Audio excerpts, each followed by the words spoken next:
Chapter 451, It's You? Wu Hung was not in the mood to joke with her. No, I suspect there is something wrong with her death. You go and take a look.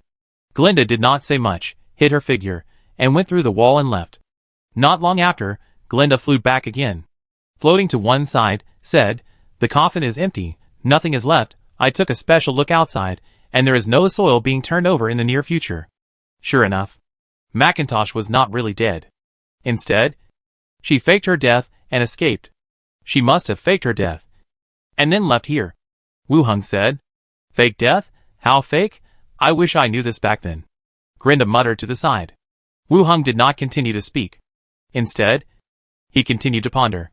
To be able to hide from the inspection of the Association and the Treasure Island Guard, she must have used a very dangerous method, which made her fall into a state of true death. Aren't you afraid that someone will dissect her? The body is damaged, and it cannot be saved by any means. At that time, what happened that made her leave in this way? Wu Hung frowned and recalled. At that time, what happened during that period of time? Thinking back along the timeline. Suddenly, a picture appeared in his mind. The island owner returned to the island. During that time, when the island owner led the team back, Wu Hung stood at the port and listened to his speech. Macintosh chose to leave because she was avoiding the island owner. Otherwise, she might never leave the island in her life. What does that have to do with this story? Unless the island owner is the Pirate King. The new Pirate King who rebelled with the fish and got the treasure. Fuck. He is not a warrior, but a prophet. Wu Hung shuddered suddenly. Even though she had suspected that the other party was the mastermind of the blank envelope before, she still felt a chill as she pushed it out layer by layer. At the time when Macintosh left, she didn't know that she had already found out the information about the Pirate King. So, she told the story of the fish school looking for treasure in a veiled way, telling herself that the island owner had obtained the treasure. Moreover, being able to monitor all the fish schools at sea was the information of the blank envelope. The other party, who can monitor the situation at sea? How could he wait for the reinforcements from the association to come?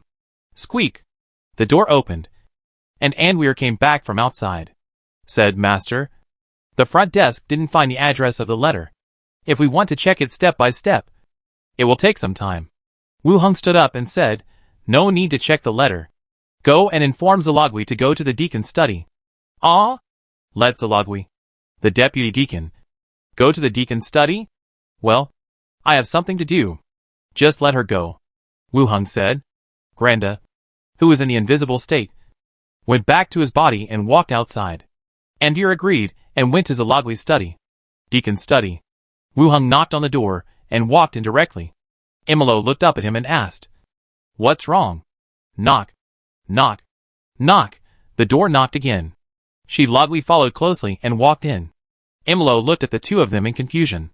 Zalagui also looked at Wu Hung, waiting for what he would do. I just received a letter, which tells the story of a school of fish looking for treasure. The story of a school of fish looking for treasure?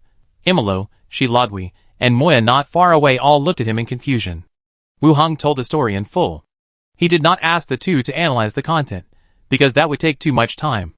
Instead, he said directly, The fish in the story refers to the pirate group, and the treasure is the treasure of the Pirate King. Someone is trying to tell me about the Emerald Sea in this way, and the Pirate King who got the treasure has a professional characteristic similar to, or the same as that of a prophet. Zalagui followed his train of thought and analyzed further. You mean, you can use the prophet's ability to find out who the Pirate King is from the pirates? No. Zalagui raised her eyebrows, with a puzzled look. Wu Hung said solemnly, Originally, the prophet of Treasure Island was only Macintosh from the Old Barrel Tavern. I just checked her grave, and there was no body in the coffin. The pupils of Imolo and Zalagui shrank suddenly. Even Moya, who was making tea in the distance, looked back. Go on. Imolo also became interested. Wu Hung continued. There are two possibilities. Macintosh is the Pirate King. The second possibility is that Macintosh knew that he would die if he stayed. So he took the risk of faking his death to escape. Macintosh is just level 15. She is at most a captain, Zalagui said. Macintosh was exposed to everyone's sight. He cooperated with the association and local forces, and also had information about the port. Imolo and Zalagui were all paying attention to her, and she couldn't be a high-level professional. Wu Hung also nodded in agreement. So, she was the second type. She sensed the danger, and at that time, Imolo said, Occam took the fleet back to the island. Yes, Wu Hong added. If our thinking is correct, the island owner's profession is not a warrior, but a prophet. He used Treasure Island as a chessboard, and planned to take down the associations and representatives of major merchant groups in one fell swoop, and become the pirate king of the Emerald Sea again. Zalogwi's eyes widened. Imolo's usually calm face became more gloomy. In other words, the island owner held a blank envelope, manipulated the pirates, and staged a show. What a cruel pirate!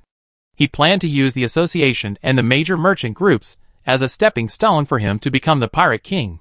Let me see the letter you mentioned, Imolo said. Wu Hong handed the letter to Imolo. Imolo took a look at it, and handed it to Moya behind him. Go and compare it with the handwriting of Macintosh. Moya took it, and left quickly. Yini Luo continued, the association's reinforcements are on the way. Wu Hong advised Deacon. The other party knows the location of all the ships in the Emerald Sea. What if the association's ships are also in the other party's plan? We can't follow his pace. What do you mean? Kill him now. Once he dies, the situation on Treasure Island will be broken immediately. Zalogwi never spoke, but her eyes were still on the two people discussing the plan. She didn't know how to get a word in. At this time, the door was pushed open again. Moya walked in directly, with a grim expression, and said, Deacon, Macintosh's handwriting, there is nothing wrong with it. As expected, Imolo immediately stood up, took out the armor from the space ring, and began to put it on. The association is in a state of readiness. Wu Hong is in charge of the association, and has full authority to take over the association's deployment and security. Zalogwi chooses a team on his own, seizes the port, and anyone who obstructs will be killed directly. Wu Hong and the other two immediately looked serious. Zalogwi asked, Deacon, what about you? I'll go to the island owner's manor to see what the hell he is doing. Wu Hong said, Deacon, let Zalogwi stay in the association. I have some experience in dealing with pirates. Zalogwi's level is not low among professionals, but Treasure Island will definitely strengthen the port. If Zalogwi goes there and wants to occupy it by force, it may be a bit difficult. Wu Hong has more long-range weapons, and can summon undead after killing enemies, which makes it easier. Yimi Luo glanced at the two of them. If your analysis is correct, once the war starts, the difficulties faced by the association will be greater, and you can play the greatest role if you stay. If your analysis is wrong, then the port will not be in too much danger, and Zalogwi can also deal with it. Zalogwi also glanced at Wu Hong. Don't worry, I can do it. Wu Hong continued to take out 3 radio headsets, handed them to the two, and put them on their ears. Zalogwi had seen it before, and put it on very skillfully. Imolo was also a little confused, and tried it on. Wu Hong explained to them how to speak and listen. Imolo was surprised by the communication effect, and put it directly into the space ring. After putting on the armor, Imolo said directly, Moya issued a notice, and everyone listened to Wu Hong's arrangements. It's already written. Moya took the notice, and walked out directly. Okay. Everything is based on safety, Imolo said. Several people nodded. They walked out of the study together. Imolo left the association directly. Zalogwi called the team, and left directly. Wu Hong ordered the door to be closed directly, and all members entered the battle state. In the dim room, a figure quickly entered the room. Leader, the beast trainer found that Imolo had left the association, and was coming to the manor. In the middle of the room, the burly figure, wearing a robe covered with stars and bright moons, the island owner holding a wooden staff, looked at the ocean sand table on the side. Black Dragon and his men will arrive tonight. What news did Imolo and his men get? The reporting figure shook his head. Not sure, maybe they noticed something. The island owner smiled. Okay, notify them, act according to the plan. Yes. The man left quickly. And the whole island? It was like boiling. Countless trained animals flew into the sky, a large number of guards and people dressed as pirates rushed onto the streets. Residents. Many took Millicent, in the courtyard flowerbed, transplanted several plants under the armored vehicle. These, my sister Shannara and I have been growing for a long time. It would be a pity if they died like this. Many dug them out and planted them in a flower pot. Millicent also helped. As a woman, she also liked these flowers and plants. Shannara? Is she the elf lady from yesterday? Yes. Many immediately said. Have you heard of Starflower? The merchant group is very famous. Yes. The largest merchant group of the Wood Elves is Sister Shannara's. They are very rich, and always bring us delicious food. Minnie popped out her chest slightly. Millicent's eyes widened. The head of such a big business group had dinner with me last night. They chatted for a while. It was the first time I had such treatment. I wanted to ask about the relationship between the two parties. But I felt that it was not something I could ask with my status, so I nodded and continued to help fill the flower pots with soil. Dang dang dang. At this time, someone knocked hard on the door. The two paused, and Minnie frowned slightly. Who is it? Deputy Deacon Wu Hung asked me to pick you up. He said that the island is dangerous recently, and asked you to go to the association. Chapter 452 Surrender. Deputy Deacon Wu Hung arranged someone to pick them up. Recently, Wu Hung has been talking about the dangers on the island almost every day, and telling them not to go out. Even on the side of Sanera, he is also adjusting the staff, and even when he comes occasionally, he will mention that he and her should leave Treasure Island first. After everything is over, he will come back to deal with the rest. Millicent patted the dirt on her hands, and stood up to open the door. Shh! Minnie grabbed her, and made a gesture to stop talking, and then shouted to the door. Let's go change clothes, please wait a moment. The person outside the door hesitated for a moment, but still shouted, The deputy deacon is very anxious, you hurry up. Got it. Minnie shouted, and gave orders to the surrounding skeletons in a low voice, and then pulled Millicent, and ran back to the house. Climb up to the balcony on the 3rd floor, and look outside the courtyard wall. From this angle, you can see part of the road outside the wall. Everything is normal. Nothing has changed. Miss Minnie.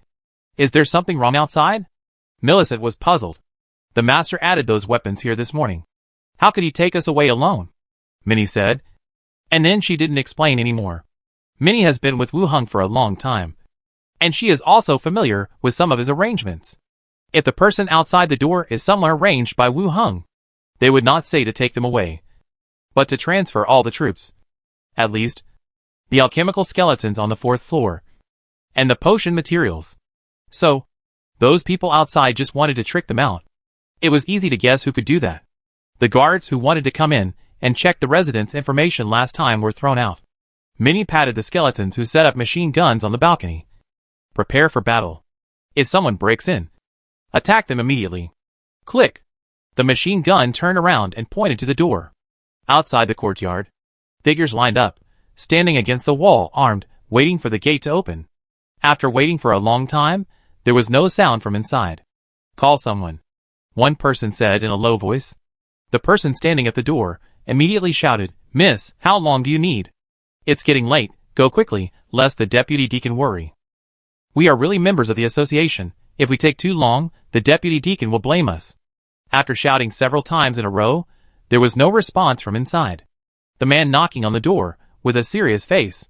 I'll go tell the commander. She must have noticed something. As he said that, he walked to one side. Entering the corner, there was a large crowd. Some were dressed in uniform as guards. Some were dressed in messy pirate outfits. They stood in a scattered group, waiting for news. Commander, the other party didn't come out. It must be that they noticed something wrong. A commander wearing silver armor spit out a mouthful of spit. Attack directly. Be careful of the skeletons inside. Don't kill that female rabbit. Swish. As soon as the voice fell, several trained beasts flew into the sky, circling above the building. Then, the soldiers on standby rushed into the road quickly. Inside the building, the two women still stood on the balcony, looking nervously at the location of the gate. Even though they believed that their master would arrange everything, they began to feel nervous. Whoosh! Suddenly, a sound of breaking through the air was heard. Minnie subconsciously reached out and grabbed in front of Millicent's face, holding an arrow tightly in her hand, and threw it out of the window. Then, she grabbed Millicent and hid in the room. Until this moment, Millicent showed a look of horror. Just. It's okay, don't worry, Minnie said softly. She leaned out and looked outside. One by one, rolling thunders were thrown in along the wall. Whoosh! The effect of the beacon thunder exploded. The fire took advantage of the wind, forming a series of vortices. Bang! After the thunder, the door was violently smashed open. A large number of guards and pirates mixed together, rushed in through the door. Attack! Kill everyone! Bang bang bang! The machine gunner on the balcony began to pull the trigger. Bullets rained down on the crowd below. In the blink of an eye, the pirates, who were shouting excitedly, were shattered. Blood and flesh were scattered all around. At the same time, the armored vehicles in the courtyard also began to fire. Boom, boom, boom. The machine guns swept directly towards the wall in front. The wall was shattered, and the pirates, who climbed up the wall or hid behind, were beaten into a bloody mist. Bullets and shells were fired continuously forward. The attacking enemies suffered heavy casualties, and those who survived by chance cried and fled in a panic. Rogue 1. Ranger 1. Take a few skeletons out to check around. If there are still enemies, continue to fight. Don't chase them too far. Minnie continued. The 15th level thief skeleton and the 15th level ranger took a few skeletons. They walked out directly on the ground full of mincemeat and gravel. They checked along the way and quickly returned. It seems that they drove these people away. Minnie. What's going on? Shannara, wearing protective gear, walked over quickly with the butler and guards. Into the room directly. Minnie threw herself into her arms and said, Someone wants to catch us. Something must have happened. Are you not injured? Shannara asked. No. Put on the protective gear first, and we'll take care of the rest later, Shannara said directly. Minnie and Millicent walked aside and began to put on protective gear. At this time, Shannara's housekeeper also came back. Said, I checked, they are the guards of this area, and the rest are in disordered clothes. They should be pirates. Shannara's face became even uglier. I guessed what happened. Arrange people to help defend. Let's defend here together. Okay, ma'am. The housekeeper immediately arranged defense and repaired the fortifications. Tap, tap, tap. At this time, the houses of other nearby residences were also opened one after another. Madame Shannara, what happened? President Shannara, how did it become like this? Most of those who live here are representatives of the merchant group. They have been observing the situation. And when the battle is over, they will come out to ask what happened. Shannara looked at everyone. The pirates have come to the island. We all know what's going on. When they come again, we will fight them off together. Otherwise we will all die on this island. Everyone's face turned pale. After looking at the broken bodies on the ground, they nodded. Association. The door was closed, and Wu Hung gave all the remaining personnel defense tasks.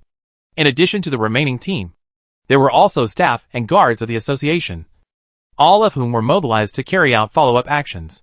According to the instructions of Imalo, Wu Hung had to defend this place. He and Zalagui, if things didn't go well, could return to the association. If this place was gone, everyone would be scattered. After everyone had a simple understanding of the situation, they immediately took action and headed to their own positions. Master, there are 5 bodies in the morgue, and the 7 pirates in the dungeon have all been executed. The bodies are all here. Andir walked over quickly. The guards behind him carried 12 bodies and placed them on the open space in front of them. Wu Hung directly released Dead Corpse Battlefield. All 12 corpses were transformed into rotten corpses, and he stood up slowly. He took out machine guns and rifles, and distributed them to several rotten corpses. While continuing to give instructions, the ghost Xiao Xiao flew down from the top of his head. He went directly into his body, and the shared picture also appeared in his mind. On the main road in front of the association, people surged in. From Xiao Xiao's perspective in midair, there were only heads. The leader was a burly man, wearing close-fitting black leather armor. A pair of tiger fingers hung around his waist. He was emitting a strong red glow, not quite level 18, but very close. The people behind him all had level 15 professions, and finally a large group of pirates, with different glows on their bodies. There were at least 1,000 of them. You really think highly of the association. The large group approached the association for a distance, and stopped directly. The leading man cleared his throat. He shouted, Deputy Deacon Wu Hung, why don't you take your people out to surrender, and you can save everyone's lives? Chapter 453, Are you afraid of me? The leading man, standing in the distance with a smile on his face, his voice was clearly transmitted into the building. A pirate, speaking to the association in a condescending manner. It was the first time that he was afraid. Wu Hung asked everyone to return to their respective positions. Andir also set up a barret in the corner of the window.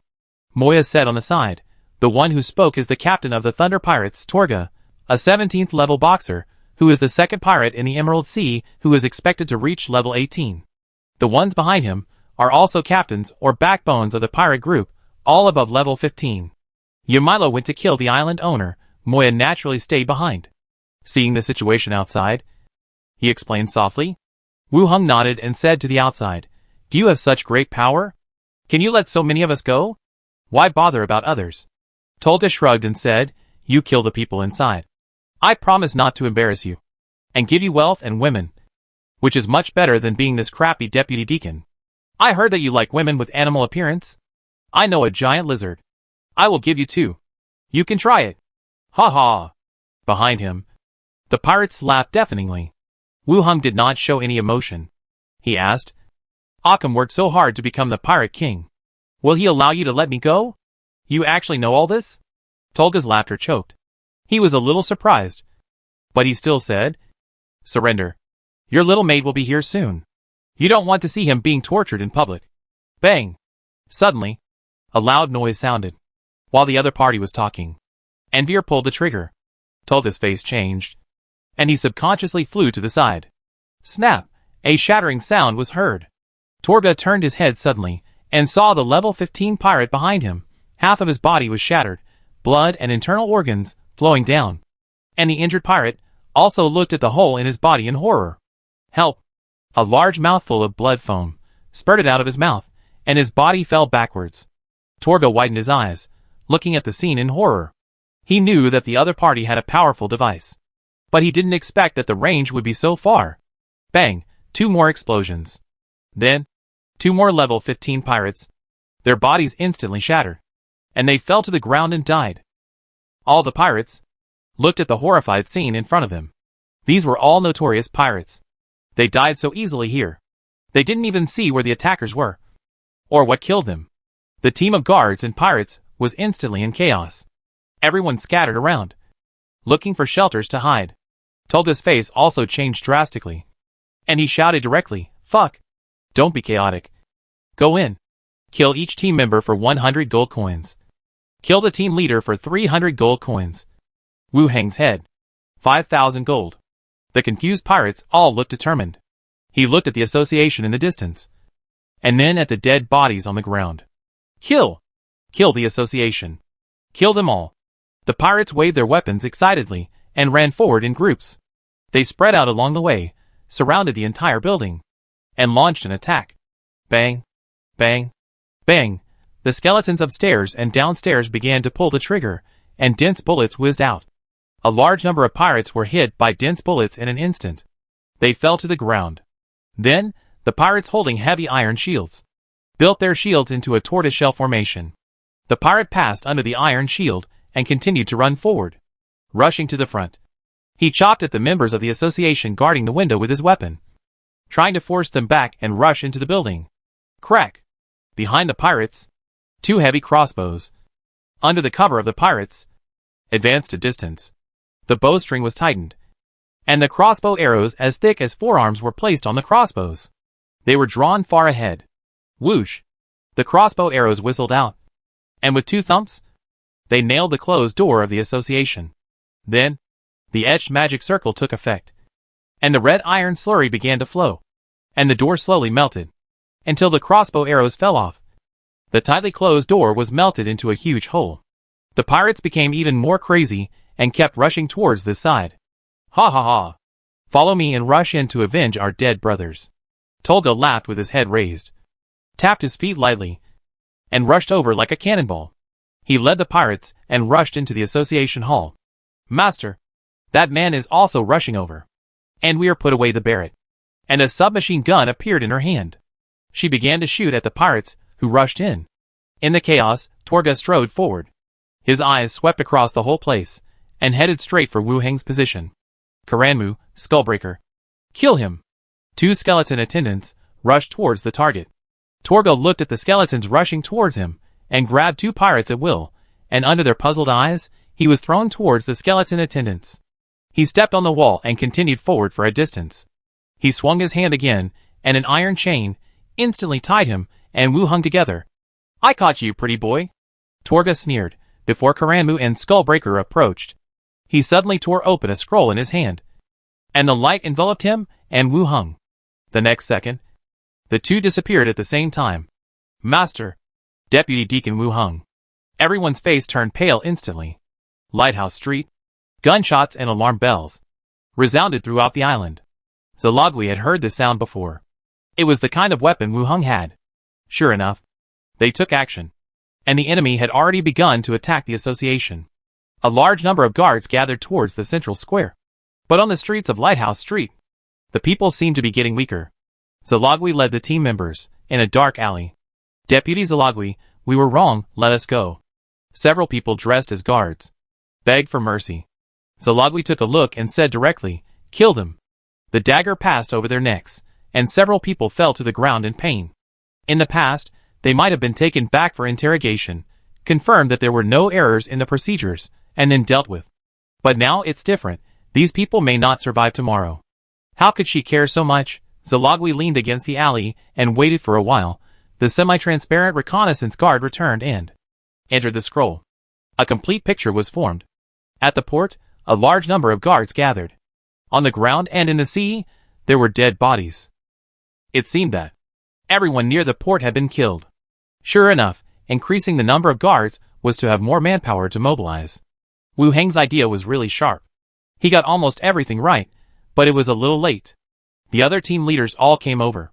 Deputy Deacon, what should we do next? Zalogui put away the scroll, changed the long sword in his hand.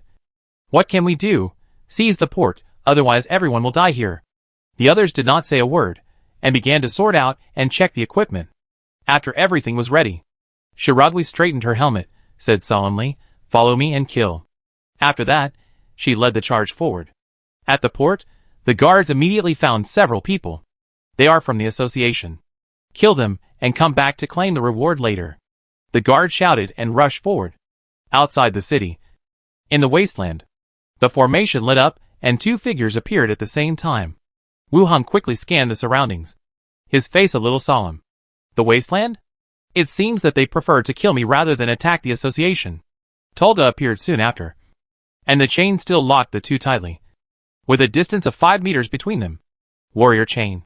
It is said that it was found in the ruins of a duel arena. It will never be opened unless one of them dies. Seeing the plan succeed, Tolga's face was smiling again, and his tone was calm, as if he had already won the victory, and was the winner of both sides. The Necromancer's greatest reliance was the undead under his command. Of course, the power of the equipment in his hand was also terrifying. But now there were only 2 of them here. Killing a mage in close combat was not much more difficult than killing an ordinary person. At this time, both sides had already reached a result. Wu Heng thought about the plan and said, do you think I look scared? Tolga slowly restrained his expression and said coldly, do you look down on me? Wu Heng flipped his hand, and a submachine gun appeared in his hand. There was no need to aim, and he pulled the trigger forward. Bang, bang, bang, dense bullets whizzed out, like a barrage, shooting forward.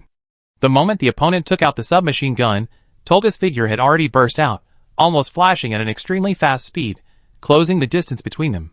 The chain also shrank the distance between them at the moment the two moved. Wu Heng adjusted the direction, predicted, blocked the opponent's route. Tolga hit his chest with his fists, and the powerful energy was instantly released. The bullet obviously stopped in the air, then deviated from the trajectory, and ricocheted to both sides. The chi of a boxer. The chi can deflect bullets, and he is close to being a level 18 boxer. The pirates of the Emerald Sea are really a place where dragons and crouching tigers are hidden. No wonder they are so difficult to wipe out. Wu Heng stretched out his hand and flipped it again. Another submachine gun appeared in his hand, holding 2 with both hands, and continued to block the enemy's way forward. In close combat, no one is a fighter's opponent in terms of skills. Tolga roared, like a mad lion's roar. Wu Heng's head was buzzing instantly, and his vision was a little blurry. After 2 random shots, he quickly regained his sight, and the enemy rushed to him in the blink of an eye. The distance between them was only 1 meter. Tolga's eyes were full of malice, and he grinned, little wizard. I want to see if you have any tricks. Wu Heng's expression was serious, and he shouted, brothers, let's fight. The next second, his figure began to tremble in the eyes of the other party. His figure instantly turned into 6 identical figures, surrounding him in the middle. Illusion? What do you think this trick can change? Tolga was startled, and immediately recovered. Roaring loudly, one of the figures took out an iron sword and rushed forward, intending to engage in close combat. At the back, 2 people took over the submachine guns and fired. The rest of the people, at the same time, cast several spells, also flew forward. One person released Grease Splash. One person released Disease Ray. Debilitating Ray. Then, there were Lightning Beam. Fireball.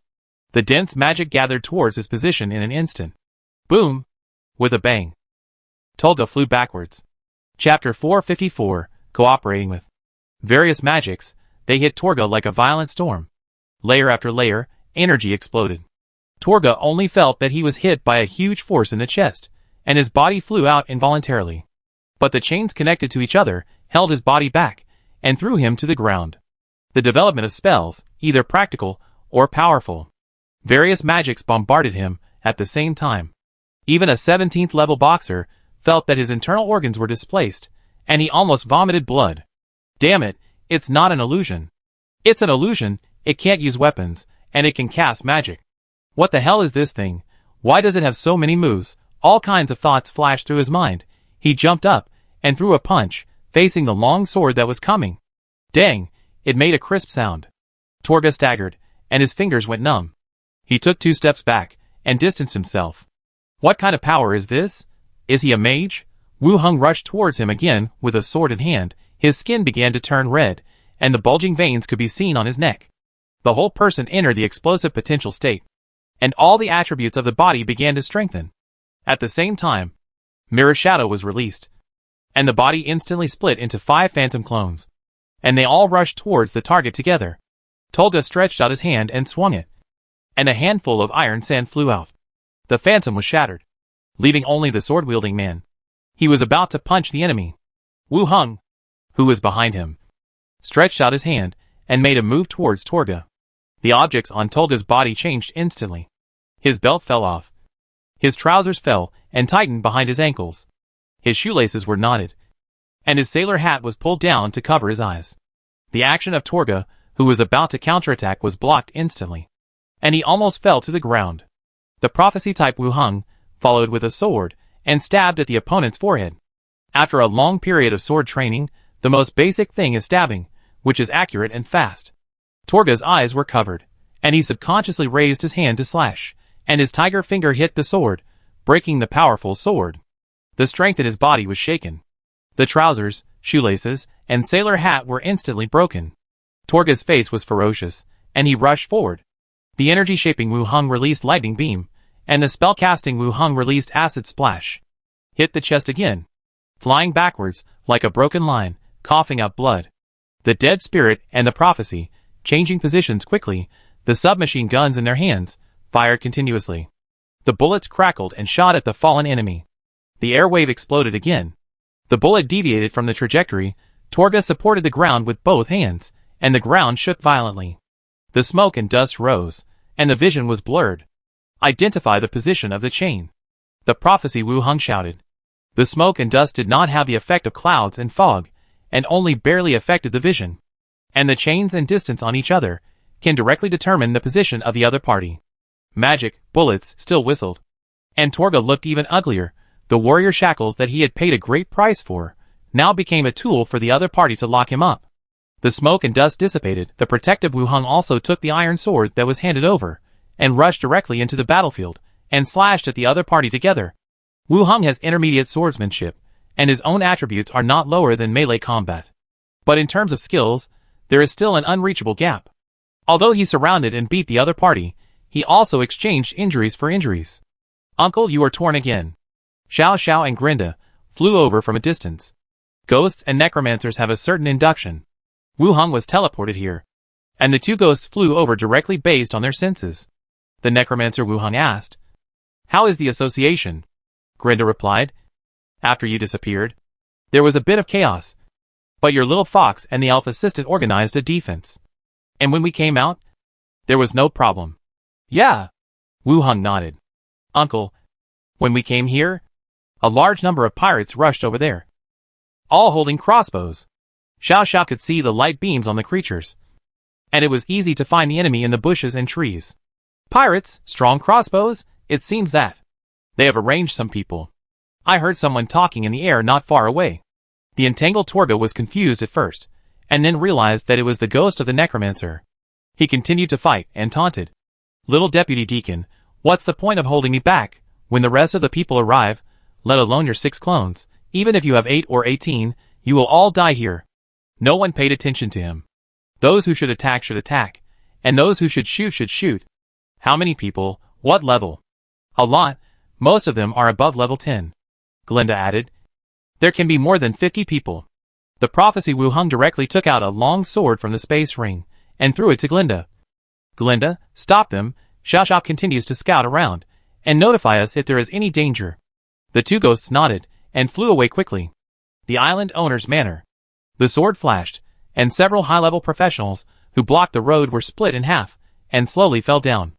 Yimi Luo held the sword in one hand, his body spotless, and slowly stepped over the corpses, and continued to move forward. He used all the reconnaissance scrolls. But he didn't find the target he was looking for.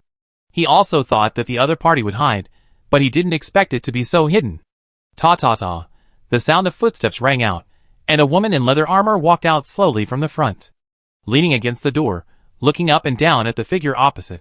Imolo, what are you looking for? Imolo's face remained unchanged, squinting his eyes, and looking forward. Viola, I let you go last time, and you got involved in the pirate business again. The protector of the Divine Punishment Church, Viola. Last time she came to the island to attract Imolo's attention, the people of the Devil's Hand ambushed Wu Hung, Zalogui and others in the pirate village. When they returned to the island, Imolo learned about this matter, and originally planned to settle accounts with her. I had already left the island, but I didn't expect you to come back and get involved in this. Hey! You can't say that. Your affairs with the pirates have nothing to do with me, Viola emphasized. Get lost. Imolo snorted. How can you be so rude as a man?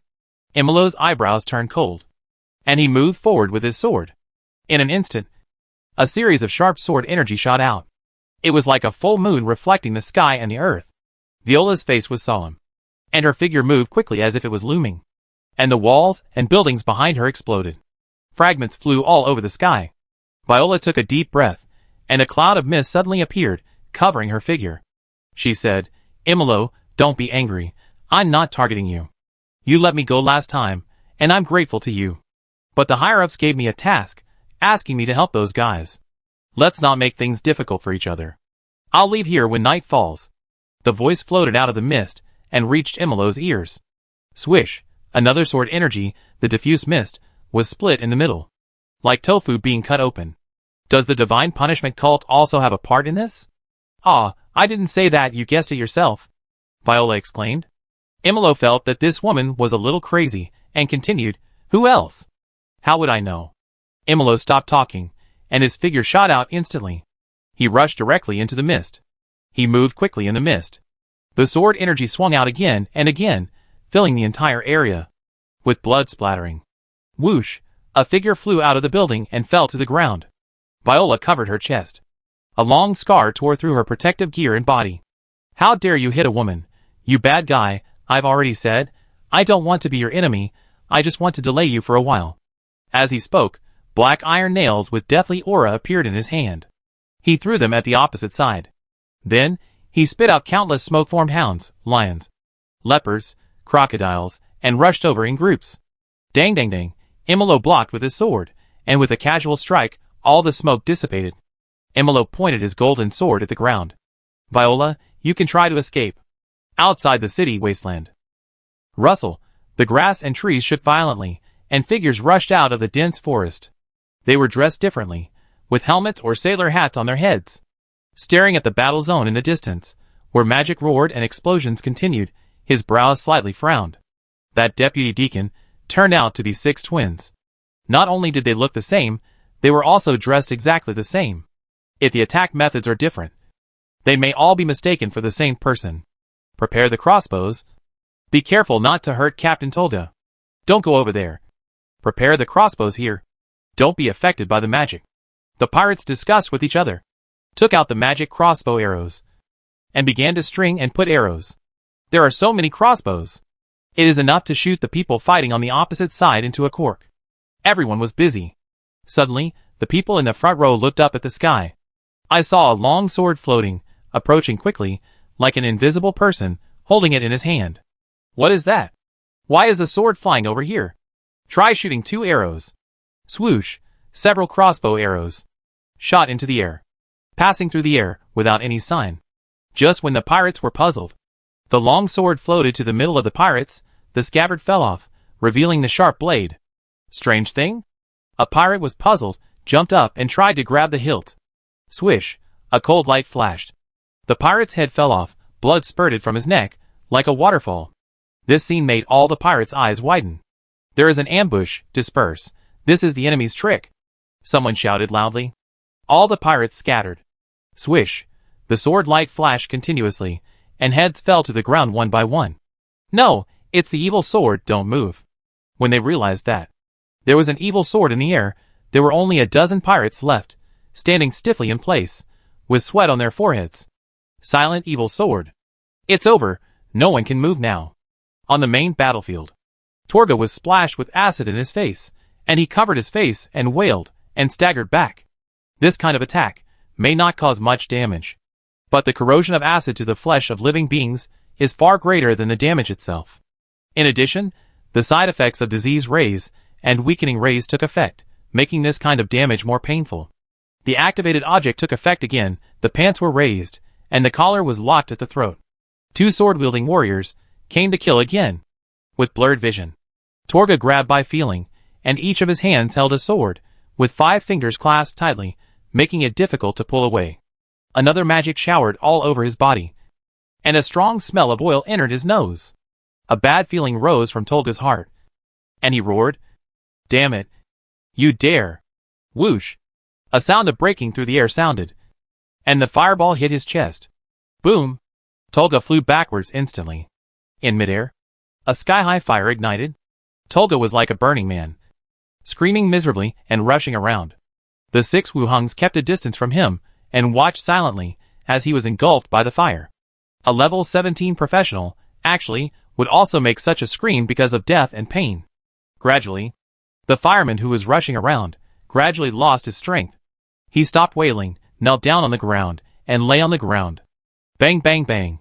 Several people stepped forward and fired at him with submachine guns and directly turned him into a sieve. When the experience value prompt appeared, then they stopped shooting, took out the fire extinguisher, and put out the fire on the body. When the smoke and dust dissipated, a charred body, lying in front of him. Finally dead. The 6 Wuhungs all breathed a sigh of relief.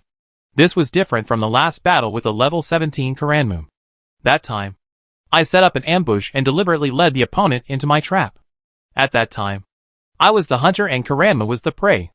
Even though he escaped in the end, he was killed by Yimi Luo. But in the battle, I was the dominant one. This time, the positions were reversed. The opponent was well prepared and brought me here. If I hadn't exchanged for this first level merit reward, I'm afraid I would have to pay a greater price to defeat him. This Torga is definitely a ruthless person. If the strongest pirate would arrange to hold back Imalo, then killing this pirate would definitely be the second strongest. Warrior shackles fell off. Wuhung took a look and put them away. He looked at the distance again, and at Xiao Xiao, and confirmed that there was no other danger nearby. The effect of the strange robe was lifted. The 6 clones flashed at a high frequency, and they returned to one person. Dizziness, tingling, and a sense of splitting of the brain consciousness attacked his mind. After resting for a long time with his head in his arms, he recovered a little. He stood up. He glanced at the corpse of Torga, took off the charred space ring, and released bone slavery on the corpse. The flesh of the charred corpse slowly fell off, and the white skeleton stood up. Skeleton Boxer, level 17, from now on, you will continue to be called Torga, and follow me. Wuhung said, and the skeleton attendant followed behind him. Then, he walked forward a few steps, and looked from a distance at the pirates being restrained by Granda.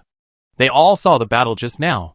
Their foreheads were full of sweat from maintaining a fixed posture, and their eyes were full of fear.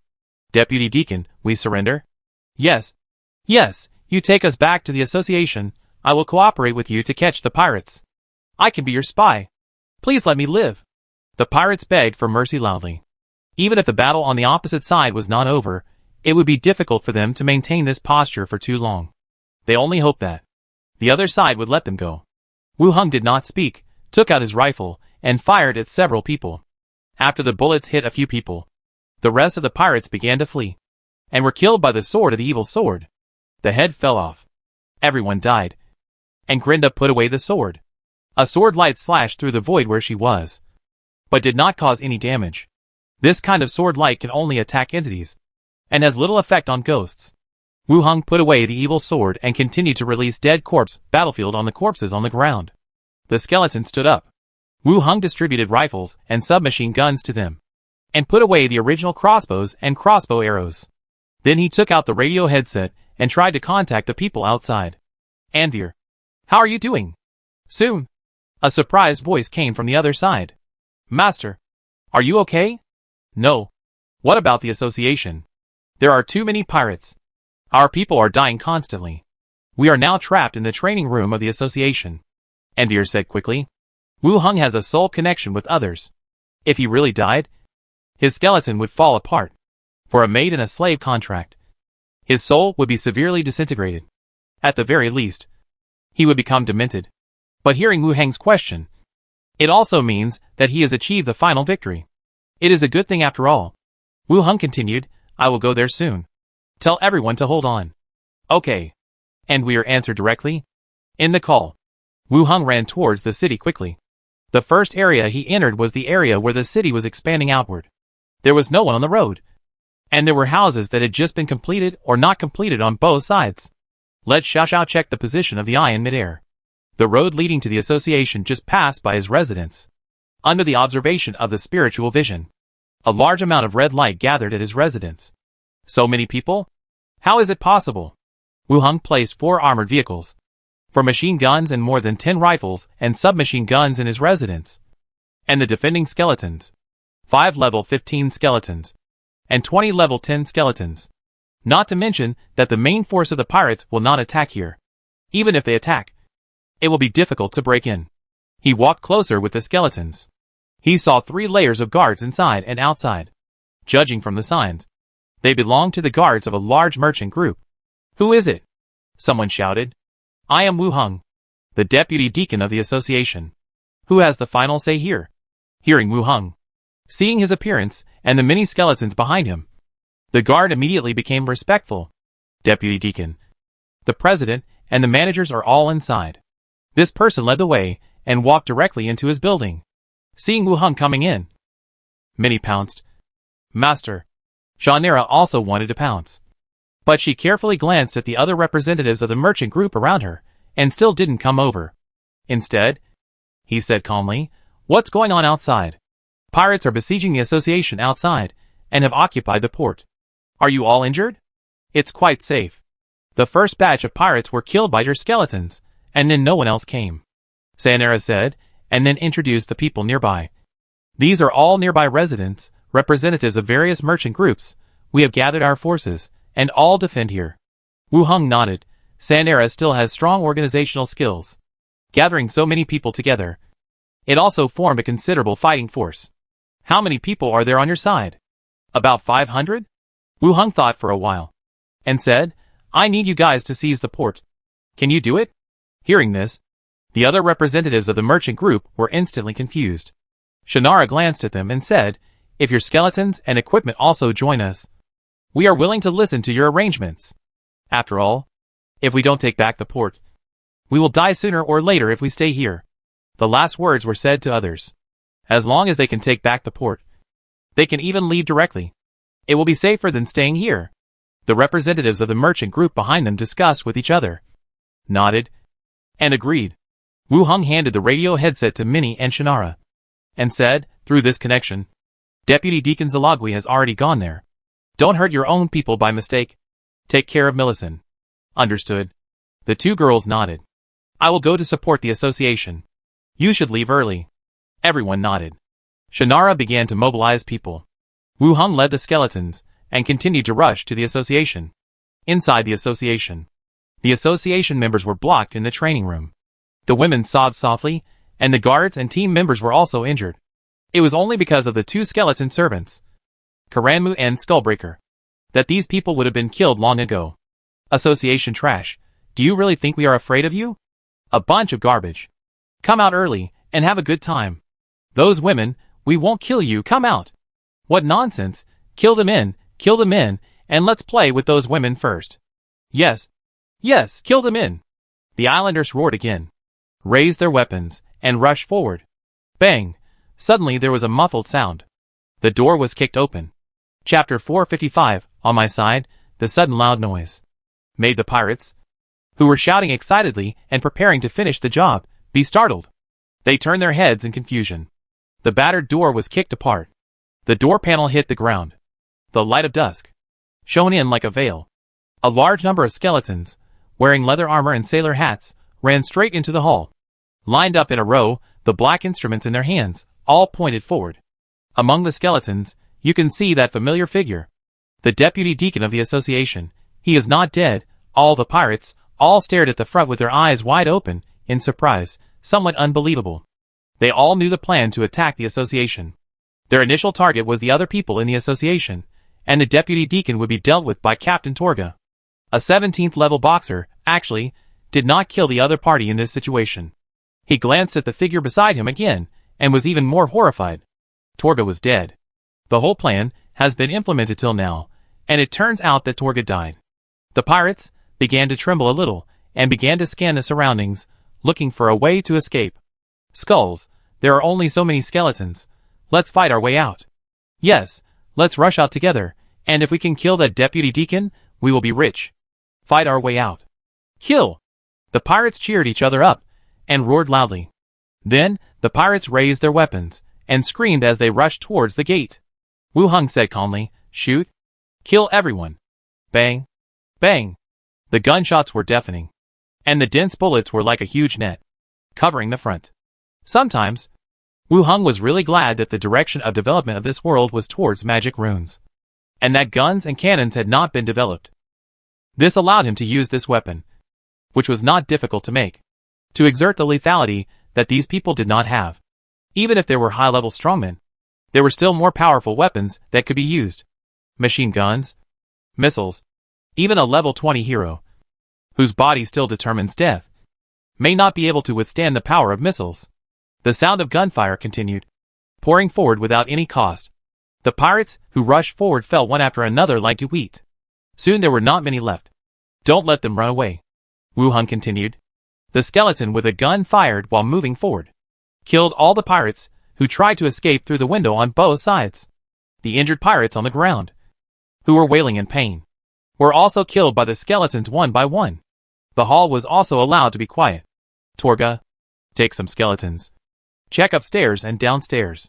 If there are still pirates, kill them directly. If they are not pirates, control them first. The 17th level skeleton boxer walked out of the team with a few skeletons. He rushed upstairs quickly. Wu Hung glanced at the hall. The furniture was smashed. The walls were stained with blood, and there were arrows and crossbow bolts nailed to the walls. The ground was covered with corpses and debris. Blood gathered, forming blood pools. After letting the skeletons take back the guns that were pressed under the corpses, then they directly released dead corpse battlefield, and the skeletons stood up from the ground one by one. They shook off the pieces of flesh on their bodies, bent down to pick up the weapons on the ground. They rearranged their defenses. Wu Hung continued to walk to the door of the training room, and shouted inside, "Wire, you can come out, it's safe outside." There was no response from inside. On the side, a little white owl watched from a distance. After finding out it was really Wu Hung, she squeaked twice and fell on his shoulder. Behind the door of the training room, the sound of moving things began to be heard. Soon, the door of the training room opened, and Anwar, Moya, Kavina, as well as the team members and staff came out one after another. Most of them had injuries, but as long as it was not fatal and their organs were not missing, the problem was not serious. Wu Hung glanced at Anwar and Kavina, and saw that they had no obvious injuries, and he breathed a sigh of relief. Anwar came over, her face full of joy. "Deputy Deacon, are you okay?" "No problem. Don't worry." The others also shouted, "Mr. Deputy Deacon." Wu Hung nodded, and said, "The battle is not over yet. The pirates may attack us again at any time. The injured should rest, and those who can move should repair the doors and windows and prepare for possible dangers." "Yes," everyone answered, and there was a little more confidence in their voices. Residential area. Shannara began to gather the guards of all the representatives of the merchant group, and temporarily gathered a lot of manpower. In addition to the people who had just gathered here, he also called other nearby residents explained the current situation, and gathered all the people. Treasure Island is a trade transit station. Most of the people who bought such a house on the island are high-level business groups. Everyone gathered together, looking panicked, at a loss. The island owner is a pirate again? Wasn't he pardoned? What's the benefit of being a pirate? How is it possible? Why did he do this? What should we do now? As for the fact that the island owner wanted to kill everyone on the island, some people refused to believe it. From the perspective of interests, already pardoned, why would he go back to being a pirate? It is totally unreasonable. But the scene in front of him could not be faked. The bodies of pirates and guards were piled up over there. No one let them go to the island. How could there be so many pirates? At this time, Shannara came back with her people. Everyone rushed forward and surrounded them instantly. Mrs. Shannara, are you really going to attack the port? Our people died over there, but there is no room for negotiation. President Shannara, I don't distrust Deputy Deacon Wu Hung, but it may be difficult for us to fight our way out. Shannara's eyebrows instantly rose. According to her and Wu Hang's agreement, gathering these people has delayed time. Now he is hesitant again. I glanced at my eyes, everyone present, the sound is indifferent. The pirate one, can you let us go? Still, among you. You? Someone itself is with the pirate, when we moved our guards last time, but many people are lobbying everyone to support. Once this remark, the scene was suddenly quiet. At the beginning, several people who questioned the most, I didn't know how to justify it. No one who can get to the top of the merchant group is a fool. Anyone who says more is a pirate, and is the enemy of everyone. Moreover, thinking carefully at this time, when the guards were transferred away, many people did pursue this matter too much. This led to a shortage of manpower on the island. It is hard to say that no one has negotiated some conditions with the pirates. Seeing that no one spoke, Shannara continued, pass the order. Everyone keep the formation and go to the port. Those who collaborate with the enemy will escape, and those who are negligent will be killed on the spot. The orders were passed down one by one. After a brief period of confusion, the army began to move. They headed towards the port. Along the way, people continued to knock on doors and persuade them to join the team. Inside the armored vehicle, Minnie, Millicent, and Chanella were in the same vehicle. The armored vehicle behind was full of skeleton alchemists. Chanella looked at it with some doubt, and was secretly surprised by the sophisticated and special equipment of the armored vehicle. It turned out that it was not only a base for carrying weapons, but also had such a complex device inside. On the screen at the side, you can even see the surrounding scene. It's like a picture reflected in a mirror. Minnie hugged Shannara's arm and said, Sister, is the master okay? Shannara was also a little worried, but she still said, He gave these to us, and he must have arranged a method himself. Minnie said, Why do you want to bring those people along? Some of them only have a few guards, and they feel like they have difficulty breathing? Shannara glanced at the screen at the side, which contained many dignitaries. She whispered, How do you feel about Treasure Island? Not very good, the pirates are too unstable. Minnie suddenly realized. You are afraid that they will be attacked by pirates after we leave. Right? I'm not that great. Shannara smiled. I always mention that your master saved this neighborhood. Ah, I heard it. You said, we won in the end, who should the island be divided to? Shannara looked at her. Minnie was stunned, and suddenly sat up and looked at her. Shannara continued, Imolo has a high prestige, and is born in a royal family. No matter how great Wu Hang's contribution is this time, he is just a pawn in the association. His reputation and merits belong to the association. Afterwards, when the pirates fail, Treasure Island will need a new owner. Once the initiative is handed over to the association, it will never be Wu Hang's turn. All major merchant groups are involved. With a little operation, the next island owner can also compete, and it is still in accordance with the association's procedures. Of course, if the pirates are not defeated, no one will survive. And it doesn't matter. Minnie and Millicent looked at her in surprise. But I also understood the meaning. That is to say, after the victory of this battle, if the association designates the next island owner, then it will be difficult for Wu Hang to take over. The greater possibility is merit and monetary rewards. But if the various merchant groups are added, the appointment rules will not only be carried out by the association, then the controllability of things will be much greater. Shannara is confident that she can persuade others to support Wu Hang. Really? Then what should we do next? Minnie understood, but she didn't know what to do. Shannara smiled. Let these skeletons, and this kind of equipment play their greatest power. Okay. Semi-underground wine cellar. The island owner, Occam, sat cross-legged in front of the wooden table, admiring the tangled potted plants beside him. I heard footsteps. Looked up. A subordinate walked in quickly, speaking in a low voice. Island owner, the association was not taken down. The undead deputy deacon came back with the skeletons and reoccupied the association. Occam, who was about to plant potted plants, looked at him. There was a hint of disbelief in his eyes. He asked, "Where's Tolga?" "I haven't seen him." Occam narrowed his eyes slightly, and had a bad feeling in his heart. "You go down first and wait outside." The subordinate nodded and left the door directly. Occam continued to pick up an item, placed it on the wooden table in front of him, and floated his hands in the air. Then, he began to sense it. He opened his eyes again, and his eyes were dazed. Tolga was dead. Even before, the pirates who arranged to kill the deputy deacon did not succeed. But Tolga's failure still made him feel unbelievable. How could this be possible? Occam quickly calmed down. He took out the letter paper and quill pen from the space ring and began to write. After writing, he put it in an envelope.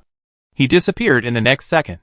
At the same time, he shouted to the outside, "Come in." The people outside came back again. "Arrange a team of people to go to the East Sentry Post." "Yes." "Island owner." "Island owner's manor." A slender figure knocked over the rockery behind him, stumbled, and rolled several times. He jumped back, avoiding the two sword energies that followed, and shouted angrily, "Imolo, are you crazy? Why are you always chasing me? Just do whatever you want. I won't stop you." Imolo chased after him with a sword in his hand. "Tell me, where is Occam?" "How the hell should I know? I was just called here to stop you for a while. How would I know where he hid?" The religious defender Viola cursed without caring about her image. Now, she had seen it.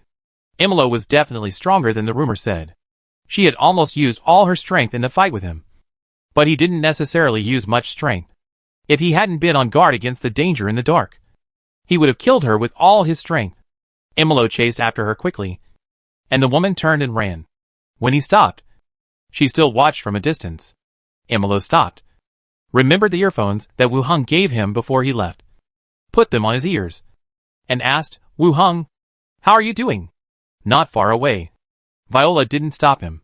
He just took out 2 bottles of potion and drank them, leaning against the wall and looking at the other party. He looked like, "Just don't leave my sight." Sure enough, Wu Hang's voice came from inside. "It's okay. The pirates who attacked the association have been killed, and now they are organizing the repair of facilities to prevent the pirates from continuing to attack." Hearing that the other party was fine, he also killed the pirates. Imolo's cold face, a little relaxed. "Not bad," he praised, and continued, "The island owner is not in the manor. Find a way to calculate his location, and then tell me. I'll try my best." Imolo added again, "The pirates' reinforcements will arrive at the port at night, and arrange people to support Zalagwi." "Understood." Association. Wu Hung received the message from Imolo, and his face turned ugly. The island owner was not in the manor. Imolo informed him in this way, but he did not come back. He must have been delayed by someone. He was really well prepared. In fact, the island owner calculated the changes in everyone's actions.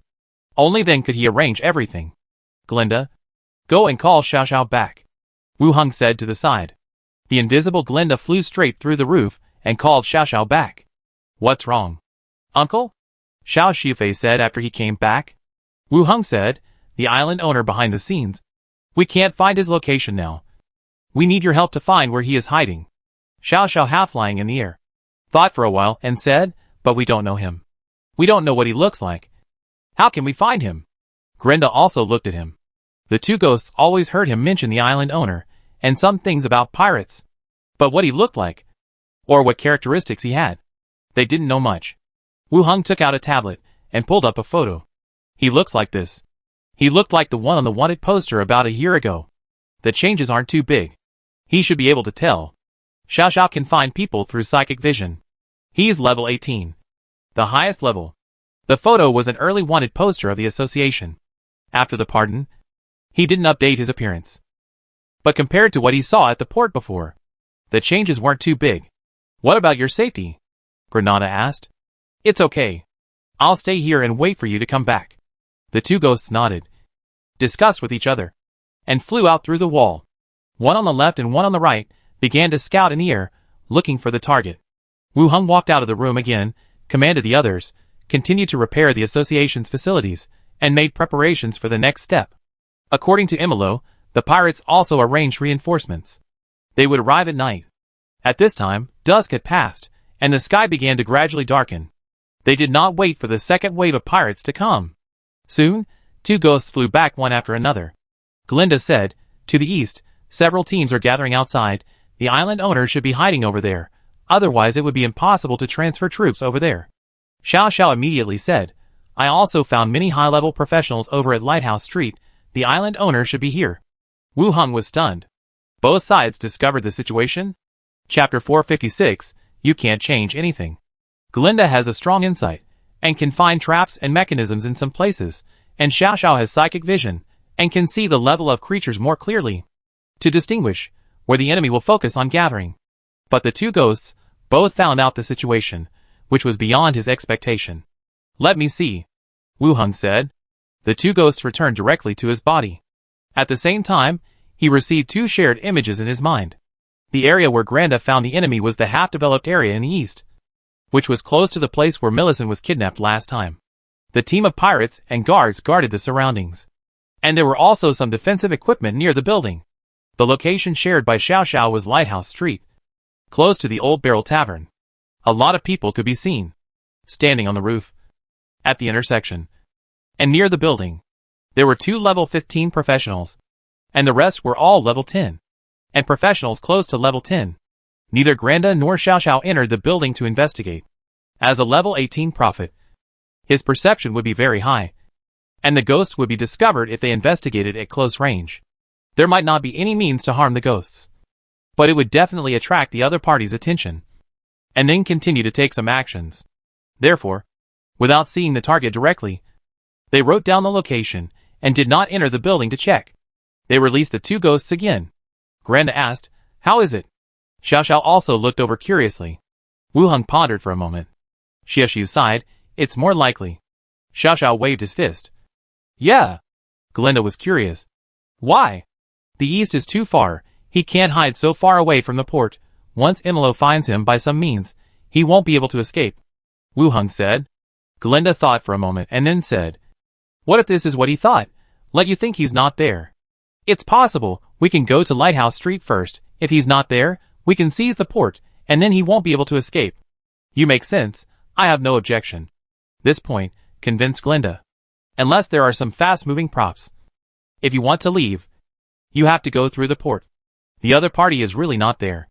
Just occupy the port directly. There is no need to worry that he can escape." Wu Heng took out the radio headset and called Minnie. "Minnie, where are you?" Minnie's voice came from the headset. "We encountered a group of pirates, and now they are fighting. We are in a residential area and cannot use thick tube weapons." "Encountered pirates again? Are you in danger?" "No problem. There are not many people. It will just take a while." Wu Heng continued, "Be careful. If there is danger, remember to hide in the armored vehicle and don't come out." "Understood," Minnie said loudly. "After this, rush to the port as soon as possible." "Okay." After finishing the call with Minnie, Wu Heng continued to try to contact Imolo. Letting him deal with the island owner is the safest way. "Deacon! Deacon, are you there?" Wu Heng called several times, but no one answered. The possibility of danger is small. The more likely is that the headset is not worn, or the signal is interfered or damaged during the battle. It is different from the modern world, where guns are fired. The battles in this world are more about melee and magic attacks. There is a high possibility that the earphones are interfered with. After not being able to contact the other party, Wu Heng sat on the chair and thought for a while. He got up and walked out of the room. In the hall, in addition to increasing defense, dealing with the bloody association members on the ground, there were also many nearby merchants and residents gathered. A family of all ages, many people brought their children here, confirmed their identities, and the team members were in charge of the supervision to prevent pirates from sneaking in. Everyone gathered together, carefully looking at the large number of skeletons around, and some miserable scenes. Occam is really a dog that can't change its nature. After finally being pardoned, he actually colluded with pirates again. Wasn't this going to kill everyone on the island? Why is this? Why did he do this?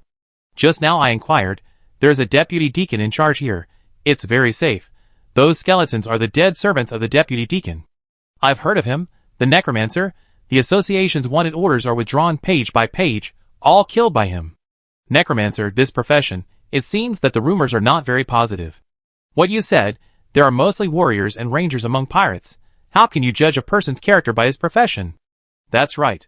The people who come here to seek refuge are those who trust the association more. Occam became the island owner, and he was the local tyrant. He reunited with the pirates, and people discussed him while cursing him for his short-sightedness and viciousness. That man is the deputy deacon. A very powerful person. Human? So young. Rare. There is no reason for Occam not to be the island owner. Could it be that this undead deputy deacon is playing tricks? As soon as these words came out, the few people who were whispering looked at him in unison. You are kidding. You are kidding. He just came to Treasure Island. How is it possible? Wu Hung let Xiao Xiao take a look at the level of the refugees. The levels are not high. There is no threat.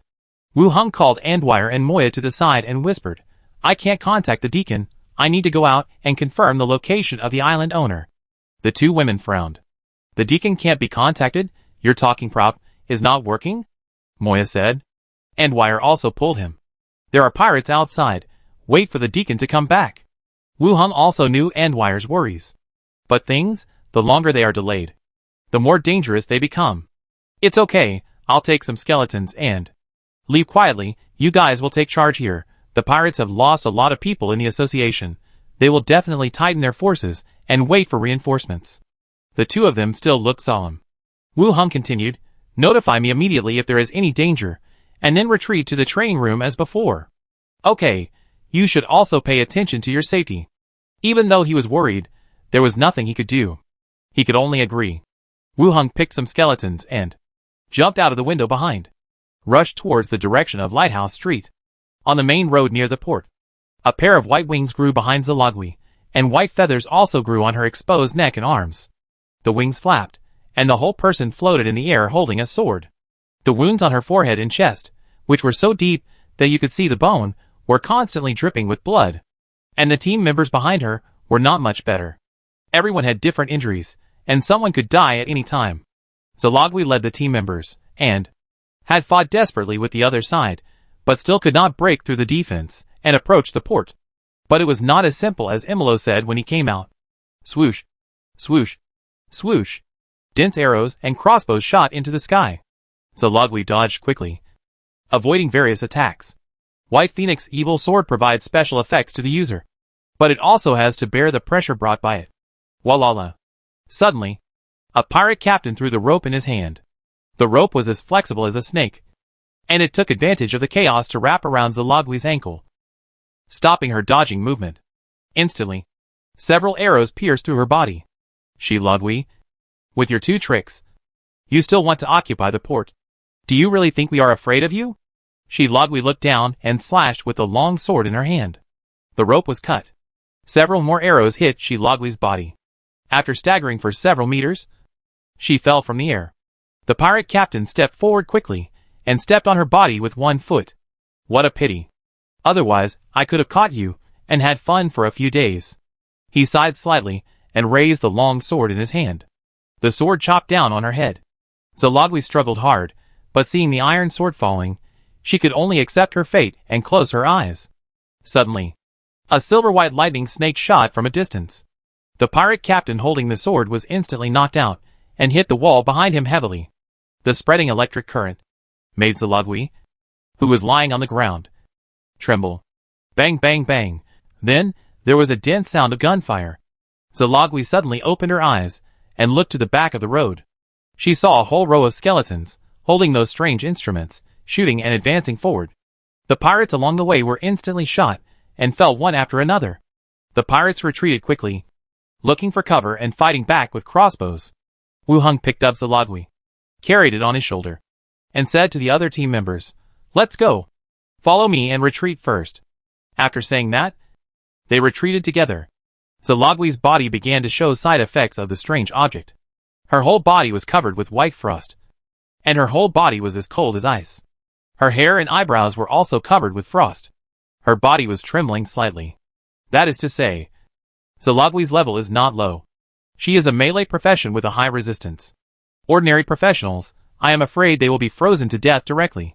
Zalagwi was carried on his back, and exhaled a breath of white air. Why are you here? Wu Heng said, if I don't come, you will die here. How is the association? Are there any pirates going there? Zalagwi asked weakly. Don't worry, the association is fine. Wu Heng carried her and patted her hard. That's good. Zalagwi lay on the other's shoulder, carefully glanced at the other team members, who were alert on both sides, patted the other's hand holding her buttocks. Be gentle, you heard me. Ah, I didn't pay attention. Wu Heng relaxed his strength a little, still keeping it there. Zalagwi was carried, but she still raised her hand and hit him. She didn't say much. After all, when Wu Heng arrived, she did feel an indescribable sense of security in her heart. It seemed that he was here, and she would be safe. She retreated to an empty house. Wu Heng put her down, asked everyone to distribute some potions, and returned to Zalagwi. Are you okay? No. Zalagwi drank 2 bottles of potion, exhaled, and continued to ask, what should we do next? The road to the port is blocked, and I'm afraid we can't attack it for a while. Wu Heng said, I found a place, and the island owner is very likely to be there. Zalagwi's eyes lit up. Let's go over there and kill him. No, it doesn't take so many people. Wu Heng thought for a while, and said, I'll leave these skeletons to you. You? We are still trying to attack the port, but we don't need to go too deep. Just consume them around. Zalagwi asked uncertainly. Can it work? Where is the deacon? The deacon was held back by the enemy, and we can't contact him now, so he can only rely on us. The frost on Zalagwi's body gradually dissipated, and after the potion, the wound stopped bleeding, and she stood up slowly. Okay, then do as you say, pay attention to safety, and don't be reckless like me. Don't worry, I'll contact you later, and then approach the port. Okay. After the two discussed it, Wu Heng gave the skeletons the order to obey Zalagwi. After the team members rested, they walked out of the rest house together, and headed to the west side of Lighthouse Street. Zalagwi continued to lead the people, and began to fight the pirates on the road. With the addition of skeletons and guns, long-range combat began to gain an advantage. A large number of pirates were attracted and began to chase Zalagwi and others. The sky became darker and darker. The whole night sky was like a dark curtain, with a few scattered stars. Wu Heng was lying on a rooftop, with skeleton attendants on both sides, and 2 ghosts floating above him. Xiao Xiao pointed ahead. That's it. There are pirates all over the street. The bad island owner must be hiding nearby. Xiao's investigation was slightly different from the beginning.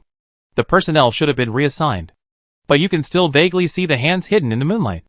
Zalagwi was beaten like that, but the hands here still didn't move. There must be something wrong.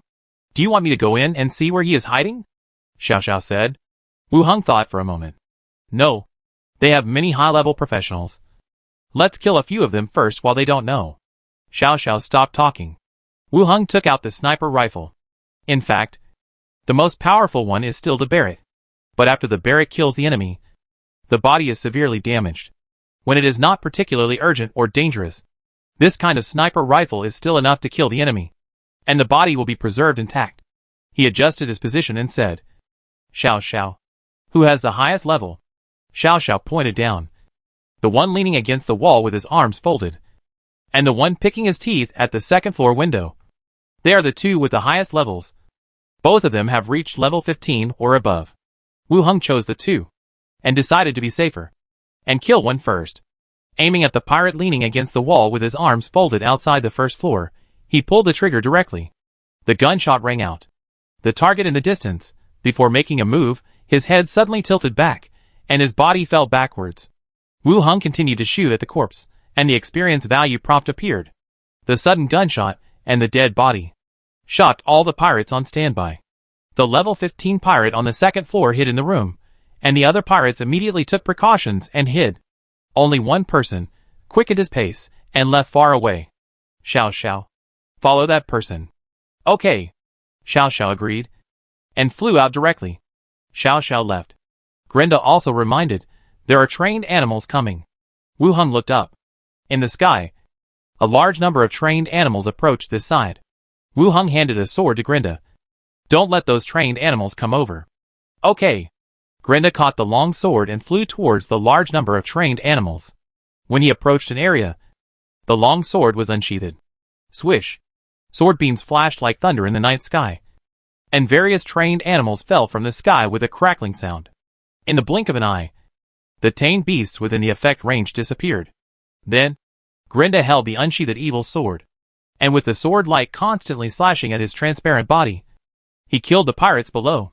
The pirates fled everywhere as if they had seen a ghost. In the sword light, heads fell one by one. The bodies slowly fell to the ground. This method of use was somewhat beyond Wu Heng's expectations. When using this evil sword, he always thought from the perspective of living beings, and subconsciously felt that he should stand still after drawing the sword. But Grinda, the ghost, is not afraid of the sword. He just picked up the sword and chased. This evil sword that he regretted buying before seemed to have a very good effect with his ghost. Grinda chased with the sword, forcing all the pirates out. The level 15 pirate also rushed out. Wu Heng adjusted the muzzle of the gun. Bang! The gun sounded, and the bullet instantly hit the target's back. The second shot hit the back of the head. The whole person died. In the distance, Xiao Xiao waved to this side. Wu Heng followed quickly with 2 skeleton attendants. In the dim semi-basement, the island owner Occam held a torn scroll in his hand, and the light circle under his feet lit up, gradually forming a closed-loop magic circle. Transmission scroll. From the beginning, I should have killed you at all costs. Occam spoke softly. Wu Heng quickened his pace, and fired bullets from the submachine gun in his hand. A layer of stone wall rose from the ground, blocking the bullets, and also blocking Occam behind. The other party's voice still came out. You did better than Imolo. Without you, our plan would be more successful. Of course, this doesn't change anything. It's just a small accident in the whole plan. The whole island is still ours, and you will become the first victims of the new pirate king. The aperture gradually closed. Occam's figure disappeared. See you at the port. Wu Heng's face became even gloomier. He just ran away. After Grinda put away his sword, he flew in. How is it? Xiao Xiao said he ran away, and mocked his uncle. Run away? How did he run away? He used the teleportation scroll. Let's go to the port, Wu Heng said directly. The port is the most important place. Occam is so confident the pirates' reinforcements should have arrived. The night was as dark as ink. It was gloomy and covered the vast sea. In the darkness, there were some bright lights on the sea, and pirate ships emerged quietly like ghosts. One after another, they kept appearing in sight. There was a hideous statue on the bow, and black flags fluttered in the night wind. Wu Heng walked over quickly. Zalagui also brought people, and walked over quickly. Looking at the pirate ships that filled the sea, their faces turned pale. At the port, unlike the quietness on Wu Heng's side, the pirates occupying the port are excited and excited. They survived, and are about to usher in the final victory. Wu Heng, don't you want to save the association, and arrest the pirates? Now it seems that everything you do is a waste of effort. You can't change anything, and you can't change your own destiny. Occam stared at him closely, with hostility and hatred in his tone, and the joy of the final victory. The original assumed opponent was Imolo on the island. But he didn't expect that the most difficult person was the young deputy deacon who had just been transferred here. Whether it was the successive killing of several small pirate groups, or the death of Devil's Hand in his hands. At that time, he even thought that the association had arranged a hero to come and deal with this matter, forcing him to return to the island in advance to find out the truth. Now, everything has finally come to fruition.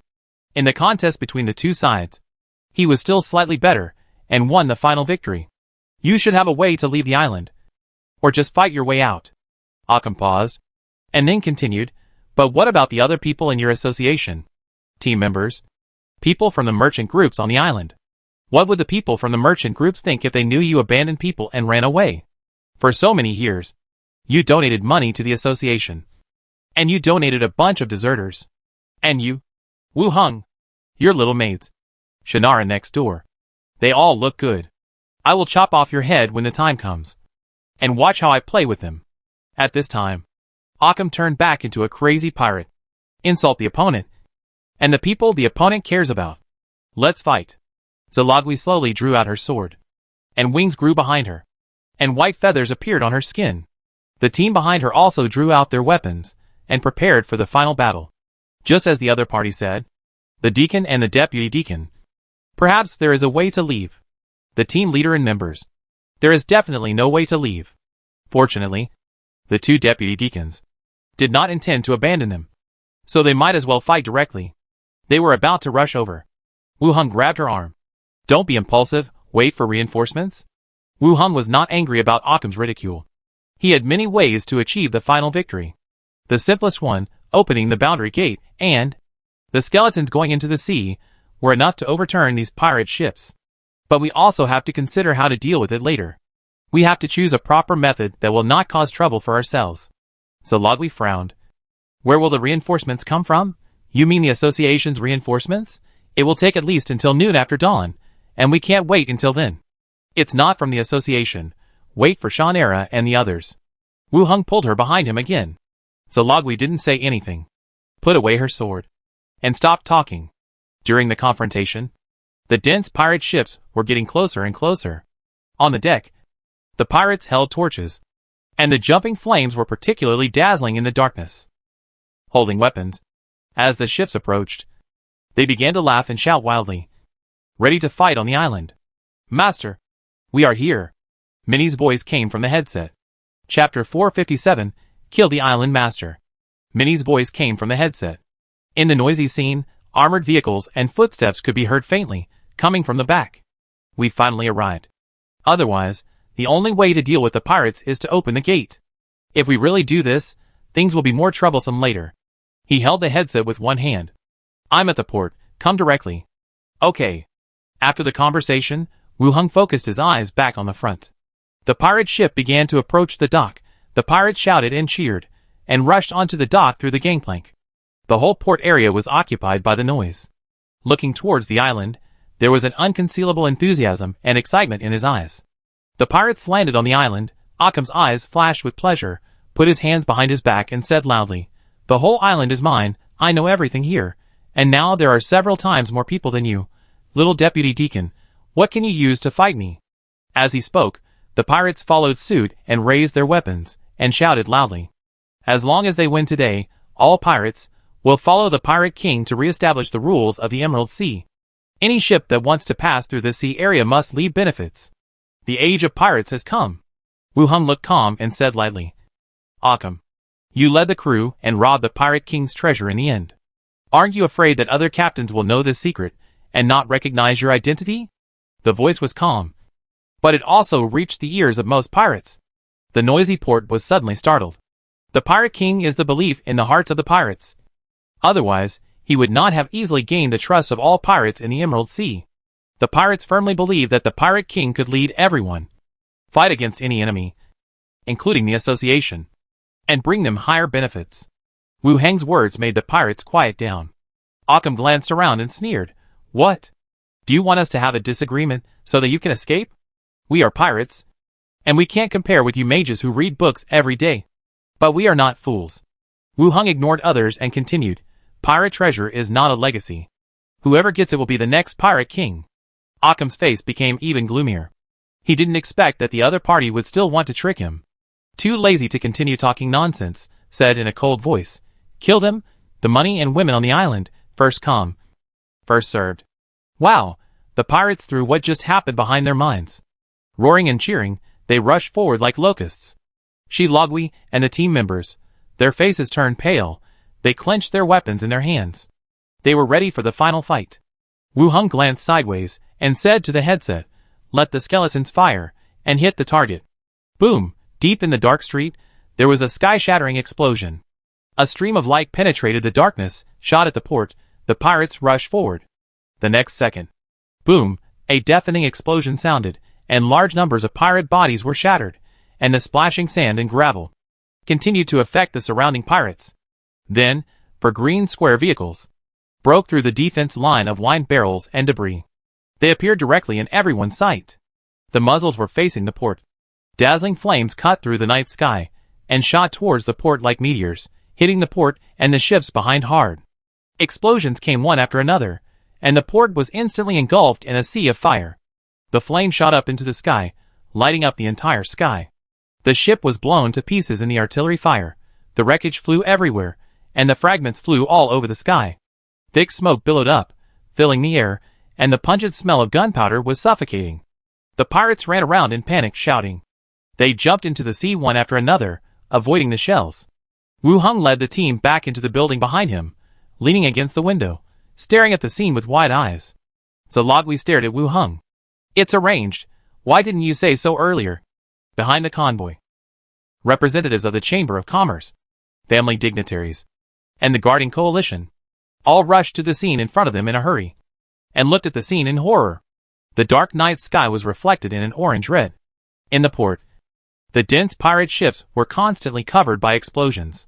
Basically within 5 seconds, a pirate ship would be smashed to pieces and began to sink. The pirate ship, with its thousands of sails floating, was completely gone at this moment. Only the escape and the U-turn were swallowed by the flames. Among the crowd, there were people with faith in existence, and they knelt down towards the port. He began to mutter something. The representatives of the merchant group also gathered together and began to discuss in a low voice. Is this a magic weapon? When did the association develop this kind of thing? It's not from the association. I heard from Shanala that it belongs to the deputy deacon of the association. Too scary. Anyway, we survived, thanks to this weapon. That's right. At this time, Shanala's housekeeper walked over quickly. He glanced at everyone present with a cold look and said, the merchant group representatives retreat to a safe position. All the guards are divided into 2 teams, blocking the east and west roads and killing all the pirates who passed through. The task was issued, and everyone took action immediately. Thinking that he had no fighting power, he retreated to the back. The guards did not ask their master for his opinion, but followed the order and divided into 2 teams.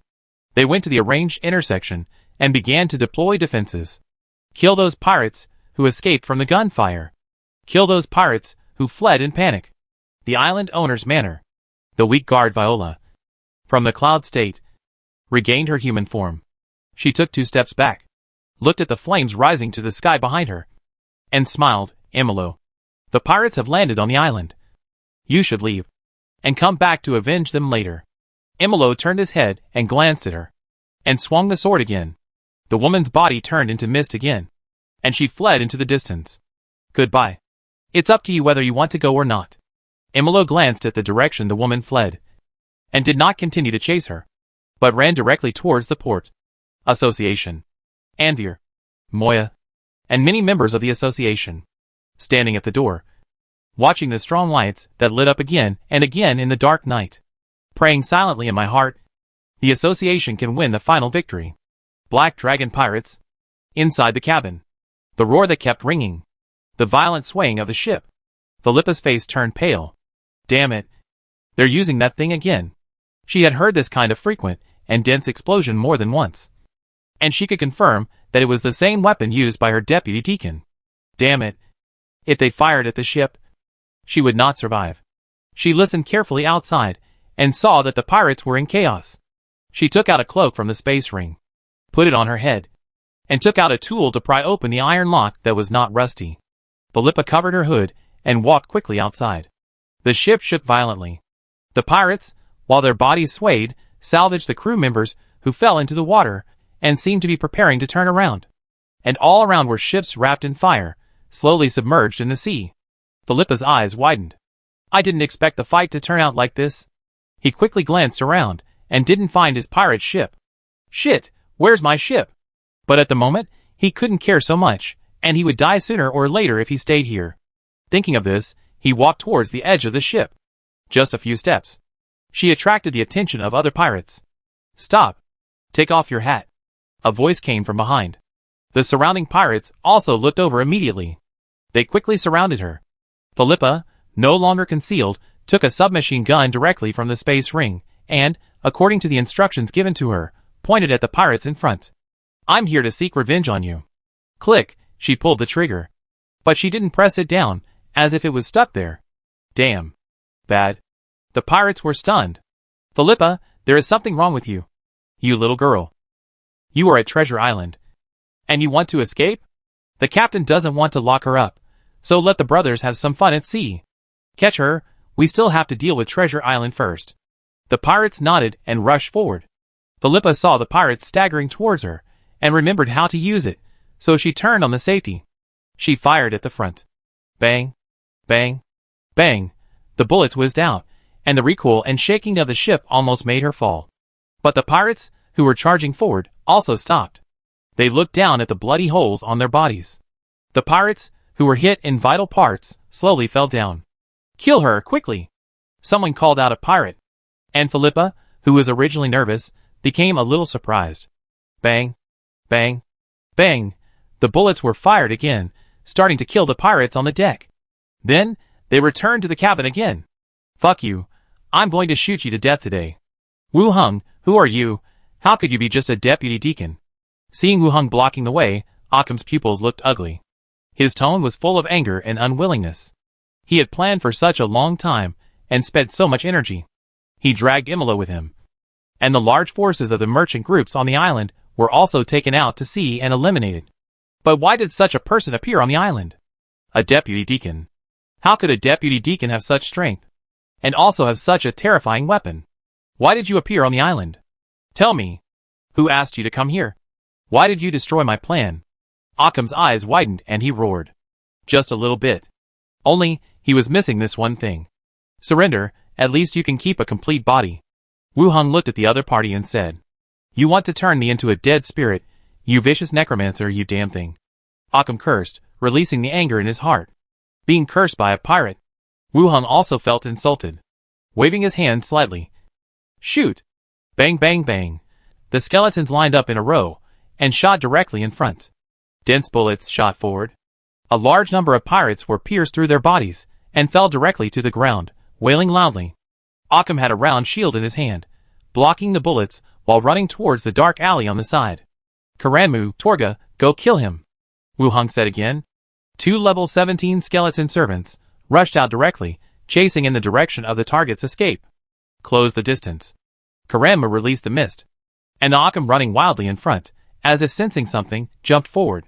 Karanmu's figure, a step slower, appeared behind him, and his long sword slashed into the air. Skeleton boxer Torga directly blocked the opponent's way. Occam turned his head in advance, avoiding the opponent's punch, and thrust forward with his long sword. Wu Hung stood behind, somewhat surprised by the opponent's fighting style. Even though his swordsmanship was not as good as Karanmu's, and his skills were not as good as Torga, he could always avoid some fatal attacks in a way that seemed to be predicted. Even if his armor was dented and his mouth was bleeding. But he could still hold on. Wu Hung took the rifle from the skeleton beside him, took a simple aim, and pulled the trigger directly. Bang! 2 holes were instantly shot out of Occam's body. The armor covered the blood, but it was enough to penetrate his body. Ah! Occam screamed. Tolga quickly stepped forward, and tightly bound his arms from behind, and Karanmu followed closely, and the long sword penetrated Occam's body, and even passed through the gap between Tokar's ribs.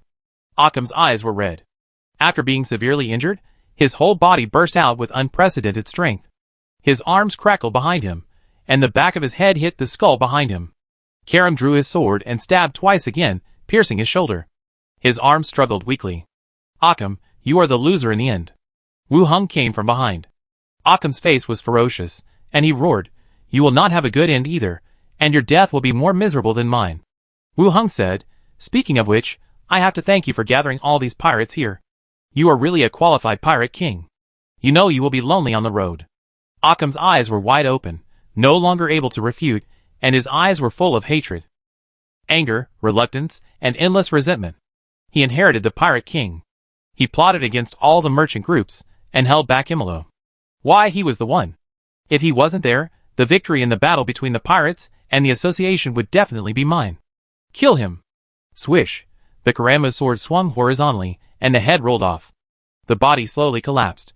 Wu Hung was about to bend down to take off the other party's space ring, but he suddenly sensed something, and frowned and looked forward. As his body retreated, he waved his hand. A bone cage rose from the ground. It instantly formed a bone cage, blocking the front. In the middle of the bone cage, a ghost that looked very similar to Occam gradually appeared. It rammed the wall of the bone cage like crazy. It shouted loudly, Wu Hung, I will kill you sooner or later. Even if I can't kill you, I will keep pestering you and let you have no peace. As it said this, it kept ramming the bone cage, roaring with resentment. The bone cage is a virtual cage formed by necromancy. It can not only trap living beings, but also ghosts and void creatures. Wu Hong was also a little surprised. It happened suddenly. After the other party died, he actually turned into a ghost. This 18th level professional really has his own special features. Xiao Xiao. What level is he? Xiao Xiao appeared on the side. Not high. About 12 levels. Glinda also appeared from the other side. It should be because he is a level 18 prophet. Otherwise the ghost level would hardly be so high. Chapter 458, God's Perspective. The head injury is considered as a major organ damage, and the resurrection technique cannot work. Now, the ghost has directly left the body. High-level professionals are really getting harder and harder to kill. Can you devour him? Wu Hong asked in a low voice. The two ghosts looked at each other. Glinda said, Not sure, I am about the same level as him, but he may be much more capable than me. After a small look, Glinda was not sure. He also shook his head. Wu Hong glanced at the ghost in the bone cage, who was still running around and cursing loudly. It was a bit risky to let his two ghosts devour him now. He also doubted whether he did not run away immediately. Was he deliberately trying to let his ghost rush up? He was trying to trick himself. Wu Hong, what can you do to me? Level 18 is a height you will never reach. I will keep pestering you, and when you die and become a ghost, I will devour you bit by bit. Occam was in the cage, still cursing loudly, venting his anger. We are necromancers, king of hell. How can we be afraid of an ugly freak like you? Xiao Xiao pointed at the other party and shouted, and then shrank back behind Wu Hong. Haha, you actually raised such a small ghost as a spirit servant. Wu Hong, we are the same kind of people, unscrupulous, ruthless, and you are not much better. Occam still spoke loudly. What should we do? Glinda asked. Don't devour him yet, and use it as a ritual material later, Wu Hong said directly. Hearing this, the curse of Occam in the cage suddenly stopped, and he looked over here with some uneasiness. Wu Hong searched in the space ring for a while. A pottery pot was taken out. Magic soul pot. Description: a container for storing and imprisoning souls. This item was obtained when he killed the Necromancer in Rentan City. It seems to be useful now. Under the surprised eyes of Occam, Wu Hong walked to the front of the bone prison. The grid of bones automatically widened the distance, and Wu Hong put the props into the bone cage. Then, the bone cage began to compress the space towards the location of the soul pot, forcing Occam to move closer to the magic soul pot. Wu Hong, we can talk. We are only enemies in power, and we don't have much hatred for each other. Give me a chance, and I will help you take the position of deacon. Occam's voice was louder and more urgent. Wu Hong, let's talk.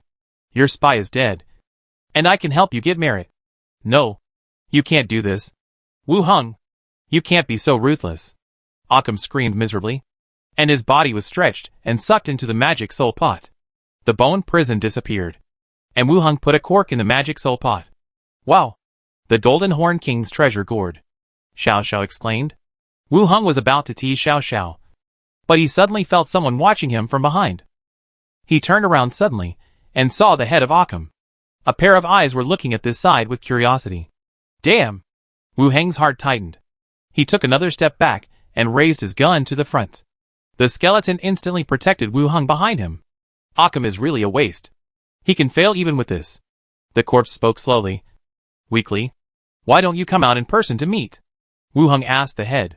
He could clearly feel that some kind of magic was connecting with the head in front of him. It was definitely not Occam, but another person. This method was even more evil than his ability as a necromancer. The head still looked at him. The association actually trained someone like you, which is really unexpected and interesting. Wu Hong said, Do you have something to say? The head smiled strangely. Just to see who killed Occam. To avenge him. If he dies, he dies. The head said. Wu Hong said, Tell me your name. You are not afraid to say it. Right? Haha. It is enough for me to remember you. The head said. And the tongue stretched out, and was about to bite. Wu Hong was prepared, and pulled the trigger. Bang. The bullet passed through the gap of the skull, penetrated the forehead of the skull, and rolled away. The skeleton stepped forward quickly, and kicked the skull back. The tongue was still there, but it was also bitten with a deep tooth mark. The head turned into a corpse again, and the eyeballs were cloudy. That kind of magic that connected also disappeared. Glinda said in a serious tone. What is that? It seems to be a pirate matter, and there are other people involved, and tell the deacon when the time comes. Wu Hung raised his hand, and shot another bullet at the head. So scary? Is he watching us all the time? Xiao Xiao said while hiding in the back. It's okay, he doesn't dare to show up. He must be more afraid of us. Wu Hung said, and threw the head back to the body. That's right. Xiao Xiao pondered for a moment, and nodded in agreement. Wu Hung took off the space ring from the corpse, and said, take off everything on him. The skeleton stepped forward and began to strip the corpse of its clothes. Then he took out a straw mat, and wrapped it up. Wu Hung put the corpse, clothes, and equipment into the space ring. After returning, he will check it carefully. Xiao Xiao, you continue to stay with me to protect me. Granda, you go to the island owner's manor to see if he has a treasure house or something. Avoid Imolo and let him know that it will affect our image. Wu Hung said. Granda nodded, and flew directly towards the manor. Return to the alleyway checkpoint. Olin! The dwarf captain ran over quickly. I'm here, Deacon. Occam is dead. Arrange someone to pass the message down, to cheer everyone up. Wu Hung said directly. Olin's eyes condensed. The pirate leader is dead. He showed joy on his face. Understood. I'll let someone know immediately. After saying that, he turned around and ran back to the team, after explaining the matter. The team members ran in different directions. They shouted, Occam is dead. The pirate leader has been killed by Deputy Deacon Wu Hung. Occam is dead? The representatives of the merchant group walked out of the hiding room, and looked at the team members, who were jogging and repeating loudly. The island owner who cheated most of their troops and mobilized all the pirates actually died at the hands of the deputy deacon. Imolo is here? Occam is level 18, except Imolo, who can kill him. Didn't Wu Hung kill him just now? The deputy deacon. The deputy deacon is only about level 12. How is it possible? Anyway, the association will definitely not say anything nonsense. It's fine as long as he's dead. Why don't you care who killed him? That's right. I'm afraid that almost all the pirates in the Emerald Sea were killed tonight. That's good. Our merchant ships can trade better in the future, and make more money. Yes, the era of maritime trade has come. Excited that he would not be kidnapped by pirates, and his family would not be destroyed. They gathered together to discuss sea transportation. In this battle, at least 80% of the pirates in the Emerald Sea were killed. In one go, the entire sea area was cleared, towards the direction of the armored vehicle. The gunfire had stopped, and the air was filled with pungent gunpowder. Shannara stood on one side, her hair lifted by the breeze, and she smiled at the association members running by. At the same time, she felt a little relieved. I knew you wouldn't lose. Occam's death also meant the end of the pirate era, and Treasure Island is about to usher in a new era. More merchant groups and chambers of commerce, larger trading markets, and more prosperous islands. The current Treasure Island will really be like its name. It will become a gathering place for wealth. Similarly, the next step is to select the new island owner. Representatives of various merchant groups have participated in the battle, and have a certain say in this matter. They have also witnessed the power of this kind of equipment and skeleton army. They have enough military force, and they are the lifesavers of these people. Can he win over these people? Besides, if he shows up in person, the impact is not very good. Let me do it. Shannara glanced behind her, and muttered softly. The housekeeper at the side just glanced at her after hearing her words, still standing by. The artillery fire has stopped. A large group of skeletons, standing on the coast, shooting bullets at the sea surface, killing the pirates, who fell into the water and ran around. The machine guns are powerful, and have a fast firing rate, and they have a terrifying killing power against the ships of this world. But the ammunition has not been solved yet. The military warehouses occupied by Anhui City cannot all be used here. Wu Hung walked to the port. After the bombardment, the scene in front of us was shocking. The ground was full of holes and craters of various sizes. Broken wooden boards and corpses floated on the sea. The boats were half sunken and half floating, emitting black smoke. In the distance, there were still many pirates, clinging to wooden boards in the sea and swimming towards the distance. Some speedboats were also trying to leave this area. Wu Hung glanced at them, took out the spine staff, and released the dead corpse battlefield. On the shore and on the sea, skeletons appeared one after another, with blue flames burning in their eye sockets. Wu Hung pointed to the sea. Sink all the ships. Kill all the pirates. Swoosh! The skeletons on the shore jumped into the sea. The sea was boiling, and the skeleton swam far away, killing the remaining pirates. On a sinking ship, several pirates leaned against the back of the wheelhouse and shouted, "Philippa, you are crazy. The ship will sink soon. Why are you wasting time with us here?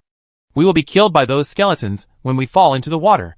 On the opposite side, Philippa hid behind the mast with a rifle in her hand, spitting and cursing. "Who told you to bully me before? No one dared to do this to me. Sister, aunt, that was the captain's intention. What does it have to do with us? You have killed almost all the people on the ship." Philippa made a scene on the ship, and the ship that was originally in the front stopped. The ships that sailed in front of them basically all sank. The one under their feet also sank slowly with a creaking sound. Philippa said, "I didn't find him, so I'll take you as the scapegoat. We were wrong, okay?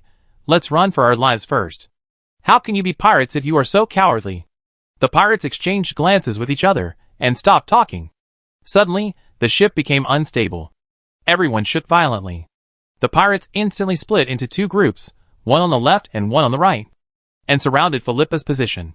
Philippa heard footsteps, raised his gun and fired. The bullets instantly hit several people on one side, and they fell to the ground wailing. The pirates on the other side rushed forward.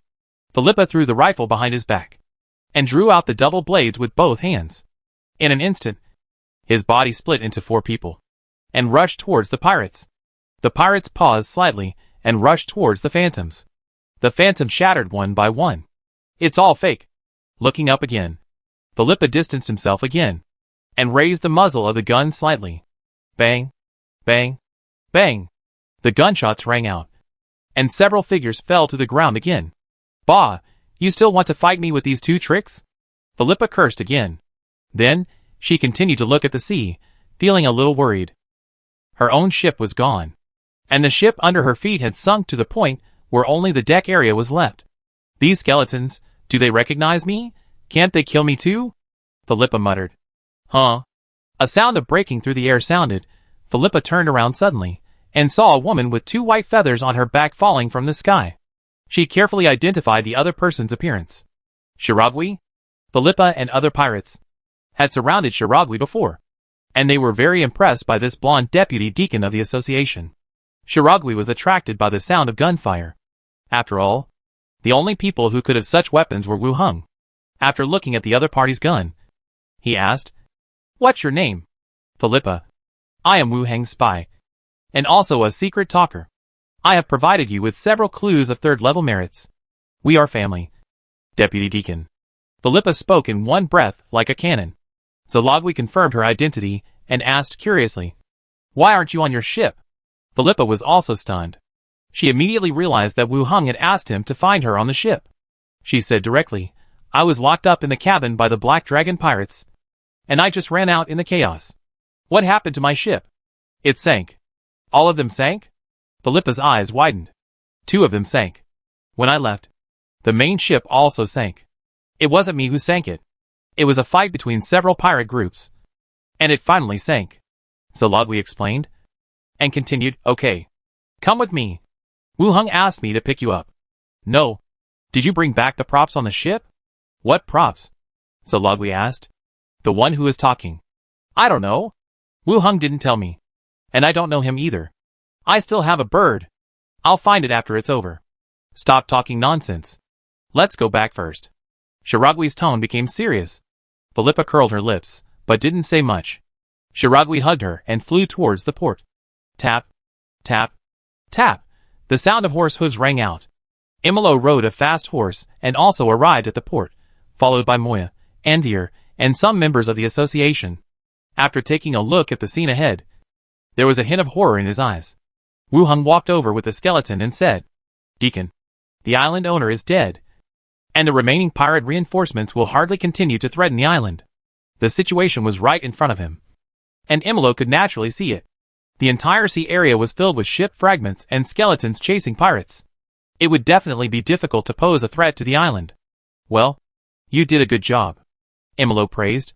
"Wait for the troops from various places to come." Imolo asked, "Where is Zalagwi?" "Zalagwi went to the sea to rescue people." Imolo nodded. Wu Hung and Zalagwi stay at the port, members of the association team. Each team will lead the association guards. The merchant group coalition. Start patrolling. If you find pirates and those who take advantage of the situation, kill them directly, and restore order on the island as soon as possible. Yes. Everyone answered, started to plan the team and patrol. Imolo returned and took charge of the association. Wu Hung went to the ship management, the building where ships are registered. Whoosh! A sound of breaking through the air was heard.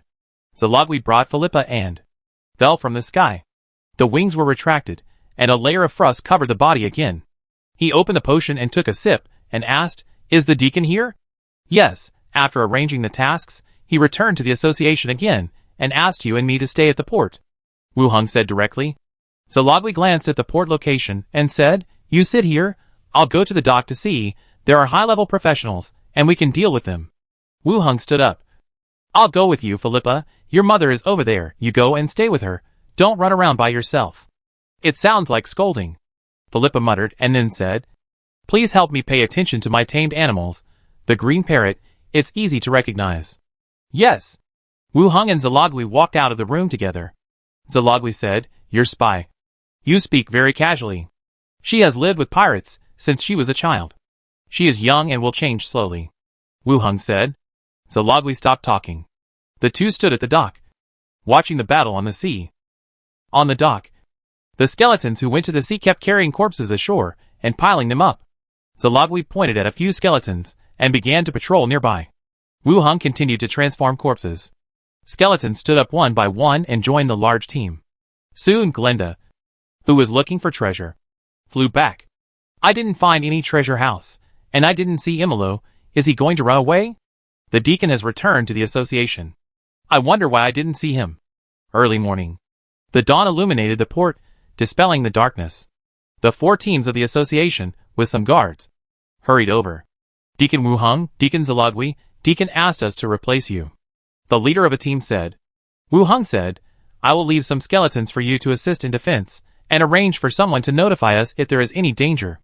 "Thank you, Deacon." Wu Hung transferred some skeletons and ordered them to follow his command.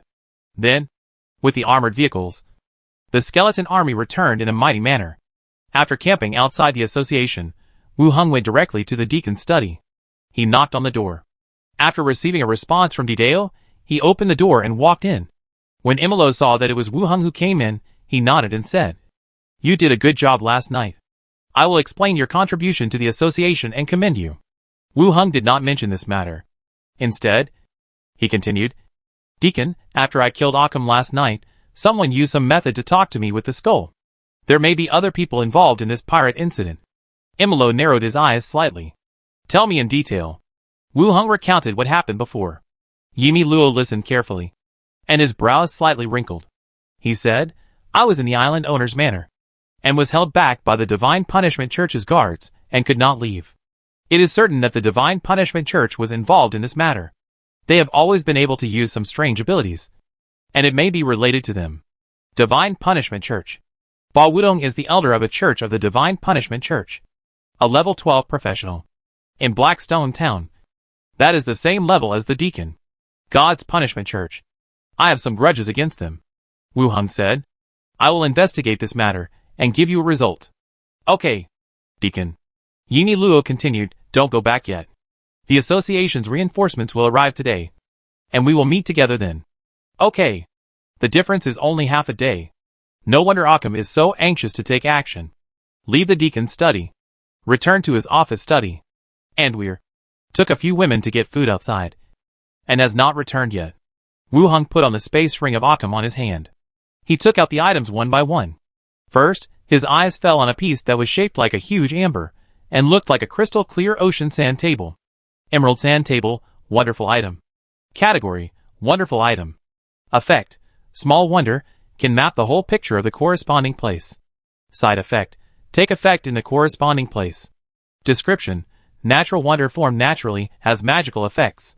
Wu Hung looked inside the sand table. Treasure Island, nearby islands, miniature ships, all appeared in the sand table. Wu Hung widened his eyes, looking at everything inside. This, God's perspective. Chapter 459. Is the little ghost yours? It's like a miniature landscape. The islands, ships, everything in the Emerald Sea, are all clearly presented in the entire sand table. Originally, it was believed that the island owner Occam might use his personal ability or the port ship information to calculate the routes of all the merchant ships. Now it seems that it is completely relying on this strange object in front of him. Which ship takes which route? It is too clear. Fortunately, the battlefield was placed on Treasure Island. If it was on the sea, he would have this god's perspective, and it would be more difficult to deal with. Continue to look at the side effects. Take effect at the corresponding location. What do you mean? It can only take effect in the Emerald Sea. Or at different locations, it can show the full picture of the area. Wu Hung scratched his chin. I feel that the first point is more likely. After all, it is called the Emerald Sand Table, and it corresponds to the Emerald Sea. If it is the second one, it is of course better. Then every time I go to a place, I can check the information of the corresponding location. It is the same as the big map in the game. I'll try it when I have a chance. After looking at the most eye-catching wonder, his eyes continued to fall on the second one. A quill pen with a unique shape. The tip of the pen is bright red. Amorous quill pen wonder. Category, wonder. Effect, can send letters to the person you want. Side effect, use the blood of living beings as ink. Description, one letter after another, carrying the Earl's tender feelings for different lovers. Looking at this wonder, Wu Hung frowned again. The blank envelope has nothing to do with the letter. It is obvious that this pen can be directly delivered after writing. Just from the description, the original function is to use a quill pen to write love letters to lovers. It has a special effect. It is used by Occam to deliver messages and assign tasks to pirates. It is really rare to use a strange object to date someone. The effect is to deliver it to the person you want. This point should be described inaccurately. Occam cannot know who every pirate captain is. Not to mention that pirate groups are constantly disappearing and new pirates are established. More likely, they should use the sand table to determine the information of the pirate ship, and then send the letter. Or they could use the profession of the prophet, to find out some information about the pirates. Then send the letter. That should be it. The more I think about it, the more reasonable it seems. The side effect is that the blood of living creatures is used as ink. This is nothing. Animals are also living creatures, and it is not difficult to obtain. There is also a can of red liquid on the side. Open it. There is a strong smell of blood. It should be the blood used for writing. It must be said that the value of Occam's two strange objects is very high. Great effect. Small cost. And the sand table has no cost at all. If it is sold at the consortium auction, the price will definitely exceed the most expensive evil sword. Wu Hung took the pen and looked at it, and put it back again. All doubts are solved. How did the other party know the routes of all the fleets? And how did the blank envelopes get sent out? When I saw the two strange objects, everything was solved. The previous doubts, I felt that there was nothing special. And I even thought that the profession of prophet was too powerful. If you change to any profession, you will have these two kinds of treasures. You can also gradually mobilize all pirates. But the pirate king asked the prophet to inherit. There must be other reasons. When the skeleton is transformed later, see if there is anything special. I hope the association will not take this body away. There are still many props left. Wise scepter. Title chain shirt. Light sword. Endurance belt. There are still many kinds of props in the ring. There were quite a few equipment and daily necessities. After all, they had reached the level of island owner, so they must be richer. He took out everything. He threw all the useless ones, some underwear, and daily necessities aside, and had them thrown away later. Then, another space ring. Wu Hung waved his hand casually, and wooden barrels filled with gold and silver coins appeared in the open space in the middle. They were full and dazzling. Wow, so rich, it seemed that the little gold coins offered as a reward for him were really nothing. Is being an island owner so profitable? Or the treasure of the pirate king, or the money accumulated as a pirate? Anyway, it's all his now. Sure enough, it's faster to make money by robbing others. Squeak, at this time, the door opened. Anvil, Minnie, Philippa, Millicent, the four women, came back after dinner. Minnie was holding the breakfast she bought for him. When they saw the barrels of gold coins in the room, the four of them widened their eyes. Philippa was the first to rush over, holding a wooden barrel full of gold coins. Wow, is it Occam's money? So much, I'm rich. As she said, she grabbed a handful, and was about to put it into her space ring. Minnie stepped forward and grabbed her. What are you doing? These belong to the master. Why are you packing them up? What's wrong with me taking some? I almost died at sea. My life is worthless. Philippa shook off the grabbed arm. Minnie still said, you were rescued from prison by the master. Otherwise you would have died long ago. I caught so many pirates for him. It's yours only if I give it to you. Millicent also said, Philippa, take it out. You are a member of the association. Not at sea. Philippa saw that no one was on her side. Throwing the collected money back. Who cares? After saying that, she sat aside angrily. And Weir came over and asked, Master, what did the steward say? At noon, the reinforcements from the association will come, and then the island will be safe. Wu Hong started to eat and replied casually, then when will we go home? Minnie said, wait a minute, you go back first. Wire go back with you. I'll stay at the association. Oh, then let's go back early, so we can clean up the yard. After eating, Wu Hong collected all the money and props.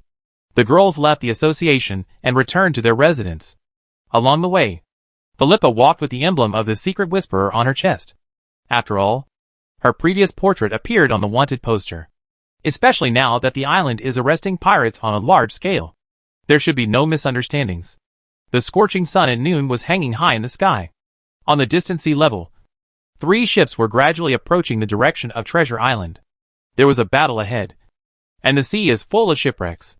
The voice of the sailor came from the observation deck. On the boat, many deacons and members of the association who had come walked to the bow and looked into the distance. The sea near the port of Treasure Island was full of broken planks and debris. The further forward, the muddier it became, as if entering a swamp. Some people in small boats were salvaging bodies at sea. It's over. It's too late. Occam is really dishonest, daring to attack the association. Imolo still miscalculated the time. If we had come a step earlier, we might have been able to prevent this accident. I don't know if Imolo can survive. If something happens to him, the association will probably make Treasure Island disappear. Everyone discussed. There were footsteps behind him. An old human wizard, with white hair and beard, and gray robes, came out. Dean Janvito. Everyone saluted. The old wizard nodded, and looked at the situation in front of him. He flicked his embroidered robe. A reconnaissance magic flew quickly forward. At the same time, the tame beasts behind him also flew towards the direction of Treasure Island. In the tame beast's sight, at the port, there were workers repairing the port, the guarding skeletons, and members of the patrol team. At this time, a figure slowly walked out of the carriage on the roadside. Blonde hair and blue eyes, wearing a straight and gorgeous noble dress. Imolo? Is he okay? Then here, on the association's ship, seeing Imolo coming out, everyone was a little surprised. It seemed different from what they imagined. At least Imolo was fine. The old wizard's detection magic returned, and he also observed the situation on the island. He said in a deep voice, approach. Go to the island. The ship moved forward again, and after successfully docking, everyone boarded the devastated dock. Dean John Ito. Imro nodded, said calmly. The old wizard looked around. Deacon Imro, Treasure Island is. Let's go to the association first, and talk on the way. Imro said. Several carriages stopped on the side. The members of the association who came to support boarded the carriages one by one. Imro and the old wizard were in the same carriage. In the carriage, Imro roughly recounted the incident. The old wizard raised his eyebrows slightly, somewhat surprised. You said that the deputy deacon killed Occam and also repelled hundreds of pirate ships? Imro nodded. Indeed. Deacon Imro, you want him to be valued by the association? I will never say such things, Imro said in a serious tone. The old wizard also felt that his words were a little inappropriate, smiled and nodded. Then, I will take a look at this young man at that time. Uncle, there are many people outside. All of them are high-level professionals. Xiao Xiao flew back and whispered. Where is it? Wu Hong asked. At the gate. There is an old man, dressed like Gandalf, Xiao Xiao said. Who is Gandalf? Grinda asked. Ah, an old man who can do magic. Very powerful. I will show you tonight. The window of the office study can't see the location of the association's gate, unless you stick your head out. You can see a little bit. Let me see, Wu Hong said. Xiao Xiao went straight into his body. The scene at the entrance of the association also appeared in his mind. There were many carriages parked at the entrance. Many people came down from the carriages. The one who came in with Iamai Luo was an old man with white hair and white beard, holding a wooden stick in his hand. Level 18. And the others behind him were all professionals at levels 15 and 12. This configuration, if they had arrived earlier yesterday, would really have stopped the pirates' actions. That's not right. Occam has the Emerald Sand Table, and he can see the movements of the association's ships. There will definitely be other ways to deal with it. Knock. Knock. Knock. At this time, there was a knock on the door. Deputy Deacon Wu Hung, Deacon Yini Luo asks you to go to the study. The voice of the staff came from outside the door. I know. After answering, she stood up from the chair. Looking at Glenda. You come back first. I need to go to the deacon's study. Glenda went back into the body. Wu Hung opened the door and walked out. He came to the deacon's study. Knocked on the door. After receiving a response, he walked in directly. In the study, besides Imro and the old man with white beard who had just been seen, there were several investigators holding papers and pens. Wu Hung. This is Dean Janbio, the leader of the reinforcement team to Treasure Island. Imro introduced the old man. Then he continued to introduce Wu Hung. Wu Hung, the deputy deacon of Treasure Island, played an indispensable role in the pirates' occupation of the island this time. It was all because of the good command of the deacon. I just followed the order, Wu Hung said. Imro nodded slightly with a cold face. The old man did not answer, but looked him up and down. The little ghost at the door just now is your spirit servant? How did you get it? Chapter 460. 3 choices. Not only did the old man detect the ghost, he also determined that the ghost was young when it was formed. What's the problem? Dean? Wu Hung looked at him and asked. Just now. Yini Luo introduced the other party's name too quickly, and he didn't remember it for a while. The old man looked at him and said, Necromancers, raising spirit servants, need to follow compliant procedures. Don't worry about this. Dean, I can become the deputy deacon of the association and pass the inspection of the special envoy. Naturally, it is in compliance with the regulations. Wu Hung still spoke in a calm tone. The old man was slightly stunned, and seemed a little surprised by his attitude. He laughed and said, Not bad. No wonder Iamai Luo thinks highly of you. At this time, the door of the room was knocked again, and Zalagui also walked in. She bowed slightly and glanced at Wu Hung again. Iamai Luo said directly, Tell us about your respective things yesterday, so that we can record them and report them to the headquarters. Okay. Zalagui spoke first, and told us about her trip to the port after she received the mission yesterday. Then Wu Hang's armored vehicles arrived and bombed the port and the pirate ships on the sea. When they heard that 4 mobile vehicles, carrying equipment, destroyed hundreds of ships and blocked the enemy's attack, everyone present was a little surprised, especially several investigators. They all looked at how the investigators beside them recorded it. This matter will be reported to the headquarters, and there will be no falsehood, the old wizard reminded. At that time, the members of each team and several merchant groups on the island saw it. We have defended the island. Why would we lie to you? Zalagui's tone was also a little impolite. Although they won, everyone paid a heavy price. These people were busy but could not help, and they came with an investigation look. You? The old wizard's voice was choked, and he did not continue to say more. Then Wu Hung narrated the process, defending the association building, and then receiving the news from Imolo, and finding and killing the island owner. There was an additional plot about Imolo in the middle, so it was more credible, and no one raised any questions. Did you write it down? Imolo asked. I've written it down. Several investigators nodded. Imolo said, Okay. Now that the reinforcements have arrived, the island is safer. You go back and rest first, and I'll let you know if there's anything. Wu Hung thought for a moment, and said again, Deacon, the skeletons that are helping to defend the port need to be mobilized, and my trained beasts are lost there, and we need to find them. Imolo looked at him. At night, you take over the port patrol and take care of things. Understood. After agreeing, the two of them retreated directly. The old wizard took a sip of tea and said with a smile, Your 2 deputy deacons are both quite unique. Imolo sorted out the documents casually. Treasure Island deals with pirates, and it is inevitable that their personalities will change. Yeah, you are right. Outside the study, Zalagui asked, What is the name of this old man? Ah? I wanted to ask you that. Wu Hung looked at her. I didn't notice it, and I forgot it as soon as I was interrupted. Is he powerful? Zalagui looked back at the study. Wu Hung lowered his voice. Level 18 professional. Called Dean? Sounds pretty impressive. Level 18. You didn't come yesterday. And you came after the end of today. Zalagui's tone was a little dissatisfied. Wu Hung smiled and said, Anyway, we won in the end. No one is fine. And the rest is not important. Yeah, you are right. Zalagui agreed. And straightened her chest. I didn't expect you to be so impressive last night. Wu Hung was shocked. And looked around. You slandered me. Yeah. Where did you get that kind of equipment? The whole association is discussing this matter now. Oh, you are talking about this matter. There are not many in my hometown. And I usually don't want to use them.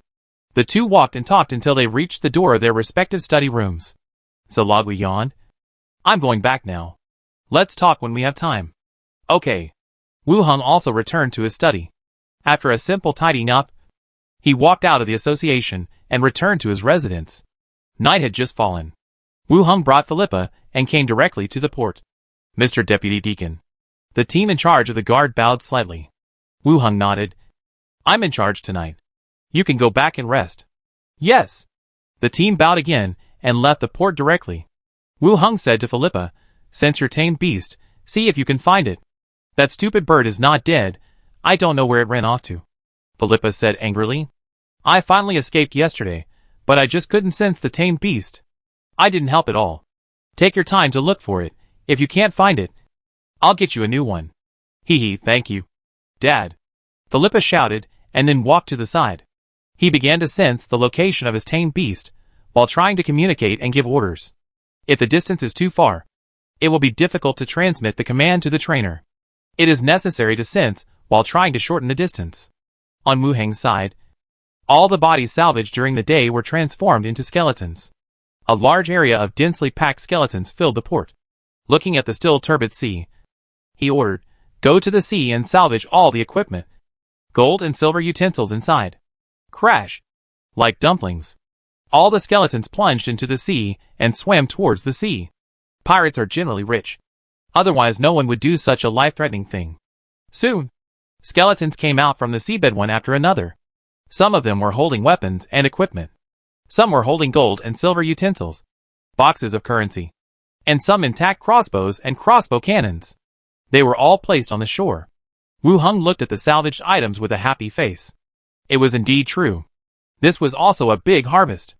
Wu Hung collected a batch of items after salvaging them. Then the skeletons returned to the sea and continued to salvage. Philippa followed the induction and gradually walked to the wasteland on the east side. The surroundings were filled with gloomy air, which made her shiver. This is the last time. If you still can't find it, you can't blame me, Philippa muttered. Finally, she tried to communicate with the beast. This time, she established a direct connection with the beast and shared vision. It was dark all around, and she couldn't see anything clearly. She ordered the beast to come back. Not long after, there was a sound of leaves shaking in the woods ahead, and a fat parrot with green feathers and a red crown flew out. It flew over excitedly with grass and leaves on its body. Philippa also showed surprise. Silly bird, I knew you were not dead. Silly bird, Captain. The parrot also shouted with a shrill voice. Return to the port. Wu Hung was still collecting the salvaged goods. Philippa was fine, just standing aside, flashing mosquitoes, while talking to the parrot, asking about what happened after he was caught. At dawn, Wu Hung arranged for the skeletons to help defend the port. He and Philippa went home. The house was tidied up again, and the collapsed wall had not been repaired yet. After sleeping until noon, I heard the sound of several women chatting downstairs. Wu Hung had a simple lunch. Then he returned to the study on the 4th floor, opened the door, and headed to the zombie world. Here, it was still a room in the military area. Standing at the window and looking out, there was heavy snow outside. A large group of skeletons were sweeping the snow. Judging from the footprints, there was at least 20 centimeters of snow. He took out the intercom and called Chi Han Kai. Soon, there was a knock on the door, and Chi Han Kai pushed the door open and walked in. You're looking for me? Wu Hung motioned her to sit down, and asked, How's it going here recently? There are basically no people exchanging gold at the station now. It should be better after the heavy snow. Sister Yang has also suspended transactions with the provincial rescue team because of the snow. They still don't want to give us the machine gun blueprints, Chi Honkai said while holding a small notebook and comparing them. It seems that the heavy snow has been going on for a day or two. It has blocked many actions. Well, let's talk about it after the snow stops. Shall I take you down to have a look? See if there are any deficiencies? Chi Honkai said. Wu Hong stood up and followed her outside. Association. Meeting room. Imolo. Dean Janvito. And several 15th level association professionals sat around the conference table. Deacon Imolo. According to the procedure, when the Treasure Island incident is sent to the headquarters, you should also recommend a candidate for the island owner. The old wizard Janvito spoke softly. Imolo looked at the other party and said softly, Dean Janvito, do you have any suggestions? It's not really a suggestion. After all, we didn't really help Treasure Island. But there are only 3 ways to choose the island owner. First, the local association recommends, which is usually the people's favorite and has made special contributions. Second, the headquarters allocates and selects a new person to serve as the island owner. Third, it is divided to nearby countries and let them manage it. Chapter 461, No Need to Ask the Corpse. The crisis of Treasure Island has been resolved, and the next step is to appoint a new island owner. As for the candidate, it is now necessary for the association headquarters to make this election. After all, whether it is Imolo or Wu Hong who solved most of the troubles, they are all members of the association. They all have to abide by the rules. Imolo leaned back in his chair and asked directly, which one does Dean Janvito think is more likely? Janvito seemed to have thought about this question a long time ago, and said slowly, according to the association's previous arrangements, the second possibility is more likely, arranging a person who is good at management to serve as the new island owner. The second possibility is to transfer a new island owner from outside. The disadvantages are also obvious. Newcomers need a certain amount of time to understand the local situation. After a long time, a new group of pirates may appear again. There is no high threshold to become a pirate. After a long time, there will be a steady stream of pirates. Imolo nodded. He also knew the affairs of the association. Janvito continued, of course. This is just based on previous speculation. If the person recommended by the locals has a high reputation and is supported locally, the probability of the first one will be greater. As he said, he looked up at the other party. In fact, the meaning is very clear. If Imolo wants to be the island owner, it won't be so troublesome. Imolo said directly, the candidate recommended by the locals is the deputy deacon Wu Hong. This time, he calculated the enemy's plan in advance, killed Occam, and prevented the pirates from landing on the island. He should be recommended. Janvito was slightly surprised. He reminded softly, Treasure Island is a good location. Imolo's tone was still flat. I came to Treasure Island because the association couldn't find a more suitable person. Now that the pirate issue has been resolved, I have my own way to go and will not stay in Treasure Island for a long time. The elves are really enviable. They can have more time to move forward in their own direction, Janvito said with a little envy. Then he said, if you take the position, the success rate will be higher. If you recommend the young deputy deacon, the possibility will be much smaller. Imolo said lightly, it depends on his own luck. If you have made up your mind, write it down and send it to the association headquarters as soon as possible. Yes. Residential area. A mansion hall. Shannara was dressed in a purple long dress. Dressed elegantly.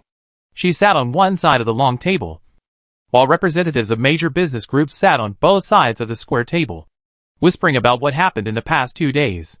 Treasure Island has restored order, and they are the happiest. After this incident, Treasure Island will usher in a new era. Maritime transportation will become the new golden route. I heard that the association is going to choose a new island owner. What do you think? Shannara suddenly spoke, attracting everyone's attention. A representative of the merchant group, turning the gold ring on his hand, said, we have no say in how the association chooses.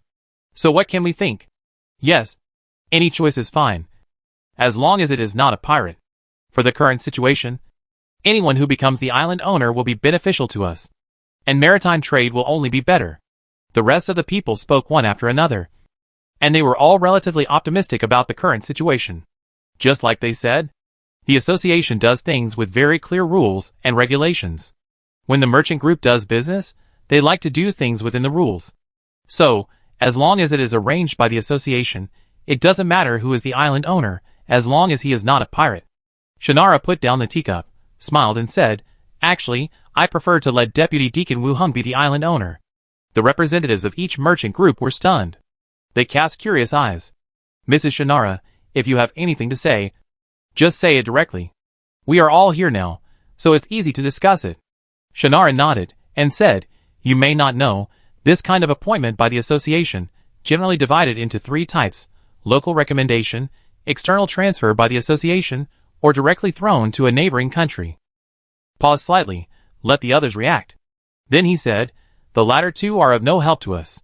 We have dealt with the battle the night before yesterday to some extent. We can't let our efforts go in vain. In the end, the island has nothing to do with us." Everyone frowned. For a moment, no one wanted to come here. But some people still supported him, and said, according to Madame Chanella, "We did contribute. Yes. I also lost a lot of guards." "That makes sense. Deacon, what does this have to do with Deputy Deacon Wu Hung?" As they spoke one by one, the hall became a little messy. Chanella picked up the silver spoon, tapped the edge of the teacup, and said, "I plan to write a letter of recommendation, on behalf of the Chamber of Commerce, to send it to the association, recommending Deputy Deacon Wu Hung to be the new island owner. Is there any direct connection here?" Chanella said slowly. "First, our lives were saved by him. Supporting our savior means that there will be someone to save us next time we are in danger. Second, his character and talent are not bad.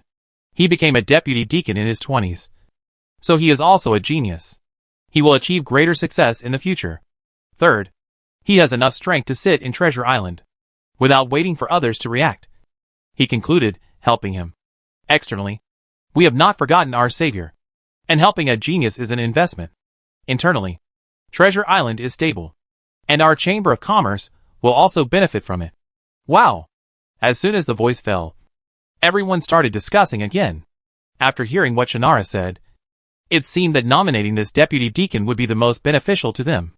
Then why not let Imolo be the island owner directly? After all, the deputy deacon is a necromancer, and it is easy to cause problems. A slightly fat middle-aged man asked. Shannara replied, "Let's not talk about whether Imolo thinks highly of Treasure Island, even if he wants to become the island owner. After this incident, Wu Hung will be transferred to other places to be a deacon, and Treasure Island will lose a strong man. If Wu Hung becomes the island owner, he will not be transferred away, and Treasure Island will have 2 strong men in charge." The middle-aged man choked and said no more. Everyone pondered for a moment. They expressed their opinions one after another. "Okay, I agree with Mrs. Chanella's proposal. Count me in on the nomination." "I agree, too. If he really takes the position of island owner, he must not forget us." "I agree with this statement." Most people spoke up and agreed with Chanella's proposal. After all, nominating one person would not cause any loss to their side. The other party's statement was indeed more convincing. Chanella glanced at the remaining chambers of commerce that had not expressed their opinions. He continued, "When he really becomes the island owner, he will strive for at least 3 years of trade tax exemption for the chambers of commerce that sign the letter of recommendation, which will be enough for everyone to make a fortune." After saying this, more people agreed to join and sign their names. Chanella looked at the letter of recommendation, confirmed that there was no problem, and handed it to the butler beside her. "Send it to the association, and say that all chambers of commerce recommend Vice Deacon Wu Hung to become the island owner." "Yes, ma'am." Residence. Study. After Wu Hung came back from the zombie world, he sat at his desk and rethought the follow-up issues.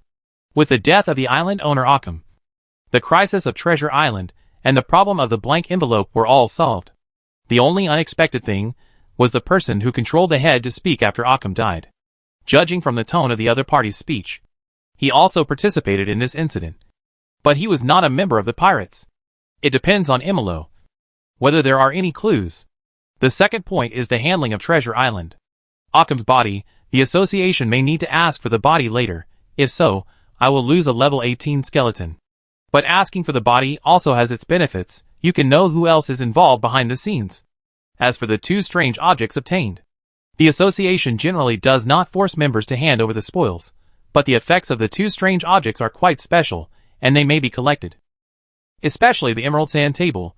It is a strategic map in the Emerald Sea. Whoever owns it can control the movements of all ships in the sea area.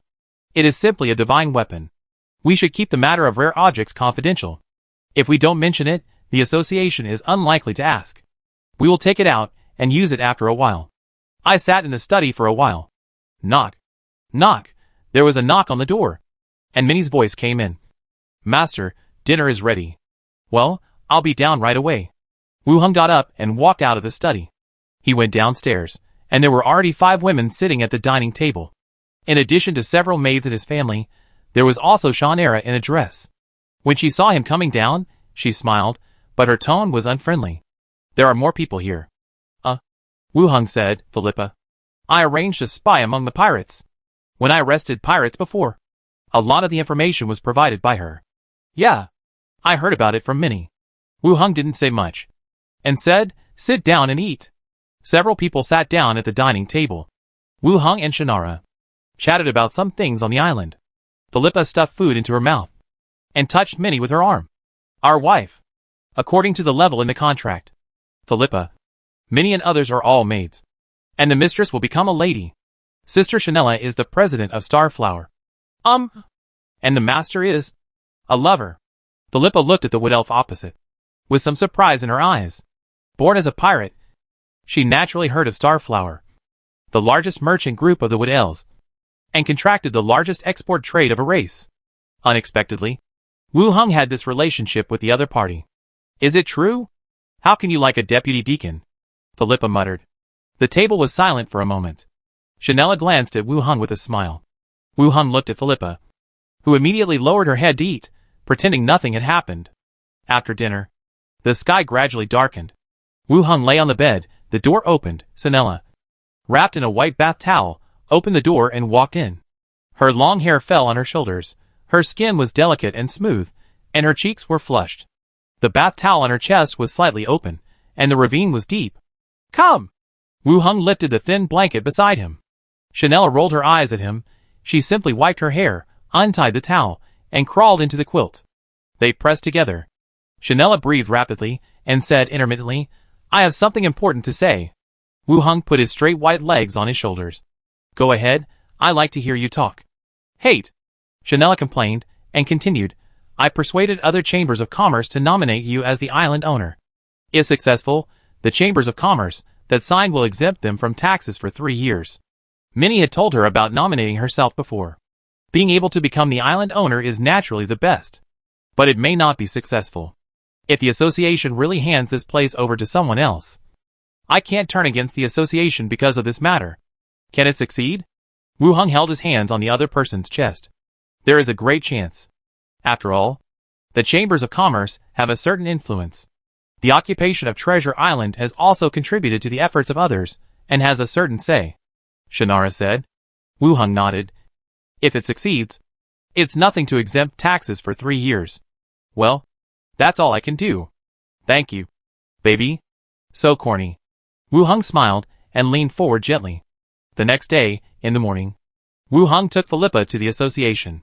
Philippa was wearing leather armor, with a green parrot on her shoulder, and walked with her hands behind her back. Jares, good morning. Novaru, you look good. Hey, Olin, your beard looks pretty good today. No way, you just found out that I'm Wu Hang's spy now. I thought, you're so smart, you'd have guessed it long ago. Philippa was like a social maniac, and kept greeting people from the association along the way. It attracted a lot of attention. Especially Olin, who put his arm around the dwarf's shoulders and praised his handsome beard. This made Olin a little annoyed, but for Wu Hang's sake, he couldn't say anything. Wu Hung pulled her by the back of her collar and took her back to his office. Anvir, who came a step ahead, looked at Philippa, who was brought back with curiosity. Do you have to say hello to everyone? Wu Hung looked at her and asked. And, silly bird captain. The parrot flew to the side and said. Philippa raised her hand to scare the parrot, and explained, Isn't this just to get to know you all? To avoid you running into me in the future and trying to kill me? Then you should be more reserved. 2. Why are you grabbing Olin and braiding his beard? Oh my god. I'm very skilled. I used to braid my own hair. Philippa pointed to her hair. Be more reserved when you say hello next time. Philippa pouted. Okay. I get it. After that, She sat on the sofa and began to look through the comics she brought. I sat in the study for a while. Knock. Knock. There was a knock on the door. Philippa opened the door nearby. The staff member looked inside, saw Wu Hong and said directly, "Deacon Wu Hong, Deacon. Please go to the morgue." "Okay, thank you." The staff left. Wu Hong also stood up and walked out of the study. In the morgue, there was a cool breeze. Emilo stood at the door, followed by 2 investigators. In the morgue, there were already many bodies, and the 2 coroners were busy. Wu Hong came closer. "Deacon, you want to see me?" Emilo stood tall and asked, "Have you done autopsies on the pirates we killed?" "No. They are all arranged in the port and several locations for defense. And we haven't counted them yet," Wu Hong said. "Many pirates were killed this time. It would take some effort to count them. Count them, so that we can calculate the merits later," Emilo said. Wu Hong glanced at the corpses. "Deacon, some skeletons can't be recognized. Then collect the pirate flags and count according to the leader of the pirate flags." "That's fine." Emilo nodded and continued. "Take out the body of Occam and interrogate him to find out if there are any other plans." "Deacon, I have a way to get the answers you want without interrogating the corpse." Chapter 462, Hero Creation. "No need to ask the corpse?" Emilo looked at him with some doubt. Wu Hong said seriously, "Deacon, I need a separate room." "What method? So mysterious?" Emilo said. The 2 of them still took the investigator and walked to the inside of the corridor together. "Choose an empty room." Wu Hong took out the gold powder and blood, gradually forming a closed magic circle on the ground. After the last stroke, the magic circle exuded a faint power of the dead. Wu Hong took out the magic soul pot, placed it in the middle of the magic circle, and opened the bottle stopper. Then, a blue ghost flew out of the magic soul pot. Gradually, it took on the rough appearance of Occam. Occam glanced around and tried to move away invisibly. However, the magic circle was like a barrier, trapping it in the middle, and the diffused power of the dead soul kept eroding its translucent soul. Seeing that there was no way to escape, Occam cursed in the direction of the few people. "You damn beasts. You will die at sea. Red worms will drill into your bodies, and sea beasts will eat your flesh and blood." On the opposite side, Emilo and the 2 investigators all looked surprised. The original method was this. It turned out to be to imprison the ghost in the magic pot. "Necromancer, it's really scary." Wu Hong took the lead to explain. "When I killed him, I became a ghost, and tried to attack me at that time, and was put into the magic pot." Yini Luo raised his eyebrows. "He didn't choose to escape, but attack you?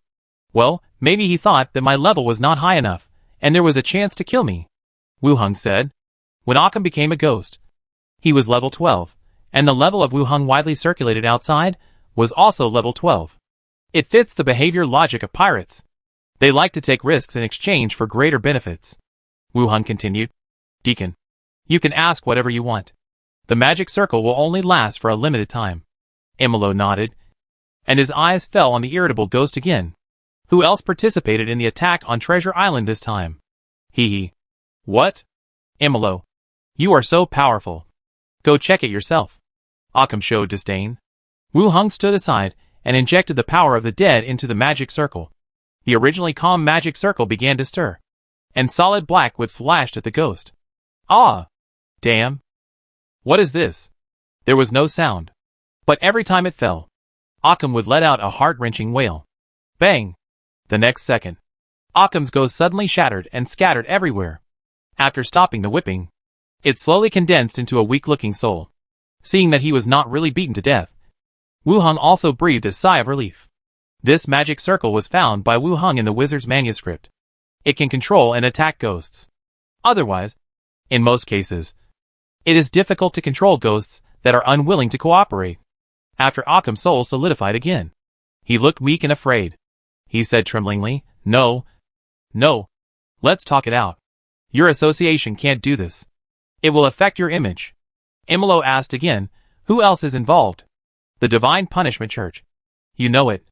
I asked the people of the Divine Punishment Church to stop you at that time," Occam said. "What else?"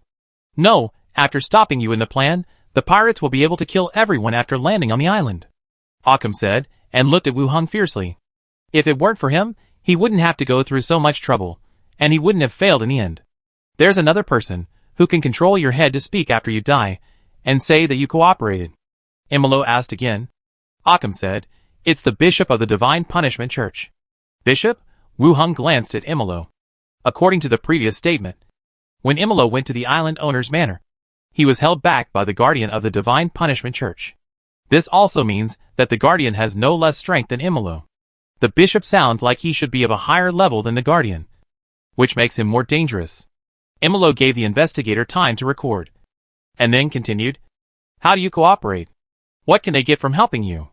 Occam sighed and said, I promised them that after Treasure Island got rid of the association, I would allow them to build a church on the island.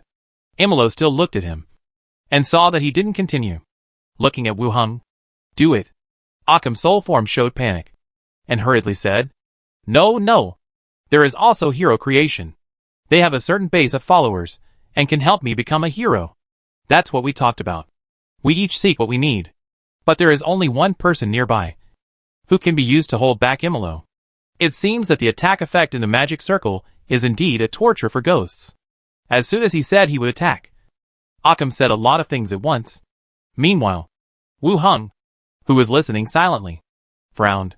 It seemed that he had gained another piece of knowledge that he didn't understand. Hero creation. Level 20 is the level of a hero. But it seems that it is not as simple as directly increasing the experience points, but requires hero creation at level 18. This, I have never heard anyone mention it. What else? Just say it.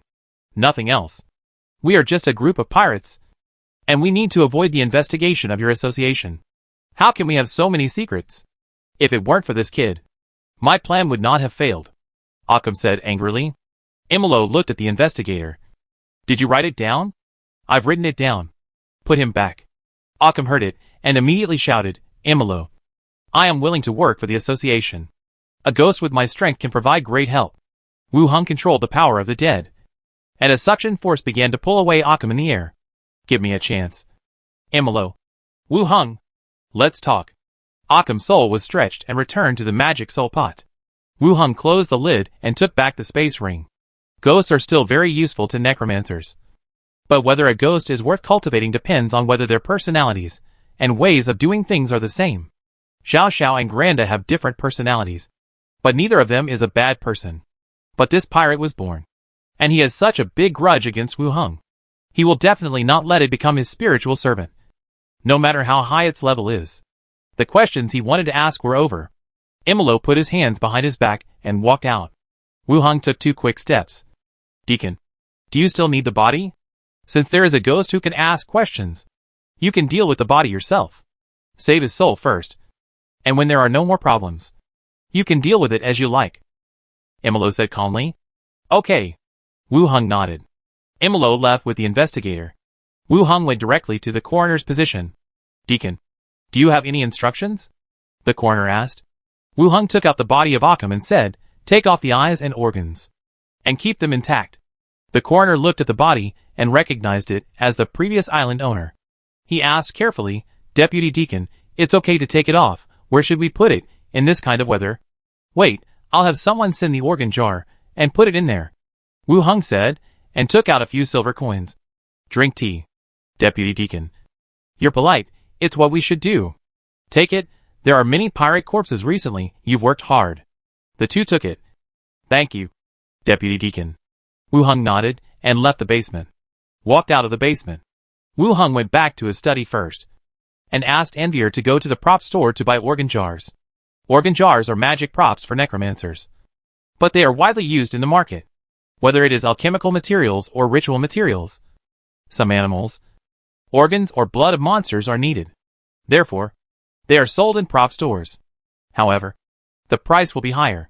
Envier nodded and took Philippa out to buy things. It is estimated that she was worried that this crazy girl would be left alone in the association and cause trouble. The 2 left. Wu Hung went out again and went to the butler's study. After knocking on the door, he went in directly. Yini Luo saw him coming again. Anything else? Wu Hung asked directly. Butler, Occam just mentioned the hero creation. This is the first time I heard this term, and I want to learn more about it.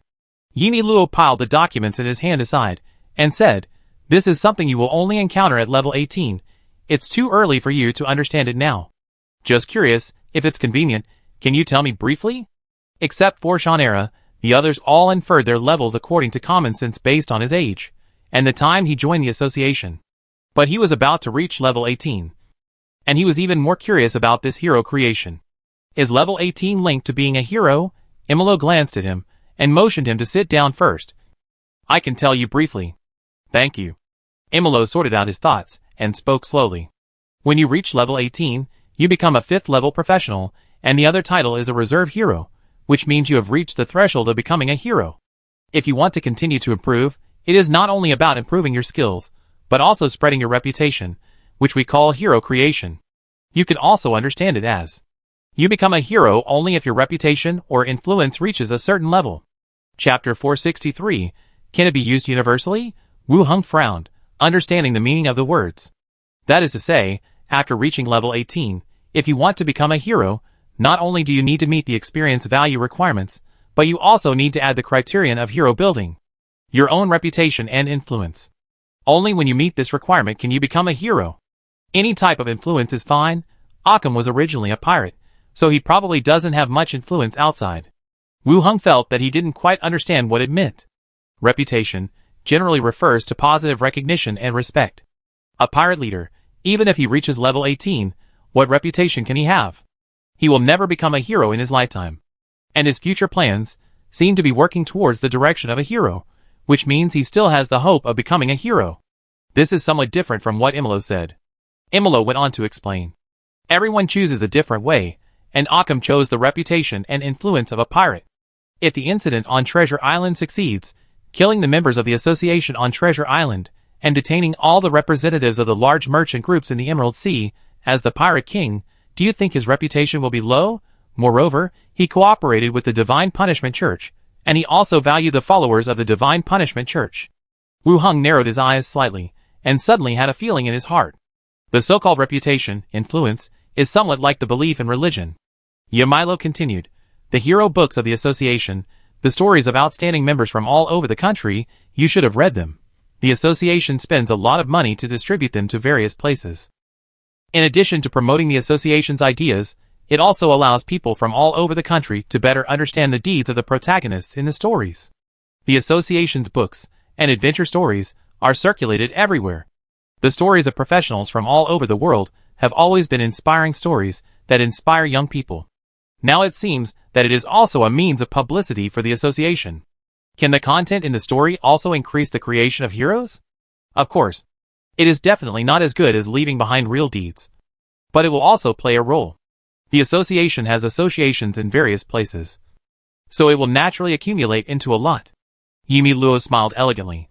It's too early for you to understand these now. When you reach level 18, you will slowly know these. Yeah, that's right. Wu Hong said. Imolo continued. With your ability and talent, it is not difficult to reach level 18. Human lifespan is limited. So you should hurry up. From the perspective of the elves, the lifespan of humans is terribly short. Elves reach adulthood at the age of 100. And humans are already dead. Therefore, for humans, since they have talent, they should hurry up to improve themselves. Thank you, Deacon. I will work hard. Imolo nodded, and then said, several chambers of commerce on the island jointly nominated you to become the new island owner. Did you know about this? Yesterday, I met Mrs. Chanella. She mentioned this to me, and said that if it succeeded, she would reduce taxes for each chamber of commerce for 3 years. Wu Hong said, businessmen pursue profits, and those who recommend you will naturally want some benefits. But whether the headquarters will choose you in the end depends on their choice. Wu Hong looked at the other party in confusion. Deacon, don't you want to be the island owner? I feel that you are more suitable for this position. Yimi Luo smiled and shook his head. These are not the direction I want to go. Wu Hong choked, and suddenly felt that what he pursued was a bit vulgar. I haven't reached the level of a deacon yet. Yimi Luo sipped the tea. Anything else? No. These 2 days, you and Zalagui will lead patrols separately to confirm the safety of the island. Understood. Leaving the deacon's study, Wu Hong walked towards his own study. Enter the room. Anderville was sitting at the desk. Philippa was standing beside her, talking about her experience as a pirate. Seeing Wu Hong coming in, Anderville smiled and said, Master, the prop store only has 3 organ jars, They said that new ones will come when the sea transportation is open. As she said that, 3 organ jars were taken out. Enough, you don't need so many. Wu Heng put the things away. Philippa came up. Why did you buy this thing? Don't ask, you can't sleep at night. Wu Heng pushed her away. What are you talking about? When I was a captain, I saw everything. Occam's organs have been removed and need to be sealed and preserved. Philippa frowned. You like to collect these? Necromancers are so scary. Ritual materials, pirates are really uncultured. Wu Heng said, walked out of the study, and walked towards the morgue. Philippa followed behind, saying that it was boring to stay in the room. When they arrived at the morgue, the organs were preserved, and the body was collected again. Then he took Philippa with him to the port. The port was busy at this time. A large number of residents were rowing small boats, holding long pole net bags, cleaning up garbage in the sea. At the beginning, only some people organized by the association were doing the cleaning work, but as valuable items were salvaged one by one, more and more people joined. Even though Wu Heng had arranged for the skeleton to salvage, most of the valuable items had been taken away. But a lot of good things could still be found, such as gold coins nailed to broken wooden boards, twisted devices, and broken fingers with gold rings. So many pirates died here. And there must be a lot of treasures left behind. Deputy Deacon. The captain of the 17 walked over quickly. Wu Heng nodded and said directly, let someone salvage the pirate flag. The deacon said that we should count the merits according to the pirate flag. I will immediately have someone collect the pirate flag. The captain said immediately. Not only Wu Heng. Everyone participated in this operation. They will also be counted as merits. Well, when the next team takes over, tell them not to fight. Otherwise, there will be no place to prove their merits. Wu Heng gave another instruction. Understood. I'll have someone send a message to each captain later. Okay. You guys go ahead. Wu Heng said, and took Philippa for another stroll. The originally bustling lighthouse street. Not many people were shopping at this time. Even though the pirates didn't succeed, it still had a big impact. Even the shops. Not many were open. The two of them walked around, bought her some daily necessities, and returned to their residence together. After dinner, the girls went to the yard to play shuttlecock. Wu Heng returned to the study and released the 2 ghosts. One was reading a book, and the other was holding a tablet, playing the game on it. Wu Heng poured himself a cup of tea, sat at the desk, and began to think about the information he got today. First of all, the one who controlled the head and talked to him was the bishop of the Divine Punishment Church. The guardian of the church could stop Imolo. So this bishop should be of a higher level. If I had known earlier, I would have worn a cloak when I killed Occam. The cloak given to him by the consortium can block most of the detection. If I had known earlier, I would have covered myself up, so that the other party would not see my face. But now it is too late to say anything. And I have seen it. No. He is so powerful. Why doesn't he do it himself? This bishop wants to come in person. And I can't stop him. There is still a problem. He can't do it. Or he can't do it openly. Be careful of the Divine Punishment Church in the future. The second point is the news of hero creation. According to Wu Heng's understanding, hero creation is similar to the collection of beliefs. If someone recognizes your behavior and deeds, it can increase hero creation. Experience points can be used in both worlds. So can hero creation. Can it also be collected in the modern world? If it really works, then it won't be difficult for me to become a hero. As my strength increases, the zombie world is not as dangerous to me as it was at the beginning. Even though a large area is still controlled by zombies, there are definitely a lot of survivors. It shouldn't be too much to have a safe shelter, provide food and supplies, and let them give me some reputation. Even if I don't need the association, I can become a hero. The sound of footsteps rang out. Wu Heng walked out of the study, and Chanela came down from the roof in a nightgown. When will your fence be repaired? I'm always worried about being seen. Wu Heng put his arm around her shoulders and walked towards the bedroom. Tomorrow, let's open a door on the side, which will be convenient. Yeah.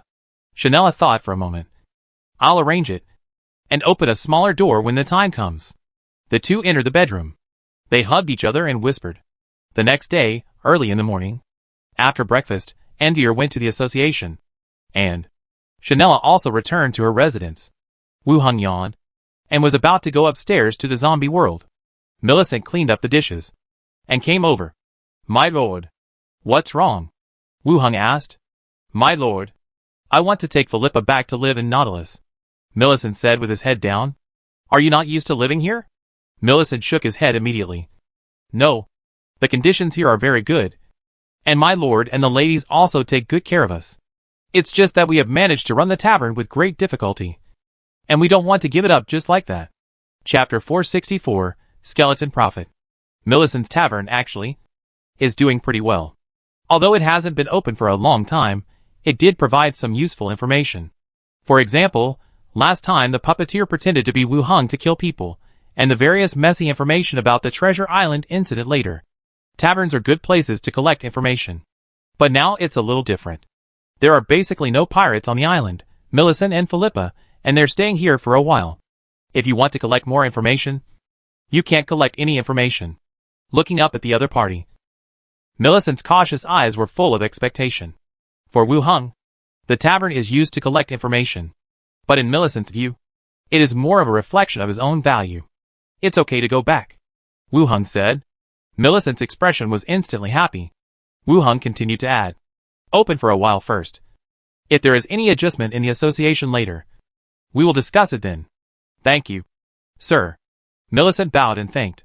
Wu Hung walked out and said, let's go.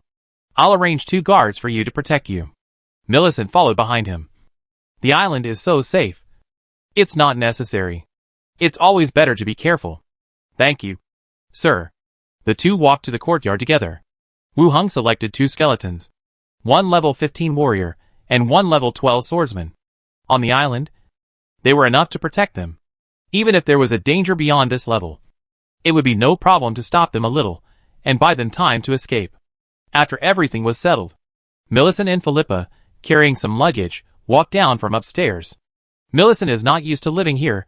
Let's go back first. You can come to play with me when you have a chance, Philippa said directly. Wu Hung instructed, don't make trouble in the tavern. You are a member of the association now. You should pay attention to your identity. Don't worry, I am the captain after all. I can't argue with these country bumpkins on the island, Philippa said with her arms crossed. As she spoke, a carriage slowly stopped in front of the door. The mother and daughter got in the car, ready to leave. The curtain was opened, and Philippa poked her head out and said, remember to come and see me. It's not far away. I'll come back when I'm bored, Wu Hung said. Philippa nodded in agreement, waved goodbye, and slowly left with the carriage. After seeing the two off, Wu Hung took Minnie back to his residence. He went upstairs and opened the door in the study, heading to the zombie world. On the other side of the door, it was still the previous room. Wu Hung went to the window and looked out. The snow had stopped, but there was still thick snow on the road and roof. For the survivors in this world, this kind of weather makes it more difficult to survive. Picking up a down jacket and putting it on, he walked out of the room. Going downstairs, he stood in the hall. He could see the skeletons and survivors sweeping the snow outside. It looked like they were going to clear a path. Seeing Wu Hung coming out, Chi Han Kai, wearing a black down jacket, walked over directly. It's hard to say whether it will snow again. If it doesn't, there is a tow truck in the garage behind, which looks like a bulldozer and can clear a path. The current location is the military warehouse. Some special vehicles are also relatively complete. Well, first connect the road to the station, Wu Hung said. Understood, Chi Han Kai continued. Recently, many people from other regions on the radio have crowded into our channel, wanting to exchange food with us. Other regions? How did they know? Someone should have mentioned our food for gold exchange. Some cities in the north hope that we will set up exchange points in their cities and voluntarily lower the price, Chi Han Kai explained. As long as the radio station changes the frequency, it can access the radio stations in other areas. It is not surprising that the news can be spread. Moreover, for Wu Hung, it is not a bad thing. As for the food problem, when the Treasure Island route is restored, it can be purchased at any time. However, if you want to go to various cities and establish exchange points, you still need to be prepared. At least it is difficult to go through this kind of heavy snow. It is not easy to go through, Wu Hung said. Chi Han Kai nodded. If you have this plan, I will ask people to prepare in advance, collect some intelligence information from various places, and when the weather is better, go to the next city along the rails to establish an exchange point. The establishment of exchange points in various cities along the way must be implemented. Gold is still very important. Okay, let's prepare in advance. Okay. Wu Hong stood there and thought for a while, and then continued, you and Li Yong can recruit some reliable bases to join us, increase some population, and it will be useful when we establish exchange points. Shi Hankai frowned and thought for a while. We have a higher reputation in our hometown, and it is easier to recruit some people there. Then let Li Yong recruit more. Understood. The two stood at the door and chatted for a while. Shi Hankai went to the radio station to contact Li Yong. Wu Hong walked to the backyard. He found a place where no one was. He took out the body of the original island owner at level 18. The body looked miserable. The head and body were sewn together, and the eyes and organs were also removed. It looked a bit scary. I have confirmed with Yimi Luo that the association will not want this body. If you want to investigate anything else, you can continue to interrogate the ghost. You can completely dispose of the body by yourself. In fact, I still think that the 18th level professional has advantages. Let the association and all countries pardon such people. Directly facing the corpse, release bone summoning technique. The summoned creature exceeds the ability of the caster. Instability factors increase. The familiar instability prompt appears again.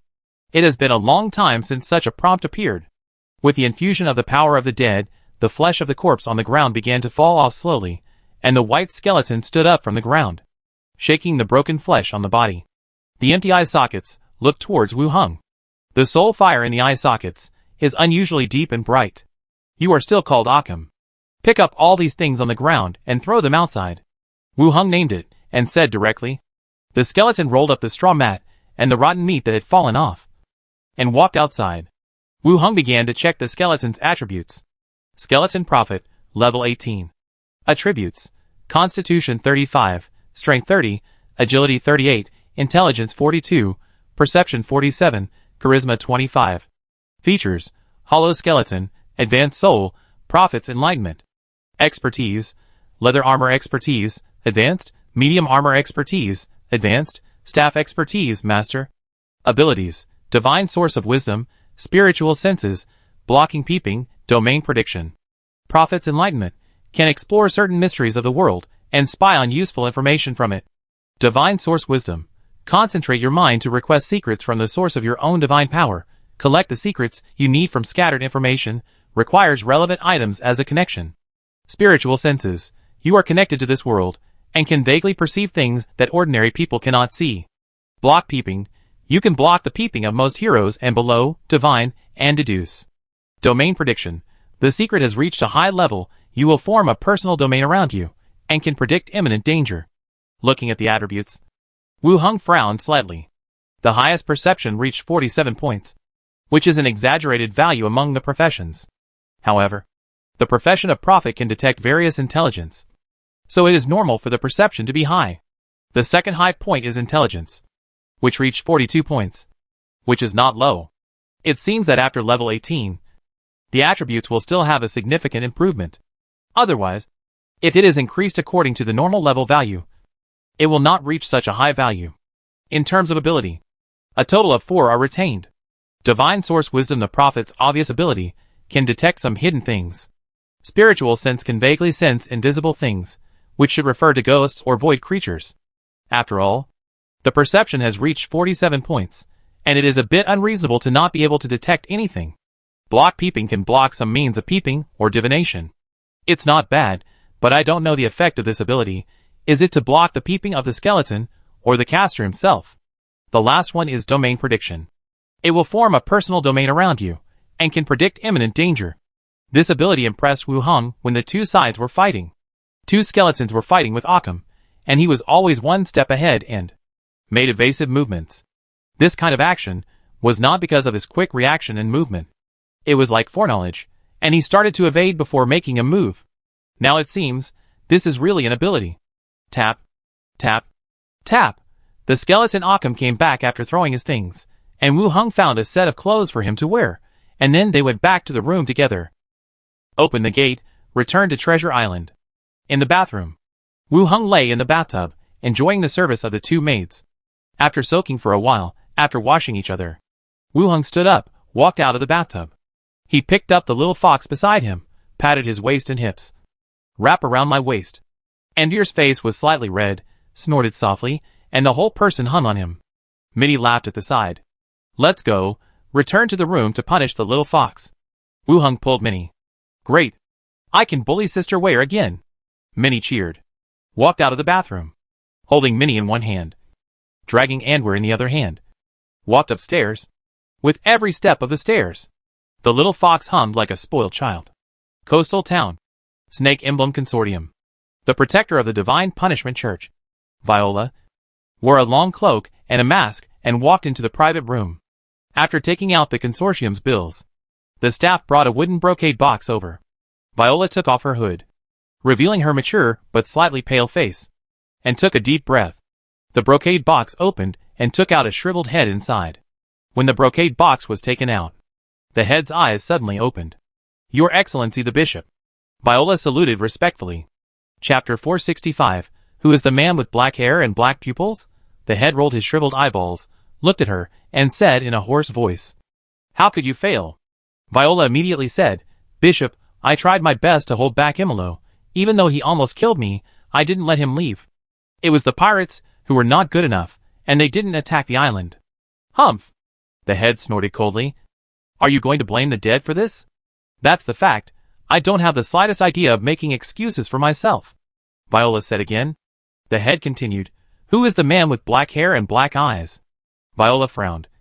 You mean the deputy deacon of the association? He has just been transferred to Treasure Island. The head said, Necromancer? Yes, Necromancer.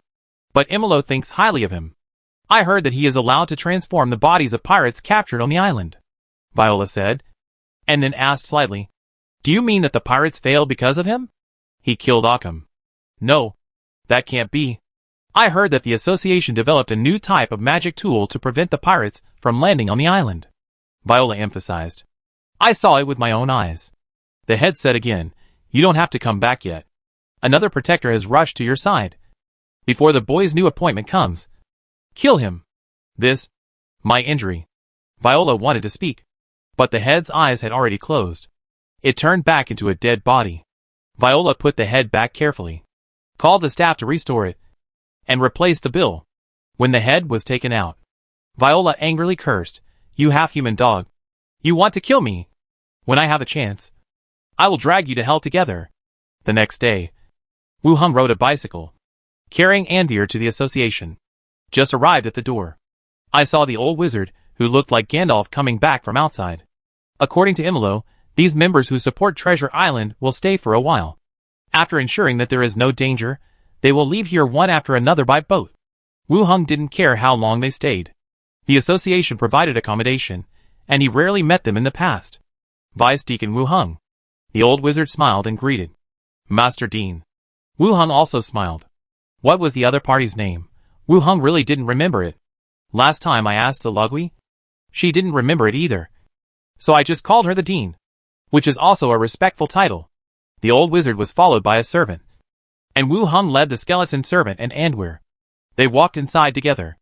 The old wizard suddenly spoke. I heard that the deputy deacon became a professional less than a year ago, and he was promoted to a deputy deacon. He is a rare genius among the human race. Wu Hung glanced at him. He is quite old. He doesn't need a young body. Keep smiling and answer. It's just some records. Not necessarily true. The old wizard nodded, seemingly agreeing with this answer. In this battle on Treasure Island, new magic props were used, which are very powerful. Did you develop them? Wu Hung shook his head again. Etching runes? I know nothing about them. They are all tools from my hometown. I brought some with me when I went out. In order to save my life, I took them out and used them. The old wizard did not ask more about these things. He said again, Is the deputy deacon interested in joining the Magic Research Society? We are a group of old guys who have established a personal organization. We are not dispatched by external forces. We just occasionally discuss some magic knowledge or share some experiences. Magic Research Society? An organization established by the wizards themselves. Actually, there are many organizations around the world. Some local artisan groups, workers groups, or bards and writers all have their own circles. But the research group mentioned by the dean is definitely of higher quality. Joining it, you may get some magic for free. However, Wu Hung knows how much real ability he has. If he is asked to express his opinions, He can't say anything. Facing a group of mages whose attributes mainly develop intelligence, he may expose himself.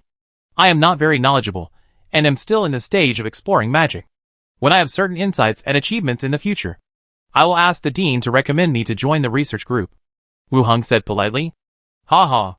The old mage smiled, and was very pleased with this. You are indeed a little young. When you reach level 15, write to me anytime, and I will let you join the research association. Thank you, Dean. The two of them said a few simple words. They separated in the hall. Wu Hong went to his office study, and the old mage took people back to the dormitory. Back to the study. Wu Hong sat at his desk and drank some tea. Recently, the association has a lot of work, counting the wounded and calculating the losses. After the staff counted the data, Anvil still needed to review it again, and then stamp it to confirm. Knock. Knock. Knock. There was a knock on the door, and Zalagwi walked in. She nodded to Anvil, looked at Wu Hong and asked, the deacon has assigned us a task. You lead the team to patrol Lighthouse Street. What about you? Zalagwi rolled her eyes at him. Of course I have a task. 2. I lead the team to patrol the central area and the residential area. There should be no danger on the island. Wu Hong asked. In fact, he didn't want to move. Zalagwi said, I feel that the deacon arranged patrols to make the island residents and caravans feel more at ease. The garbage in the harbor has not been cleaned up yet, and there are not many records of enemies coming up. That's right. Wu Hong agreed, and then asked, Occam, a level 18 professional, was pardoned before, and there is no wanted order for him. Can it be counted as a merit for us? The merit of the association has always been based on the wanted order. If it is not on the wanted order, then even if it has done something bad, it will be arrested by the local guards. Occam had just been pardoned by the association, and the kingdoms in various places also recognized his identity. Wu Hong was not sure whether this counted as merit. Zalagwi thought for a while. He had just been pardoned, and you caught him with evidence and killed him. I have never encountered this before, but I feel that it will definitely count. To destroy the entire association and kidnap so many merchant groups, it must be taken seriously. I think so too. It would be wrong not to count it. The pirates you killed are enough for you to exchange for merit. Zalagwi smiled, stood up and walked out. Let's go. Let's talk after the patrol. Let's do business first. Wu Hong nodded and followed him out. 2 teams were called in to patrol along Lighthouse Street. The public security of Lighthouse Street was much better than before. After all, the association had been killing like crazy a few days ago, and the city was full of skeletons. No one would cause any trouble at this time. Nothing happened along the way. Only at the port. A few people had a dispute over the salvaged spoils. They saw Wu Hong and his men walking over from a distance. They separated immediately and went about their own business. Wu Hong led the team around the city.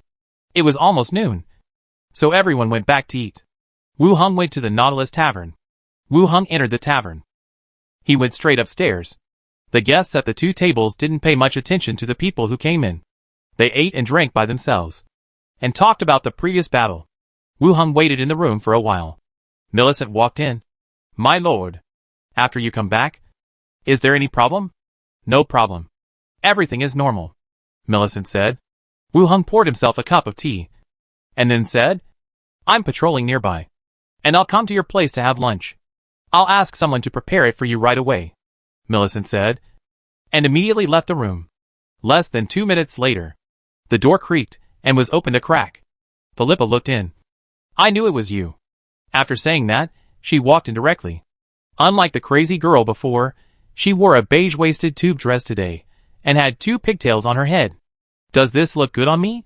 My mother made it for me. Philippa stood in the middle and turned around. Yeah, it looks good. Hee hee. Philippa smiled, walked over and sat on his lap generously, and said, Now that the pirates have been killed, what should I do in the future? Let's say, I won't open this tavern with her. It's boring to death. Chapter 466, You Just Study the Potion. Philippa sat lightly on his lap, with one arm hanging on his shoulder, and as she spoke, she smelled of malted beer. Wu Hong also hugged her waist. Let's see what happens, and see how the association arranges it later. If we are transferred outside, we will have to leave Treasure Island, and the tavern will not be open. Philippa twisted her body slightly, and frowned and said, Then Millicent's tavern will not be open again. She likes this tavern very much. She and Wu Hung had a slave contract, so they naturally had to go together. It is impossible to leave Millicent alone on Treasure Island. And she will definitely leave together. It depends on the situation. If she likes it, it won't be difficult to open a tavern in another place, Wu Hung said. With the current financial resources, it is not difficult to open a tavern. What if she stays? Philippa continued to ask. If she stays, I will most likely be the owner of the island. I will then form a guard for you. Or a fleet for business. Wu Hung thought for a while and replied. I can't do business. I have to settle accounts. Wu Hung frowned at her. Before, you didn't settle accounts when you bought things? How can you manage the fleet? I'm a captain. Why should I settle accounts? Philippa felt that what she said was untenable, and waved her hand. Okay, let's not talk about the past. Why do we need to mention it? After that, Philippa turned around, sat on him, wrapped her arms around his neck, and looked at him seriously. Then, her lips slowly moved closer. Wu Hung pushed her face back. What are you doing? I don't have a man yet. Let me try. Your mother is going to prepare lunch. When she comes back and sees you like this, she will beat you to death, Wu Hung said. Philippa said, there are too many people in the tavern at noon. I can't come back. Don't be so stingy. I've been through life and death for you. You're so defensive against me. It hurts my heart. Wu Hung leaned back and glanced at her. Wheat-colored skin. Braided pigtails. Youthful and energetic. Seeing that he didn't say anything, Philippa pulled her collar, dragged one side, and brought it to her. What are you pretending for? Open your mouth and take it. Wu Hung glanced at the girl, who was gradually catching up with her mother. He gently approached her. Philippa let out a moan in her throat. Her eyes were a little vague. Her body was shaking slightly, and her legs unconsciously clamped around the other's thighs. Wu Hung lifted the other's skirt and began to caress her energetic and tight body. Philippa's cheeks were flushed. Her eyes were blurred. What's next? Let's go to bed. Wu Hung picked her up and put her on the dining table. The collar of her long skirt was pulled down and piled at her waist, and the hem of her skirt was rolled up. Philippa suddenly became a little timid, covering her important parts. Are you okay? Different from her wheat-colored skin. Under the clothes, the skin is even whiter. One black and one white. Unusually obvious. Wu Hung pulled the other person back and said, it might hurt a little. You fart. I've seen a lot of it. Philippa curled her lips. Wu Hung raised his eyebrows, held her waist, and kissed her skin. Fuck! Philippa suddenly exclaimed, her body shaking. Then, there were charming shouts, and a few dirty words from time to time. Outside the door, Millicent was holding lunch, standing blankly at the door, listening to his daughter's increasingly urgent shouts. His face flushed, and he was a little at a loss. He turned carefully and went downstairs. After a while, there were fewer guests downstairs. He knocked on the door and entered the room with lunch. Wu Hung sat aside, and Philippa rubbed her, but without any image. My lord, lunch is ready. They were served on the table one by one. Let's eat together. The three of them sat at the table together. They ate lunch in silence. In the afternoon, Wu Hung led the team and continued to patrol Lighthouse Street. Along the way, he bought the materials he needed at the alchemy material store. He returned to his residence. It was late at night. Wu Hung opened his eyes.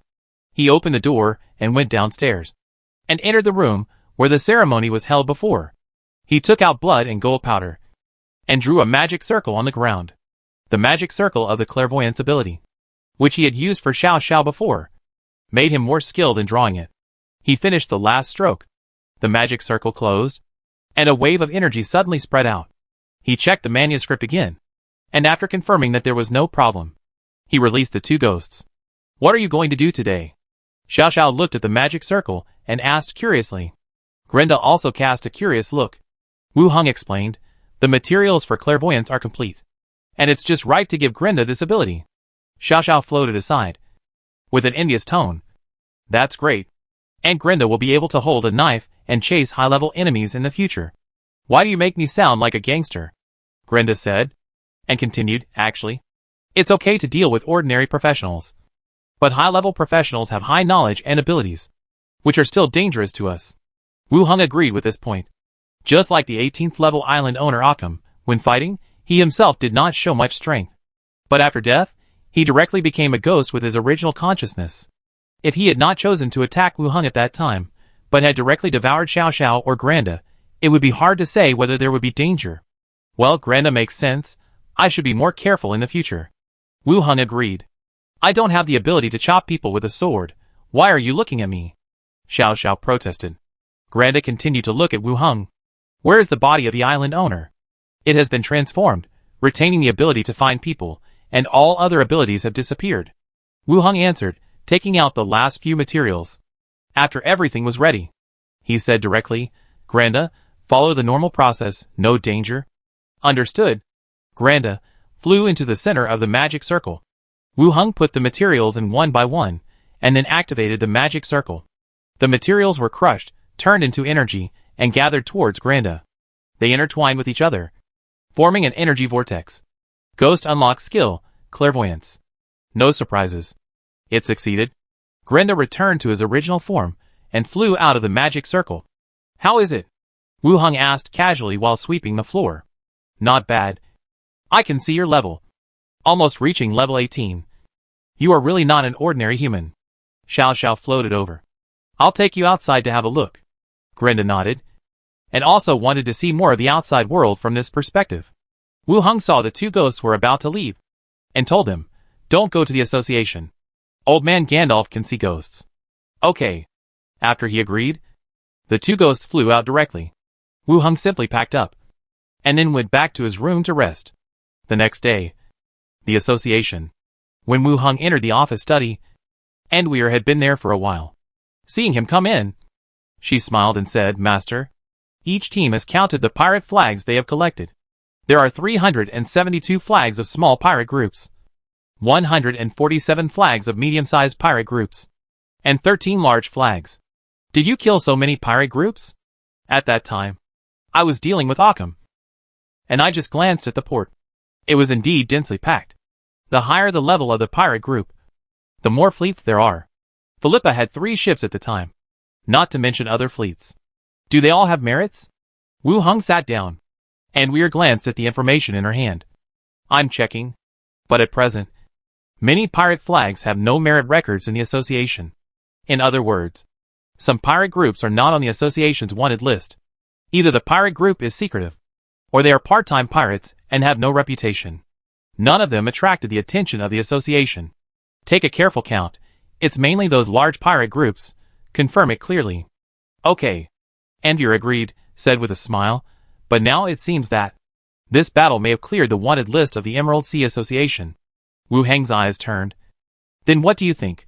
Will the story of our killing of pirates spread all over the coastal areas? It should, Master. You are going to be famous. Keep a low profile. We still have many enemies. Endweir was full of smiles. It was almost afternoon. The team went on patrol.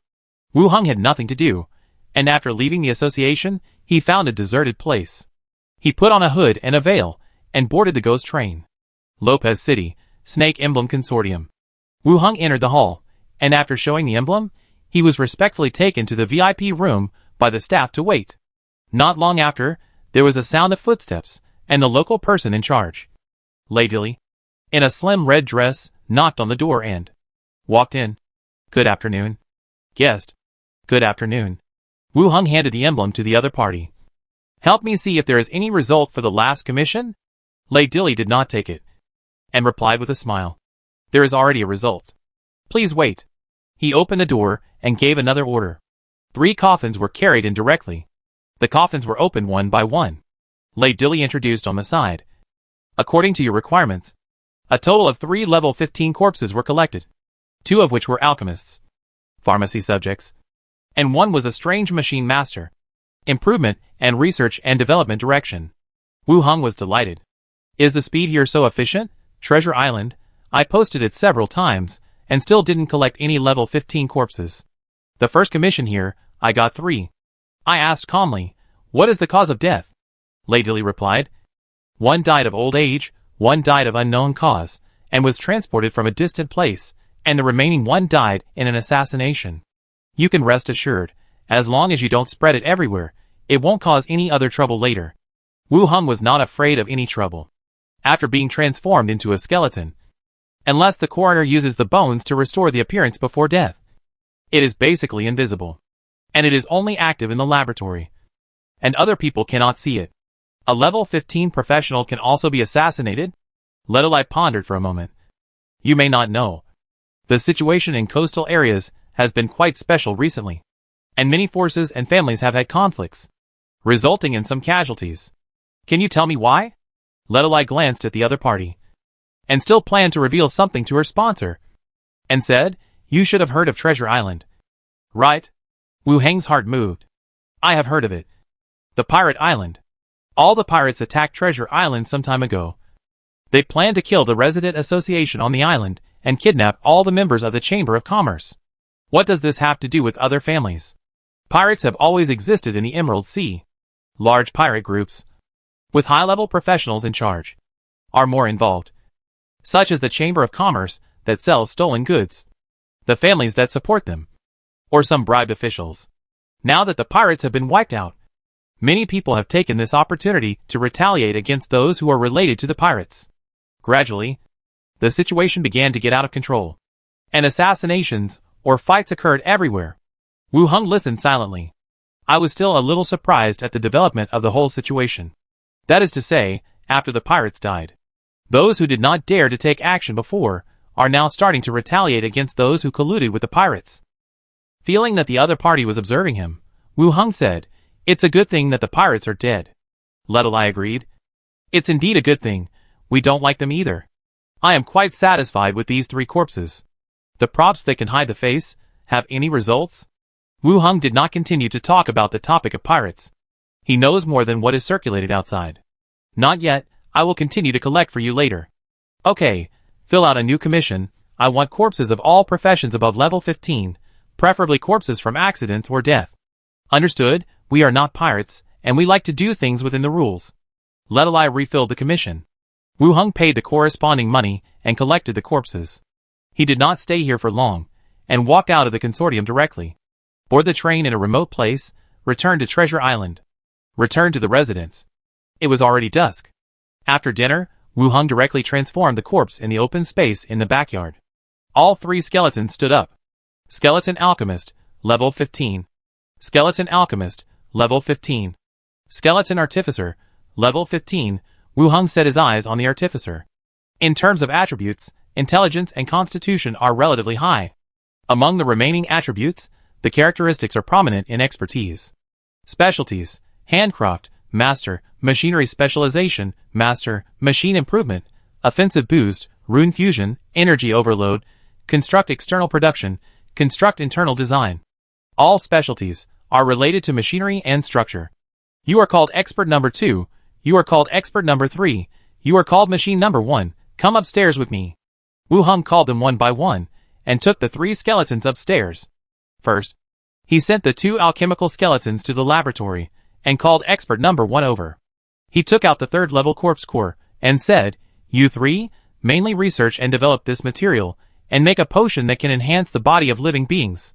The 3 skeletons did not respond, and still stood there. Okay, now that you understand. Go and research and develop. If you need anything, make a list, I'll prepare it for you. The 3 skeletons turned around, walked to the side, and started to work. Wu Heng closed the door. He took Chi-Ji number 1 downstairs. Minnie and Anweer lived on the 3rd floor, and Millicent and Philippa had their rooms left. So he planned to put Chi-Ji number 1 studio on the 2nd floor. He chose a room on the north side. In the room, there were wooden tables and cabinets. You will work in this room from now on, Wu Heng said, and took out 3 thick stacks of drawings. Chapter 467, I don't want the drawings. Among them, the drawings of the Type 56 rifle, the drawings of the grenade, the structural drawings of the ammunition. Collect all these drawings, especially the drawings of this bullet, and see if you can make a production line. Wu Heng said to the skeleton. These drawings were exchanged from the provincial rescue team. They have never been used, so they are kept in his hands. Wu Heng mainly wants the drawings of the ammunition production line, especially the production line of the machine gun shells, but the other party has not exchanged them. I mentioned this to the other party many times, but they all refused with various reasons. Now, I can only let the mechanics get familiar with these 3 types and see if they can complete this task. If such a sophisticated structure can be made and developed, the production line should not be a problem. The skeleton picked up the blueprint and began to check it carefully. Wu Heng took a look and could not help much, so he walked out of the room. The next day, Wu Heng had breakfast and went directly to the zombie world.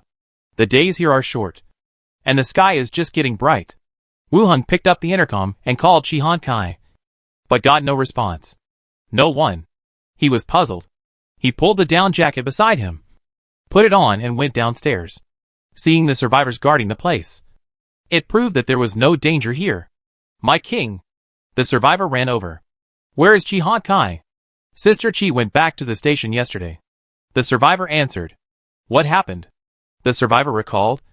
It seems that they said that they would arrange a train back to Xinfu City, and they went to the station to arrange it during the day. Xinfu City is the city they originally came from. The snow stopped these days, and even the railroad tracks are open. Prepare a car to take me to the station. Understood. Soon. A truck was ready. Wu Heng took the skeleton on the car and rushed to the station. Arrived at the station, Chi Han Kai was directing the survivors to conduct a final inspection of the train. After all, it had just snowed, so it still needed a careful inspection. Seeing Wu Heng coming, she smiled. Nothing important. The train just needs to go back. Wu Heng nodded. I need to go back too. Chi Han Kai was stunned. Then I'll go back with you. There must be no one here. You stay. And if there is anything, let's contact the radio. Chi Han Kai glanced at the train. Okay. I will also arrange the location of the exchange point in the next city as soon as possible. Okay. Wu Heng boarded the train, and soon the train started and slowly left the station. Afternoon, Xinfu City. In a temporary meeting room, Li Yong sat on one side, and on the other side was the Deputy Commander Lu of the Provincial Rescue Team, and two young people who looked very capable. Li Yong frowned slightly. Deputy Commander Lu, we agreed that, after 3 grain transactions, you would hand over the production line drawings of the shells to us. You can't go back on your word. Deputy Commander Lu sighed softly. Chief Li, the drawings are being sorted out. You also know how thick the drawings are, at least 70 to 80 kilograms, and there is also the issue of regional security, which is also under consideration. It's already this time. What is the safety of the region? The central station has asked for the disclosure of technology. What are you doing guarding this thing? Li Yong was a little dissatisfied. The matter of the blueprints was discussed again and again. There was an excuse every time. Deputy Commander Lu did not speak. An accompanying staff member behind him said, We brought the gold at the price. We did not take your things for free. What is there to explain to you? Li Yong's eyes condensed and looked at the opposite side. Don't talk nonsense. Deputy Commander Lu said with his head tilted. And also said, Let's trade normally. I will talk to the higher-ups later. You see, Li Yong did not speak, but felt a ball of anger in her heart. It's not that she really wanted to take advantage of the other party, but the other party changed their minds again and again, and she kept passing the news to Wu Heng. In the end, she didn't plan to provide the drawings. It was like using the drawings as bargaining chips, using the gold exchange to speed up the exchange of food. She didn't lack food on her side. After all, Wu Heng could change, but the feeling of being fooled still made her feel suffocated. She took a deep breath. Xiangzi, take them to complete the exchange. With a squeak, the door opened, and it was not Xiangzi who walked in, but Wu Heng, who was holding a book. Li Yong's eyebrows were happy, while Deputy Commander Lu and the others on the opposite side, their expressions were serious. The real master is back. Back? Li Yong said with a smile. Yeah. Just got back from the train. Li Yong gave up her seat, and Wu Heng sat down, looking at the 3 people on the opposite side. Deputy Commander Lu. The blueprint issue. Has it been settled yet? We are not taking it for free. We will exchange it with you for food. Hey! Deputy Commander Lu sighed. It is being prepared. Wait a little longer. Wu Heng raised his eyebrows slightly. Okay. We don't want it either. It's useless to take it. The people on the opposite side, their expressions suddenly became serious. A bad feeling rose in his heart. Winter is coming. All cities need food to survive the winter. We plan to set up exchange points in other areas. So, we need to change the exchange ratio with your rescue team. 100 grams of gold for 10 kilograms of food. This, Deputy Commander Lu's face changed. Captain Wu, you can't joke with human lives. How many people in the province are waiting for food? We also want to save more people, but food is limited. Wu Heng said helplessly. This matter, I feel. Xiangzi, take them to exchange for food. If they are not satisfied with the price, then return the gold to them. Wu Heng shouted to the outside. With a bang, Xiangzi came in with several people. He looked at the three men aggressively. Deputy Commander Liu had an ugly face. I will negotiate about the blueprints, and then notify Chief Wu. No, we don't need it. Please. Xiangzi stretched out his hand, and motioned for the others to leave. Deputy Commander Liu hesitated for a long time, and could only leave with a stern face. When only 2 people were left, Li Yong asked, Don't you want the blueprints anymore? Think of other ways. And I suspect they don't have them. Or they don't want to give them to us at all. Wu Heng analyzed. If it is the first one, that is to use the blueprints as an excuse to increase the exchange of food. If it is the second one, it is to test the bottom line here. The more convenience we give them, the more we feel that we are easy to fool. Besides them, where else can we get these? Li Yong asked, putting her arm on his shoulder. Wu Heng said, contact the headquarters or the World Channel, and tell them directly that we will use food to exchange cutting-edge weapons and various blueprints. I don't believe that others don't have them. Chapter 468, New Wanted Order. Main station, World Channel. Li Yong frowned and thought for a while. The radio station needs some people who are good at foreign languages to communicate with the outside world. Wu Heng nodded. Ask in the base, if it doesn't work. Ask in the frequency bands of each city. Those who have talent in this area can be recruited directly. Guarding the radio station is really a good job in the base. No need to do physical work, just guard the radio station every day. If you want to contact with foreign countries, then foreign language is a necessary skill. Well, I'll ask then. We have many college students here, so it shouldn't be hard to find one. Li Yong said, and continued, when we contact the outside world, if someone wants to trade, how can we get there? It is conceivable that if the news of exchanging food for resources is released, it will definitely cause a certain sensation. If there is a foreign base that wants to exchange blueprints or gold, it will not be easy to get there. The modified train only connects the 2 urban areas along the railway. Farther away, you can't go there even if you want to. Wu Heng has thought about this, but there is no good solution at present. Let's communicate first, and then see the situation. If it doesn't work, use the skeleton dragon to go there, or occupy an airport. Okay, I'll contact them first. The 2 of them discussed briefly, and basically decided on the direction for the future. The main thing is, for larger gold transactions, and more cutting-edge technology, resume industrial production as soon as possible. Is there anything else here? Wu Heng asked. No. I just came to see the provincial rescue team. Li Yong replied.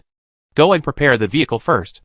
We will go to the old factory area later to let Xiao Xiao see her mother. I will accompany you tonight.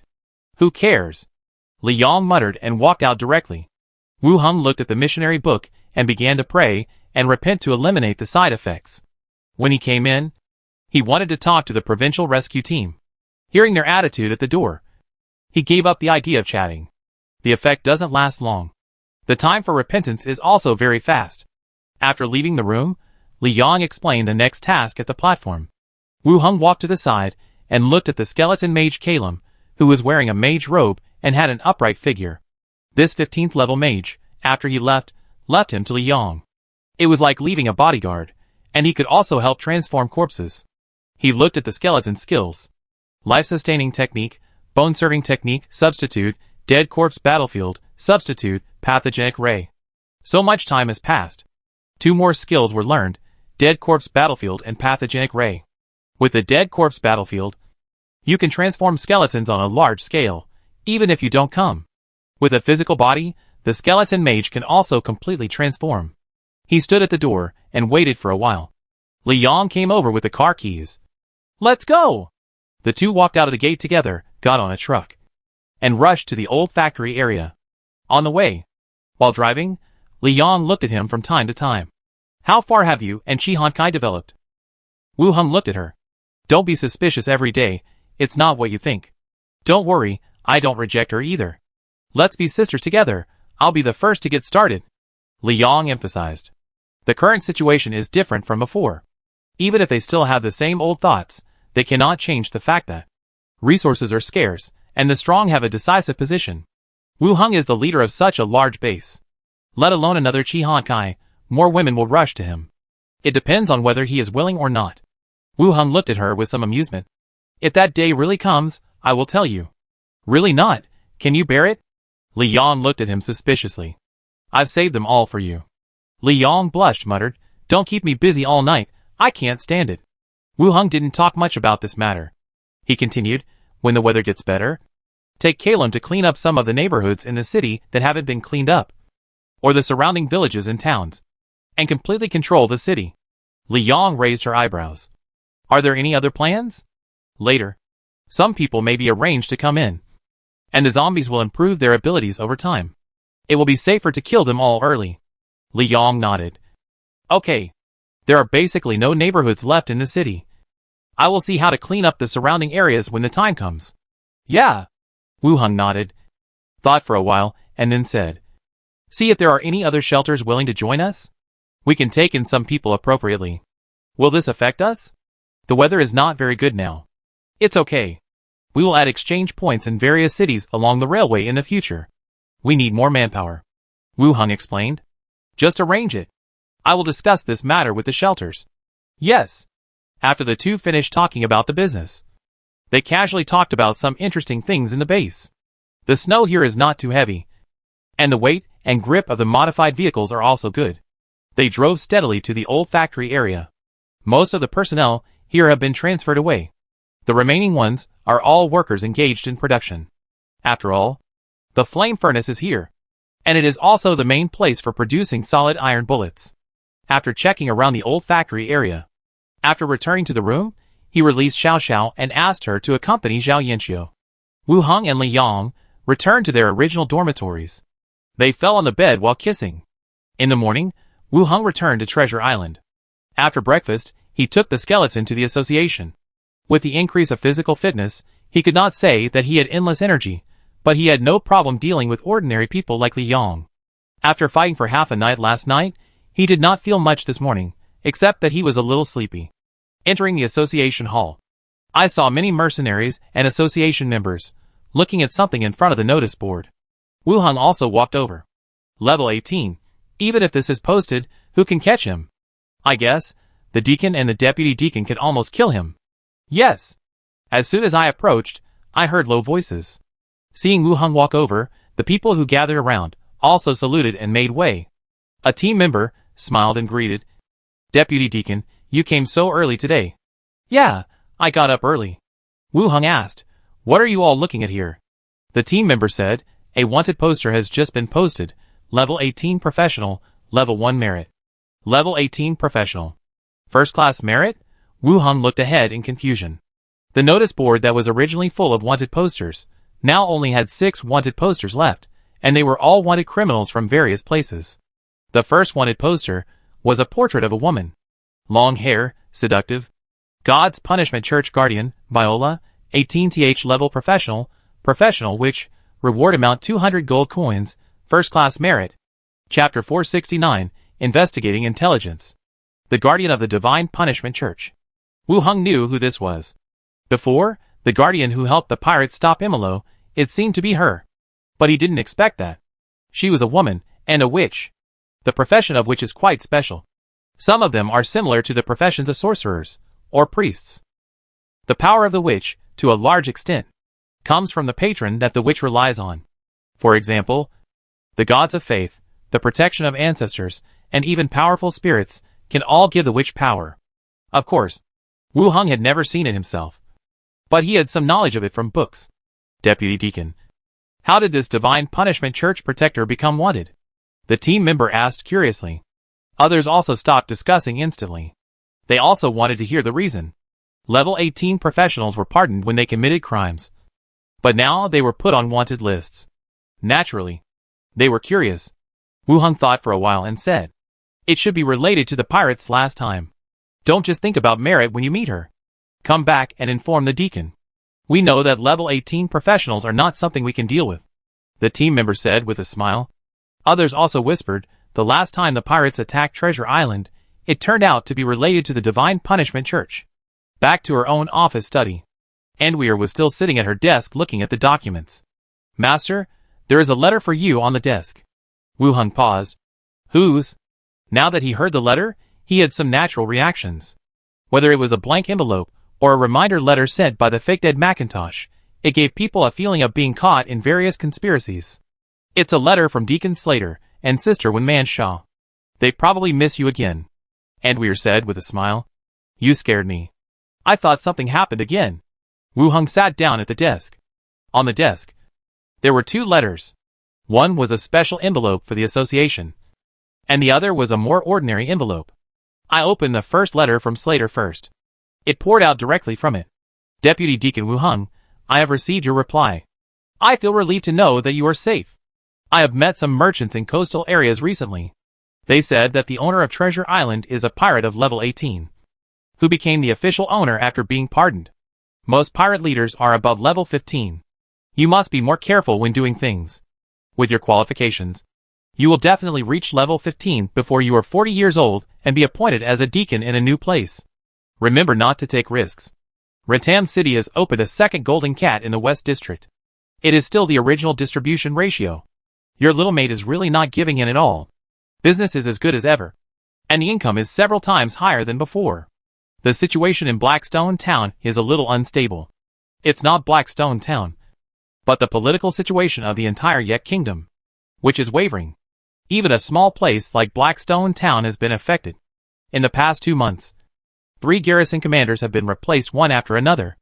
I heard that the old king is really not good enough, and the princes are starting to fight for power.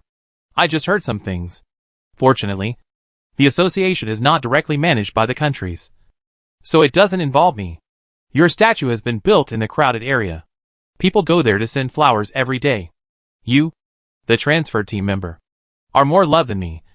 The deacon, Yuri, is now the team leader, and she often mentions you. I planned to write you a letter recently. Everything is fine here, don't worry. I just miss you. I will come back to see you when I have time. Slater. Looking at the content of the letter, Wu Hung raised his eyebrows. Slater, who has always been concerned about the situation here, actually found out about the pardoned island owner from a place like Blackstone Town. He also reminded himself to be more careful. But this letter came a little late. I had almost killed all the pirates in the Emerald Sea. Wu Hung focused his attention on the affairs of the Yek Kingdom in the middle. The political situation in the Yek Kingdom began to become unstable again. Didn't they say that the old king woke up before? Now he is in a coma again? In places like Blackstone Town, the garrison commanders are constantly changing. It seems that it is indeed quite turbulent. But for Slater, there is basically no danger, no matter how they change and fight for power. It has nothing to do with the association. Wu Hung looked at the last sentence, and a smile appeared on his lips. I just miss you. Come back to see you when you have time. Slater's character is still quite strong. Last time, he only vaguely mentioned that his residence was renovated and asked if he liked it. Now he directly said that he missed you. It's rare. Put the letter aside. Continue to open the second letter. Master, you have been away for several months. The development of Ratam City is going well. The magic street lights have been laid in all commercial streets. The outer area of the city has also begun to expand, and roads connecting the cities have been paved. Now, Ratam City has completely become the city that never sleeps that you planned when you left. Caravans of all sizes keep entering the city during the day. At night, the surrounding gentry and dignitaries also come here for entertainment and consumption. The second Golden Cat is opened, and many similar entertainment venues have also been opened. Business tax revenue has increased sharply. Everything is developing in the direction we planned. But, Master, I really miss you. Every night, I toss and turn and can't fall asleep. Your appearance is all in my mind. Can you come back to see them? Unlike Slater, as his maid, Manshaw can express her thoughts more boldly. Moreover, this gangster sister-in-law looks much more literary. Wu Hung also misses them.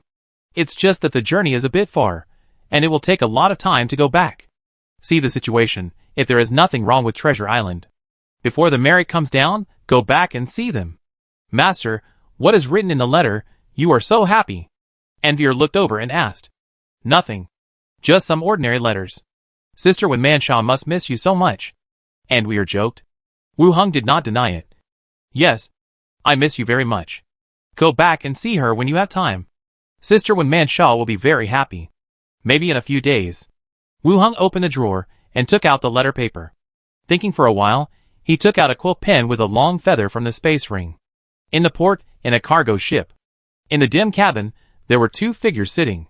The man was tall and burly, with slightly dark skin, a bald head and thick eyebrows, and a tight linen shirt that showed off his strong and angular muscles. The other man was wearing a long robe, which covered his entire body, so his appearance could not be seen clearly. Only the white arms that occasionally appeared showed that it was a woman, and she was not very old. Tap, tap, tap. At this time, footsteps sounded. A figure dressed as a mercenary ran down the wooden ladder quickly. He glanced at the two and said, "There is news." "Go ahead," the bald man said in a deep voice. "Where's the money?" the other party asked. The man flipped his hand, and a purse was in his hand, and he threw it directly to the other party. The mercenary took it, opened it, and counted the amount, and a smile appeared on his face. "Go ahead," the man urged. The mercenary replied, "There are many reinforcements from the association on the island. The leader is called John Ito, an old wizard. Now there are people patrolling the island every day, and the association has sufficient personnel." The two people in the distance looked at each other. The bald man continued to ask, "I heard that the one who defeated the pirates was not Imolo, but a deputy deacon of the association?" "Yes. His name is Wu Hung," the mercenary replied. "Will he leave the island?"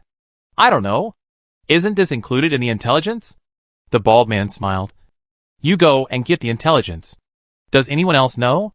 The mercenary was alert. "Why, you still want to rob the thieves? I've been doing this business on the island for so many years, and it's really..." "Huh?" Suddenly, a thick fog suddenly rose in the cabin, and then the thick fog turned into poisonous snakes and hyenas. The poisonous snakes wrapped around the neck and bit the throat. Several hyenas clamped the limbs and pulled frantically. The mercenaries were terrified and struggling hard. Instantly dismembered into pieces, completely dead. The bald man said, "John Ito and Imolo are both here. It will be very dangerous for us to go to the island." The man in the black hood slowly took off his hood, revealing his charming face. "Then find a way to kill him from outside." Association Office Study. Wu Hung took a feather pen and wrote 2 letters. Put them in envelopes. After confirming who the letter was written to, he held it in his hand and remembered the appearance of Slater in his mind. The next second, his hand was empty, and the letter disappeared. It really worked. Wu Hung was delighted. Then he picked up the second letter again, thinking about the appearance of Wen Shaw. Then, his hand was empty as well. The letter also disappeared. It was really magical. Not far away, Andweir, who saw the scene, also opened her mouth wide. "This, Master, the letter you wrote, was sent out?" Chapter 470, I Can Be a Bait. Blank envelope? After thinking about it, Andweir thought of the mysterious letter that sent information to the pirates. "Wire is really smart," Wu Hung praised. "No way. It's mainly because you mentioned this kind of letter too many times before," Andweir said softly. "Don't tell anyone about this matter. Don't mention it to anyone." Wu Hung began to put away the things on the table. "Okay." Andweir nodded, indicating that she understood. Whether it is a prop or a strange object, being able to send letters out of thin air is an exaggerated effect. Pirates who know about this blank envelope are almost dead. As for others, no one has mentioned this matter yet. It is best to let it fade away slowly. If you spread it everywhere now, it will only cause more trouble. Wu Hung drank a sip of tea and suddenly thought of the tribe of Andaway. "Where? Do you want to write a letter to your tribe?" "Thank you, Master. Not yet. Sister Wen Shaw will help me take care of them." Andaway came over and kissed him lightly on the side of his face. "Next time we go back, we'll arrange a radio station there, so that we can contact them more conveniently if anything happens." "Yeah, that's right. Unlike at the beginning, whether it's for exchange, or for occupying several military warehouses, we still have enough radio stations. We'll leave one for Rantam City, which will be more convenient than delivering letters like this." It was almost afternoon. Wu Hung led the 11th team and began to go out on patrol. Now, the deacon didn't say that the deputy deacon had to lead the patrol, but Zalagwi seemed very diligent. Wu Hung came to the association once, and he tried his best to lead the team and show up outside. He didn't want to appear too lazy. On the way to Lighthouse Street, Kavina squeezed the skeleton on one side, leaned over and said, Deacon Slater wrote to me, telling me about the Blackstone town, and the captain and others. Wu Hung glanced at her. It seems that he didn't just write to himself. What did he say? Wu Hung asked. The Yek Kingdom is not stable. He said that my choice to come out was a correct decision. He also said that the owner of Treasure Island is a pardoned pirate of level 18, and asked us to be careful. Kavina said with a slight smile, if she knew that you killed all the level 18 island owners, she would definitely be surprised. Did you tell Slater about the island? No. I'm waiting for them to get the news later, and ask me in surprise whether it's true or not, Kavina said with a smile. As a witness, she naturally knew how terrifying Wu Heng's strength was. He repelled the densely packed pirate ships along the coast, and killed the 18th level Treasure Island owner. In Blackstone Town, 18th level means a very important figure, no matter what the identity behind him is. Now he died in Wu Heng's hands. Kavina looked at him carefully. At that time, she was the one who took Wu Hung to understand the association. If she had known earlier, he would have such a strong talent. She should have taken him first while he was young. Now I have a female assistant, and I can talk and laugh with the elf deputy deacon every day. I have no competitiveness at all. Can we still find pirates on the island now? Wu Hung asked casually again. Kavina withdrew her thoughts. Ah? What did you say? Are there still pirates on the island? Or wanted criminals? Wu Hung said again. The news that the association is cleaning up pirates has almost spread. It is difficult to see pirates on the island, but the number of people in each chamber of commerce is increasing. It seems that they have all set their sights on this area, Kavina introduced softly. When passing by the Nautilus, Wu Hung also looked up at Millicent's room. It should be busy now, and he didn't see either of the mother and daughter. He didn't plan to go in and pass by the tavern. Dusk. Wu Hung said goodbye to Team 11 and returned to his residence. When he got home, Anvir had already returned, and Minnie had also prepared dinner. The three of them sat together to eat. Minnie picked up a kind of shellfish meat and put it in Wu Heng's bowl. Master, eat this. This is good for men, to deal with a little fox at night. Anvir picked up the fish meat and said lightly, You can't help it again. No, it's to punish the bad fox, Minnie emphasized. While eating, Wu Hung asked, Why haven't I seen Shannara these past 2 days? Minnie said, I know that. She's busy with the Chamber of Commerce. I went to see her during the day. She told me that. The Chamber of Commerce is quite busy. Wu Hung nodded. Minnie and Andeville didn't continue to argue about who to punish. They ate obediently. After dinner, Wu Hung went directly to the room where the magic master was arranged. He opened the door. The skeleton machinist was standing in front of the drawing table, redrawing and marking the drawings. Wu Hung walked over to take a look. The pattern and content were not much different, they were just remarked in the way of drawings in this world.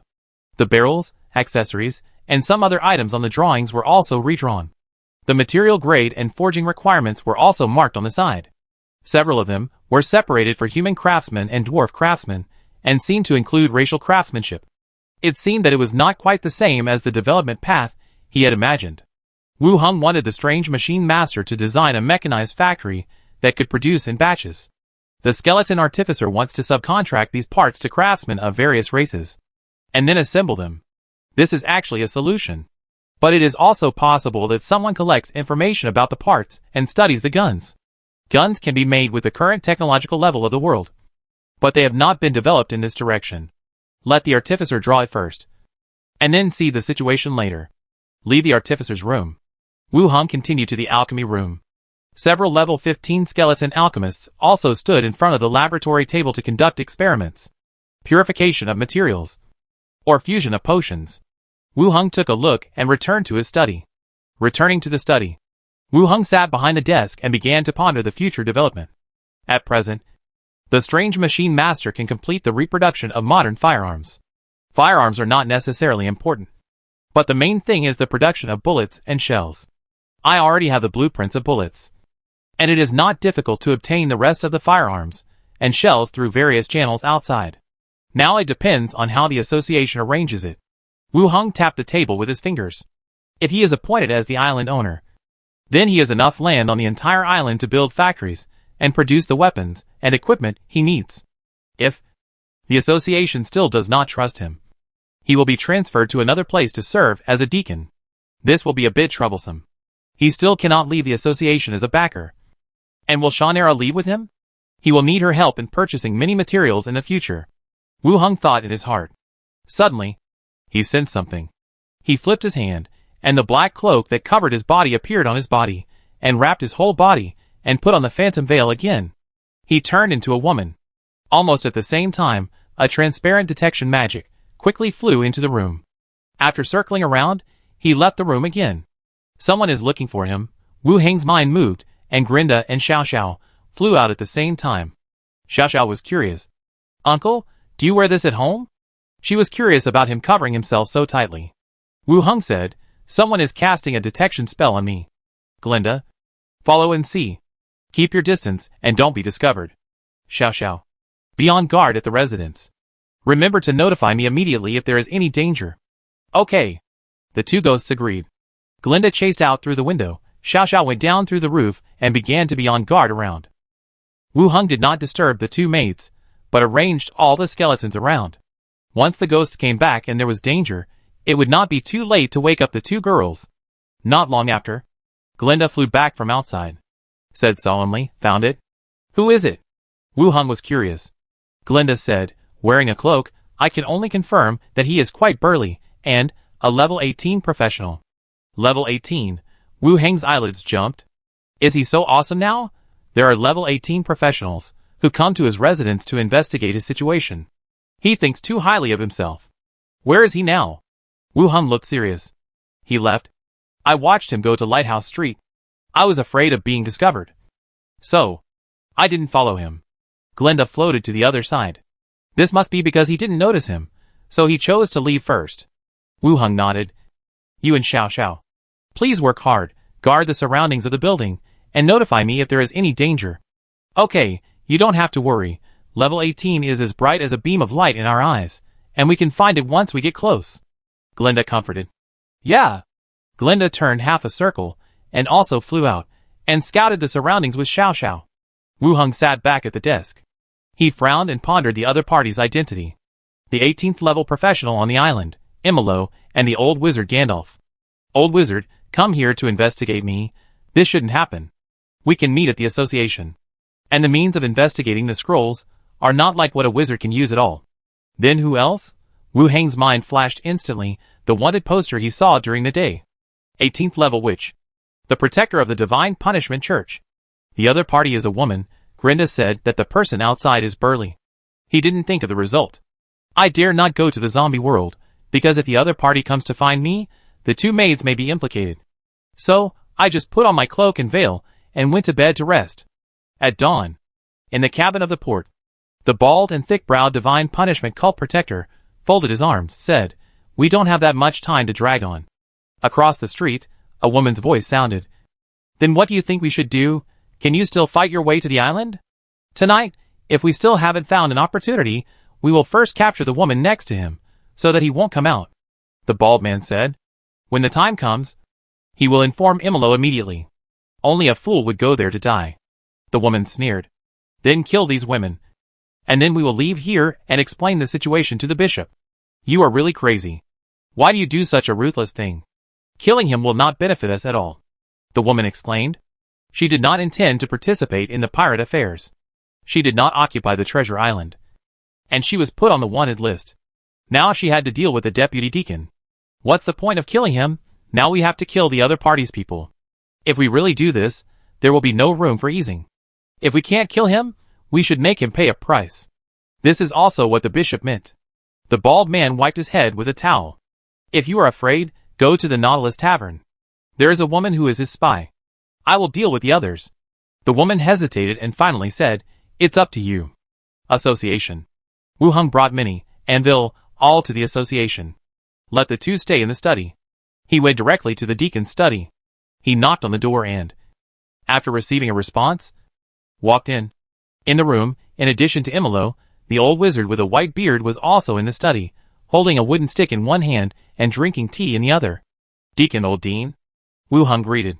The old wizard nodded. Imolo asked, what's the matter?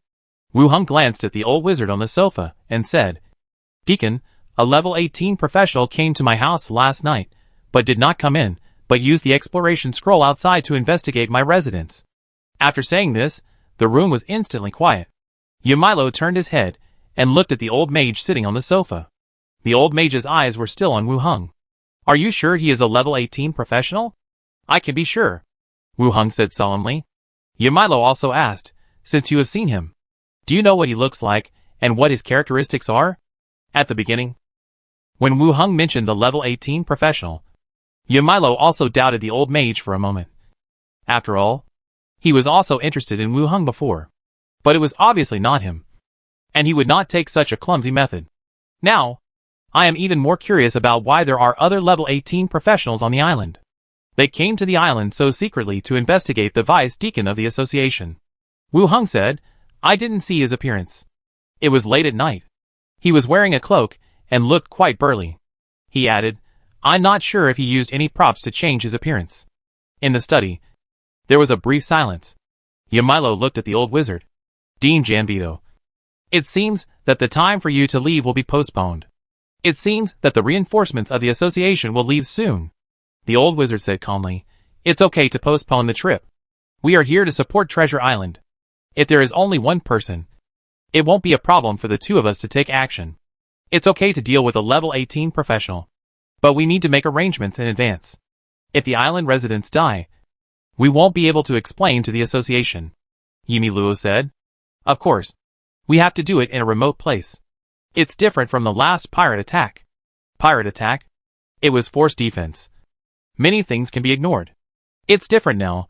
There are more things to consider. And if level 18 professionals really fight out of control, their combat power is quite huge, especially combat professionals, which are comparable to bombers. Others don't consider the surrounding civilians, but the association must take that into consideration. To prevent the battle from affecting the residents of the city, it's best to set the battle location at sea or in the undeveloped surrounding areas. Imolo is familiar with the map of the island, and he said a suitable location. The old wizard nodded, indicating his agreement. Yimi Luo continued to look at Wu Heng. Do you have any way to set the battle location outside? Wu Heng glanced at him, a little speechless. You asked this question. Isn't it redundant? But after all, I am facing danger, and I have to ask these two people in front of me for help. His tone was sonorous. I can be a bait to lure him out. Chapter 471, I'm afraid it's all over. The other party is obviously targeting me. If I want to lure him out, he can do it. This is the only way to put myself in the initiative. If I really wait for the other party to make the first move, I will only be more passive. I heard Wu Heng directly say that he wanted to lure the other party out. The old wizard raised his eyebrows slightly and looked at him again. Not everyone has the courage to face a level 18 professional. Before, I doubted the authenticity of his killing of the level 18 island owner, but now it seems that it is not impossible. Then where should we lead him to? Which will be more beneficial to us? Yimi Luo thought for a while, and said, it is best to be at sea, so that he can escape after the battle. On land, there is still a chance of returning to the residential area. The old wizard nodded in agreement. Well, at sea, it can indeed solve a lot of unnecessary troubles. Wu Heng listened to the conversation between the two and frowned. He coughed lightly and said, if it is at sea, he can't run away. And I can't run away either. The other party followed him, looking for a chance to attack. And there is a high probability that he is a melee profession. I led the other party to the boat, just like tying each other up with the fighting shackles. And no one could leave the boat. Once the other party appears, we will go there as soon as possible. The old wizard smiled. Wu Heng's brows were still furrowed. He is a level 18 professional, and by the time you arrive, I will be dead. To deal with a level 18 professional, if you fight hard, you may not be without a chance. But there are two level 18 people in front of you, and it's too risky for me. The old wizard flipped his palm and took out a scroll. If there is danger, you can teleport away. Teleportation scroll description. A scroll engraved with a teleportation array, which can be connected to the array in the same plane and range of you, and teleport to the target area. Teleportation scroll. Before, the pirates had used it. The effect was quite significant. Imlo also said, Dean Janvito is a magician of the School of Spells. He can directly teleport us there. With your strength, there will be no danger. The magician of the School of Spells. Wu Heng glanced at the old magician again. The other party still had a smile on his face, looking like a hermit. Wu Hong thought about it, and did not refuse. Persist for a few minutes, or delay with the other party for a while, it would be no problem. Then proceed with this plan. Wu Hong put away the scroll and agreed. After the preliminary decision, the old wizard pondered for a moment and continued to ask, Deputy Deacon Wu Hong, do you have no impression of this person at all? No. Except for the pirate incident. I have never met a level 18 professional. Wu Hong answered directly. Yini Luo also analyzed. The most likely person is from the Divine Punishment Church. But the body shape described by Wu Hong is not quite the same as the other party. Are you talking about the witch on the wanted list? The old wizard took a sip of the teacup. Witches have many unique abilities, and changing their appearance is not difficult. Wu Hong shook his head. I have never met that witch, and I don't have any great hatred. The old wizard and Yini Luo were silent at the same time. There is indeed no reason to follow Wu Hong. If you want revenge, you should find Imolo. None of the three people came up with a very reasonable explanation. Imolo said, we will know who the other party is when the time comes. Wu Hong should go back and prepare first. Once it is arranged, I will inform you. Remember not to tell anyone about this matter first. Understood. Then I will go back first. After Wu Hong finished speaking, he left the room directly. The old wizard took a sip of the teacup. You, the deputy deacon, are quite courageous. Imolo stood up and said casually, he is worried about the two maids around him. Otherwise, he would not have come to tell this matter, and would have dealt with that person himself. The old wizard raised his eyebrows, his face full of disbelief. You trust him too much. The gap in level is not something that can be easily overcome. Imolo did not explain, and stood up and walked outside. The old wizard also held a staff, and followed him out of the study. In the study, Anderville sat at the table sorting out documents. Minnie was in front of the sofa, feeding the little owl. While tearing the dried meat, she said, You can't grow up like Philippa the parrot. We want to be a good-looking tamed animal. Do you hear me?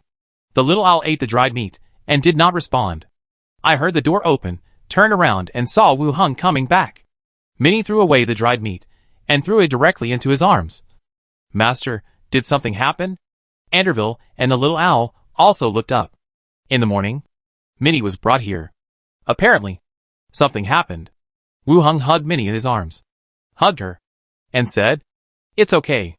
I suspected that there was danger on the island before, so I brought Minnie here. I have told the deacon now, and he will take care of it. Then wait. Can I go back? Minnie asked. Stay in the association for a while, and go back after the deacon has dealt with it. Okay.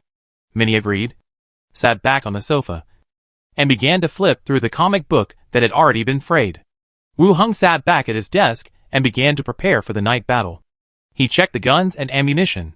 As for the skeletons, he arranged the skeleton attendants around him, which were the 17th level skeleton wanderer, Karanmu, and the 17th level skeleton boxer, Tolga. That was the pirate boxer who used the warrior shackles to connect himself and teleport to the wild when the pirates attacked. As for the 18th level skeleton prophet, his own combat power was not very strong, so he did not bring it with him. In fact, if you think about it carefully, if the other party is really only one person, it is not necessarily unsure. Since sitting in the study until the afternoon. Knock, the door knocked. Minnie jumped up from the sofa and went to open the door. A staff member looked in and said with a smile, Deacon Wu Hong, Deacon, please come over. Okay, I'll go over now. Wu Hong agreed. It seems that he is ready. He put on a defensive leather armor for the deputy deacon of the association. Before leaving, he told the two girls, You two, stay in the association dormitory for one night today, and don't go too far for dinner. The two girls looked at each other. Okay, Master. Be careful. And Weir immediately said with concern. Minnie also said, Master, we will wait for you to come back. Well, it's okay. The deacon has arranged the task. There is no danger. Wu Hong touched Minnie's rabbit ears, opened the door, and walked out. Dusk. Nautilus Tavern. Guest, the dinner you ordered is ready. Outside the private room, Philippa held the plate, knocked on the door twice, and shouted. There was no other way, even if I was against it. I couldn't stand the nagging of Millicent in my ear. I couldn't do it for long anyway, so I asked Wu Hong to arrange a job for me in a few days. Even if it was patrolling outside, it would be better than being here. Bring it in. In the room, A woman's voice came. Philippa immediately opened the door and walked into the private room. In the not small private room, there was only one woman sitting at the wooden table, with long brown hair, delicate features, and a hint of smile. She wore leather armor on her upper body, and brown leather trousers on her lower body, and a black cloak was placed on the seat next to her. But from the temperament, it is obvious that he is not like the common mercenaries in Lighthouse Street. "Sir, I have brought you dinner, it is absolutely delicious." Philippa smiled very skillfully. "Put it down," the woman said softly. "Okay, sir. Enjoy your meal." Philippa put it down, turned around and wanted to leave. The woman continued, "Are you Philippa?" Philippa turned around in confusion, smiled and said, "You have recognized the wrong person, sir. We met at sea, you were the captain at that time." The woman smiled and continued. When Philippa heard that she was an acquaintance, she immediately said, "My friend's shop just opened. I'm here to help." "That's what I was thinking. A captain? Why are you still here?" "You're here to help." The woman still smiled. "Well, you're also on the sea." Philippa glanced again. "I'm not on the sea." "Oh, I don't think you look like one in this outfit." "People on the sea. How can you be as white as you are?" Philippa continued. The woman smiled without saying anything, just looking at her silently. Smoke rose quietly in the corner, gradually forming two poisonous snakes, slowly climbing up Philippa's shoulders. Philippa, who was standing in place, also froze instantly. Her eyes were alert and frightened, but her whole body was stiff. Only her eyeballs would sway. "I'm sorry, little sister," the woman said softly. Hiss! The fog snake spit out its tongue, biting at the neck from the left and right. Bang! The door was pushed open. The bald strong man rushed in directly. He glanced at the room and said, "Let's go. He's out to sea. Don't alert him here." "Out to sea? At this time? Are you sure it's him?" the woman asked suspiciously. "He's disguised. A prop that can turn him into a woman. It's easy to be seen through." The bald man came over, picked up the food on the table, and took 2 bites. "What is he doing out to sea?" "No matter what he does, he only has 2 servants with him. They should be his skeletons. No one can save him at sea." The bald man was slightly excited. Philippa, who was still frozen in place and unable to move, began to change her eyes. A little deduction. This is to kill Wu Hung. It's over. My own stupid deputy deacon definitely doesn't know about this. Still stupid enough to go out to sea. The woman put on her hood again, covering herself up. "Let's go!" She waved her hand slightly. Philippa, who was frozen in place, rolled her eyes, and fainted directly. The two left the room, closing the door tightly. The tavern on the first floor was unusually lively. The drinkers were noisy, and the bartenders were busy serving the guests. No one noticed, and the two people went downstairs and left. Late at night, Wu Hung stood on the deck, looking at the endless sea. Even if it was an ambush for others. But there was still an uncontrollable tension in his heart. Level 18 professional, except for heroes, the strongest professional. To say that there was no pressure at all was obviously unlikely. His body must be great. At this time, Xiao Xiao flew down quickly from the top of his head and said hurriedly, "Here it comes, there is a boat coming over here." Grenda also flew down. Wu Hung looked in the direction of Xiao's finger. The sea was still dark, and he could not see anything. But Xiao Xiao never teases people at critical moments. And Glinda is also there. Ghosts are not able to see with the naked eye, and the night has no effect on them. "Are there any level 18 professionals?" Wu Hung asked. Whether there is a ship or not is not important. Whether the level 18 professional follows is the most important thing. If the other party does not follow, then things may be more difficult. "I haven't seen it yet." Xiao Xiao shook her head.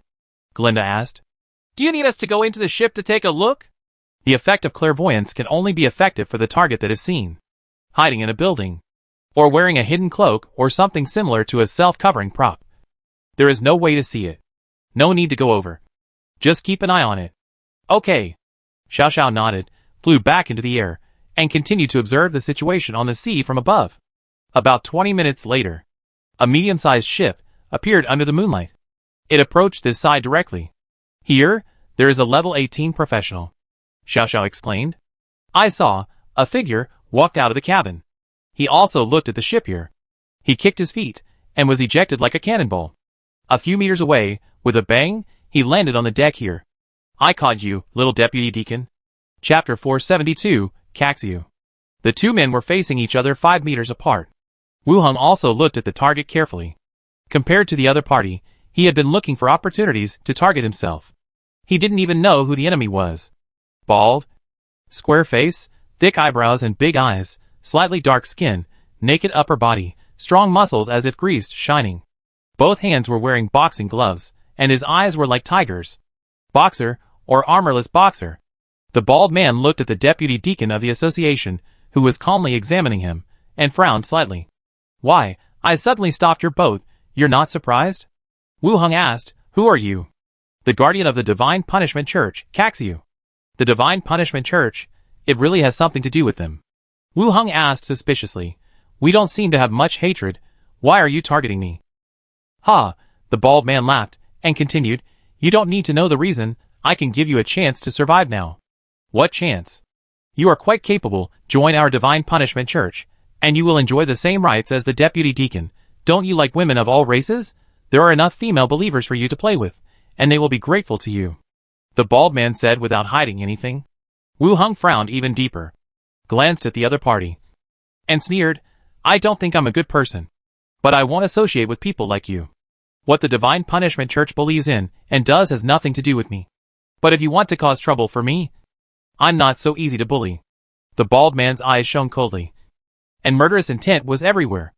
Then, he smiled again. Guess. How many moves will it take for me to kill you? Wu Heng also sneered. Guess. Why did I go out to sea today? You're looking for death. The bald man kicked his feet again, and turned into a stream of light, and rushed straight over. Crack! Suddenly, a bright lightning bolt dropped from the clouds above. It illuminated the night sky. The face of the bald man who rushed forward suddenly changed. Just when he wanted to dodge, he was hit by lightning. The bald man curled up, the wooden boards under his feet broke, silver-white arc spread rapidly around.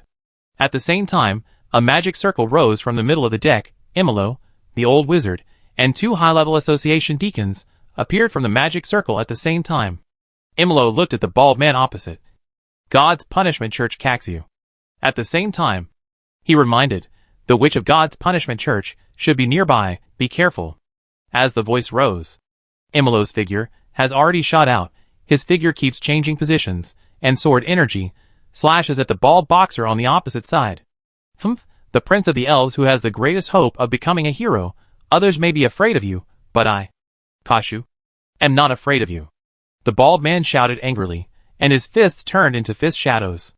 Sword energy, chi force, keep exploding on the deck, wood chips are flying everywhere. In the back, the 2 association deacons did not rush over, but protected the old wizard closely. The old wizard waved his wooden staff. Swoosh, swoosh, swoosh, energy arrows rained down, as if tracking, each arrow pierced the bald man. Then, there was a strong wind, lightning, and other magics in the middle of the battle between the two, attacking the opponent's position non-stop. The output of the wizard really played a significant effect. At this time, Xiao Xiao flew down again. Uncle, there is another level 18 professional on that ship. Wu Heng, who was watching the battle and preparing to grab the head, was shocked. He turned around and looked at the ship. At the bow, a figure in a black cloak stood. Dean, there is another level 18 professional. Wu Heng shouted to the front. The old wizard, who was concentrating on casting spells, turned his head and looked. His eyes also condensed slightly. Then, the newly appeared level 18 professional jumped up, controlled the rolling fog, and rushed directly to the position of the old wizard. It's the Witch of the Divine Punishment Church. The old wizard pointed forward with the wooden staff in his hand. Boom! The rolling smoke exploded. The witch stretched out her hand again, and the scattered smoke once again formed a galloping jackal, tiger and leopard, rushing to the deck again. The 2 deacons who were protecting the old wizard stopped in front and began to split the weapons. Wu Heng also took out a machine gun and fired at the black-robed witch. The witch glanced over here, and her body drifted away again, appearing at a farther position. Wu Heng began to fire through the smoke, but the bullets had no effect through the clouds. The old wizard finished casting the spell, and pointed the wooden staff in his hand at the sky. Whoosh! A bright light suddenly broke through the darkness and shone down from the sky. The monster formed by the smoke, and its body began to evaporate, and disappeared in the blink of an eye. The old wizard looked at the witch. You too. Follow me to deal with the witch, Wu Hung. Let your skeletons kill Caxu. Kill one first, the other one is naturally not a threat. Understood. The two deacons rushed towards the witch, and the old wizard began to disperse the fog beasts one by one. Wu Hung also set his eyes on the battle in Imolo in the distance. Sword energy and fist power kept alternating, like a demolition team. Wu Hang's body instantly split into 6. Barrett, sniper rifle, submachine gun all aimed forward. At the same time, disease ray. Debilitating ray fired at the target. Preset shield adds a shield to the clone. The moment the ray hit, the bald man's throat itched, and the wounds on his body cut by Imolo's sword energy were rotting rapidly.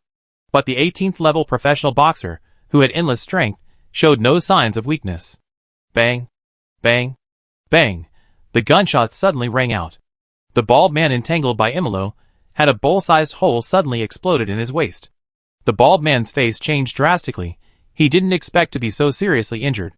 Wu Hung was also surprised. Barrett only caused him this little injury. Then, there were dense bullets, making holes in his body. Caxia staggered after being hit. Imolo saw the right moment, and pierced his chest with a sword. The sword energy stirred in his body, and large mouthfuls of blood spurted out from the bald man's facial features. Interesting, I will die in your treasure island, hee. The bald man coughed up blood, while saying, the Divine Punishment Church will kill you, and you will all die. Imolo raised his long sword. From the chest, upwards. Split the head in half. Imolo swung the long sword lightly, stepped on the ground, and turned into a stream of light again, rushing to the witch's position, intending to work together to keep the witch. Wu Hung did not participate in the battle on the other side, but quickly ran to the bald man's body. The man must have died, and he did not get any experience points. A ghost escaped. Xiao Xiao, who was investigating, flew down again, concentrating his mind. He sensed a vague soul that was quickly escaping from the location of the ship. Another ghost? After level 18? Is it so easy to generate a ghost? The thought flashed through his mind, and he asked, what level? About level 5.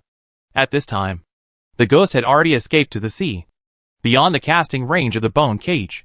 But he couldn't really escape. If he escaped, it would be even more troublesome later. With a thought, he released Grenda as well, devouring that ghost. Grenda, take care of Xiao Xiao. Okay. The two ghosts responded, and quickly chased after him. Grenda was the first to entangle the target ghost, and Xiao Xiao followed closely, rushing up. On Wu Hang's side, the avatar of the undead faction guarded the corpse, and the other avatars, holding weapons, also followed to support the old wizard. On the other side, Imolo joined, and the witch was beaten back step by step. The fog beasts around just appeared, and were defeated by magic and sword energy, and it was difficult to form a complete fog beast. 5 Wu Hung, holding rifles and submachine guns, also entered the battlefield. They kept shooting at the witch's position. The witch kept running and dodging, looked embarrassed. You are all crazy, none of you is normal. The witch screamed. The violent clouds and fog rolled and exploded layer by layer. It blocked everyone's view. The old wizard waved his staff, and the wind howled, and the clouds dispersed. The witch had already jumped off the boat, fell into the sea, formed a cloud of smoke, and left quickly. No need to chase her. It's hard for us to catch her, the old wizard said. Yini Luo put away his sword, and the 2 level 15 deacons also stood in front of the fence and looked at her, without any intention of chasing her. Wu Hung did not follow her either. At this time, the system prompt also appeared in his ears. Ghost level increased to level 9. Constitution +1. Perception +2. Intelligence +1. Ghost level increased to level 12. Constitution +2. The ghost was devoured.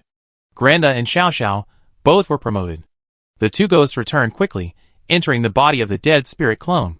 Imolo glanced around, and led people to check another ship nearby. After confirming that there was no danger, he gave the order, return. Wu Hung gave the order to the skeleton, and the ship began to return. 6 Wu Hungs, the body instantly became one.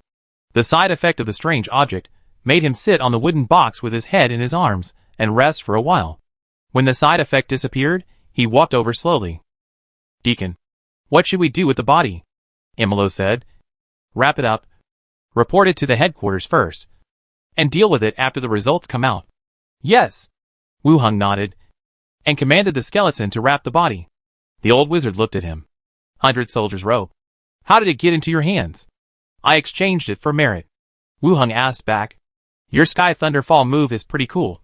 What's it called? Thunder Summoning Technique. When you are level 15, join our research group, and I will teach you. The body was put into the space ring. The ship continued to return. When it arrived at the port, the sky was gradually getting brighter. The body was transported back to the association.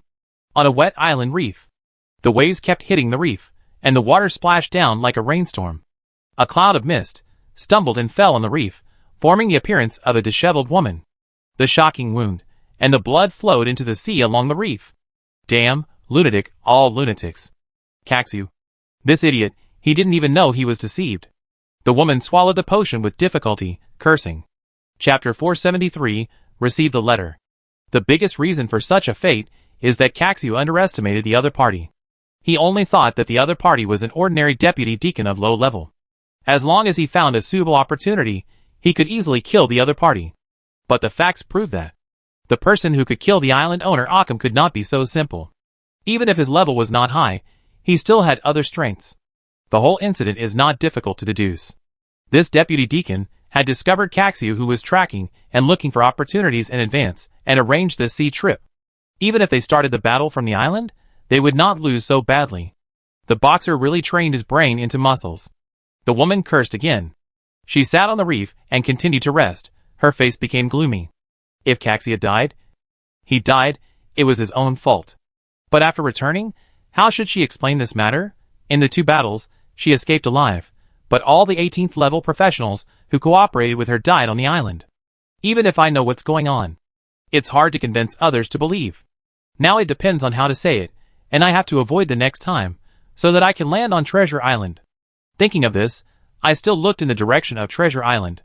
This island has a curse on level 18. Everyone who goes up there dies, and I almost died there. I sat on the reef and rested for a while. In the distance, the outline of a cargo ship slowly appeared. The woman's eyes lit up, and she exhaled gently, and a shark formed by gray fog appeared in front of her. Carrying her, they quickly approached the cargo ship. Ritam City. The luxuriously decorated bedroom of the city master. One man Shaw, who was sleeping soundly, woke up from her dream, tidied her long red hair, and sat up on the bed. As soon as she sat up, she saw the envelope placed beside the pillow from the corner of her eyes. She fixed her eyes, and looked around the room vigilantly. After confirming that there were no enemies or dangers, she frowned and reached out to pick up the letter. She looked around and confirmed that it was an ordinary letter. When Manshaw frowned and thought, she didn't remember putting such an unopened letter at the head of the bed. As for other people, sending the letter to me, it also means that the other party has the ability to kill me at that time. After hesitating for a while, I still chose to open the envelope and pour out the letter. The letter paper was unfolded, and the bright red handwriting was a bit dazzling. My lovely sister-in-law, I am very happy to receive the letter from my most lovely and beautiful maid. I haven't seen you for several months, and I miss you too. The outside world is vast and colorful, but it still doesn't give me the warmth and good feeling when you are there. Recalling the scene when we met, it was like a dream, and we broke into each other's lives. Until now, I still remember the little wild cat, begging for a spanking, and the lingering in the alley. We seemed really crazy at that time. Everything is fine here, and I am constantly improving myself, so don't worry. I heard that the political situation in the kingdom of Yeko is quite tense. You are closer, so you should be prepared for everything. If there is danger, or possible fighting, give up the city, and seek shelter from the association. I will pick you up then. You should focus on your own safety.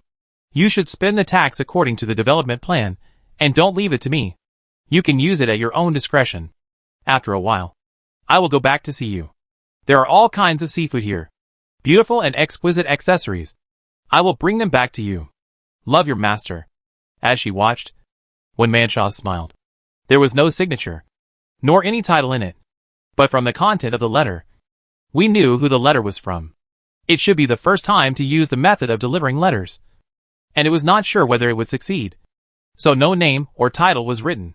Hey, when you do that, you don't call me sister-in-law. Seeing the little wildcat beating and spanking. When Manshaw felt her face getting hot, and her body was also a little hot. I also remembered the scene of meowing while squatting on the ground wearing a kitten underwear that was obviously too small, teasing each other, letting each other be thrown roughly on the bed, and lingering with each other. At that time, the master liked this outfit the most. As for making out in the alley, at that time, the two were in a similar state of passionate love, and they tried alleys, pub rooms, and so on. Really, you're making me miss you more and more, Wenmanshaw said softly, and I felt my whole body begin to heat up. When I was about to watch it for the second time, the handwriting on the letter slowly disappeared. Wenmanshaw widened her eyes, fiddled with it for a while, but couldn't find the reason why the handwriting disappeared. She had no choice but to put it away and put it in the drawer at the head of the bed. She reached out and pulled the hanging rope beside her. There was a sound of copper bells knocking outside the door. Dong, dong, dong. Madam, what do you want? Come in. Help me wash up, Wenmanshaw said. The door opened, and a figure walked in, wearing a black robe, long brown hair tied behind his head, serious face, and black framed glasses. He walked quickly to the bedside, helped Wenmanshaw get out of bed, and walked to the bathroom. What do you want for breakfast? Wenmanshaw asked with a smile. Fresh milk, bread, beef rolls. Is there anything you want to add? Madam? The housekeeper introduced softly. One breakfast. Just order whatever you want. Okay.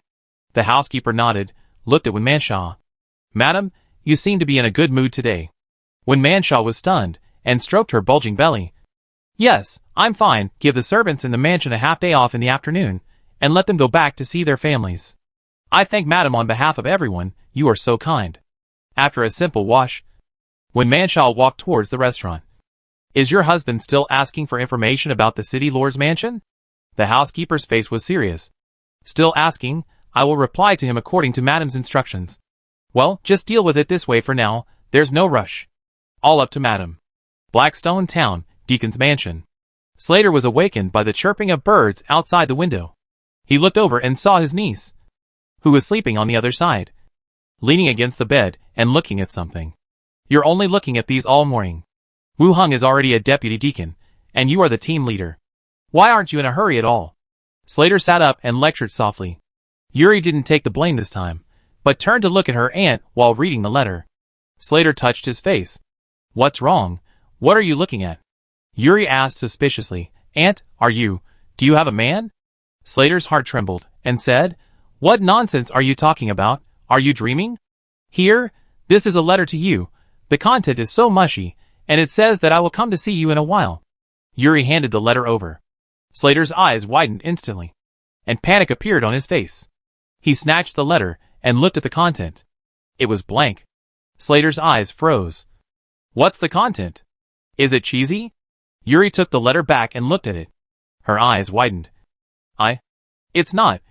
That. Aunt. I said the words disappeared by themselves. Do you believe it? You're itching. Right? You dare to joke about such a thing. Yuri jumped off the bed instantly, running and shouting. It really happened just now. Aunt. It really happened. The envelope is still at the head of the bed. Slater didn't listen. Picked up a stick beside him, and put away the envelope and the letter. He followed him out. On the dining table, Yuri rubbed her little buttocks. Aunt, I'm already the captain. Why do you always hit me? And I really didn't lie. There really is a letter. Slater picked up a stick and hit her again. We slept together yesterday. Who can send the letter to the bedroom at night? You are hallucinating from reading comics. You are not allowed to read them in the future. What does this have to do with comics? Slater looked at him. Are you thinking about someone? You read an unwritten letter as a love letter? Yuri pouted. No way. I'm going to be the man of the Pirate King. Who can I think about? Don't read it in the future. If I find out, I'll spank you. Yuri stopped talking and ate silently, thinking in his mind, what went wrong? Why was there no word on the letter he saw? Treasure Island, Association. Wu Hung went down the stone steps and headed to the morgue. It was still early in the morning, and the two coroners were just beginning to prepare for today's work. Mr. Deputy Deacon. The two saluted. Well, there is a body here. Verify the identity, and then collect the internal organs. I will come to take them later. As he said, he took out the body and the organ jar together. The body of the bald boxer was quite miserable. Imolo raised his sword from the chest upwards, which was considered to be splitting the upper body in half, and the internal organs flowed out in a large area. How the body was finally dealt with It still depended on the association's arrangement. After all, this person was killed by Emilo, and it was hard to say whether he could get it in the end. As for the internal organs of the 18th level professional, Wu Heng felt that they might be useful. Anyway, he had an organ jar, so he stored it first. The coroner carried the body to the iron bed. He continued casually, "Deacon, will you keep the body? Keep it safe. This is the one the deacon killed. We'll talk about how to deal with it later." Wu Heng said. "Okay." The coroner began to deal with the body. Wu Heng also walked out and went upstairs again. He returned to his office. Anweer and Minnie were sitting in the study and chatting. Last night, because the situation was still unclear, they were allowed to stay in the association dormitory. Today, they came directly to the association. Seeing Wu Heng coming back, the two women showed joy. One on the left and one on the right, checking if there are any injuries on the body. "It's okay, nothing at all," Wu Heng said with a smile. Anweer hugged his waist, asked, "Master, is the matter resolved?" "It's resolved. The deacon killed the target. The deacon took action, then the opponent must be very powerful," Anweer said. Wu Heng was stunned. "You are right." Minnie poured Wu Heng a cup of tea, asked, "Master, when are we going home?"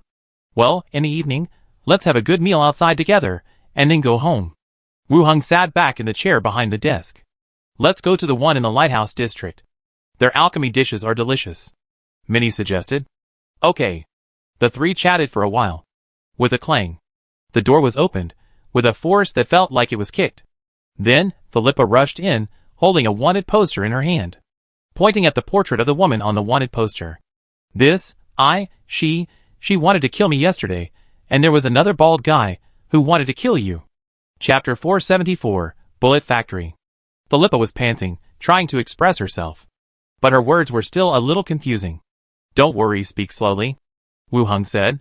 Philippa took a deep breath, sat down on the sofa. "Minnie, pour me a glass of water." "Pour it yourself." Minnie didn't even turn her head. Wu Heng waved his hand, the kettle floated up, poured a glass of water in front of Philippa. Philippa blew on it, and it didn't feel hot. After drinking it all, said, "Last night, this woman went to the tavern, and wanted to kill me at that time, and then another bald man rushed in, said that you went out to sea, and wanted to go out and kill you." Wu Heng raised his eyebrows, and the two women on the side also looked over with some surprise. "The other party has found the Nautilus Tavern, and they want to kill Philippa." "What happened next?" Wu Heng frowned and asked. Philippa continued. "Then I fainted, and when I woke up today, I ran to find you." Wu Heng listened, still a little surprised. The time Philippa mentioned was not much different from the time he went out to sea. That is to say, the original plan of this which was to kill Philippa, but because he went out to sea, she changed the plan temporarily. "But I had to kill myself anyway. It shouldn't be difficult to kill Philippa at the same time." "So you've been unconscious until now?" Minnie asked. Philippa said, "I was knocked unconscious, and my mother was scared. I came to find you when I woke up this morning." "Well, I know about this. The deacon, killed the bald man yesterday, and the woman escaped, but she definitely doesn't dare to go to the island again, don't worry," Wu Heng said. Philippa fiddled with her pigtails. "I'm not afraid. But I'm worried about you as a mage. I've seen all kinds of scenes on the sea," Wu Heng said. "You are on the sea, and you often see 18th level professionals?" Philippa was stunned, and then reacted. "Fuck. They are both 18th level. Otherwise, why would the deacon take action? Fuck." Wu Heng stood up and said, "Let's go. Let's go to your tavern." "Oh. Okay." The two walked out of the association, called a carriage, and went to the Nautilus Tavern. In the tavern private room, Millicent said a little stiffly, "Sir, I'm sorry to bother you again. I went to tell him the news, why bother?" Philippa said on the side. Wu Heng also said, "It's okay, one of the two people was killed, and the other escaped, and they definitely didn't dare to go to the island." "That's good." Millicent breathed a sigh of relief. Wu Heng looked at the private room that had not been touched, and asked, "Did the woman leave any items behind?" "Let me see." Philippa searched the room. He took out a copper button from under the wooden chair. "Does this count?" "It should be left by that woman." "Yes. It counts." Wu Heng put it into the space ring, and continued to say to Millicent, "Open the business as usual, and assign some work appropriately. How can a boss be busy every day?" "Yes, sir. I will listen to you." Millicent nodded. Wu Hung walked out of the tavern, got on the carriage, and Philippa also got into the carriage. The carriage drove towards the residence. Philippa sat on Wu Hang's lap affectionately, and said, "Wu Hung, I want to tell you something." Wu Hung stroked her smooth belly gently inside her clothes, and then held it to her chest. "Tell it. Please arrange a job for me. My mother always asked me to serve dishes." Philippa loosened her leather armor, and then said, "Yesterday, I was not afraid of the woman who wanted to kill me. But when she asked me why I didn't become a captain, but started serving dishes, I really couldn't bear it." "Not that bad? How can it be that bad? I still have some face outside. What's the point of serving dishes? I don't care. Just arrange a job for me, and don't let me stay in the store." Philippa twisted her body. Wu Hung thought for a moment. "Then I'll ask tomorrow and help you in the association." "Okay. I know a lot of people in the association now." Return to the residence. Wu Hung asked her to wait in the living room for a while, and he went into the room of the skeleton prophet upstairs. The skeleton in a robe sat on a wooden chair, looking out the window. "Look. Can this detect anything?" Wu Hung took out the copper buckle. The skeleton prophet took it, and a skeleton palm floated above the copper buckle, and one hand grabbed Wu Hang's arm. The next second, a series of broken images appeared in my mind. In an old fabric shop, a charming woman walked into the shop. "Boss, how much is this cloak? You have a good eye, the best material, 70 coppers. "Okay, I'll take it." The woman threw down the money, picked up the cloak, and put it on her head, walked out and nodded. In a luxuriously decorated lounge, the woman held a shrunken head. The head was full of hideous eyes. "Wait for another nearby protector to come over, kill the kid, before the latest appointment of the association comes down. A deputy deacon, isn't it necessary? Do as I say." In the dim cabin, the mercenary who brought the information recounted the situation on the association side. The gray fog condensed into a poisonous snake, killing the mercenary. "We can't do it on the island. Imolo and Janvito are enough to stop us." "Then wait until he leaves the island." The pictures ended one by one. Wu Hung also suddenly became clear. "I didn't expect that." The skeleton could also play the pictures in this way. It was completely different from the first-person perspective shared by the ghost, more like looking down from the void, seeing everything that happened from the perspective of another person. But the overall situation is basically understood. The people of the Divine Punishment Church came back, not to take revenge on the association, but the talking head gave the woman and the bald man an order to kill him. "It is indeed aimed at me." Wu Hung continued to ask, "Can you see where she is now?" The skeleton prophet grabbed Wu Hang's arm again. My mind was spinning. A cargo ship gradually went away appeared in my sight, and the woman stood on the deck, looking into the distance. The next second, the woman suddenly looked up, looking into the air, as if she was looking at Wu Hung. The visual ended. Wu Hung put the copper buckle back. Walking downstairs, Philippa put away the shuttlecock she was kicking. "How is it? That woman is gone. You take the trouble to go to the port. Check the cargo ship Sardari that left the port. Where is the next stop?" "Okay." Philippa nodded, and left the residence directly. Wu Hung checked the rooms of several skeletons, confirmed that there was no change. Not long after, Philippa came back in a carriage. "Went to the Netale city of the Yeko kingdom." "Well, I know." Philippa smiled, and came up shyly. "In the evening, I will accompany you." Wu Hung put his arm around her shoulders. "Not today, there are things to deal with. I will go to the tavern to find you in the next 2 days." "Okay, then don't forget it." After a while, Philippa returned to the tavern. Wu Hung also returned to the room, and walked into the gate. Zombie world. Release Xiao Xiao. Soon Xiao Yanqiu came over. "My king, Deputy Chief Li Yong sent a message, saying that he had contacted the survivors abroad, and asked you to come over and see them when you have time." "Survivors abroad? News so soon?" "Prepare a car, I'll go to the mall now." "Okay." Soon, Wu Hung arrived at the mall. Li Yong walked in and said, "We have contacted survivors from various regions abroad. Some of them said that they used to work in a military factory, and they can take us to occupy the factory, provided that they provide enough food." "Oh, which country?" "Myanmar. There is basically no communication barrier. They also speak Chinese. For other countries, only survivors who are proficient in English, Japanese, Korean have been found. There are no people proficient in the language in other regions to communicate." "Myanmar?" Wu Hung frowned. "This is a little different from what I imagined. The weapons there are not very advanced. Many things are purchased from China or other big countries." What kind of weapons factory? A bullet factory. They say they can produce rifle and machine gun bullets. They mentioned several models. I wrote them down in my notebook. Chapter 475. Appointment of the island owner. Myanmar. Why do I feel that they always want to trick people over? I arranged for someone to contact the outside world. And they were the first to respond. Before the virus broke out, I could always see the situation there. I seem to remember that there were government forces, independent forces, and allied forces. Each of them controlled an area, which was still quite chaotic. What is the scale of the factory? Wu Hung continued to ask. Li Yong thought for a while. I didn't say it in detail, but from what the other party said, it shouldn't be too formal. A small factory or something like that. The production of bullets is indeed the direction of development in the next step. But considering the level of development there, the scale of the factory mentioned is probably just a small factory of a local army. Or even more likely a small workshop. Then, I will ride a flying dragon over there. It is a long journey. And there are also considerable dangers. If it is really the advanced technology of a big country, and there is a mature military factory, it is not a big deal to overcome difficulties and go there. But as for Myanmar, I still need to consider it. The technology there is backward. It's not worth our trip. Yeah.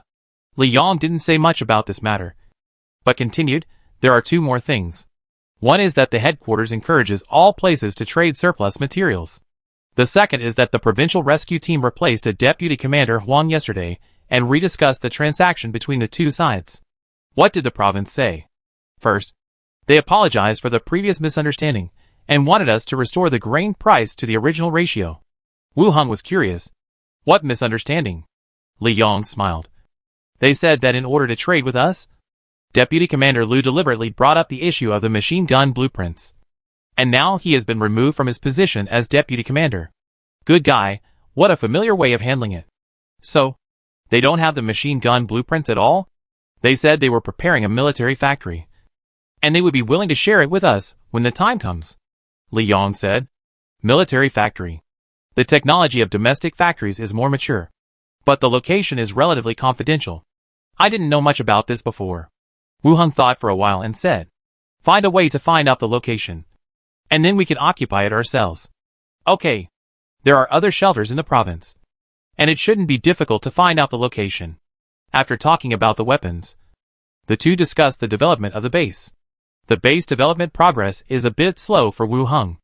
And these days, the heavy snow has delayed time. Later, more manpower and resources will be put into the construction of new exchange points in various cities, to exchange more gold and materials. The two chatted for a while. Wu Hung did not choose to stay overnight. Returning to his dormitory, he opened the door and walked in. Treasure Island. At dinner, Shawnera was wearing a long dress and sat at the side of the dining table, eating in small bites. She glanced at the side. Why was there no one at home yesterday? Wu Hung explained. Yesterday, there were enemies on the island. So during the day, I took Minnie to the association. Hearing that there were enemies, Shannara's face suddenly became serious.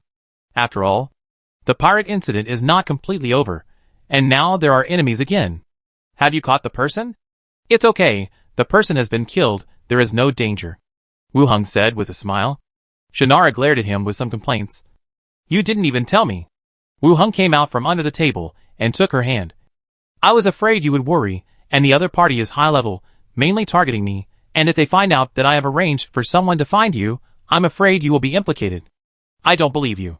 The deacon has taken action, it was quite dangerous at the time, I was really afraid that you would be implicated. Wu Hung explained. Hearing that Imolo had taken action, Shannara also realized the seriousness of the situation. This means that the opponent is above level 15. At least close to level 18. It's so serious. Remember to tell me next time you are in danger. Maybe I can help you. Okay. The two held hands under the table. And only one hand was on the table while eating. Has the appointment from the association not come down yet? No. It should come down in the next 2 days. Then I may not be able to wait. Shannara took a sip of fruit wine. Tomorrow the Starflower fleet will defend the port. And the goods you ordered last time are also in it. I will leave with the fleet then. Where to go? Shannara glanced at him again. Back to the Wood Elves. The tribe has some opinions because I haven't been back for a long time. I have to go back to sea. Wu Heng frowned. If we go back normally, there shouldn't be anything. But from Shannara's tone, it feels a bit serious. What's the matter? Nothing. Just some opinions about me. The caravan will make some adjustments. Shannara said. If there is anything, remember to tell me. I can help you. Shannara smiled. Okay. After chatting for a while, after dinner, several people trained in the courtyard, and then went back to their rooms to rest. In the morning, at the port, the Starflower fleet slowly approached the port. Compared to the previous ones, the fleet had more escorts this time, and they were more elite. In the cabin, Wu Heng simply counted the goods. Then he put them directly into the space ring. As he killed more pirates, he had more space rings with large spaces in his hands. With a few more, he could also pack all the ordered goods in a separate cabin. Shannara sighed softly and said, I will leave with the ship today. Please help me take care of the place where I live. Wu Heng nodded and took out a fixed-frequency radio and a portable solar charger from the space ring. These two are for you. Put them under the solar energy to charge, and then connect them to this position, so that you can contact me. If there is any danger, remember to notify me. Solar panels, Shannara had seen them before. After all, for a period of time, the two of them walked on the roof every day, and they had to be careful to avoid it. Wu Heng also explained to her what it was for, and she was more or less clear in her mind. Shannara listened carefully, and after confirming that she could use it, she put it away directly. Will you miss me? Shannara held his face, looking at him reluctantly. Yes. Wu Heng hugged her waist and kissed her hard. The two hugged each other tightly, and their breasts intertwined. They kissed for a while. There was a knock on the door, and the voice of the housekeeper came over. Madam, the ship's steward asked you to go over. The two separated. I'll go over now, Shannara said, while tidying up her clothes. She said, Okay. I'm going out now. I'll be back in a while. Okay. Then don't leave. Shannara hit him lightly. You said you were lovers? Kid, you won't fall in love. Will you? Wu Heng gently wiped the watermarks at the corner of her lips. I'm not the only one who's fallen in love. Shannara raised her eyes affectionately. Me too. The Starflower fleet slowly left. Wu Heng stood at the port and watched for a while, then got on the carriage and returned to his residence. In fact, he still felt a little reluctant to leave Shannara, but she also had her own things to do. As the president of a racial merchant group, her status and achievements were much higher than his. He couldn't really keep her by his side, raising her as a maid, and only accompanying him. Everyone has their own path to take. He called a carriage. Wu Heng got on the carriage and returned to his residence. After saying hello to Minnie, he went up to the 4th floor and delivered the purchased goods to the zombie world. Stations will be set up in various cities later. These grains are the most important goods for implementation. The next day, association. Deacon's study. In the room, Imolo sat opposite. Wu Heng, Zalagwi sat on the sofa on one side. Assistant Moya made tea for them. Imolo looked through the information twice, and then glanced at the two. His tone was still calm. The appointment of the headquarters has come down. Although you two are deputy deacons, your performance is very outstanding, and you have been promoted accordingly. The appointment has come down. Wu Heng's expression suddenly became serious. Zalagwi looked expectant. The matter of Treasure Island is actually quite complicated. Wu Heng defeated the pirate reinforcements, which was considered to have cleared most of the pirates in the Emerald Sea in one fell swoop, and also killed the original island owner. With this kind of strength, in a city battle, he could directly seize control of the entire island. But the problem is that Wu Heng acted as a deputy deacon at the time. It was an emergency task of the association. No matter how outstanding the performance is, it depends on how the association treats this matter. That is why Shannara united with the Chamber of Commerce, specifically supported Wu Heng, and emphasized Wu Heng's contribution in this battle. Imolo did not play tricks. He took out two different emblems and placed them opposite the two people. Wu Heng cancelled his position as deputy deacon and succeeded as the owner of Treasure Island. He was also appointed as the flag bearer of the association. Wu Heng was suddenly delighted. The association really gave Treasure Island to him. Zalagwi, who was standing by, also looked at him in surprise. He became the owner of the island directly. The whole island was his. Wu Heng thanked him. Thank you for the trust of the association and the cultivation of the deacon. You deserve it. Imolo nodded and pushed the emblem opposite him. The flag-bearer emblem. Keep it. Wu Heng took it and took a look.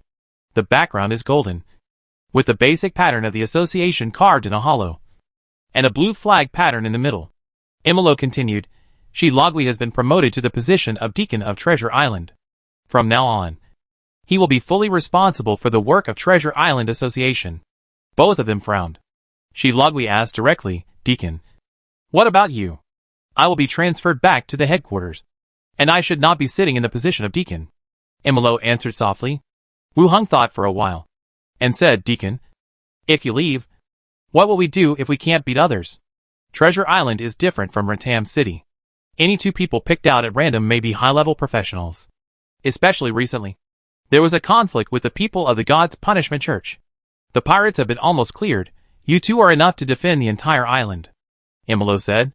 And the God's Punishment Church. The God's Punishment Church, the headquarters will investigate them, and they will not dare to land on the island easily. The two wanted to say something, but they didn't say it. They both got promoted, and Imolo, as the island's deacon, must have better arrangements. They couldn't force him to stay for the safety of the island. I can't pull it out either. Wu Heng then asked, Deacon, what is a flag bearer? Moya brought the tea to the three people. It's explained in the association's manual. It seems you didn't read it much. Yimi Luo said, and continued, the flag bearer represents the association in a fixed area.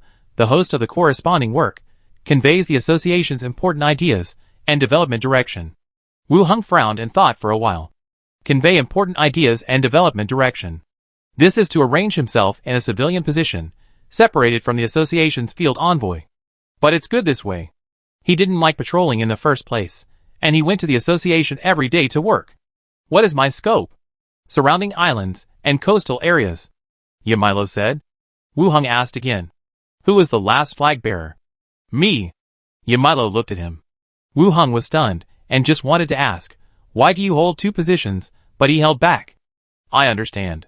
Yamilo continued, your merit rewards will be sent to you later, and then Shi Logui will pay attention to it. The position of deputy deacon of the association will also be assigned to a new person later. Okay. Well, I will stay on the island for a few more days, and if you don't understand anything, you can come to me. Yamilo explained the matter in detail. I was afraid that the two of them would not understand. There was no way. Wu Heng was promoted repeatedly within a year, and he did not know much about the association. And Zalogui, he had just come of age in the Elves. He did not know much. He had to explain everything. Leaving the deacon's study, Wu Heng and Zalogui walked silently in the corridor. Wu Heng glanced at Zalogui, who was unhappy.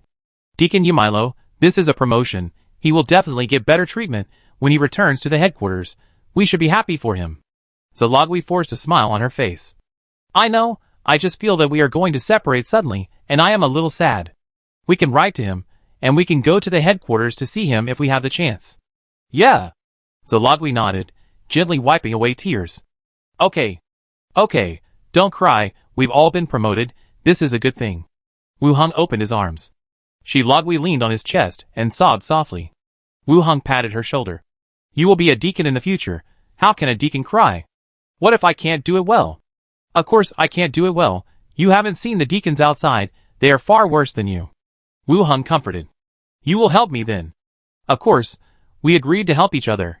Yeah. On one side of the corridor, there was the sound of footsteps talking. Zalogui wiped her tears and went into her office. Wu Heng also went to his study. Back to the study. Underwire was sorting documents. Seeing Wu Heng coming in, she smiled and said, Master. Wire. Pack up. Let's go home. Pack up? Go home. The association has appointed me.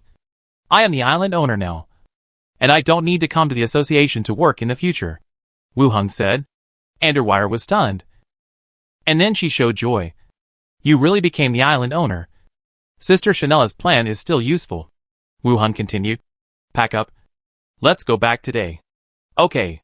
Underwire packed all their things. Then they walked out of the association together. Picked up Minnie. The three of them went to the island owner's manor together. This place was not deserted, but it was guarded by the association's guards, and no one lived there. Outside the manor, there was a circle of tall and thick stone walls, and a black iron gate in the middle, which was carved with exquisite patterns and decorations, and looked like a small city wall. After saying something to the guard, he took the maid into the manor, which was a wide courtyard, and a huge and elongated fountain pool, which extended to the front of the stone fortress. Wow, this island owner really knows how to enjoy life. This place is better than our tribe leaders. Many looked around and exclaimed loudly. Anvir followed and said, "How many levels is your tribe leader just now? Comparing him with a level 18 professional, there is no comparison." Minnie's expression was choked, and she countered, "You are still a young tribe leader. The master will live here in the future, and you will move in with him. You will also move in with the master." Wu Heng put his arm around the shoulders of the two people who were arguing. Let's go in and take a look. Maybe we need to redecorate it." Several people walked into the castle. Chapter 476, Development Direction. Enter the stone fortress. The first is the spacious and tall hall, exquisite carpets, ornately carved wall reliefs, and a huge crystal chandelier hanging from the ceiling, which is full of light stones. Some precious paintings, and gold and silver utensils are placed around. It gives people a feeling of magnificence and solemnity. "Wow, this is a palace," Minnie exclaimed involuntarily.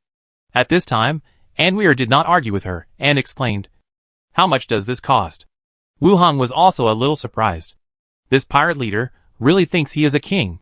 He decorated his residence like this. To put it another way, he is really a local tyrant in Treasure Island. Let's go upstairs and take a look. Which room do you like? Remember it. This one is a bit big, Wu Heng said softly. Great. Minnie cheered, pulling away to run upstairs together. There are more rooms here. When counting the floors from the outside, there are 6 windows in total, which should correspond to the 6th floor. With so few people at the moment, it seems quite empty. Wu Heng looked around the first floor. On one side of the hall, there is a separate dining room, connected to the kitchen. On the other side is a huge training room. There are many weapons and equipment needed for training. It looks quite complete. Tap, tap, tap. Minnie ran down from the room again. Master, there are so many floors. Which floor do you choose? Let's choose the floor below you. Wu Heng thought for a while. 4th floor. It's too high, and it's inconvenient to go up and down. Okay. Then we'll choose the 3rd floor. Minnie put her arm around his, and said excitedly, "The bedroom inside is so big. There is also a study and a bathroom. No need to take a shower outside, and then go back to the room. Anyway, there are only 3 of us. You can take turns if you like." "Yeah." Minnie nodded. Underwire also came down from upstairs. "Master, are you moving in today?" Wu Heng thought for a moment and said, "Tomorrow, let the skeletons move some equipment in early and install the solar panels and equipment in advance." That's right. The 3 of them glanced at each other and walked out together. Wire, let the decoration team come to repair it tomorrow. Well, will the decoration team from last time be okay? Underwire asked. Okay, some repair work.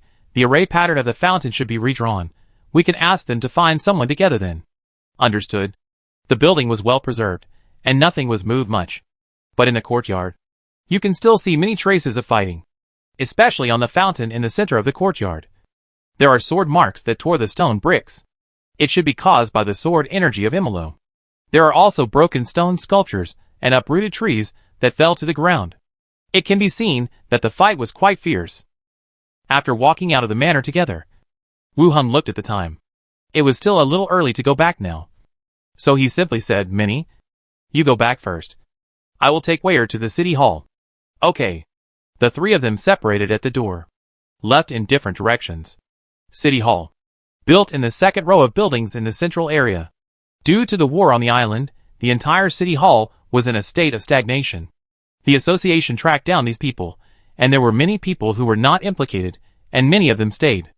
Mr. Deputy Deacon, Assistant Andwire, the guards guarding the door, saluted slightly. These guards are the local garrison guards of the association. They had also followed Wu Heng before, and defended the association buildings together. The attitude he showed was also very respectful. Well, go and notify the people inside to gather in the hall. I have something to tell them. Wu Heng said. Yes, Deputy Deacon.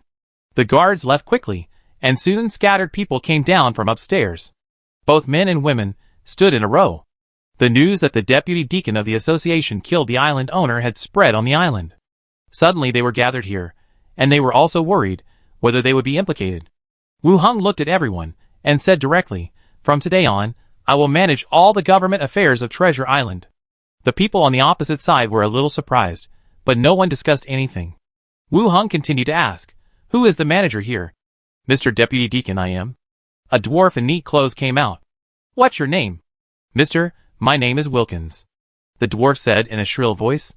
"Well, from now on, Andyville will be in full charge of this place. She will assign tasks to you. If you have any questions, you can also consult with her," Wu Hung said. Andyville stepped forward and said with a smile, "Hello, Mr. Wilkins." "Hello, Miss Andyville, it's an honor to work for you."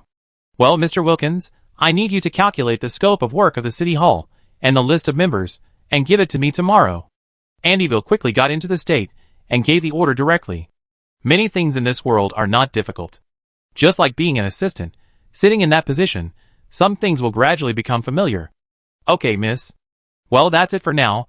You can return to your posts. Treasure Island will belong to the association in the future, and your life will get better and better." Everyone looked at each other, and dispersed and went upstairs. When they were out of sight, there was a burst of discussion. After the matter was explained, the two left again and returned to their residence. Wu Hung locked himself in the study. He poured a cup of tea, and sat behind the desk and began to think. Becoming the owner of Treasure Island is a good thing for him. He does not have to be transferred to other places, and he also has a territory for development in the other world. As long as he can maintain stable development, and take advantage of the advantages of both sides, he can speed up his development. The development direction of Treasure Island can be divided into 3 points at present. The first point is to ensure the stability of the route, and establish a maritime fleet, so as to prevent pirates from spreading rapidly again, and at the same time ensure the business environment on the island. The second point is the expansion and development of the island. The wasteland is too large, and the construction speed is too slow. The third point is that the strong man is in charge. Emilo's departure is not a good thing for Treasure Island. He picked up the teacup and took a sip. It is not difficult to form a fleet. If we get the warships of the modern world, it will be too easy to kill pirates. However, warships and the like may not be driven by anyone. There is also the problem of island construction. You can bring excavators and bulldozers here, and with the skeletons working day and night, the construction speed should be much faster. It is not a big problem. As for the matter of the strong man in charge, the body of the 18th level boxer of the God Punishment Church must be obtained. He pondered for a while. You can also open another golden cat. I promise to recommend my own merchant group to be tax-free for 3 years. I must not regret it. I must get the money back through some places. Thinking in my heart, I also thought about farming and the construction of military factories. With his own territory, he could consider arranging some facilities that had no place to be arranged before. Knock. Knock. Knock. At this time, there was a knock on the door. Minnie's voice came in. "Master, it's time to take a bath." Wu Hung drank the tea, opened the door and walked out. "Let's go!" Minnie smiled and said, "Master, everything has been put away, and there is only one quilt in your room. The 3 of us will squeeze together tonight." Wu Hung put his arm around her shoulders. "When you choose furniture at the manor, choose a bigger bed." "Okay." The two walked into the bathroom, and the little fox with white hair and animal ears was already waiting. The next day, in the morning, Minnie directed the skeleton to make the final preparations. The solar panels on the roof, the armored vehicles in the courtyard, and the fruit trees and flowers planted by Minnie and Chanella, all planned to be taken away. The whole residence was busy. Endir went to the city hall early in the morning, and Wu Hung also took the skeleton to the association. As soon as they entered the association hall, in front of the notice board on the side, there were mercenaries and team members gathered in 3 layers inside and outside. There was a lot of discussion. Is the transfer of Treasure Island so big? Wu Hung was appointed as the island owner, and also became the flag bearer of the region. Deacon Zalagwi was promoted to local deacon.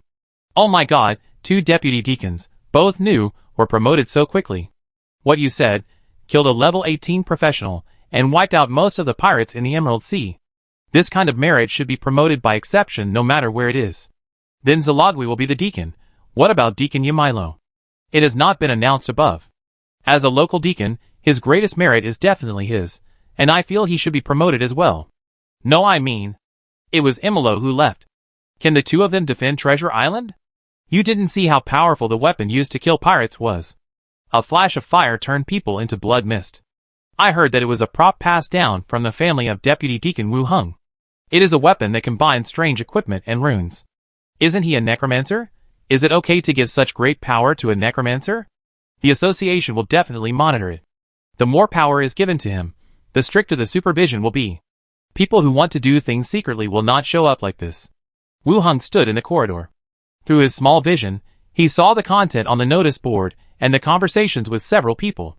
The transfer on the island was announced through the notice board. Soon, the news would spread throughout the island. He was famous. The footsteps sounded, and the old wizard passed by with his attendants. He smiled and said, "Congratulations. You have become the island owner at such a young age." Wu Hung also smiled. "Treasure Island. I will rely on the dean to take care of me in the future." The old wizard stroked his beard. "You don't look like a necromancer at all. You chose the wrong profession. Where is the dean going?" "I was planning to go to Imolo to sit for a while. And now I meet you. Let's chat together." The old wizard looked at him. "Okay, I don't have an office study anymore. I've returned all the keys. Then let's go to the conference room and sit for a while before I go to Imolo." "Okay." Wu Hung nodded and agreed, and then walked towards the conference room. Nautilus Tavern. Bang! Philippa kicked the door open, scaring Millicent, who was doing the accounting in the room. Just when she was about to yell, Philippa put her hand on her waist and said proudly, "Wu Hung has become the owner of the island. I don't see who dares to say I'm a pirate. I'm a regular soldier of Treasure Island." Chapter 477, Do you have a skill book? Millicent was stunned and swallowed the words of reprimand. He pulled her into the room and closed the door. "How do you know he is the island owner?" "The association has already announced that. Wu Hung is the island owner, and there is no flag bearer position. Shi Logui, that is, the elf deputy deacon, is now the deacon of Treasure Island." Philippa sat down at the table, picked up the fruit and ate it, while saying, "After hearing this," Millicent murmured, "he's improving too fast. He's only a few years old." Philippa was still a little excited. "Genius? I know him. I saw that he was extraordinary the first time I saw him. Otherwise, why do you think I was his spy? It was all within my expectations." Then, she patted Millicent on the butt. "Don't open the tavern in the future. We'll just follow him. We won't make much money from doing this." "What nonsense. Of course, the tavern must be opened. This is a place to provide intelligence to the adults," Millicent said. "Okay. Since you like to open it, I'll go to the association and tell you if there's any news." Philippa drank some water, turned around and ran out again. Millicent said hurriedly, "Be careful on the road. Don't cause trouble." "Got it." Philippa went downstairs excitedly and disappeared in a flash. Millicent sat at the table, no longer in the mood to settle accounts, and frowned slightly. Before, Wu Hung was the deputy deacon, and the mother and daughter helped him collect intelligence. But now, the other party has become the island owner directly. The whole island belongs to him. The gap between them is too big. "No, we are not needed anymore." Philippa has already been with him. What to do then? Association, in the meeting room. "Do you have a direction for the development of Treasure Island?" the old wizard asked casually. Wu Hung thought for a while, and said, "There is indeed a general direction. When the island is more stable, we will slowly implement it." "Well, you young people are still quite motivated." The old wizard nodded. Wu Hung asked directly, "Dean, did you research the skill of teleportation and the skill of the sky shining? What are they called? Want to learn? I'll teach you everything." "What will I use then?" The old wizard smiled. "Do you have a skill book? Lend it to me for 2 days. I'll return it to you after you broaden your horizons." The old wizard took a sip from the teacup. "You should focus on your own faction. If you learn one thing here and one thing there, it will only distract your energy. This old man is really like a school teacher. How can you follow you to learn skills? The old mage cares about the beard. Go back and discuss with the old guys. See what suits you. You can show it to you at that time. The rest, waiting for you to level 15 after joining the research meeting. Besides, Wu Hung didn't say much. Also, I will leave here tomorrow. This is my address. If you have something to write to me, the human race appears you as a talent. It's not easy. It's a pity that I didn't get the correct guidance. Choose the dead spirit." Wu Hung took over the address written by the other party. "Look at the space ring. When are you leaving? I'll see you off. Yamilo doesn't allow anyone to tell anyone about this. No need to see me off. Just write me if you have anything to say." The old wizard stood up. "Okay." Wu Hung followed him out. The old wizard went to Yamilo's study. Wu Hung went to discuss the patrol on the island with Zalagui. The city hall was preserved. The guards on the island, but nothing is left. The association's team still needs to be trained. Wu Hung sent more skeletons to follow. In the afternoon, Wu Hung began to count the number of his skeletons. The Battle of Treasure Island cannot be regarded as a complete annihilation of the pirates, but it did clear out most of the pirate groups. All the corpses were transformed. There were quite a few of them. After this transformation, it was also a good excuse for Wu Hung. The number was vague. Wu Hung transferred some skeletons from another world, which would not attract anyone's attention, to investigate where these skeletons came from. The skeletons were arranged in different positions by Wu Hung. It can be said that most of the defense work on the island was undertaken by these skeletons. Otherwise, with so few people in the association, it really can't maintain the law and order of a city. We went to several places in succession. The number of skeleton levels was counted. In the Battle of Treasure Island, we obtained a level 18 skeleton, the original island owner Occam, a level 17 skeleton, the skeleton boxer Torga. Level 16, 12 level 15 skeletons, 75 level 10 to 14 skeletons. The remaining skeletons are close to 1,000, all above level 5. The number is average. The high-level ones are not bad. There is a zombie world for comparison. The number of skeletons in this world is not really a big deal, but it adds a group of high-level professionals. Normally, level 15 is a very high level, which is a large pirate group among pirates. If placed in Rentam City, it is a level that can overthrow the city lord. 12 skeletons were added at once, which is still very good. Wu Hung made some adjustments. Most of them continued to be arranged in the port, and several patrol and guard points. The rest followed the association team, and continued to be responsible for patrol work. Strengthened the security on the island. After all the statistics were completed, Wu Hung took the carriage back. Just approaching the residence, a noisy sound was heard from afar. Pull open the curtain and look outside, seeing a large group of people gathered in front of the residence. Wu Hung frowned slightly. Really, Xiao Xiao, go to the front to check the situation. After a while, Xiao Xiao flew back, said, Uncle, it seems that there are only merchants over there. No danger. They are discussing your becoming the island owner. Merchants? Pull open the curtain again, check the front to confirm. At the outermost edge, there were some guards of the merchant group. Inside, near the gate of the mansion, there were indeed managers or representatives of the merchant group wearing brocade robes. Wu Hung got off the carriage directly and walked forward. Seeing Wu Hung coming back, everyone gathered around him. Master Island Master. Congratulations, Master Wu Hung. I hope you will take care of the merchant group in the future. Yes. When Madame Chanella proposed to nominate you, we strongly agreed. No one is more suitable for this position than you. Flattery came from all directions. Some even shouted that their daughters were pretty, and they wanted to introduce them to Wu Hung. There were all kinds of things, and each one was more lively than the other. Wu Hung pushed open the door and said, Everyone, let's talk inside. There's no one standing outside talking. Everyone rushed into the courtyard. They carefully passed through the rows of skeletons in the yard and entered the building. The furniture in the hall had been almost packed up, and they came back to pick up Minnie to go to the manor together. Minnie found some chairs and distributed them to everyone, sitting together. At that time, the representatives of the merchant group, who had signed the nomination agreement with Shannara, sat in the front. Each of them held their heads high and their faces flushed. The others who did not participate sat a little further back. After a few polite words, Wu Hung said, What I promised Madame Shannara will naturally be effective. The future construction of Treasure Island also needs your help. We will do our best to protect the safety of the route and create a more favorable business environment for everyone. Hearing what Wu Hung said, the representatives also showed joy. When signing the recommendation letter, it was more to give face to Shannara, and it was not really believed that a deputy deacon could directly become the island owner. Now, the other party has really become the island owner, and naturally hopes that he can fulfill his promise and create a better business environment. In the back, someone immediately said, when Madame Shannara proposed it, our Chamber of Commerce was not present and did not support the island owner. This time, we are willing to provide 2 large warships to help the development of the island.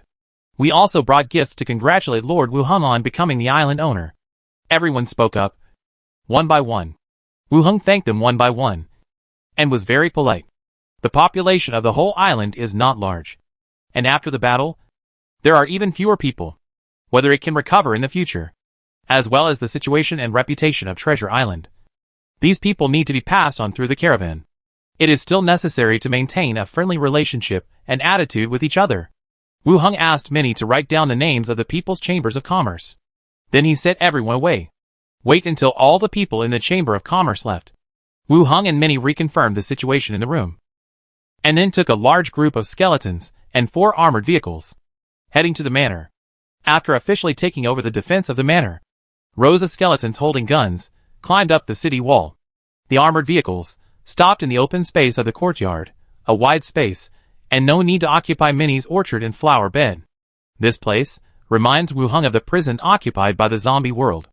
Like a small city, it is complete inside, and the defense is not low. Even if there are more pirates attacking, I am afraid they can't even get close to the city wall.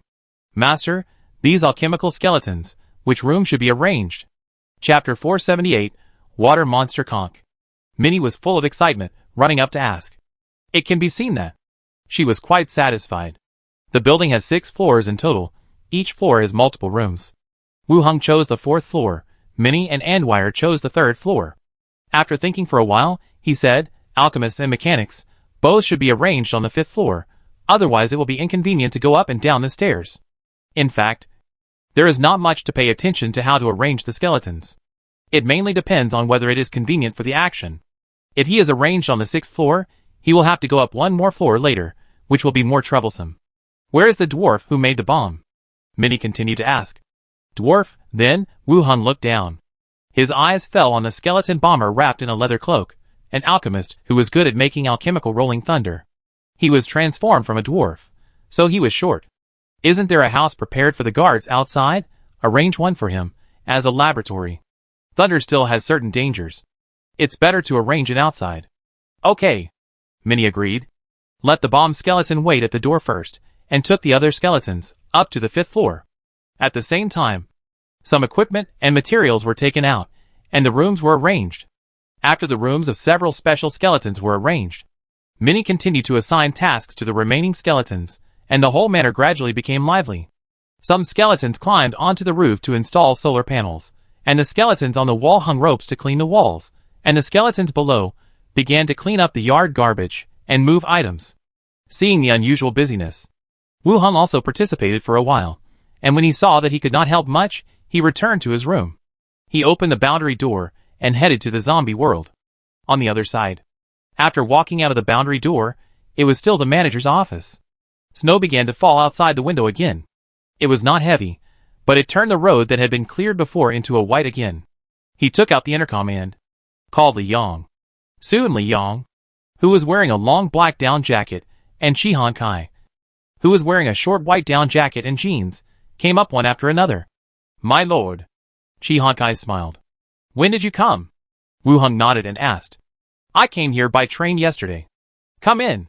They entered the room together and sat down. Wu Hung asked Chi Han Kai, is there anything going on over there? Now the 2 women are in charge of different places. Li Yong is in charge of Xinfu City, which is their home city. It is their base. Chi Han Kai is in charge of Anhui City, the first temporary city they occupied. It's okay. When I came, I had arranged all the tasks. Chi Han Kai said, and added, we had originally planned to go to the next city and establish an exchange point, but it snowed again. The establishment of the next exchange point had been decided for a while. But in the north, it snows frequently in winter. The plan has been delayed until now. And Wu Hung did not have time to go to the next location because of the matter of Treasure Island. Don't worry, Wu Hung said. Chi Han Kai nodded. Wu Hung looked at Li Yong again. Are there any problems here? Li Yong said, no problem, we have asked in the base. The remaining foreign languages are relatively niche. Not many people know them. We will see if we can recruit them from outside. Some small countries or unpopular languages are not that important. After all, if you want some advanced technology or equipment, they are all owned by big and powerful countries. In small places, even the language is unpopular, not to mention how advanced it is. At most, it is an exchange of gold. Of course, gold is equally important. After Wu Hung finished listening, he saw that the 2 had nothing to do. He continued, I need you to collect some things and arrange them as soon as possible. The two women looked serious and looked at him seriously. Wu Hung continued. First, engineering vehicles, such as forklifts, excavators, and other vehicles. There are more types, and they can all be collected. When the time comes, some skeletons will be arranged to learn how to use them. The second point is the people in the base who understand construction engineering. Let them train the skeletons and learn the corresponding knowledge. And look at the brick factories and cement factories around the city to see if there is any way to resume production. Hearing Wu Hang's words, the two were stunned. It was obvious that this was going to be some kind of construction project. They looked at each other, and without asking any more questions, they nodded and agreed. Okay, I'll give the order then. I'll also notify them to collect these vehicles. After talking about the matter, the two planned to leave. Wu Hung raised his eyebrows slightly at Li Yong. The latter blushed, waited for Chi Honkai to leave the room, came over and said, I promised Sister Honkai that I would learn makeup from her in the evening, and accompany you next time. As she said that, she kissed him on the face. He walked out directly. While chatting with Chi Honkai, he walked downstairs. When did the two of them get so close? At dusk, Wu Hung returned to Treasure Island Manor. Walking downstairs, Minnie took Anweer to talk about the allocation of each room. Seeing Wu Hung coming down, she immediately smiled. Master, dinner is ready. Well, you don't have to wait for me when I don't come down. Wu Hung put his arm around Minnie's shoulders and walked towards the restaurant. Today is our first meal since moving. You will definitely eat with us, Minnie said with a smile. That's right. They came to the restaurant together. The long and narrow dining table had 12 chairs in total. The three of them sat on one side. Although there was more food than usual, it seemed a little small when placed on the dining table. After eating for a while, Wu Hung looked up at Anderville. Wire, is there any problem with the city hall? No problem. Everyone is quite cooperative. Anderville looked up. If someone bullies you, remember to tell me. Anderwire smiled. With a master here? Who dares to bully us? Sitting down at the table, Wu Hung looked at Anderwire. Wire, is everything okay at the city hall? Nothing. Everyone is cooperating. Nothing. Anderwire looked up. Well, that's good. If someone embarrasses you, tell me then, Wu Hung said. Okay, Master. Anderwire smiled. Minnie also said, Master, Sister Wire just said that the bed in your bedroom is very big. I want to try it to see if it is comfortable. Wu Hung looked at Anderwire, who pinched Minnie, who was talking nonsense. But she did not deny it. She lowered her head to drink soup, whispered coquettishly. Is it okay, Master? Then let's do it together tonight, to celebrate our move to a new home. Okay, Minnie shouted happily. After dinner, the three of them went to the training room for training together. After that, they took a shower and went to the bedroom to rest together. The next day, early in the morning, Wu Hung woke up from his sleep. When he opened his eyes, he saw Andaway sitting by the bed dressed. Smooth white back and fluffy fox tail. He reached out and touched the soft tail. Andaway also turned his head and looked over. Master, did I wake you up? No, it's time to get up. Andaway glanced at the sleeping Minnie, became leaned over again, spit out the red and tender tip of her tongue, and sent it over. Wu Hung hugged her, and gently stroked her smooth waist and hips. After a while of lingering, Minnie yawned and opened her eyes. Andweer sat up again, urged Minnie to get up, and prepared breakfast. After dinner, Minnie looked at Wu Hung, who was wearing armor, and asked, Master, are you going out today too? Yes. Return the original house. And we won't go back in the future. The original mansion was rented from the Snake Emblem Group. Now it is not needed, and it must be returned directly. By the way, the commission previously placed with the Snake Emblem Group will also be settled. Oh, okay then. After packing up, Wu Hung and Andwire went out together. Arriving at the central area, Andwire walked into the city hall. Wu Hung entered the Snake Emblem Consortium. Inside the VIP room, the door opened. A man in a purple suit walked in with a smile. He glanced at Wu Hung in the room, bowed. The Snake Emblem Consortium's head of Treasure Island. Rostan, meet the island owner. The local head of Treasure Island.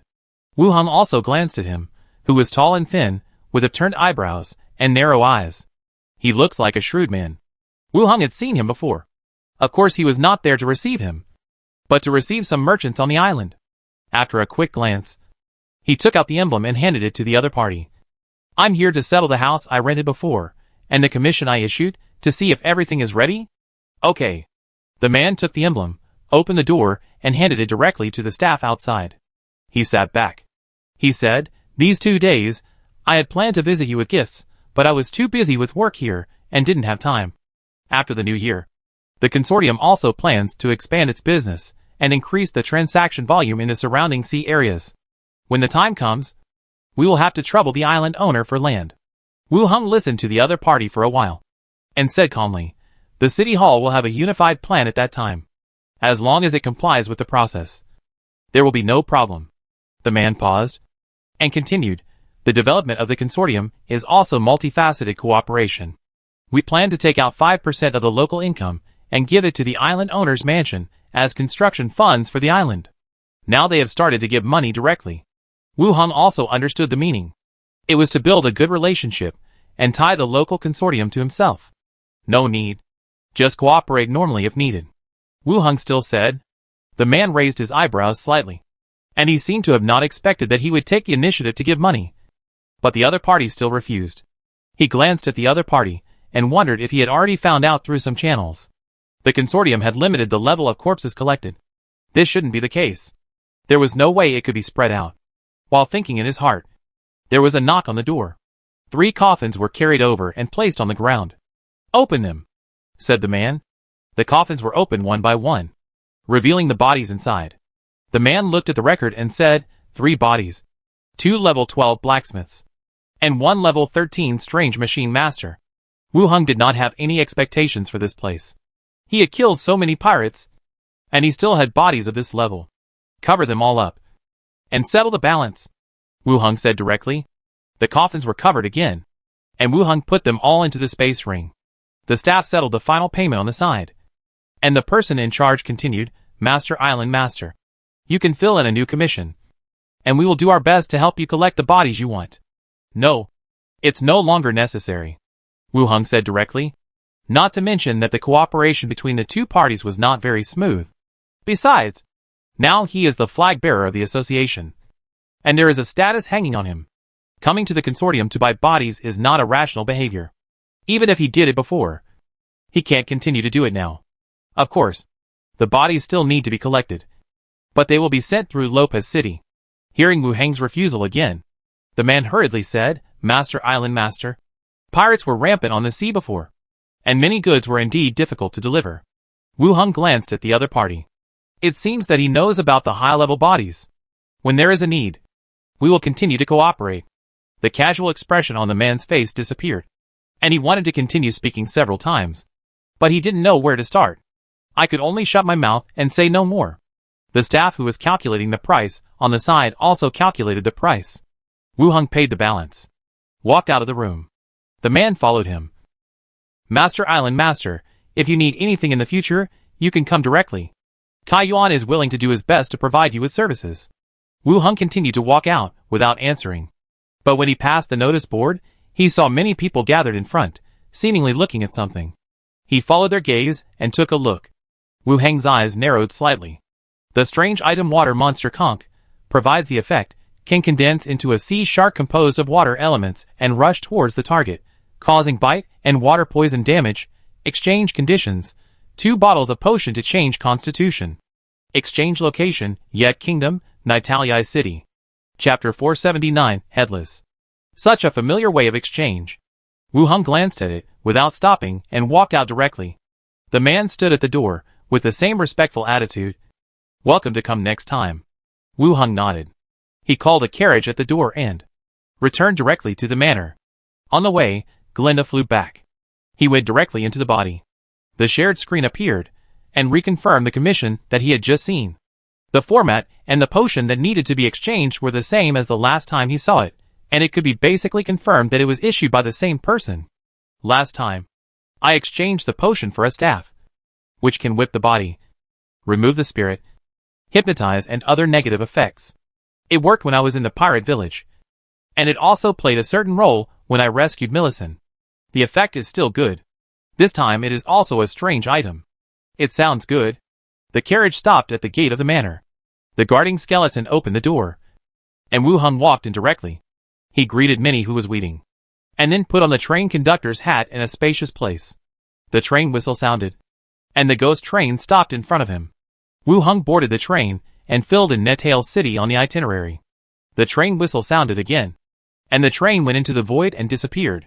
Near noon, the train appeared in the wilderness of Necromancer City. Wu Hung got off the train, put on his cloak, and went straight into the city. The political situation of the Yeko Kingdom can be seen from here. When he first came, the whole city was particularly lively. The streets were full of pedestrians, and people of many other races could be seen. Now, the street seems a little deserted. There is an inexplicable solemn feeling. After entering the city, he went directly to the Snake Emblem Consortium in the basement of the tavern. There were not many people inside. Wu Hung looked at the notice board and found the same commission. He took it directly. He walked to the counter and said, "I accept this commission." The staff looked at the commission and said, "Guest, you need to deliver the potion in advance. We will arrange a professional alchemist to inspect it." Wu Hung took out the potion and handed it directly to the other party. "Guest, please wait a moment." Wu Hung nodded and went to wait not far away. Not long after, the staff came back and said, "Guest, this is the item on the commission. Please check it." Then, he handed over a brocade box. The lid of the box opened, revealing a palm-sized, smooth conch. Water monster conch. Category, strange item. Effect, blow the conch to condense a water element shark in non-water source environment. The water element shark will hit the target, causing impact damage. In water source environment, it will last up to 30 minutes and continue to attack the target. Side effect, strong hunger and thirst. Description, naturally formed strange items, often with effects related to the birth environment. Wu Hung raised his eyebrows, with some surprise in his eyes. Like the emerald sand table, it is a natural wonder. That is, a wonder formed by nature. Natural wonders generally do not have too bad side effects. The side effect of this wonder is a strong feeling of hunger. It is not a side effect. Prepare more food and drink, and it will be solved. The effect it brings is also more comprehensive than what is introduced in the commission. After blowing the conch, it condenses into a water element shark, which can be divided into two scenes. One is a non-water source environment, which should refer to land, and the water element shark hits the target. In a water environment, it can last for 30 minutes, attacking the target non-stop. Outside the treasure island, it is the sea. It can be used completely. No problem, Wu Hung said. The staff smiled and saluted, and returned to the front desk. Wu Hung was about to get up and leave, but a figure blocked him. He was also wearing a cloak, and you could vaguely see golden hair. "Sir, I issued the commission, and I want us to have a good chat this time." A cold female voice came from inside. The person who talked to him was the same person as the last transaction. "Okay, where shall we go?" Wu Hung said. "The room has been booked. Please come this way." The woman led the way, and they walked into a room together. Inside the room, this is the VIP room of the consortium.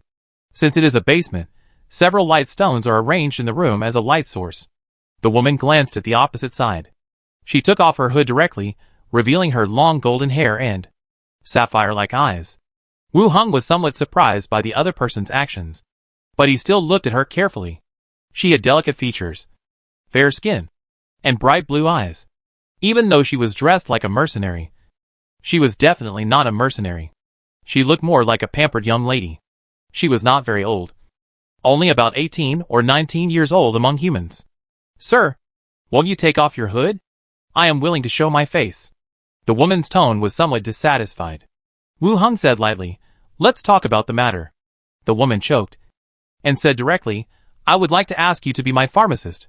The remuneration is paid according to the top pharmacists. Whether it is treasures or women, I can provide them to you. You want me to help you refine a potion to change your physique?" The woman did not deny it. "Yes, you can set the conditions." Wu Hung glanced at the other person again, and he was very arrogant. It seems that the girl is really from a good family, and she speaks with enough confidence. You should also know that this kind of medicine is very difficult to make. It takes a long time to refine 2 bottles. The woman emphasized. "I will collect materials for you, and you just need to refine the medicine every day." "No need.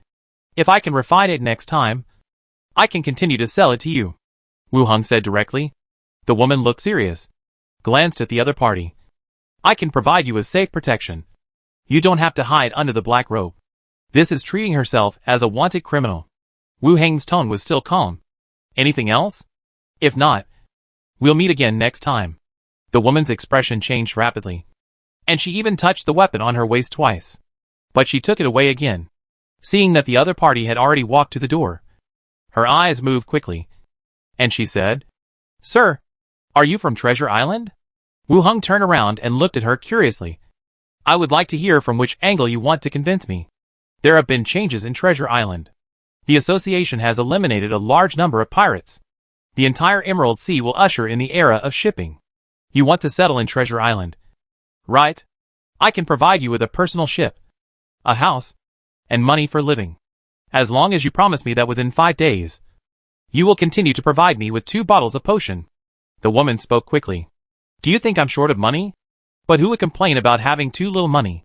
Wu Heng thought for a moment, and said, I can try to make the potion for you within 5 days, but in addition to the rare items in exchange, I also need to pay for my hard work to speed up the work. You say? I haven't figured out what you need yet, so you owe me a promise, and when I think of it, you should try to fulfill it. The woman's eyes moved quickly. Okay, but it's limited to providing some treasures and property, and you can't ask me to do anything, or do anything that harms others. I agree, and within 5 days, I'll still be here. Okay. Wu Heng stood up and walked out of the room directly.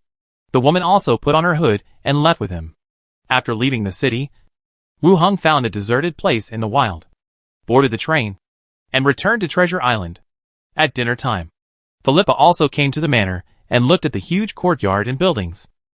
She showed exaggerated excitement. She ran around the yard and the hall several times. The green-feathered parrot that fell to the side covered its face with its wings and buried itself in the gap of the sofa. During the meal, Philippa asked, Wu Heng, have you assigned me a job? Wu Heng thought for a moment, and took out 3 ship deeds from his space ring. A merchant group sent 3 ships, which are parked at the port. Your task is to check and modify them, and use them as our warships first.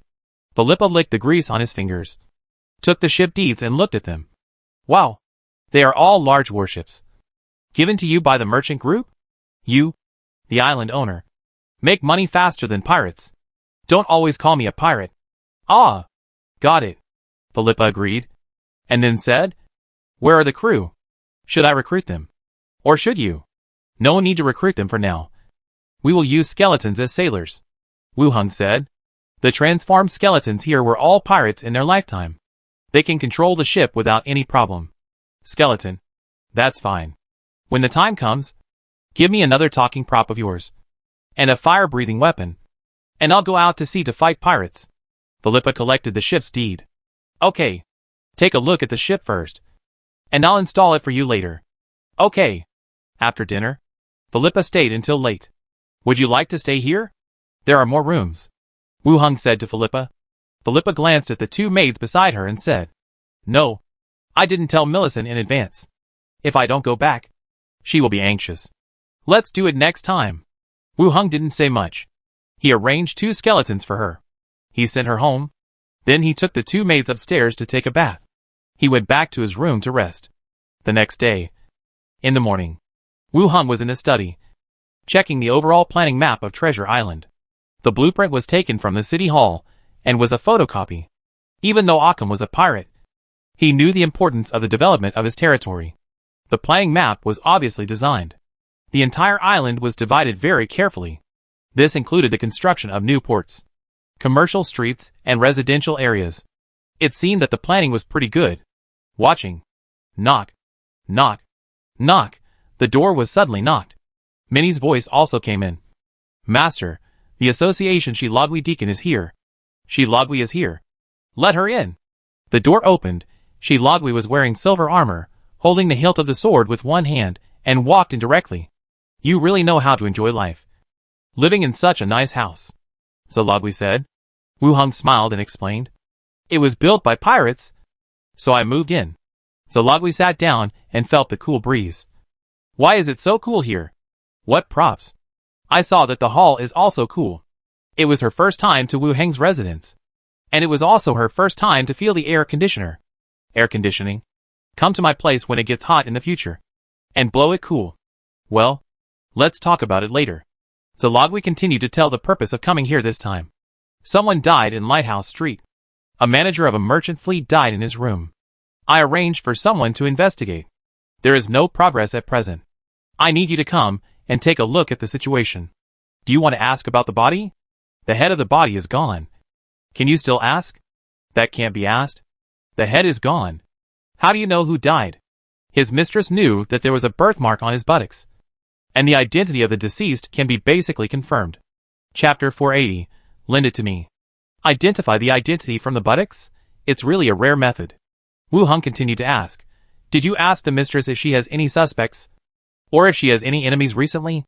I asked. The deceased went to the island to meet this mistress, but we don't know much.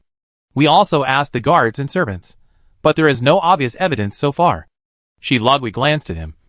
So I came to ask you, an upright necromancer, if there is any way. Solving cases in this world is actually quite difficult. There is no surveillance. Nor can fingerprints be extracted. And there is not enough manpower and financial resources to investigate. Perhaps there are some props or strange objects that can help the investigation.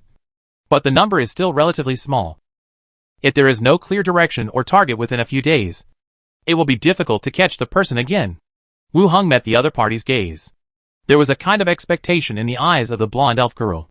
Perhaps it was the first case after becoming a deacon. And she took it more seriously. Yes. Really? Zalogwi's eyes lit up. Did the murderer leave any items behind? Wu Heng asked. Zalogwi frowned. Assassination. How could there be anything left behind? Anything. It could be something on the murderer's body. Zalogwi thought for a moment. And took out half a stick of incense from the space ring. Will this work? The incense can blend the smell in the room and cover up the bloody smell. Only the end of the incense was left. If there was a delay, the incense would probably burn out. I'm not sure either. Let's see if it works. Come with me. Wu Heng stood up and walked out of the room directly. Take Zalogwi upstairs together. Open a room. In the room, Skeleton Prophet sat on a chair, and as the two came in, he turned his head slightly. Zalogwi frowned. Carefully looked at the skeleton's body, and identified the other party's identity. It always felt familiar, but not quite sure. What should we do next? Zalogwi asked in a low voice behind. Come here. Zalogwi walked closer. Wu Heng handed the small piece of incense to Skeleton Prophet. Help her find out who the owner of this incense is, and whether it is involved in a murder case. Skeleton Prophet put the burning incense on the table with one hand, and grabbed Zalogwi's arm with the other hand. The latter's expression suffocated. I just wanted to ask Wu Heng. The pupil suddenly lost. As if I opened my eyes into the dream. Not long, the Skeleton Prophet loosened her arm. Greek's pupils focused on the pupils. The face was full of surprise. Look at the skeleton. I also know who it is. After a short surprise, looking at Wu Heng again. I found it, eating in the tavern. So mad, I'll catch him, come back to tell you. I don't have to wait for Wu Heng to reply after speaking, then hurriedly walked out. He left quickly with the two team members, who were watching the armored vehicle in the courtyard. Minnie came out of the kitchen, holding a plate of cut fruit. Why did the butler leave? He was investigating a case. So he left first. Oh, then you can eat it. Master. Minnie handed him the cut fruit. Black Crow's Nest Tavern. In a private room. A thief wearing leather armor, and with slightly dark skin leaned against the window and looked outside. There was a huge travel backpack in the corner. He stuck his head out and could see the location of the port. There were association members, inquiring the identities of the people who boarded the ship. Treasure Island is nothing but that, a bunch of trash. He said with disdain, and sat back at the table, eating the food on the table. The whole thing was smoother than expected. When the association members arrived, he was also standing in the crowd. Those people only questioned the merchant's guards and servants, and didn't notice him at all. As long as he got the promised reward, he could leave by ship. The whole thing would have nothing to do with him at that time. Damn Imolo, damn Necromancer. If I had known it was so simple, I wouldn't have needed to prepare for so long. He grumbled while eating. The rumors about this place were so weird outside that he didn't dare to do it for a long time. Now that I think about it, it feels a bit ridiculous. Tap, tap, tap. Suddenly, there was a sound of footsteps approaching quickly outside the door. The man immediately became alert, and got up and ran to the window. Bang! The door of the private room was kicked open. The man didn't look at it anymore, picked up his backpack, and jumped out of the window. As soon as he landed, several figures rushed over from all sides. Before he could stand firm, they pushed him to the ground, and took away his weapons and backpacks. Zalagwi walked to the window and looked down. The team members downstairs shouted, "We have caught him, and there is a head in the backpack. Tie him up, and take him back." The members tied him up. When Zalagwi led the people out of the tavern, they walked towards the association together. "Deacon, the head belongs to the representative of the Chamber of Commerce. I can recognize it." The arrest was too fast this time. It took less than half a day. Yes, Deacon Zalagwi's inference is really accurate. He has figured out where he escaped from. Zalagwi sat in the carriage, listening to the discussions of several people. In the afternoon, Haragwi came to the manor again. She said, "The man has been caught." According to his confession, he was hired by his mistress' husband to kill people. Now the husband has also been caught. Wu Hong was stunned. That is, the mistress who provided information about the birthmark on the buttocks? Yes, it is her. After the merchant representative came to the island, the mistress did not return home. The husband could not stand it, so he hired a killer, Haragwi explained. After listening to the whole case, Wu Hong did not know what to say. It was quite dramatic, and it felt a bit like something that happened in a movie. Zalagwi nodded. When she got this answer during the interrogation, she was also quite surprised. After checking, it turned out to be a murder case caused by an emotional entanglement. After talking about the case, Zalagwi looked more serious and said, "Now that you are the island owner, you will basically not be involved in such cases in the future. I want to discuss with you to hand over the prophet's skull to me to help the association handle some cases." Hearing her say this, Wu Hong raised his eyebrows slightly. "Now, I only have this 18th level skeleton. It is also a treasure. But what Zalagwi said is not actually right. In terms of utilization rate, I will have fewer opportunities to deal with cases in the future, and the association will handle various things more. However, Wu Hong also has his own enemies. The secret society, the Divine Punishment Church. Moreover, the prophet's skeleton cannot be exposed to the outside. It is better to keep it secret." After thinking quickly in his mind, he said, "I feel it is not appropriate. The skeleton is still yours. Just lend it to us." Zalagwi looked at him with big eyes. Every time she asks someone to do something, she always looks expectant, with her childlike face. She is quite lethal. "Don't worry. I'll analyze it for you." Wu Hong cast a spell, filled the cup she drank from with tea, and then said, "Have you noticed that recently? There have been frequent cases of beheading and tongue extraction." Zalagwi raised her eyebrows, recalled, and nodded. "This situation really happened." Wu Hong explained, "This is because the Necromancer can ask about the corpse. It has been spread on the island. Everyone knows that as long as the head is taken away, or the corpse cannot speak, they can avoid being directly asked about the details." This, Zalagwi was slightly surprised. It's true. The news that the island owner is a necromancer has spread throughout the island.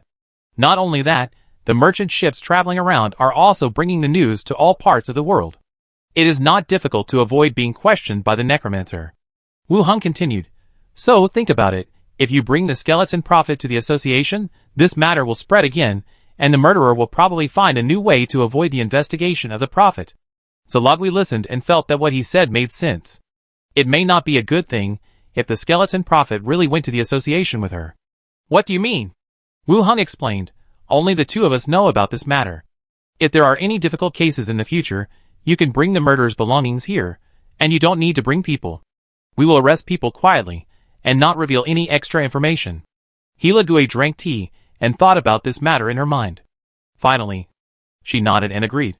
"What you said makes sense, but what if you are not here? What should I do if I want the skeleton to investigate people?"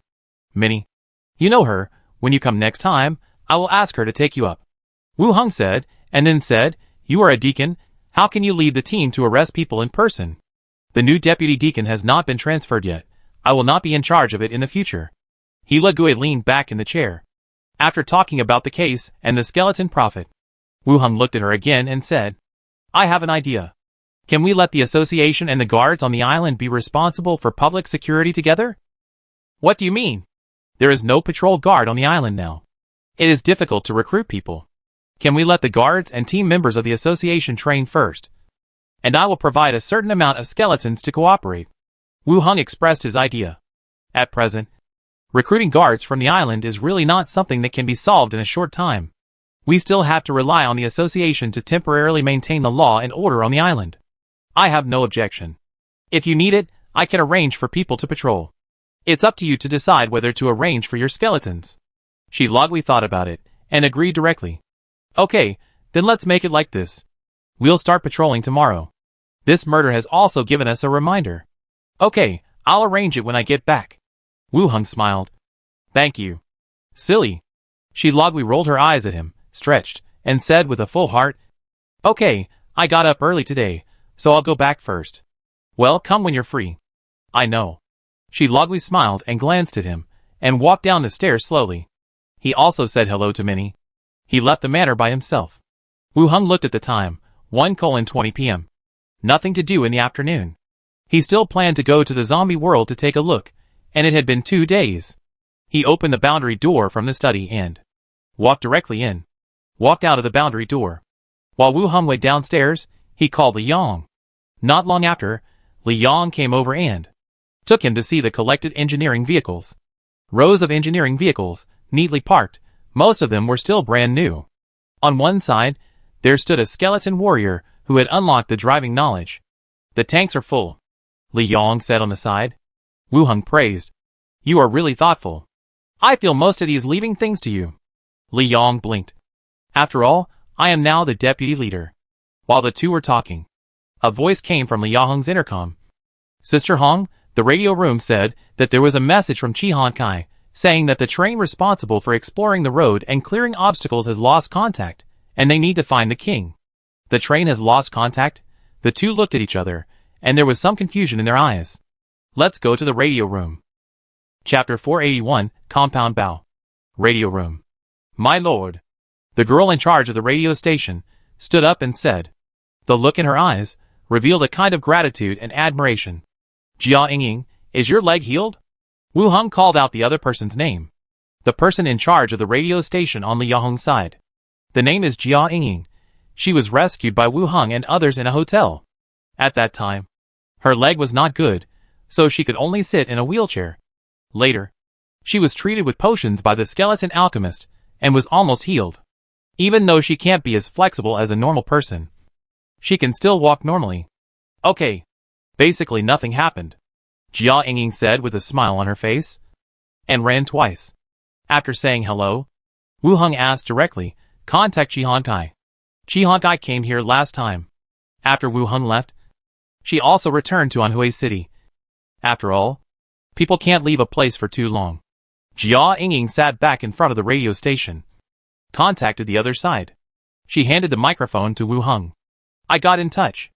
Chi Han Kai. What's going on with you? Wu Hung asked directly. Chi Han Kai's voice came from the radio. I have arranged a newly modified train in advance. Set off in advance. Explored the road and confirmed whether the snow had an impact on the railway. News came from the train this morning that the train arrived at Dajin Station smoothly, and found roadblocks and a large number of survivors in front, but lost contact afterwards. Chi Han Kai spoke at length and in detail. In other words, the missing person was stopped by the survivors, who set up the roadblock. He should be under control now. In the current environment, zombies are terrible, and not all survivors are friendly. Wu Hung has the strength to crush other bases, so he is polite to everyone he meets. Other survivors are not so peaceful and polite. How long does it take to reach the Dajin station you mentioned? Wu Hung asked.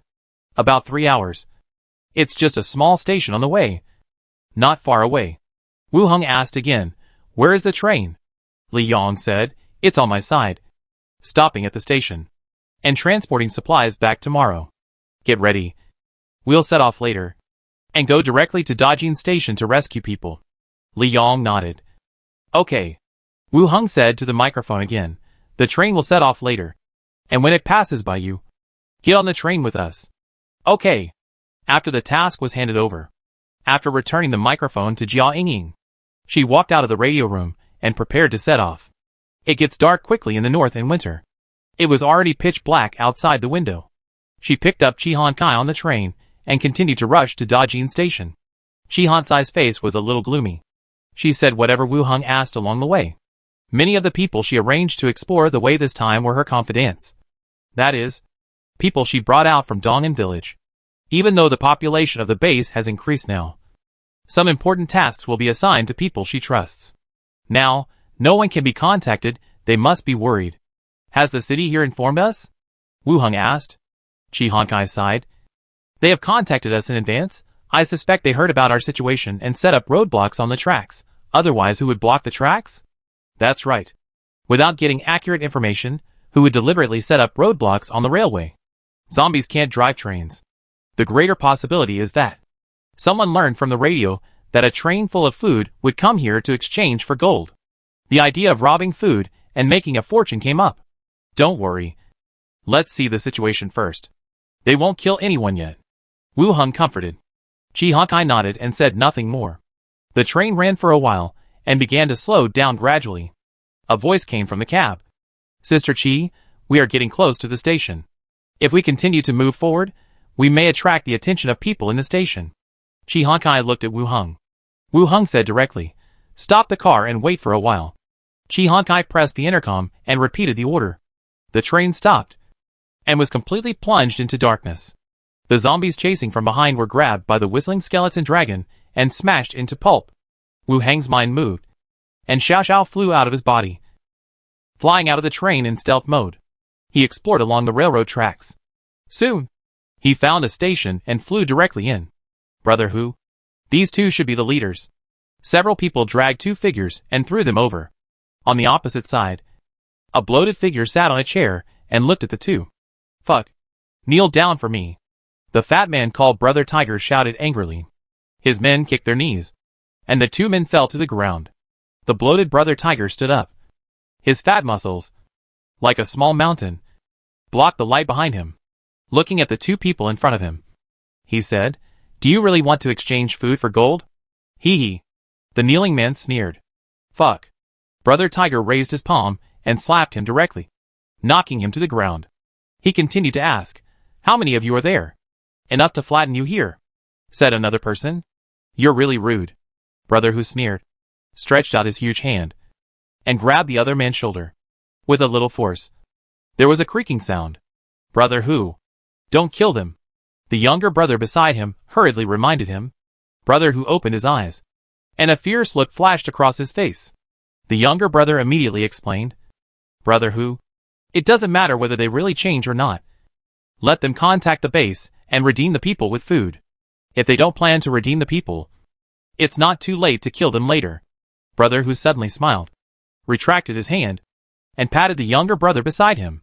That's right, take them away, let them contact the base, get food in exchange for people, otherwise we'll feed them to the zombies. Okay, Brother Hu. Wu Heng sat in the carriage and waited for a while. Xiao Xiao flew back from outside, entered the body, the picture was shared. In the station, there were indeed survivors, and temporary lighting. There were 11 or 12 people with combat power, several women among them, looked like slaves in captivity, in a rather miserable state. Most of those with combat power were equipped with machetes and iron spears, and a few held compound bows. Some of them looked like the bows and arrows used in TV competitions. All the people on his side survived. Most of them were tied up and locked in the room, and two were taken out for questioning. How is it? Seeing Wu Heng stand up, Chi Honkai asked directly. It's okay. There are not many people. Wait for my news. Wu Heng tightened his leather armor. Chi Honkai asked curiously, don't we need the skeletons to attack in? No. It will attract attention, and our people will be in danger. In addition to Chi Hankai's people, there are also people who can drive trains. These are special talents in the base. If things get really chaotic, getting killed would be the end. Okay. Chi Honkai nodded, bowed. Thank you for your help. Yes. Wu Heng got off the train, summoned the flying dragon in the sky, with the skeleton attendant, sat on it, and disappeared into the night sky. Approaching the station, landed on the snow-covered roof. Wu Heng glanced around, with the skeleton attendant, pried open the locked iron door on the roof. Walked in directly. The entire station hall was dark, only the side near the temporary lamp, emitting a dim light. Downstairs in the hall, you can still hear the shouting and cursing of the interrogation. Which room are the hostages in? Wu Heng asked softly. A small figure appeared. Most people are in the room over there, and there are 2 uncles being beaten downstairs. Wu Hung looked in the direction of the little finger. He waved his hand and waved first to the room where the hostages were held. This world doesn't have much pressure to deal with the survivors. Even the skeletons can push down this refuge base. Moreover, considering the safety of the hostages, they are all the old people in the base, who can drive and repair trains, and are considered talents in the base. Approaching the room, 2 people were guarding the door. Hearing footsteps, I opened my eyes in a daze. Unfamiliar faces, strangely dressed. Especially 2 of them. Why were there blue light in their eyes? "What are you doing?" one shouted. The other one woke up immediately, and hurriedly took off the compound bow on his shoulder. Wu Hung said, "Kill them both." Karanmun Tolga, after receiving the order, directly bypassed Wu Hang's position and rushed out directly. Swoosh, 2 arrows, whizzed out instantly. Karanmu tilted his head to avoid it. Torga grabbed the flying arrow and threw it back, piercing the forehead of a man.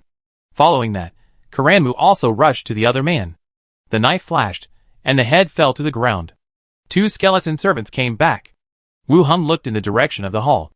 The voices of shouting, cursing and asking continued, and the fighting and strange noises here did not attract anyone's attention. Wu Hung stepped over the fallen body and opened the door on the side. A faint light shone into the room. In the corner, several members of the base were seen tied up and wearing thin clothes. As the door opened, several people looked up at the same time. In the dim light, they saw the figure in robes and leather armor. Everyone showed joy. "My king!" Wu Hung nodded, and said to the person beside him, "Untie them." The sword cut the rope, and several people stood up. "Where are your clothes?" Those people took them away, and they put them on the railroad tracks. "No hurry. You stay here first. There are 2 people below." Wu Hung interrupted the other party and continued. Several people nodded, and didn't say anything more. After confirming that the hostages were safe, Wu Hung walked out of the room again with the skeleton. He looked at the hall again and said directly, "Kill all the people with weapons." 2 figures ran over again, rushed into the interrogation room. "Fuck. What is that? Damn it. A monster came in. Where are the people? Come out quickly." A monster came in. Chaos and screams sounded, echoing in the hall. However, after just 2 shouts, the voice stopped abruptly, and the 2 skeletons walked out again. Karama flicked the blood off the blade, and Tolga also twisted his bony neck. In the distance, more people rushed out of the single rooms, and found that there were only 2 figures under the light. They rushed over together. 2 skeleton attendants rushed into the crowd, and the sword flashed and figures fell down one after another, and the fists exploded, breaking tendons and bones. "Fuck. Let's see who dares to run. There are only 2 of them." A deep voice sounded. The bloated body squeezed out of the door and walked out. 2 slaps. The person who tried to escape was slapped to the ground. "Brother Tiger, they are monsters. Blame your mother, follow me and kill them." Brother Tiger cursed. He then ran forward, his footsteps landing, making a bang. He quickly approached and pounced directly on Torga. "Die, you monster." Bang, a gust of air exploded. Torga punched out. Brother Tiger's body collapsed instantly, stayed slightly in the air, and then flew backwards. "Fuck you, bastard." Brother Tiger lay on the ground, groaning in pain. While his expression was twisted, his eyes suddenly swept across another figure in the darkness behind him. It was the person controlling the monster. Brother, whose expression immediately became alert, he got up, and bypassed the place where the battle was going on in front. He rushed to the back. "Boy, I found you." He was approaching quickly. Boom, lightning flashed. Silver-white lightning, and instantly bombarded. Brother, whose body exploded again, flesh and blood exploded, blood splattered everywhere. "You?"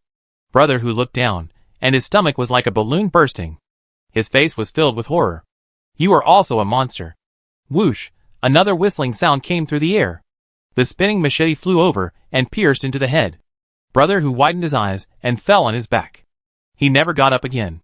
Not far away, the battle between the 2 skeleton servants had also ended. The ground was full of corpses. The skeleton servants also walked back. "Put down the 2 people hanging up." Karama walked into a room on the side to put down the 2 people hanging up.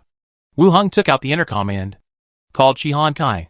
Then he looked forward, a bloated corpse with its belly blown up. The dead talk release. The bloated corpse slowly sat up. The internal organs in its stomach spilt all over the floor. Wu Heng asked, "Why are you blocking the railway tracks?"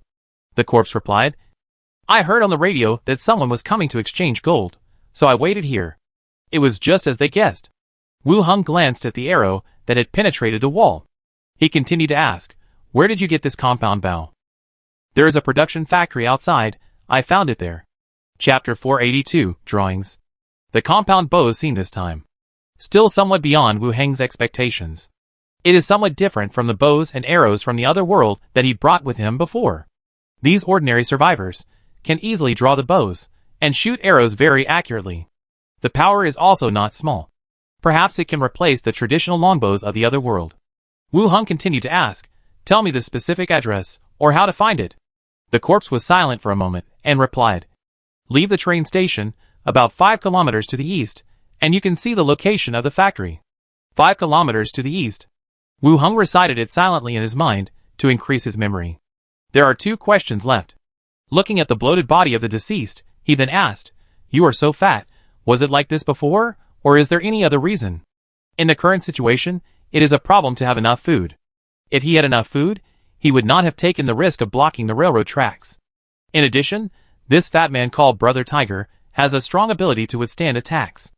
A level 17 Tolga can kill a person with 1 punch, and when he hit him, he just flew backwards, lying on the ground and wailing for a while. Then it rushed towards him again. The corpse answered, "It should be related to the corpse core. I can't be sure." "Did you take the corpse core?" The corpse answered, "No, I didn't dare to eat it directly. I soaked it in a wine barrel after cleaning it, and drank a little every day." After answering the 5 questions, the heavy corpse fell down directly. Wu Heng was a little surprised about the last question. Soaked in a wine barrel. This method can also make people change? The effect of the corpse core was diluted by the wine? Or is there some other reason? Wu Heng couldn't figure it out either. Karama collected several compound bows, and Wu Heng put them directly into his space ring. Then, he stood in the middle of the hall and released Dead Corpse Battlefield. The light circle spread, and the falling corpse climbed up from the ground. He slowly stood behind him. Wu Heng went to the room where the man lived and took a look. There was some stored food, and a radio station that was still broadcasting information from the outside world. Ta-ta-ta. Soon, dense footsteps sounded. Chi Han Kai, with a large number of skeletons, rushed directly into the station hall. He glanced at the blood and rotten meat on the ground. He walked quickly towards Wu Heng. "Are you okay?" "Nothing. Everyone has been rescued. There are still a few women inside. Ask them if they are going with us, or if they have their own base.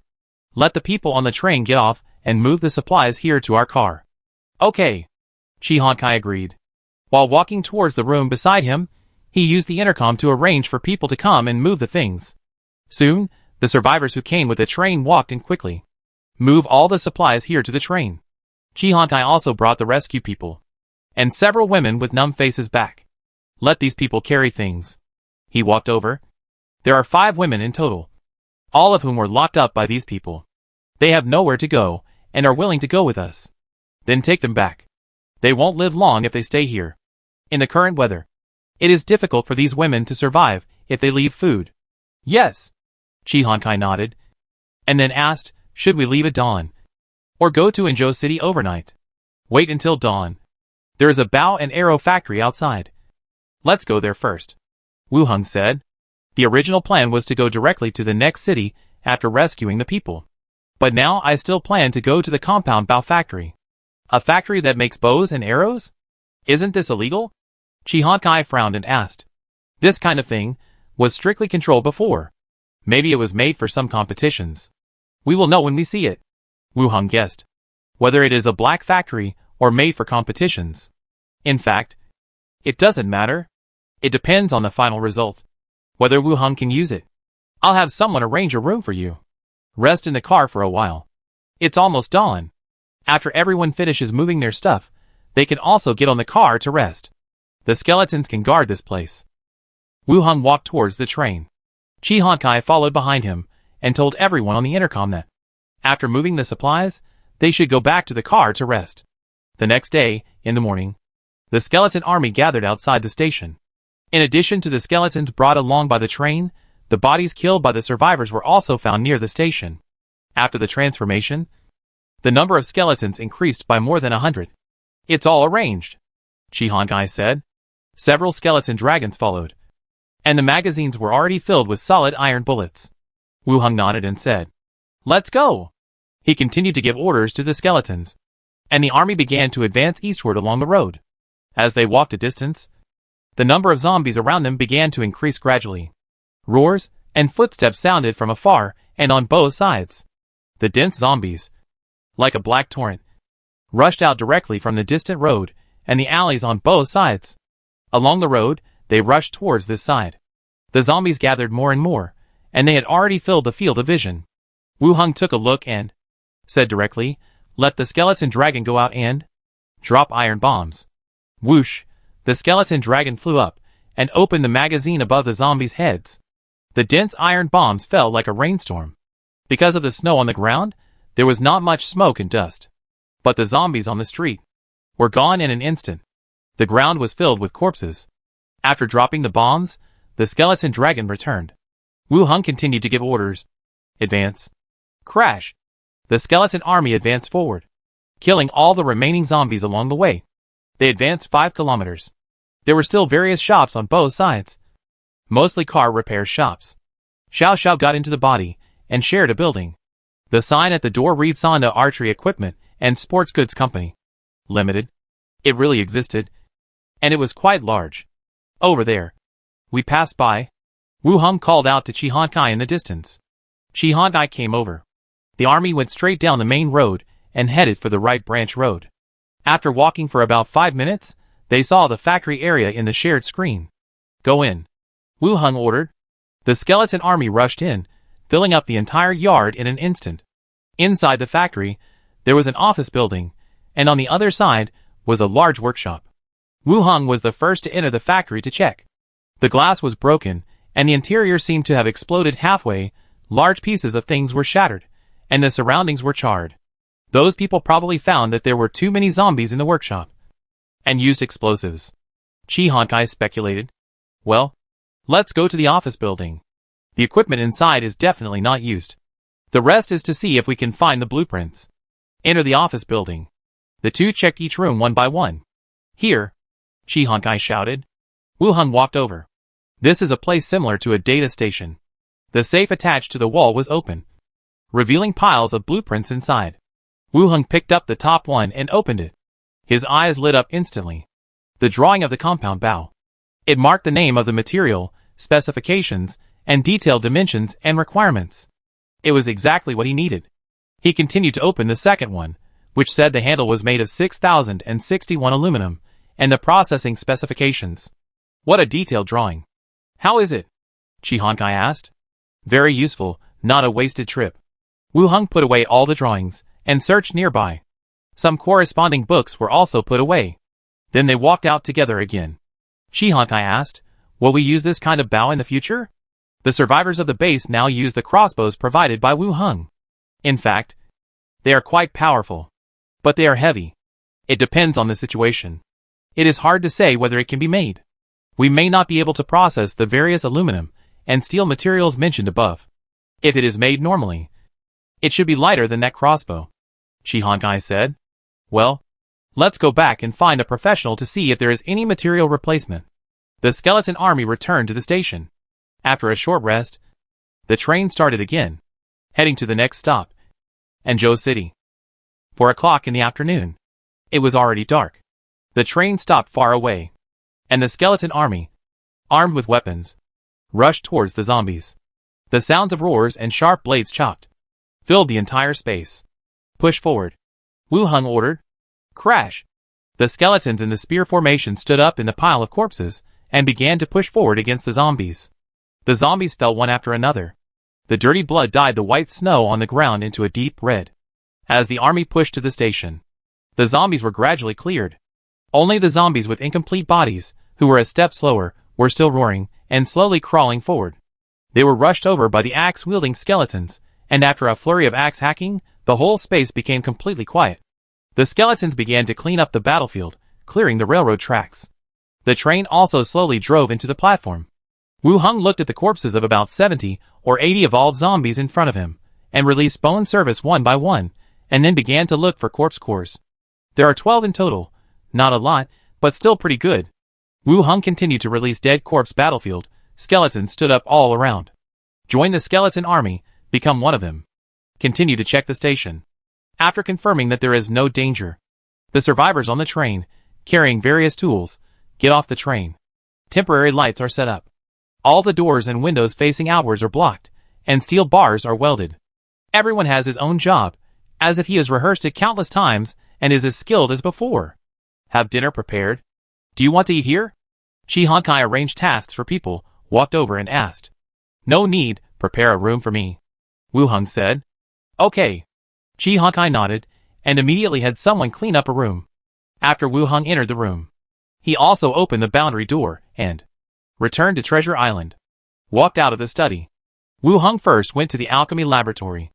Put the corpse core obtained today into a freezer on the side, and at the same time took a look at the progress of the alchemists.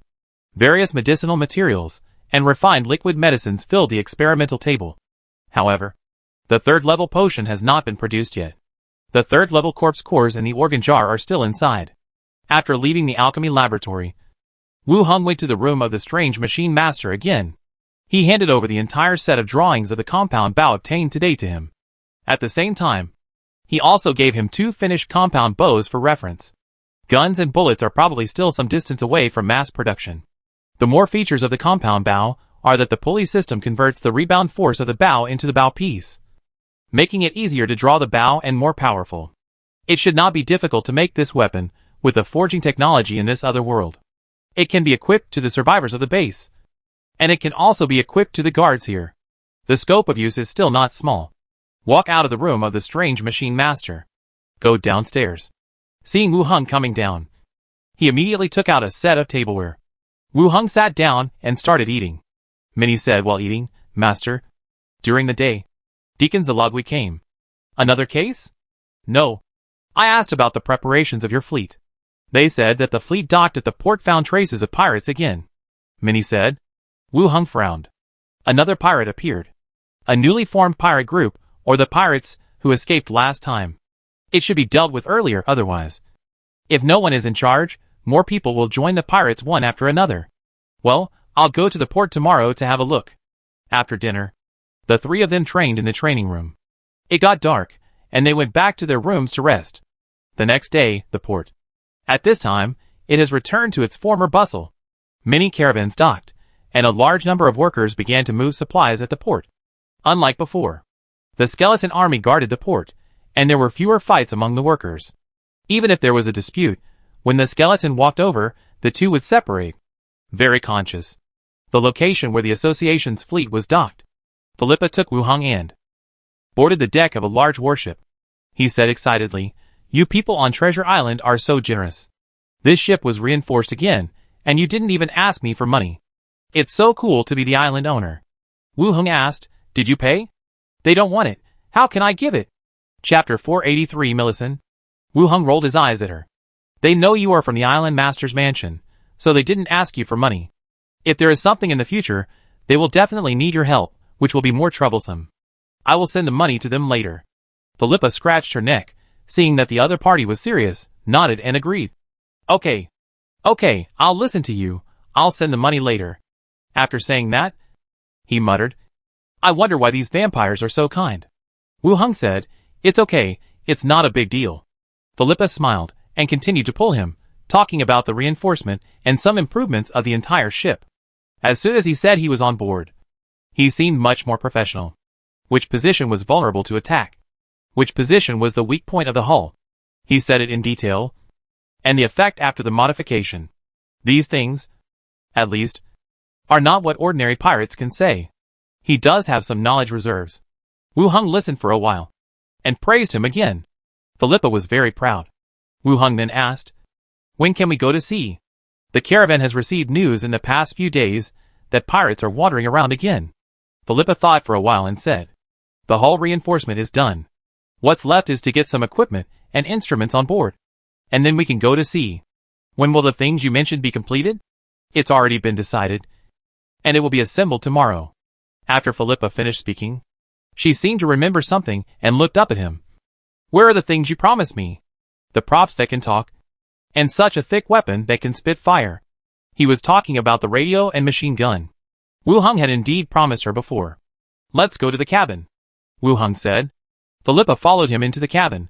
Wu Hung took out a double-barreled machine gun. Yes, that's it, so cool. Philippa's face was full of excitement.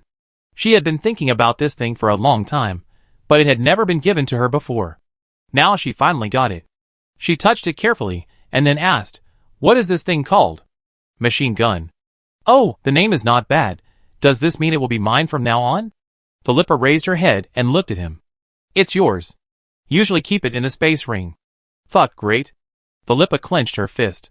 Wu Hung continued, this kind of equipment requires ammunition. Right? Yes, just like the gun you gave me, it shoots bullets. Philippa nodded. You can think of this machine gun as an enlarged version of a gun. It is powerful. But there is not much ammunition. I can only give you 100. You can usually use the crossbow on the ship to attack others. And then use the machine gun at critical moments. Okay. I know. Wu Hung added.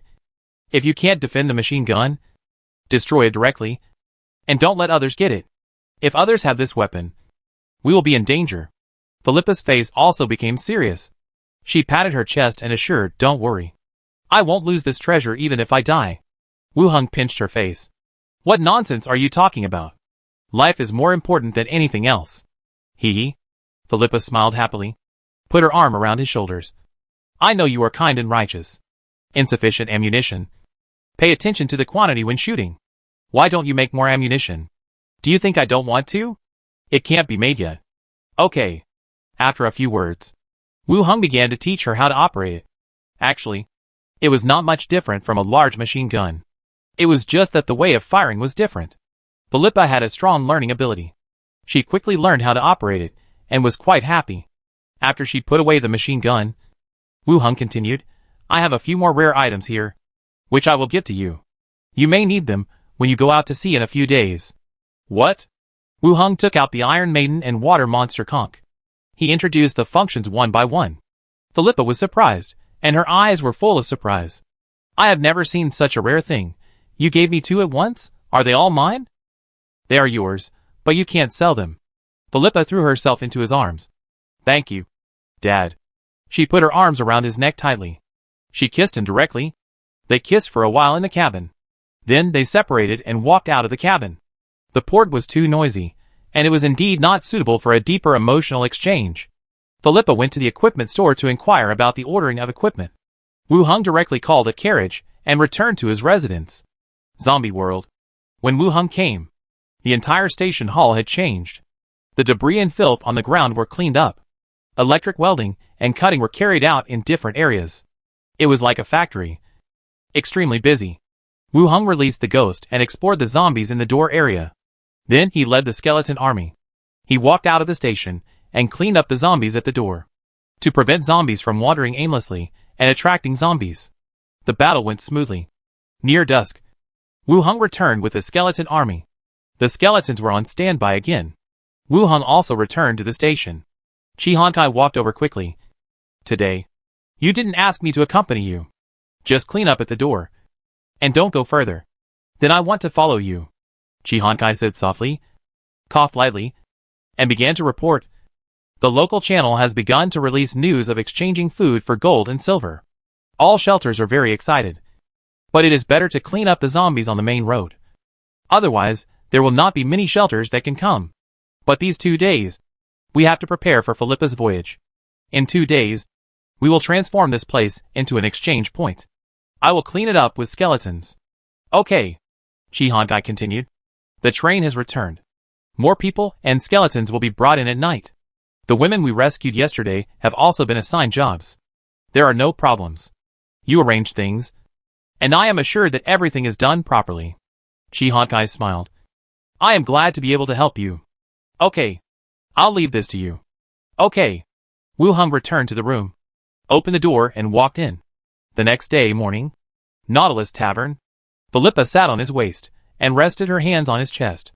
I am awesome, Wu Hung said. Can you please stop talking? Philippa said indignantly. Isn't that what everyone says? You don't say it, and you don't let others say it. This is a man's word. Then you say it. I won't say it. It's too perverted. Wu Hong shook his head. Okay, you say I am perverted, you weak sheep. Philippa quickened her movements, the two frowned, and had no time to bicker. I'm exhausted, you come, Philippa said, and collapsed on one side. Dong. Dong. Dong. Philippa, the owner of the dock has sent someone to look for you. Come out quickly, don't keep him waiting. Outside the door, Millicent's voice came. Philippa, who was limp on the bed, was stunned, turned over and sat up. I forgot, I have an appointment. As she said, she began to dress hurriedly. No, you left like this? Wu Hong looked at him. Philippa smiled and kissed him on the face. Next time. After that, she rushed out directly. Millicent, where is he? Also, I want to eat lotus crab tonight. Okay, slow down, watch your words, don't speak without thinking. I know. In the room. Wu Hong felt helpless. Only Philippa could run away halfway through such a thing. Squeak, the door opened again. Wu Hong looked up, and saw Millicent walk in. A pair of eyes looked at Wu Hong on the bed in surprise. My lord, I didn't know you were here. Chapter 484, Imolo left. Waiting for Wu Hong to put on his clothes. Millicent blushed and spoke softly. Sir, do you want to let Philippa go to sea? Wu Hong observed her expression. Yes, she will go to sea again on behalf of Treasure Island tomorrow. Sir. Millicent suddenly raised his head, and then lowered his head quickly after looking at each other. Can you arrange another job for her? Even if she stays in the tavern, she can collect some information for you. Wu Hong also understood what she meant. After all, going out to sea is dangerous, which means that there is a possibility of facing danger. I still want to leave Philippa on the island. Have you asked Philippa's opinion? Wu Hong looked at her. She is young and immature. Millicent still whispered. Wu Hong sat aside and thought for a while, and said directly, she is so old, we should respect her choice more, and Philippa is also very good. Philippa gave Wu Hong a feeling, and it was not that bad. She has certain command ability, and her knowledge of navigation and ships is far beyond most pirates. I really feel that she can achieve something in navigation. From another perspective, Wu Hong brought them out of prison, saved their lives, and provided them with a good life. Philippa provided information to herself. It is the same now. It is not that the tavern is open, and she does not plan to do the work. Millicent bowed her head and whispered, I only have this one daughter. Wu Hong also knew her concerns as a mother, and whispered, you don't want Philippa to stay with you in the tavern for the rest of your life. Right? She is now the secret whisperer of the association, and there will be a better future in the future. This sentence made Millicent's expression choke. She really couldn't control Philippa, and her daughter had achieved something she had never dared to think of before. The secret whisperer of the association also had a closer relationship with the island owner. After a quick thought, she raised her head again and said, Sir, you are right. Philippa has her own way to go, and she will be better than me. Wu Hong nodded. Don't worry. I won't let her be in any danger. Thank you, sir. Philippa bowed and thanked him. You can continue to collect intelligence in the tavern here. I see that there are many guests recently. Yes, sir. There were already quite a few guests in the tavern, sitting together, eating and chatting. Wu Hong walked out of the tavern and called a carriage at the door. He went to the association. Association. Deacon's study. Wu Hong knocked on the door, heard a voice from inside, and walked in. Zalogui was sitting behind the desk, sorting out the documents in her hand. Seeing that it was him who came in, she was a little curious. Big Island Master, how come you have time to come to my place? Come to see you. Wu Hong sat down on the side. Why didn't you hire an assistant? You are a deacon now, and you are too busy. When Zalogui was a deputy deacon, she didn't have an assistant. Most of the clerical work was also put on Wu Heng's side. And well, now that Zalogui has become a local deacon, some work can't be shared. Assistants must be recruited. I wrote to the tribe before, and it will probably arrive soon. Zalogui said directly. Deacon assistants, although they are personal assistants, but they can be exposed to many core matters, and people who are fully trusted by the deacon should be selected. Wu Hong nodded, and then asked, have the guards been arranged? Zalogui put down the things in her hand, and said, everything has been arranged. The patrol area of the team, and the association guards has been planned. If you want skeletons to join, just bring them to the association. The smarter skeletons don't make trouble. Okay, I'll select some skeletons tomorrow. It's not easy to form a team on Treasure Island. In the short term, We still have to rely on the association to maintain order. At least, those who can join the association still have certain moral standards, and are not likely to get into trouble. After talking about patrols, Zalagwi said again, by the way, Deacon Yamilo has left the island. He doesn't want to attract other people's attention and cause trouble for us. So he didn't notify you. If you have anything, you can write to him and send it to the headquarters. Wu Heng raised his eyebrows. A little surprised. Yamilo actually left too. Then on this treasure island, the strongest people are me and my skeleton servants. It's not that the machine guns and the skeleton army are not as good as Imolo. But in terms of reputation, Imolo can indeed deter most enemies when he is in charge of Treasure Island. The machine guns and the skeleton army can show their great power when facing the enemy head-on. If high-level professionals want to launch a sneak attack, or rush into the city for close combat, they still need high-level professionals to deal with it. Imolo left without making a sound. This should be the reason. However, when Imolo shows up at the headquarters of the association, then the news will spread. He still said, we have a backer in the headquarters, and Deacon Imolo can continue to pursue his own direction. It's very literary, not like a necromancer at all. Wu Heng continued, what are you going to do with the body of the 18th level boxer of the God's Punishment Church? Zalagwi glanced at him with a smile. Why, you want it? Wu Heng did not deny it. There is no way, the God's Punishment Church is still eyeing the treasure island. Without high-level professionals, we are all in danger. Your equipment and skeletons can almost deal with it. That's a head-on battle. If they rush into the city alone, or come to kill us directly, it's still very dangerous. Wu Heng said. Zalagwi nodded, took out a piece of paper, and wrote a certificate.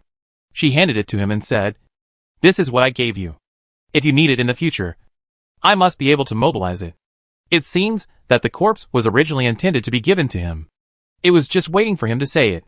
Wu Heng took it and looked down. What you said? I will listen to you if I need it. Let alone a skeleton. Zalagwi narrowed her eyes, and rolled her eyes at him. I'll go see the body. Wu Heng said. Go. He walked out of the deacon's study, and went directly to the morgue. The island has been relatively peaceful recently. The two coroners had little work to do, so they sat at the door and chatted. When they saw Wu Heng coming, they immediately saluted. Master Island Master. Wu Heng handed the certificate to him. Where is the level 18 corpse? The deacon asked me to deal with it. The other party checked it, and gestured with his hand. It's inside, I'll take you there. They came all the way to the innermost part of the morgue. On the iron bed, there was a corpse wrapped in a straw mat. He opened the face and took a look, bald head and thick eyebrows, indeed a level 18 boxer. I took it away. Wu Heng put it into the space ring. Okay. The coroner nodded. After getting the body, the patrol was arranged. Wu Heng did not bother Zalagwi again. He called a carriage and returned to his residence. Inside the manor, the fountain pool has been repaired. The cracks that were split by the sword energy have been repaired, and the damaged array pattern has been etched again. Array pattern is really a magical thing. No need to connect water pipes, nor does it need a water source. Absorbing the surrounding water elements, condensing into water, and then spraying out from the sky, forming a fountain effect. It consumes much less energy than modern fountains. Say hello to Minnie. Wu Heng took out the level 18 corpse from a location in the manor. Untie the straw mat, exposing the sutured corpse inside. Without thinking too much, directly release bone service. Dead magic slowly wrapped the corpse. A skeleton stood up from the ground. Skeleton Master Boxer, level 18. Chapter 485, Corpse King Skeleton Master. Level 18. Attributes: Constitution 48, Strength 45, Agility 50, Intelligence 14, Perception 31, Charm 5. Features: Hollow Skeleton, Intermediate Soul, Chi, Vidra Soul, Ethereal Body. Specialties: Armorless Specialization, Master, Armorless Movement, Master, Tiger Finger Specialization, Master, Glove Specialization, Advanced. Abilities: Shocking Fist, Light Fall, Catching Flying Arrows, Wind Flying, Penetrating Strength, Domain Fist Intention. Vidra Soul, Soul Fortitude, not interfered with or affected by any mental, soul effects. Ethereal Body, you can make your own movements invisible. Flying Wind, break through abnormal terrain, and quickly run towards the target.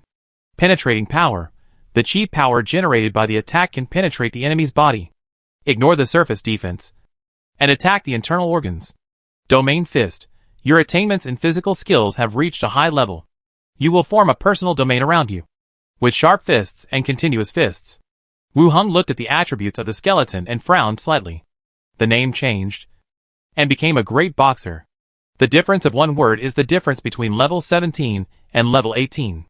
In terms of attributes, his constitution reached 48 points, his strength 45, and his agility 50. It also reached a terrifying level. No wonder he was so crazy at that time. With this attribute, few people can stop him. His charm will automatically drop after he transforms into a skeleton. There is nothing to say. His perception 31 is also okay. But his intelligence is only 14 points, which is too different from the previous 3 attributes. It is not even as high as that of low-level magic professions. No wonder you fell for it. Your intelligence is not good enough. In terms of expertise and abilities, he has a lot more than the previous boxers. Each ability is pretty good, especially penetrating power and domain fist intention. Penetrating power can send chi into the enemy's body, ignoring the surface defense. This point can be understood as, it doesn't matter whether you wear armor or not. It can kill you directly. Domain fist intention is to form a personal domain around. The fist intention is sharp, and the fist force is endless. It should mean that the attack power is stronger in the field. When transforming into a level 18 skeleton prophet, the opponent also has a field ability, which can completely predict the enemy's attack in the field. The two are different, but this field ability should be a level 18 ability. Shilagui said that the boxer at level 18 awakens the immortal body, has endless strength, and his appearance no longer continues to age. It seems that after transforming into a skeleton, some abilities cannot be inherited. It doesn't matter. Skeletons don't have strength, so there is no such thing as never ending.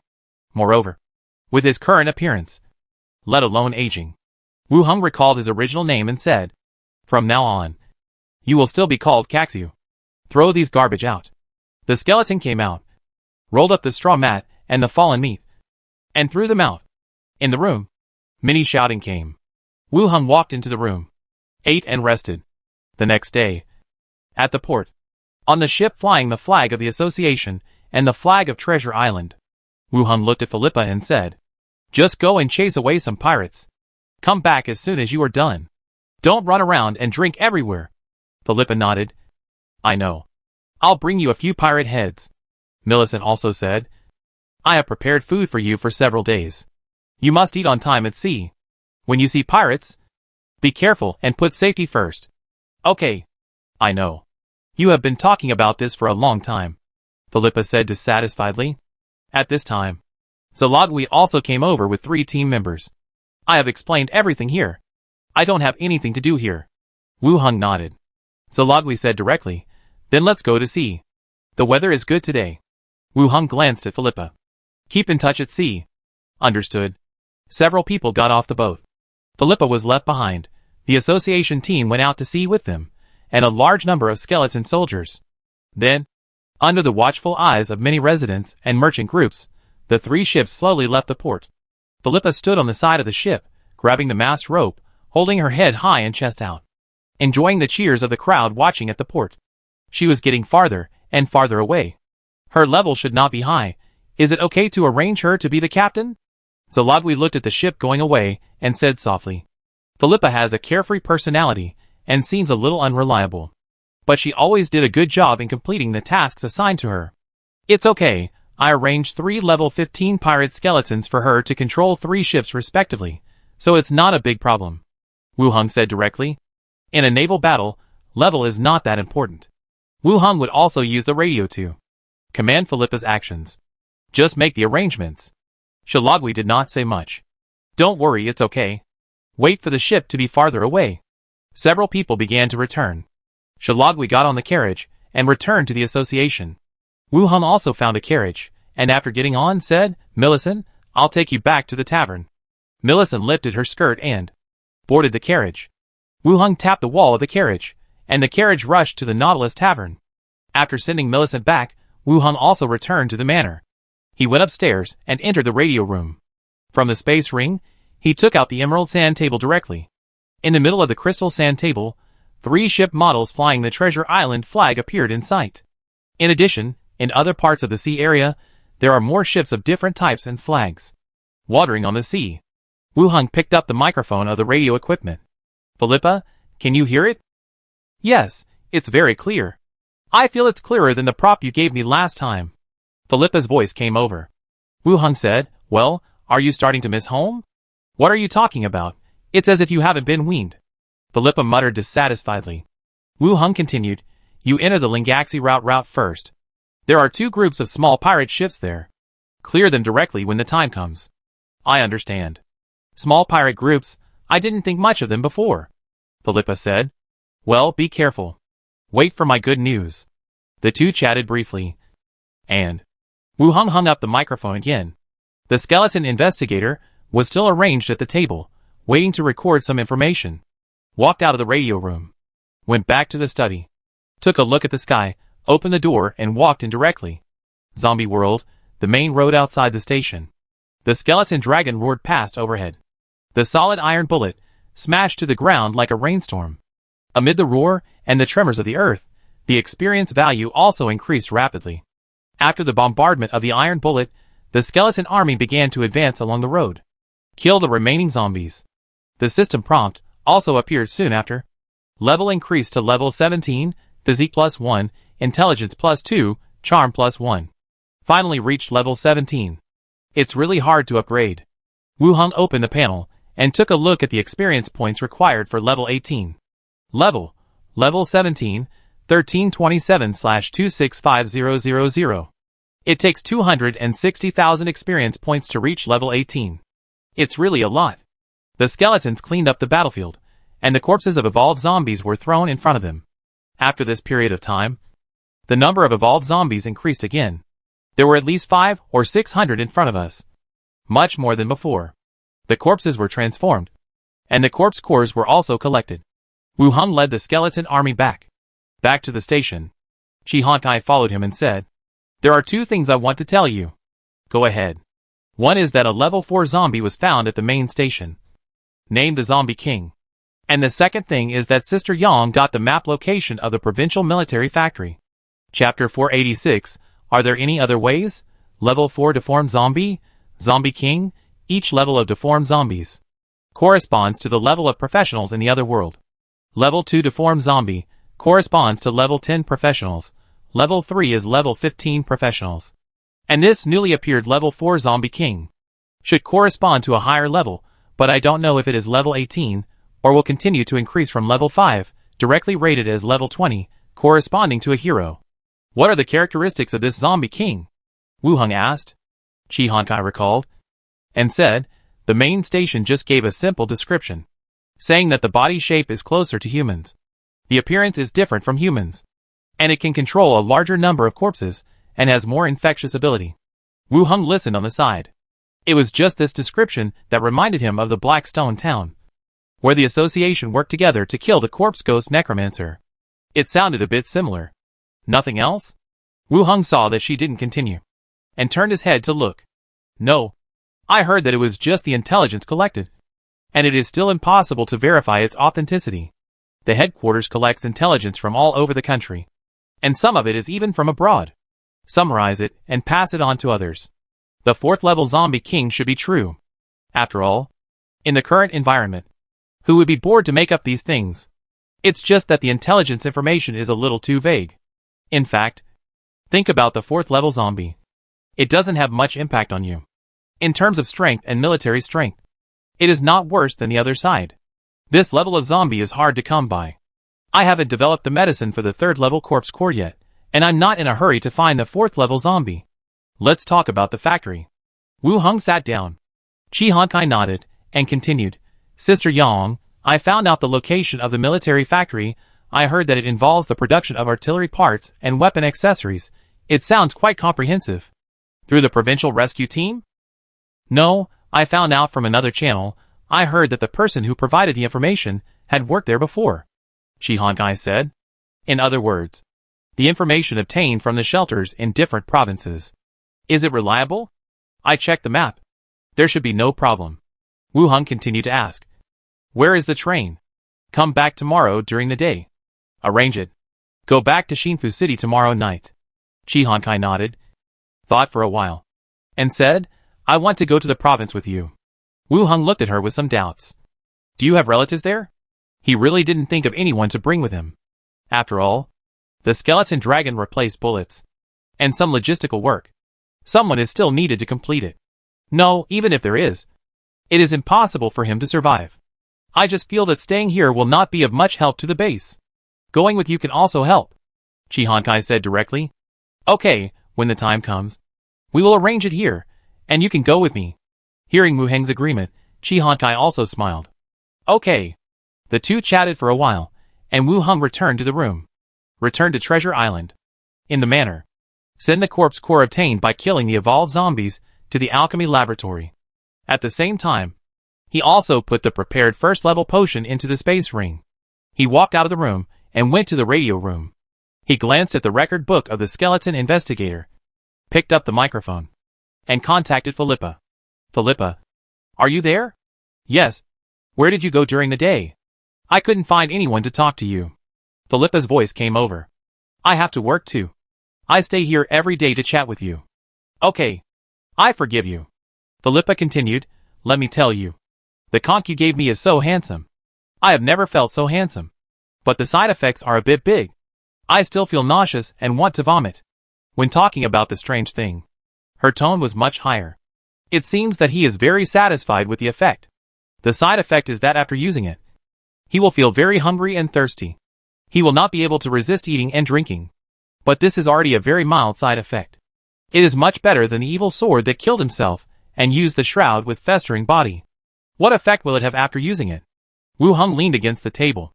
A large water shark appeared and kept hitting the pirates' ships. Some of those who fell into the sea were bitten to death directly. The most important thing is that archery and crossbow arrows have no effect on it. It is very useful, Philippa said loudly. Water-type sharks are sharks formed by water elements. They can stay in the water for 30 minutes. According to Philippa's introduction, they can hit ships, so they must be quite large. The rare items exchanged from the Netail city are of high quality. Just as long as you like them, there is no need to use them as little as possible, and overeating is not good for your health. Hee hee, Dad. You are so nice, Philippa said coquettishly. Wu Heng continued to ask, so you have fought today? We fought, cleared 2 small pirate groups, and escorted a caravan for a distance, Philippa said. 2 pirate groups were eliminated in one day? Yes, they are all small pirate groups. I checked the wanted list, and they are not on it.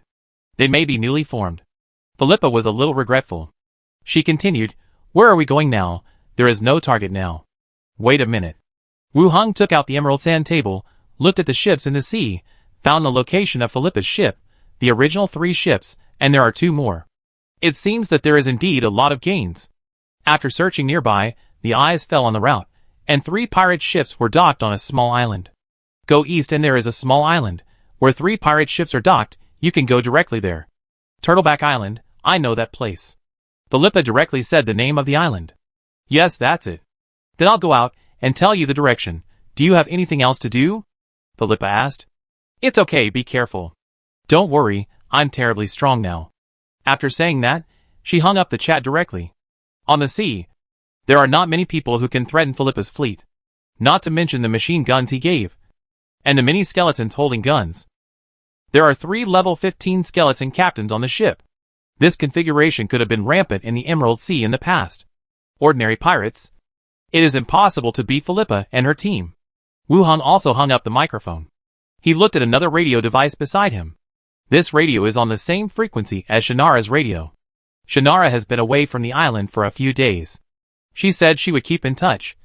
But now there is no news at all. He glanced at the location of the Starflower Merchant's fleet. It was close to the edge of the Emerald Sea. It was good that the fleet was not in danger. Nothing to say, try the equipment, and say something to me. Wu Heng muttered, and left the room.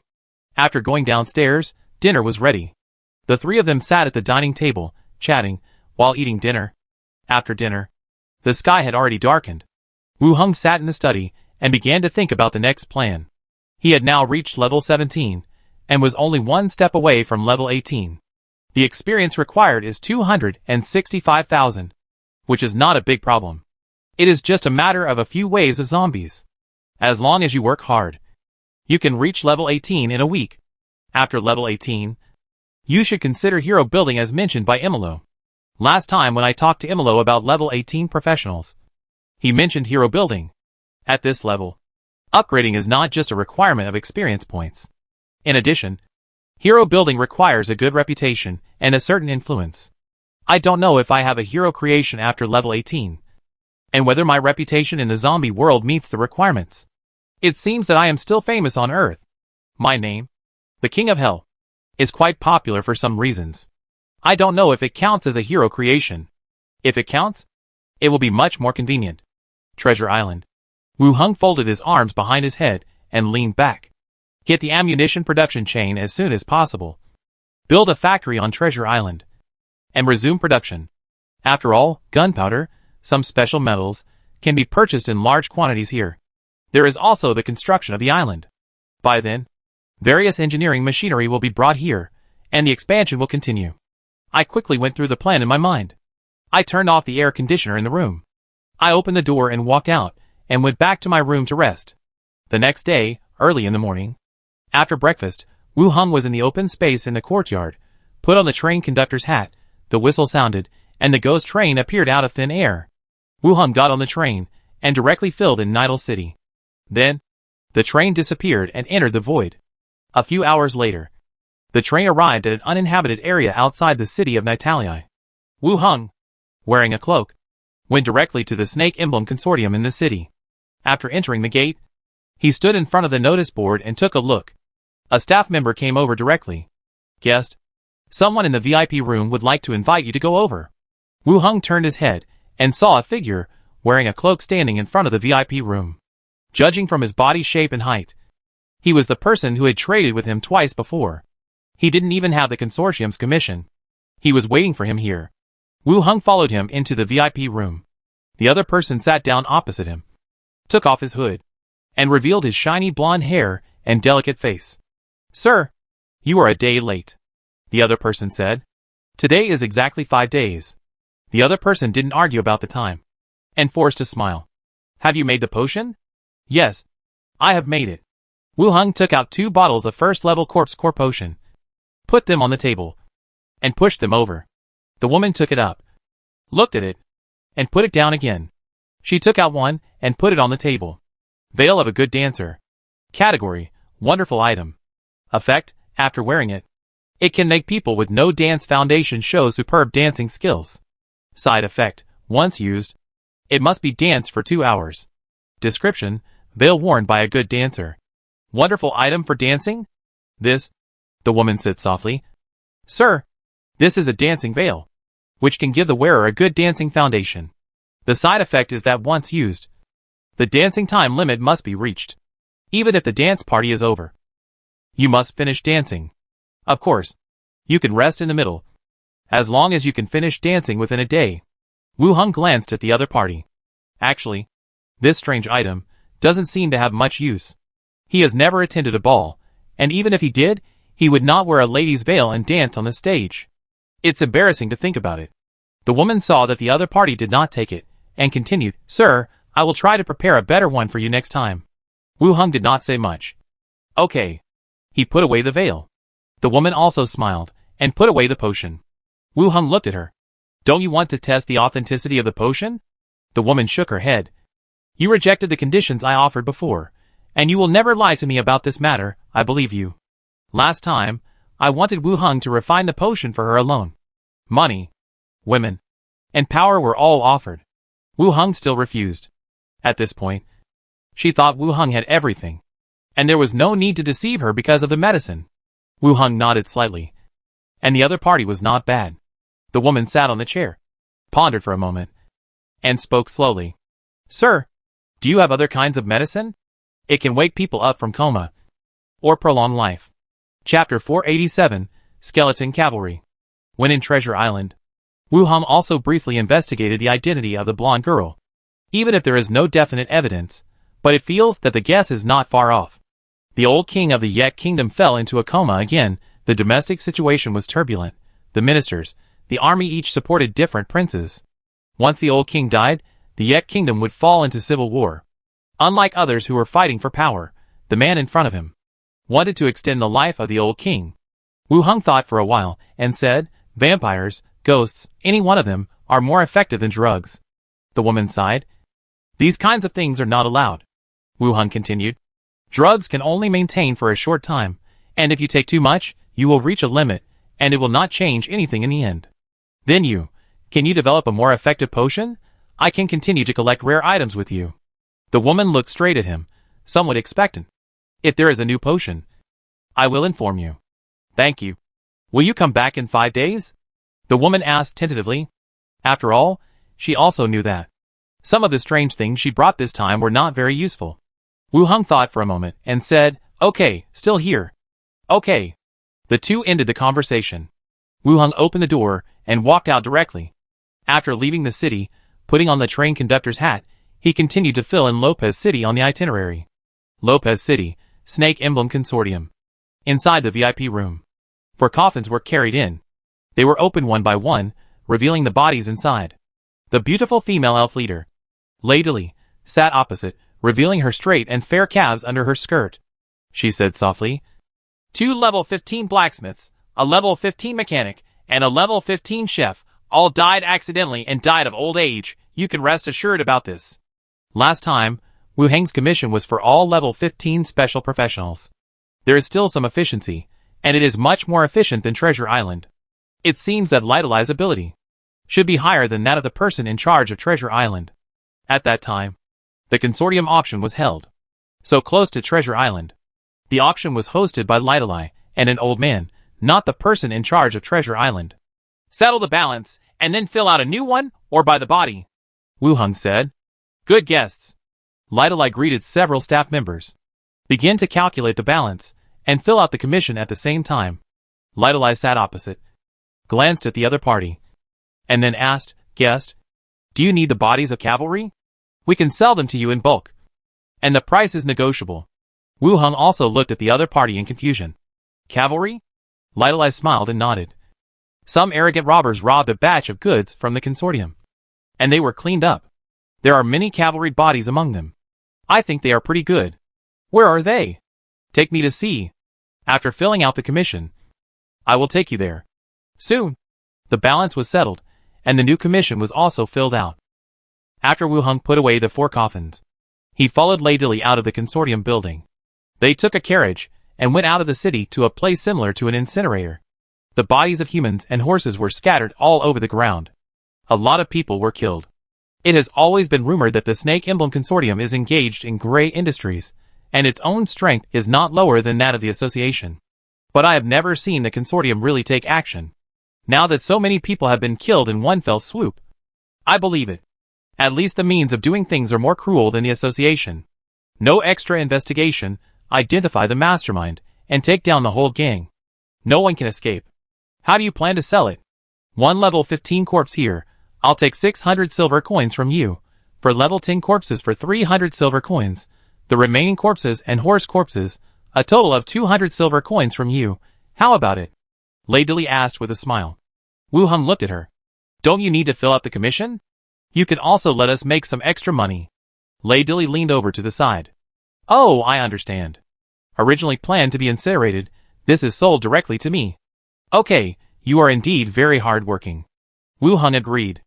Lady was delighted, and immediately called, go get the straw mats, and wrap all the bodies. The rest of the people dispersed, and went to sort out the bodies.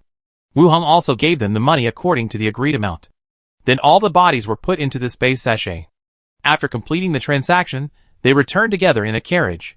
Lady returned to the consortium, and Wu Hong went around the city, and bought some food and packed it up. I also found a deserted place, and took the train back to Treasure Island. Returned to my residence. For level 15 special professional corpses, were transformed here on Treasure Island. The mechanic was arranged in a room on the 5th floor, the chef went into the kitchen, and the remaining 2 blacksmiths stayed on standby temporarily, without any arrangements. Had dinner with Minnie and others. He went directly to the zombie world. Took the return train. He went to Shinfu City overnight, prepared to go to the province, and occupy the military factory. Provincial highway. In a rest stop. A pair of eyes, through the top of the wall, looked vigilantly into the distance. The zombies on the highway were not as concentrated as in the city, so some survivors set up a gathering place here. At this time, in the distance of the road, the roar of zombies continued to be heard. On the snow-white road, the dense group of zombies are moving slowly forward. And in front of them is the area where they are. Have these zombies discovered us? It's unlikely. If they discovered us, they would have rushed over directly. They should have wandered over. There are evolved zombies, which brought them here. I counted them, there are hundreds of them. If we launch an attack, our small number of people will not be enough to fill the gaps in our teeth. Why don't we retreat, quietly retreat? Bullshit, without this wall, we will only die faster, and in this weather, we will freeze to death or starve to death if we go out. Where is Brother Chuang? What did Brother Chuang say? Brother Chuang told us to keep an eye on them, and attack if there is any danger. Roar, as the men talked. The evolved zombies in the distance, as if they had discovered something, roared at the wall. The aimless zombies behind them were all startled. And they also screamed and roared. It was deafening. Fuck. We've been discovered. It's over. We're done. Trample. Tramp. Tramp. The zombies began to charge, rushing towards the wall. The survivors also hurriedly took out their weapons and prepared for the final battle. When the zombies were less than 200 meters away from the wall, their forward steps suddenly stopped. They all turned their heads and looked up at the sky. The survivors were also startled and looked up. Suddenly, they saw flying dragons with pale skeletons appearing in their field of vision. They quickly arrived above the corpses. Something seemed to open inside their chests, and a large amount of things fell from the sky. Boom, boom, boom. A deafening explosion sounded. The earth shook, and the world turned upside down. The survivors held their heads in fear. Look! There are cavalry. Damn it. Cavalry made of skeletons. All the survivors looked out along the wall again. Skeleton cavalry wearing leather armor and holding lances rushed over. Chapter 488. I have information to report. Like the skeletons of ancient warriors, riding on tall, bone-like warhorses. The bones on their bodies, in the white snow around the sun, are glowing palely. In the empty eye sockets, there is a faint blue fire, like a team walking out of hell. The skeleton cavalry marches forward without hesitation, rushing into the zombies, knocking over a large number of zombies, and their rotten bodies, hanging on lances, and lifted high. The roars, and the sound of horses' hooves interweave together, forming a tragic and weird picture. Skeleton cavalry, the survivors behind the wall, stared at the battle on the battlefield with wide eyes. Everyone's eyes revealed fear and disbelief. Zombies have already turned the world into this horrible place. Now a group of unknown skeletons have appeared. Looks even more ferocious. What should we do? These skeletons are more powerful than zombies. Fuck! How come there is everything now? It's over, we're all done. If we resist the zombies, relying on the wall, and some traps prepared in advance, maybe we can still win. But if the enemy was replaced by these ferocious skeletons, they would definitely not survive. Not to mention the cavalry, just the skeleton dragons hovering in the air. If they bombed the zombies, no one would survive. The biggest advantage of humans in dealing with these undead guys is wisdom. Now, humans may not have any advantages. On the battlefield, after several rounds of cavalry charges, there were no zombies that could stand normally on the road. Some zombies with broken bodies, and crawling with their bodies dragged, were also kicked in the head by horses' hooves. Then, the cavalry regrouped, their empty eyes all looking toward the wall. All the survivors' hearts beat like drums. They felt a chill on their backs. Then, the cavalry turned around neatly, heading back the direction they came from. The flying skeleton dragon in the sky also turned around and left the area. They left. It seems they didn't find us. I remember someone on the radio mentioned that survivors in other areas had awakened the ability to control skeletons. How could this be possible? They could control skeletons and turn them into flying dragons? Whoosh. Whoosh. The survivors had just breathed a sigh of relief when the sound of a car engine was heard again in the distance. The discussion stopped, and I looked over. I saw a convoy escorted by the skeleton cavalry, coming quickly towards me. The leading truck had an exaggerated horn. On the left and right were off-road vehicles equipped with machine guns, and armored vehicles with gun barrels. They approached quickly. Damn. The skeletons have a modern army. The direction of the convoy, Xiao Xiao, who was in charge of reconnaissance, flew back from the front and got directly into the body. The scene in the service area in front was also shared. Seeing this scene, Wu Hong was also a little surprised. There are still a group of survivors here. Notify the convoy to slow down. There are a group of survivors in the service area ahead.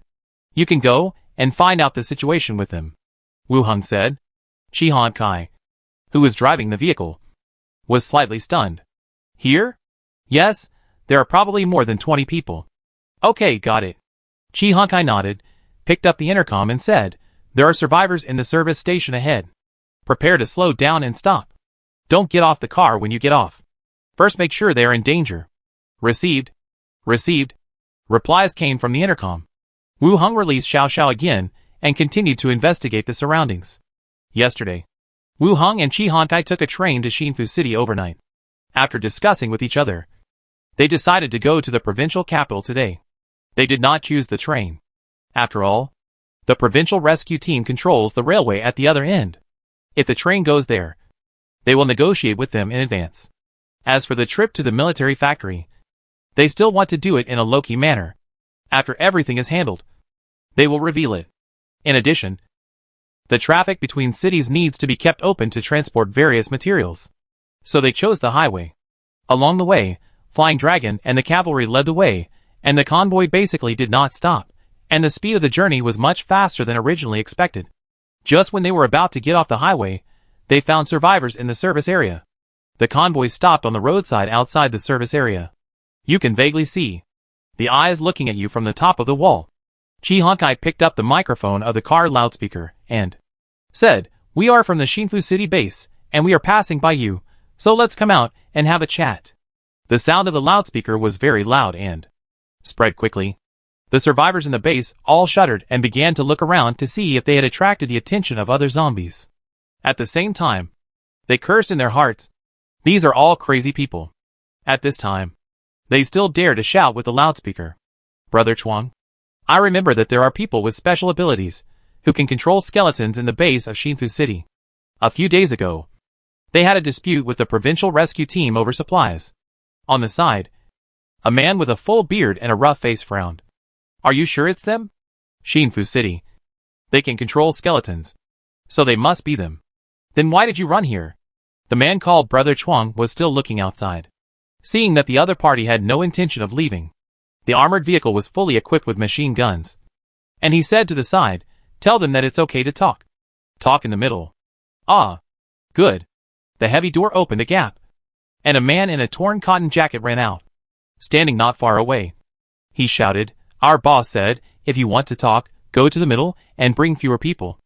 Chi Han Kai got off the car directly, bringing the skeletons to protect him, and two other members wearing stab-proof clothing walked to the middle of the two sides. In the service area, 3 people also came out and approached. Wu Heng sat in the truck.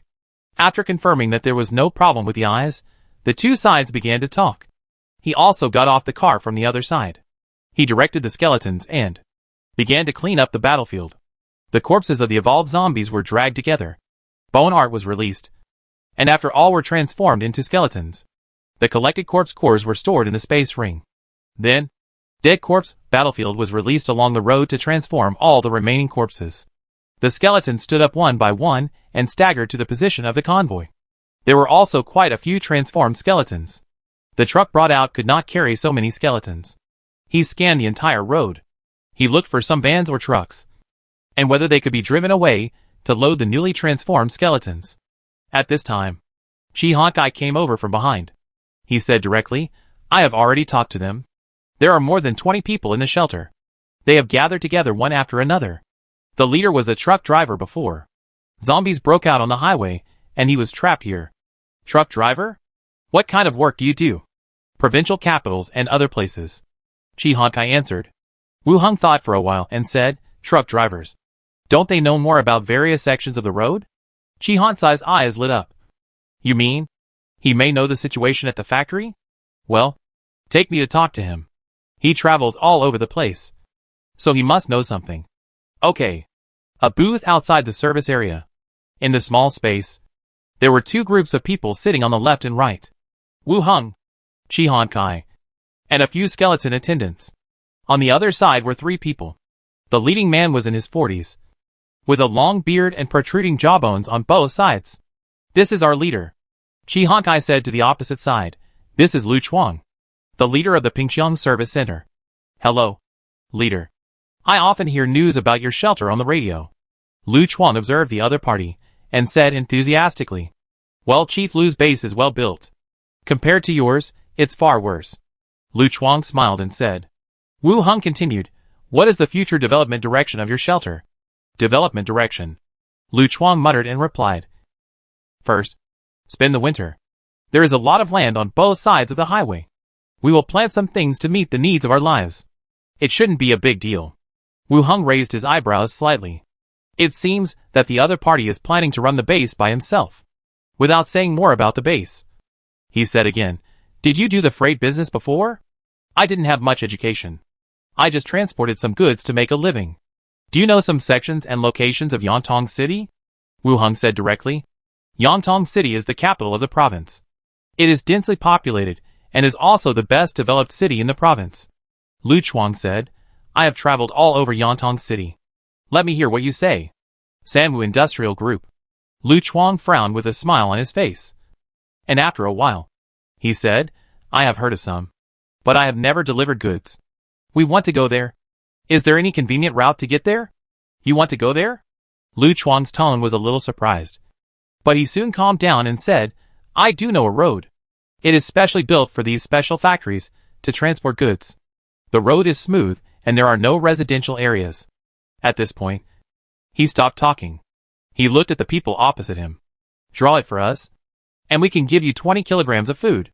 If you are willing to lead us when we find the location, we can pay you 5 bags of 50 kilograms of food." Lu Chuang's expression choked, and the two followers behind him swallowed subconsciously. This winter, food is becoming more and more important. After a little hesitation, Lu Chuang said, "Then I will go with you. But when I see the location, I will come back." "Okay. Come with us." Wu Hong stood up. Lu Chuang immediately said, "I still need to explain something. You wait for me outside for a while." Wu Hong nodded. "Hurry up." "Okay." Wu Hong and Chi Han Kai went back. The people in the convoy came over quickly. "My king, Sister Chi, find 2 trucks that can be driven. Assign someone to drive, to pull the skeletons." Chi Han Kai said. "Yes." After the 2 trucks were simply repaired, they drove into the convoy, and all the newly transformed skeletons jumped into the truck bed. Inside the service station, Lu Chuang led his men back. The younger brother followed behind him, and hurried 2 steps. "Brother Chuang, if we really go with them, there are zombies everywhere after the highway. Do we need to take risks?" "Shit, if I say I won't go, he might even take me there. This guy looks at people with a very cautious look." Lu Chuang cursed, and then said, "Tell the others, you 2 will follow me later." "Ah, we're going too." "Stop talking nonsense. Do you want food?" Lu Chuang shouted angrily. Okay." The 2 left, to give instructions on this matter. Lu Chuang walked into a room, pushed away the woman guarding the radio, tuned to another separate frequency band, and said, "Is this the provincial rescue team?" "This is the provincial rescue team. Please go ahead. I'm from the Pingxiang shelter. I've contacted you before. I have important information to report to you." Chapter 489. Corpse King? Please speak. We will give rewards and weapons, and supplies according to the importance of the intelligence, the radio said.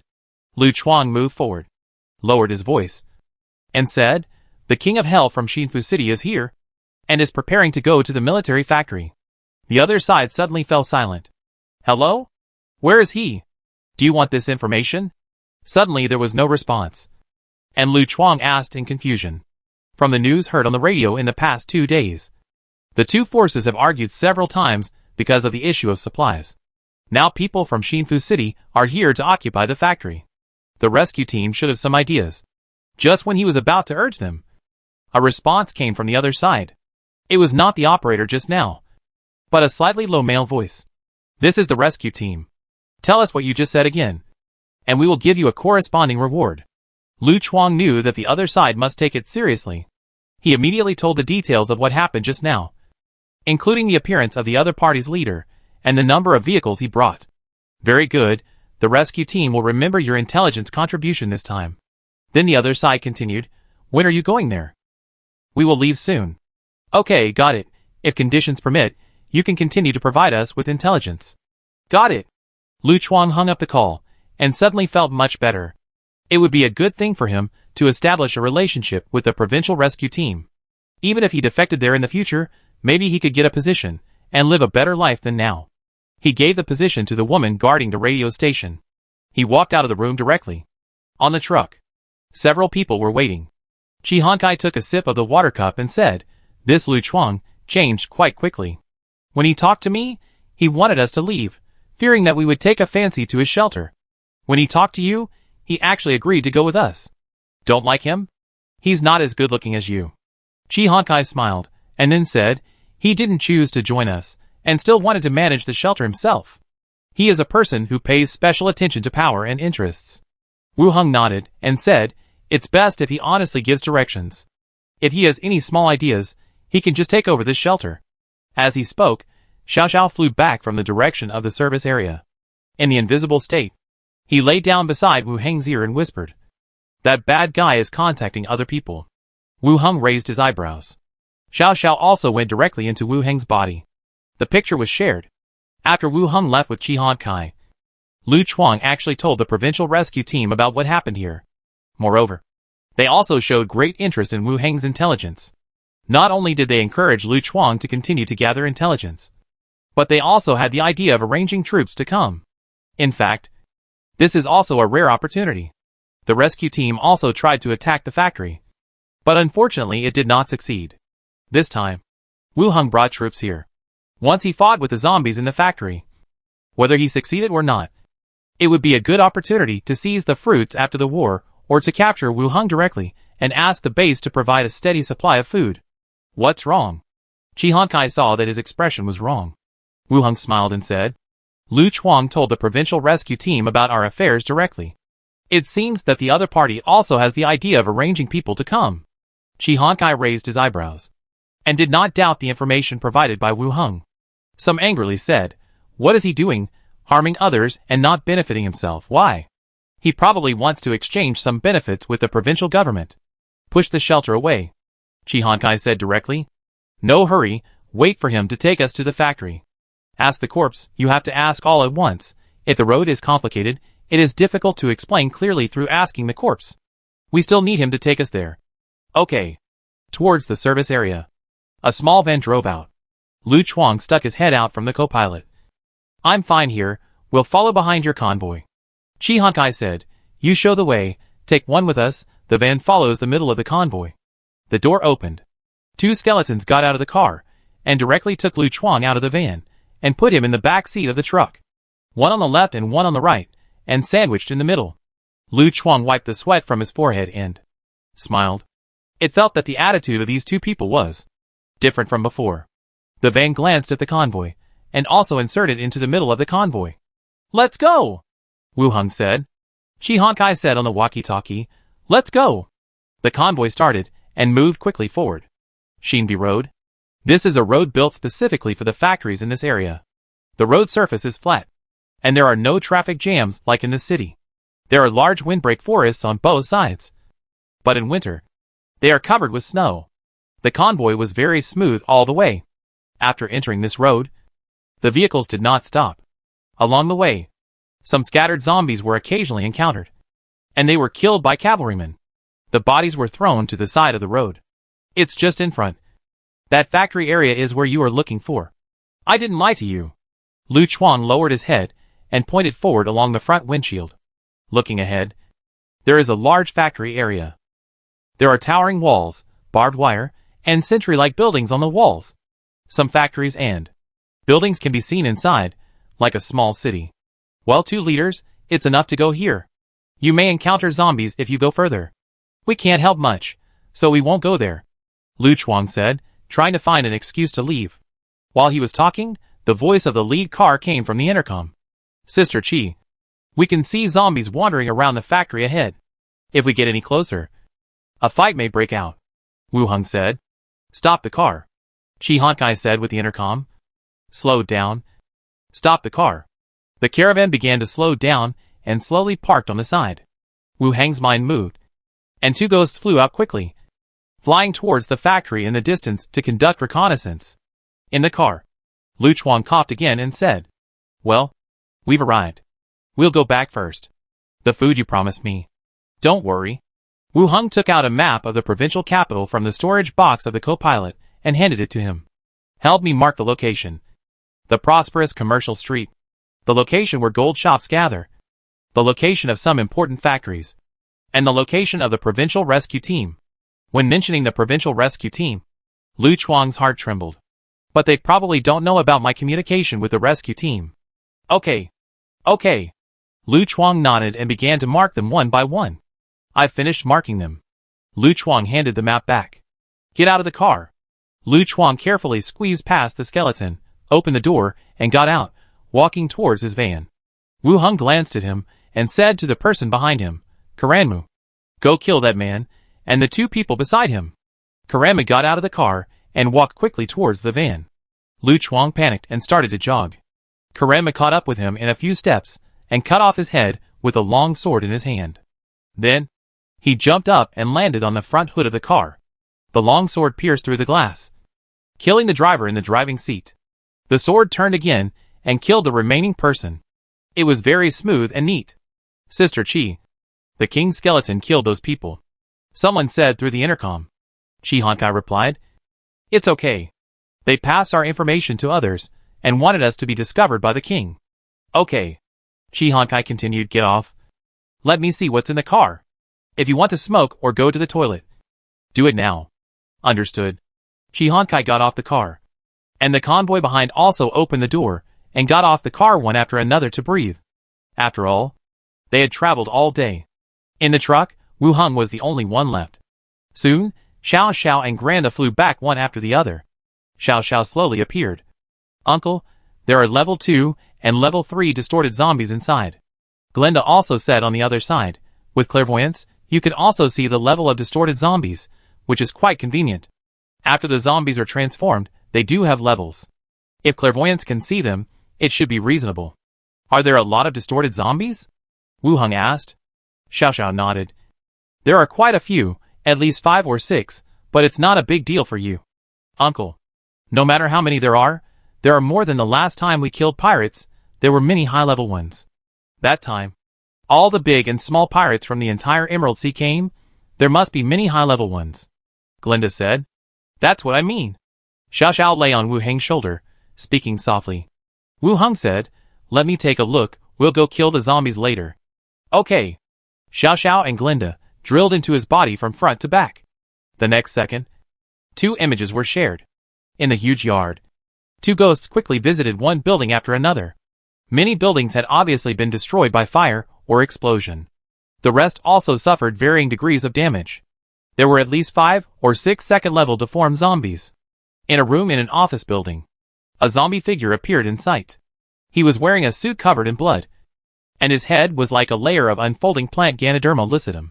In the gaps of the Ganoderma lucidum, a pair of eyes stared at the ghost wandering in the air. In terms of level, he was a 3rd-level zombie. But from the appearance, he was somewhat consistent with the 4th-level deformed zombie mentioned by Chi Hankai. Zombie King? Not high enough level. Chapter 490, Go Catch That Kid. The weird-looking zombies made Wu Hung a little suspicious. From the ghost's spiritual vision, it should belong to the category of 3rd-level zombies. But wearing a suit, it can sense the invisible ghosts at the first time. Its intelligence and perception are much higher than the 3rd-level zombies encountered before. It is more like the 4th-level zombie king mentioned by Chi Hankai. The 2 ghosts were released again, floating in the air. Are we going to fight? Xiao Xiao asked. Wu Hung said, The zombie in the suit is a bit strange. Very similar to the new zombie mentioned by the main station. With a danger level of 4. Which corresponds to the strength of a level 18 professional. How is it possible? It doesn't look as fierce as the big guy. Xiao Xiao said. Granda thought for a while and said, 2 possibilities. Tell me about it. Granda continued. One is that the humans here cannot accurately judge the level of the new zombie, and feel that it is more threatening. So it is classified as a level 4 zombie, while the accurate strength level is level 3. The second is that the new zombie can hide its strength, making it look level 3. But it is actually stronger. Yeah. Wu Hung nodded in agreement. There are only 2 possible explanations. It is difficult to have more possibilities. After all, zombies lack human thinking to a certain extent. Grenda smiled and said, Whether it is level 3 or level 4, it is not difficult for you. What are you afraid of? I am not afraid. But I have to be prepared. I don't bring many skeletons, so I can't just rush in. Recently, I have also come into contact with level 18 professionals many times. It is not as scary as imagined. Even if the zombie king reaches the level 4 deformed zombie, it is not a big problem. That's right. Glinda agreed. You stay hidden and stay with me first. When we need to fight later, I'll need you to investigate. Wu Hung smiled and looked at the two souls. Don't worry. Xiao Xiao agreed immediately. Glinda nodded. The two ghosts disappeared. Wu Hung opened the door and walked down. 3 bodies were dragged over. Lu Chuang was the most miserable. His head was separated from his body, his eyes were wide open, and you could see the fear before his death. Chi Honkai came over and said, the van was checked, there were some machetes and iron pipes, and homemade explosives. It seems that they want to die with us. Die together? Lu Chuang sold the information to the rescue team in exchange for some rewards. How could he die together with me? It's unlikely that they would die together. They must be afraid of some danger. And they are also bargaining chips. Wu Hung said. That makes sense. Many movies play it this way. Chi Honkai smiled. Wu Hung looked back at the corpse and, at Lu Chuang's head, released talking to the dead. The head suddenly opened its eyes, and its eyeballs tried to look over here. Wu Hung asked, will the rescue team come? The corpse replied, I don't know. They didn't give me an accurate answer. Wu Hung continued to ask, if they are coming, which route will they take? The corpse replied, they will probably go around this road. It's impossible for them to cross the entire city. Wu Hung then asked, how long do you think it will take them to get here? The corpse hesitated, and slowly said, if I had prepared when I notified them, it would take more than 5 hours to get here.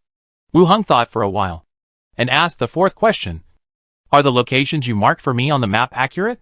The commercial street and the gold shop gathering place are accurate. The locations of the provincial rescue teams were randomly marked by me. Wu Hung and Chi Honkai both frowned. This kid is really dishonest. It seems that in his heart, he has made up his mind to pit himself. The last question. Wu Hung followed up and asked, where is the location of the province? Tell me in detail. It is on Dongying Street. There is a small stone city over there. The base was built over there. As for whether there are other bases, I don't know. After answering the 5 questions, the head also closed his eyes instantly. Chi Honkai stepped forward and kicked the head away. You bastard, you lead the way for your food, and you trick us. Given the current situation, Wu Hung and his men took out 5 bags of food and asked them to lead the way. They were definitely not treated unfairly. If they were placed in any shelter, they could buy many lives. This Lu Chuang actually wanted to trick them all the way. If they hadn't taken him along, they might have even made up the location of the factory. The head was kicked out in an arc. Wu Hung released bone art and transformed the other 2 corpses into skeletons. Chi Honkai then asked, what should we do? Should we wait for the people from the provinces to come, and then consider whether to attack the factory? There were a total of 13 trucks, and the number of skeletons they carried was only more than 7,000. But there are not more than 100,000 in the city. If there is a battle in front, the rescue team will arrive, and they will be attacked from both sides. It is easy to be in danger. The leader of the largest base in Xinfu City, as long as he is captured and detained, can be exchanged for a steady supply of food. Wu Hung also thought about it, and said, it's okay. 5 hours is enough for us to complete the battle, and then we can deal with the rescue team. Chi Honkai didn't say much, nodded and agreed. Okay, let's get ready. And be quick when replacing the ammunition for the skeleton dragon. Speed up. Understood. I'll do it right away. The skeleton dragon fell from the back. The survivors began to replace the magazine.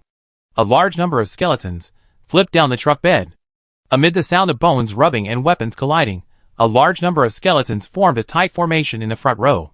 Spears moved forward. Wu Hung said to his side, Glinda stays with me. Scout the surrounding situation. Xiao Xiao goes to the factory area to keep an eye on the zombie in a suit, and notify me immediately if there is any movement. Okay. Understood. 2 voices sounded from the left and right. Glinda rose vertically to the top of his head, and Xiao Xiao flew straight to the direction of the factory area. Wu Hung pressed the intercom and asked, is the ammunition loaded? Chi Hansai's voice came from the intercom. Everything is ready. Wu Hung said to the big-headed skeleton. Arrange a skeleton to lure the zombies over. A skeleton squeezed out of the skeleton team and walked quickly forward. When there was still a certain distance, he stretched out his skeleton fist and banged the signboard on the side twice. With a violent sound, the aimless zombies immediately looked over here alertly. The skeleton turned and ran away. Roar! Roar! Roar! The zombies were boiling instantly, and roared one after another, and quickly spread to the surroundings. The zombies gathered quickly. Like a tide, they chased the skeletons in front. Even if it was only in the factory, the number of zombies seemed to be quite large. They filled the entire street. Wu Hung ordered, "Let the skeleton dragon go out." Whoosh! The sound of breaking through the air sounded, and the skeleton dragon passed by overhead. Arriving above the zombies, the magazine opened, and dense iron rain fell from the sky. Boom, boom, boom. Dust rose in all directions. The entire road was shaking constantly. When the dust gradually dissipated, Wu Hang's eyes suddenly narrowed. A large group of zombies instantly separated to the left and right, and rushed into the woodland outside the road. Instantly covered the entire woodland. Weaving through the trees, they continued to rush towards this side. Sure enough, you can command ordinary zombies. It is more likely that the other party is a zombie king. Tighten the formation, protect the convoy, and prepare to meet the charge. Wu Hung quickly ordered. The skeleton formation began to shrink back, surrounding the convoy in the middle, forming a formation similar to a circular formation. The denser the zombies, the better the effect of the skeleton dragon's bombing. This large-scale dispersion method can indeed greatly reduce the casualties caused by the bombing. The ammunition is loaded. Chi Hansai's voice came over. "Let the dragons disperse and bomb the forest," Wu Hung said. The skeleton dragon flew up again, reached the sky above the forest, and dropped solid iron bombs. The deafening roar sounded again. The trees were broken in half, the soil splashed everywhere, leaving a patch of craters. The zombies in the forest were instantly shattered, blood and flesh splattered all around. More zombies have arrived near the skeleton team. The footsteps were chaotic, and the disgusting stench was overwhelming. In an instant, groups of zombies rushed into the skeleton team. The dense spears kept stabbing forward, piercing the zombies' bodies again and again. Bang, bang, bang. The skeleton operating the machine gun on the off-road vehicle, from a high position, began to fire at the back of the zombie group. Gunshots rang out like popping beans, with flashes of fire. Large groups of zombies fell to the ground, and more zombies rushed forward one after another, baring their teeth and claws, trying to break through the defense line of the skeletons. In the fierce battle, some zombies were crowded and rolled, breaking through the defense line. Then, they were chopped to pieces by the axe-wielding skeletons in the back. The scene was bloody and tragic. The survivors kept carrying ammunition and replaced the magazines for the skeleton dragons. But everyone's face was filled with fear. Even though it was not the first time following the convoy to kill zombies everywhere. But before, it was a crushing style of fighting. Now these zombies seem to use tactics. They are no longer like irrational beasts. "Chi, Sister Chi, will we be okay?" a survivor asked with a grim expression. Chi Honkai was also busy, looking at the periphery of the battle, with a serious face. "Don't say discouraging words. We have never failed in cleaning up zombies. This time is different. Sister Chi, I just married a wife last week." Chi Hansai's eyes condensed, and cursed. "No one wants to die, so hurry up and work, because whoever makes a mistake and delays the battle, I will peel off your skin." Everyone shrank their necks, and continued to work busy at their hands. Just listening to the roars of zombies less than 100 meters away, and the strong stench of corpses, made people tremble. Wu Hung quickly issued orders. At the same time, he released Dead Corpse Battlefield, and a large number of dead bodies stood up from the ground and grabbed the zombies rushing around. At this time, Glinda flew down from the air and pointed to the rooftop in the distance. "Look over there. Those zombies are standing there." With improved perception, her vision is much higher than that of ordinary people. Following the direction she pointed, you can see several figures standing on the edge of the roof. At the front, there was a zombie wearing a suit, with his hands behind his back, and no different in size from a human. He stood there, looking down at the entire battlefield. On both sides of him, there stood several second-level zombies such as big guys, crawlers, etc. When Wu Hung looked at it carefully, the suit zombie, as if sensing something, turned his head to look at him. Such a high perception? Wu Hung was a little surprised. Wu Hung retracted his gaze and looked at Granda. "Is it still level 15? "Still. But it seems to be a little stronger than before." Granda said. Wu Hung frowned. That could be the Corpse King. Grenda floated to the other side and said suspiciously, Are you always so lucky? I just heard about the Corpse King a few days ago, and I met him today. Wu Hung looked at her unhappily. We're fighting. Don't laugh at me. Grenda smiled, flew back into the sky, and continued to monitor the surroundings. Wu Hung continued. Let 2 skeleton dragons go out. Bomb that building for me. Whoosh. 2 skeleton dragons flew out directly. Under the watchful eyes, they quickly approached the building where the Corpse King was in the distance. When the skeleton dragon approached, the Corpse King, with several other deformed zombies, returned directly and disappeared. The flying dragon also arrived in the sky. Solid iron bullets fell on the roof like a rainstorm. Thick smoke rose from the roof. The soil and rocks exploded, and the whole building was shaking violently. The zombies fighting at the moment also became confused, and no longer surrounded the team in a roundabout way. They gathered along the main road again and attacked forward. The remaining skeleton dragons rushed out again, bombing along the road. The zombies around them also died in large numbers in the fighting and machine gun fire. The advantage that the zombies had previously held was reversed in an instant. Crash! At the same time, the zombies that were rushing forward suddenly stopped. They were still baring their fangs and claws, roaring ferociously, but their steps were retreating little by little. They all retreated to the location of the factory. Wu Hung asked Granda to confirm the number of zombies in his eyes, and most of them died outside. There were less than 10,000 zombies inside. Chi Han Kai, let everyone get in the car and follow the skeletons forward. Wu Hung pressed the intercom and said directly, Got it. Chi Han Kai asked everyone to pack up and return to the car he was driving. Following the skeleton army, they began to move forward along the road. Wu Hung held the spine staff and began to release dead skeleton battlefield along the way. Skeletons stood up from the ground one by one along the way, joined the team of skeletons. Soon, the number doubled, and they densely protected the convoy in the middle. The skeleton army approached the factory gate in a mighty manner. The army confronted the zombies inside. Wu Hung gave the order, Prepare the machine guns, wait for my order. After that, his eyes began to look for the figure of the zombie in the suit. Bingxiang Service Station. The convoy with the rescue team flag erected surrounded the small service station shelter. In the service station hall, all the survivors in the base were gathered here. On the opposite side sat a young man with a short haircut and a blue sweater. His eyes swept over everyone present with indifference and said, I am the captain of the 5th rescue team. Have you sent a message to the rescue team? Everyone remained silent. The man narrowed his eyes. Speak. The woman guarding the radio station lowered her head and whispered. Yes. Boss Lu Chuan contacted me. The man with a crew cut nodded and continued to ask. How long has the previous convoy been gone?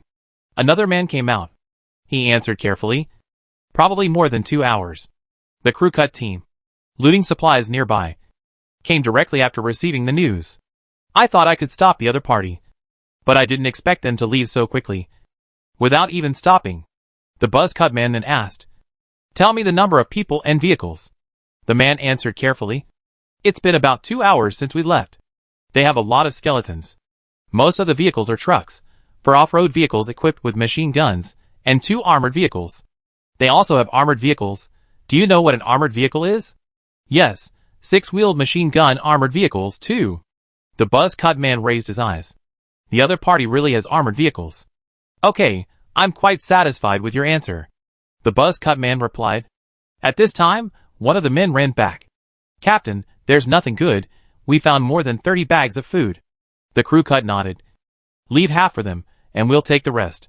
The survivors' faces changed. It wasn't enough to survive the winter, and now it's even harder.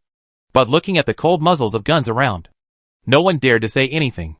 Watching them leave with the food, leaving the shelter at the service area. Everyone boarded trucks and armored vehicles. The crew cut picked up the car walkie-talkie and said, Let's go to the factory and catch that guy, so we won't be short of food in the future. Now is the perfect time. At this time, they are most likely fighting zombies. If I go over there, I can just stop them. If I catch them, I might even be able to occupy the factory. By then, it will be a great achievement for the base, and I can allocate more resources to my team. Thinking about it, I became more and more anxious. I urged, speed up. Chapter 491, Level 18 Corpse King. Whoosh! The skeleton flying dragon passed over the sky above the factory. The solid iron bullet, with the whistle of death, dropped rapidly. Instantly, the roar was heard everywhere, and the world turned upside down. Pile of zombies turned into mincemeat in the bombing. Attack! Without waiting for the smoke to clear, Wu Hung gave the order directly. The skeletons lined up closely, with their spears forward, and began to move forward step by step. They squeezed into the gate abruptly, and began to fight with the zombies blocking inside. The sharp weapon pierced the flesh. Zombies screamed and roared, filling the entire area. Except for the zombie king that was discovered, the number of zombies was completely threatening. In the previous clearing of the zombie tide in the city, each battle was several times more than the current zombies. The zombie king has not appeared yet. The number of zombies is rapidly decreasing in the fight between the skeleton army. Wu Hung, there's a group of zombies coming around over there. Judging from the direction, they should want to attack the convoy behind. Grinda flew down from the top of his head and said quickly, "Are there zombie kings?" "No, there are level 2 zombies, and many of the evolved zombies you mentioned," Glinda answered. "In other words, this is a sneak attack team. The zombies in command can use tactics." Wu Hung glanced at the direction of the zombie sneak attack team mentioned by Granda, and threw the silent blade evil sword in the space ring to Granda. "Go and deal with some of them, pay attention to the range, and don't hurt our own people."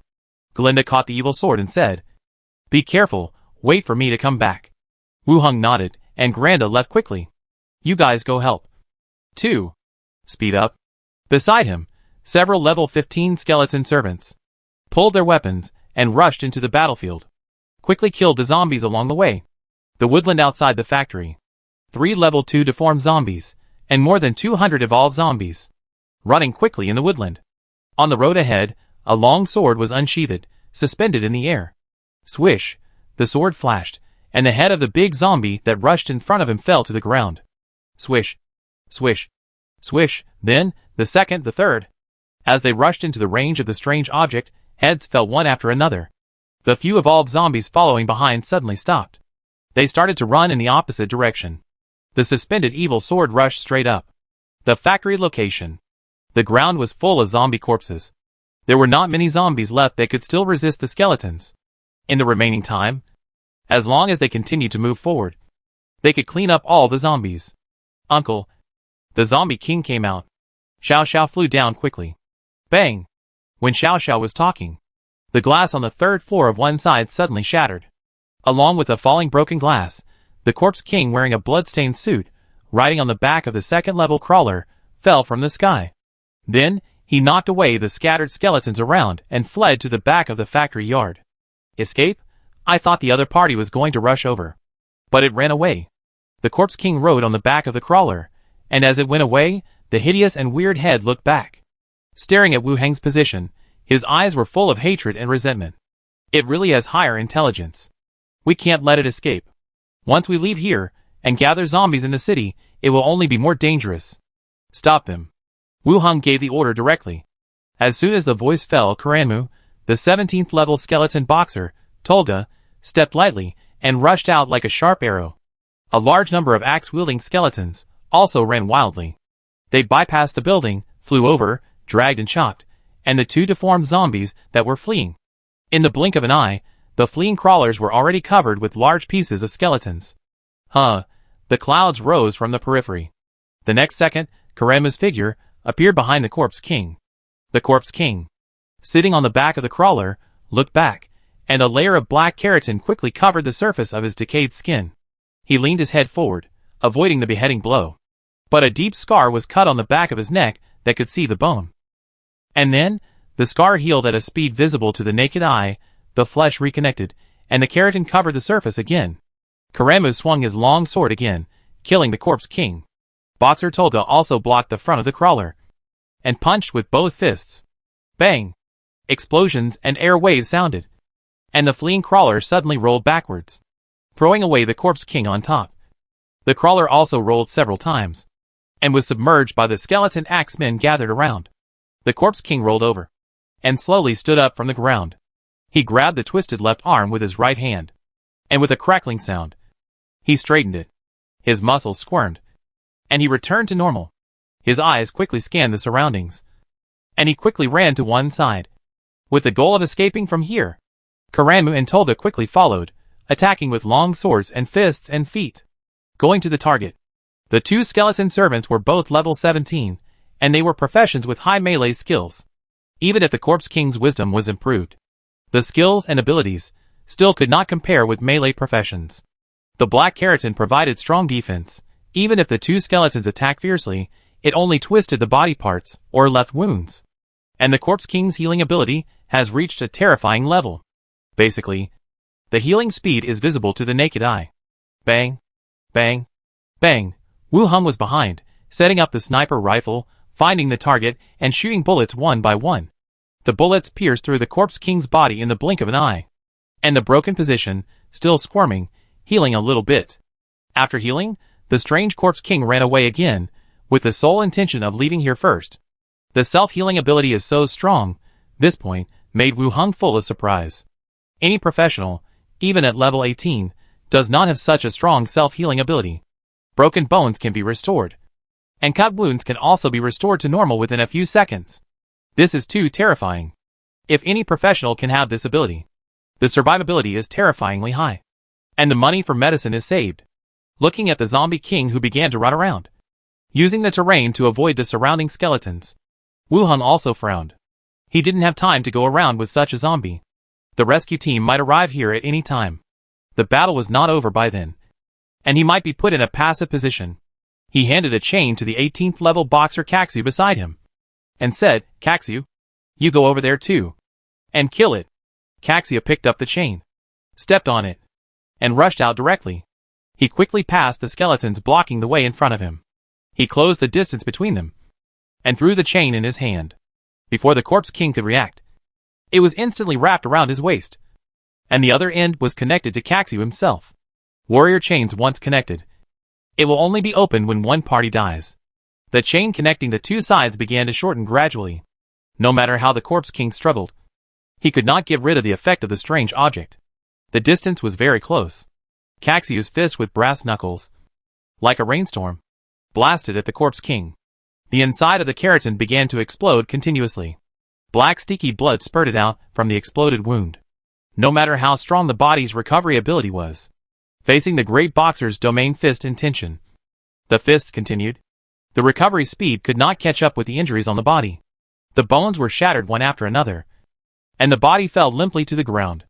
The chains were still connected, proving that it was still alive. Not dead. Karanmu. Cut off its head. The cloud and mist technique was released again. Karanmu appeared behind the paralyzed Corpse King, and slashed with his long sword, which got stuck in the middle of the cervical vertebrae. Then, he exerted force again. Crack! The cervical vertebrae broke. The head fell to the side. The corpse on the ground twitched briefly. The chains opened, untying the two people connected. The skeleton also fell into standby mode again. This proved that the zombies around had been killed. Wu Hung walked over to take a look, and gave new orders to clean up the battlefield and collect all the corpses from all places. All the skeletons on standby started to move. They began to clean up the battlefield along the way. At this time, Granda also flew back, looked at the corpses around and on the ground, and said in surprise, "You are so fast?" Wu Hung looked aside. "The child is here. Don't talk nonsense." "No. I mean, you killed the zombie king so quickly. I thought I could wait a while," Granda said. "It jumped out by itself. Otherwise, it would take a longer time to fight it in the building." Wu Hung kicked the head that rolled to the side back. "Well, I told you not to worry too much. With your current ability, even a level 18 player may not be able to beat you," Granda said, handing the evil sword back. Xiao Xiao also nodded.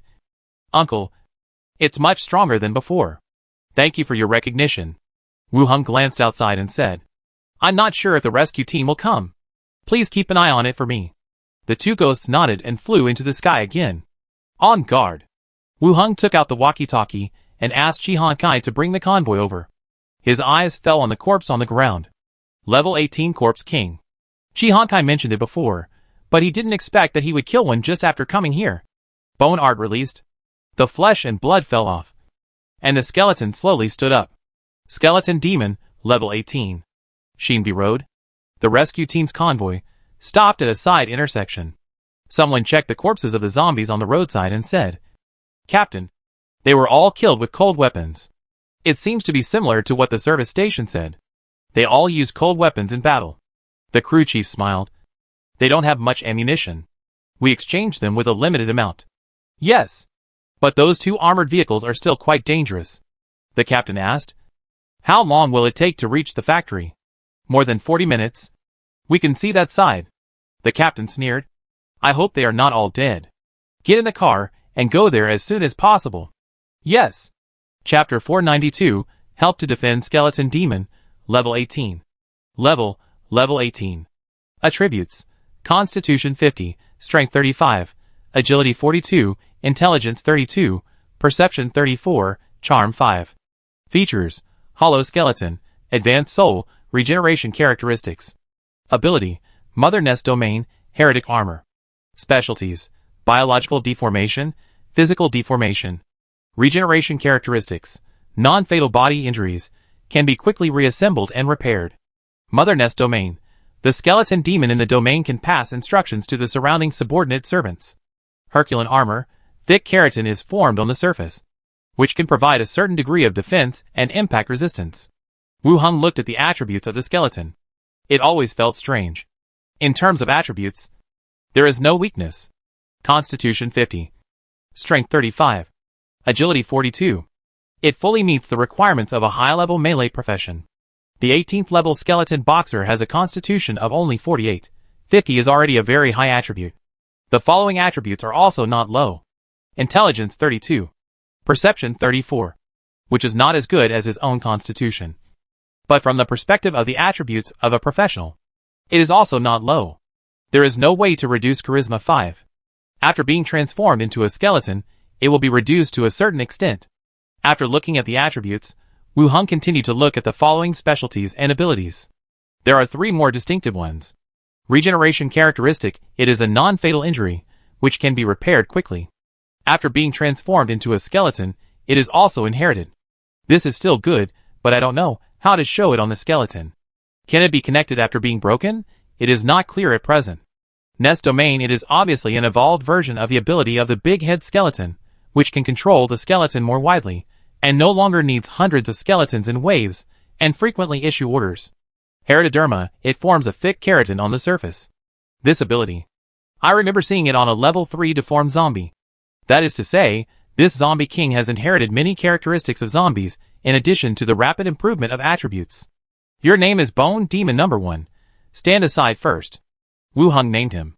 The skeleton demon came out, and kept shaking off the dirt on his body. Take off your suit first. I'll find you a new one later. The skeleton demon took off his clothes, and threw them aside, then walked aside. At the door, the bodies were divided into 2 piles. Ordinary bodies were on one side, and the bodies of evolved zombies and deformed zombies were on the other side. Wu Heng walked over and released Dead Corpse Battlefield. The bodies on both sides, all the flesh and blood fell off. One by one, the skeletons rolled down from the pile of corpses, and then stood up again. Wu Heng asked the skeletons to go to the side, and began to look for corpse cores from the pile of corpses, and pack them up, and put them into the space ring. I took people to the factory building at the back to take a look. Part of it was burned, probably because of a fire, and part of it was well preserved. There were a lot of equipment accessories in the warehouse. I don't know what they were used for, and there were bullets, boxes of them, and there were a lot of reserves. Chi Hankai walked over, and said with a smile on her face. With the ammunition in the warehouse, it wouldn't be a loss for them to make a trip. Does the factory produce ammunition? It seems so. There are still shells on it. Wu Heng asked again. Can production be resumed? Chi Hankai frowned and thought for a while. Even if the production line is intact and can be used immediately, electricity is a problem to support such a large production chain. Even if we use all the remaining solar panels, I'm afraid it won't be enough. Wu Heng touched his chin and felt that this was indeed right. Just using electric lights? Or 1 or 2 electrical appliances? You won't feel anything.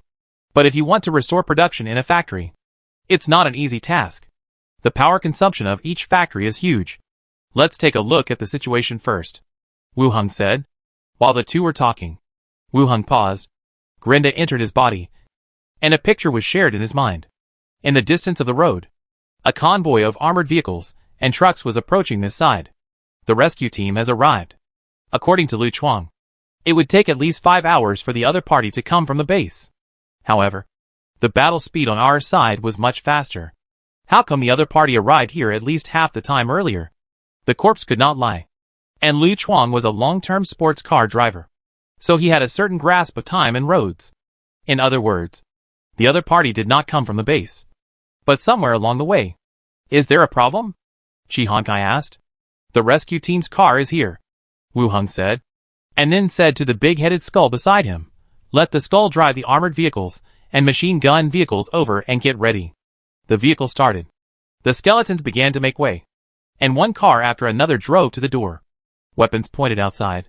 On the road, the vehicles with the rescue team flag began to slow down. Eyes looked at the factory in the distance. It seems that there is no movement. We are not late. And everyone is dead? They have cars. And if they can't win, some people will run back. Right? They won't just give up and leave because they can't win. Right? Then we should be able to meet. The people in the convoy began to discuss. Obviously, there was no sound of fighting in the factory in the distance. The greater possibility was that someone had escaped. The crew chief with a short haircut was sitting in the back seat smoking, taking a deep breath, blowing out smoke rings. Let's release the drone and see what's going on. The car window opened, and a drone was thrown into the sky. It flew forward, and at the same time, the situation along the way appeared on the car display. Just as it approached the top of the factory, it vaguely saw a skeleton and an armored vehicle. A suspended wooden stick suddenly hit it on the head. The drone banged, swayed and fell, and lost its signal. The people in the car stared at the display with their eyes wide open. A stick was floating in the sky, hitting the drone. Moreover, the guys who controlled the skeletons in Shinfu City seemed to have occupied the factory. Captain, they occupied it. How could it be so fast? All the zombies inside are gone? What should we do? Everyone was a little confused. The captain thought for a while and said, let's move closer. It's better if they occupy it. Our armored vehicles have already arrived.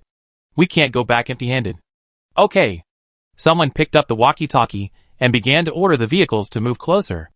Along the way, the ground was covered with blood.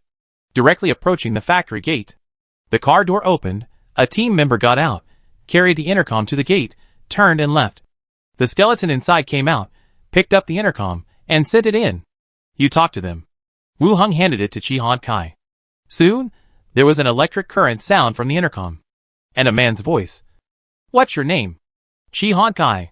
Ah, Chief Chi, I've heard of your name for a long time. The other party was slightly surprised, but obviously knew her. What's your name? Wang Xian. Wang Xian. What's up? The other party was silent for a moment, and then said directly, we are responsible for the safety and rescue dispatch in the province. We heard that you were going to attack the factory, so we came to support you. It seems that we are a step late. After a slight pause, he continued, it's not too late. We could assist you in the defense. The remaining defense and deployment work will be negotiated between our two bases. Chi Honkai frowned, and an angry look immediately appeared on his face. We took it down, and you negotiated the distribution. What's the difference between this and robbing? Chapter 493, War Begins. Wu Hung stood aside, his brows also furrowed. The headquarters encouraged the occupation and utilization of the original materials. They came here, more like the nearby mountain kings, and they would give us half of the territory they conquered. Chi Honkai glanced at Wu Hung, and then said, want to get some benefits for free? Sure, bring something in exchange. I think your armored vehicle is pretty good. A sneer came from the other side. Am I talking to you about the exchange?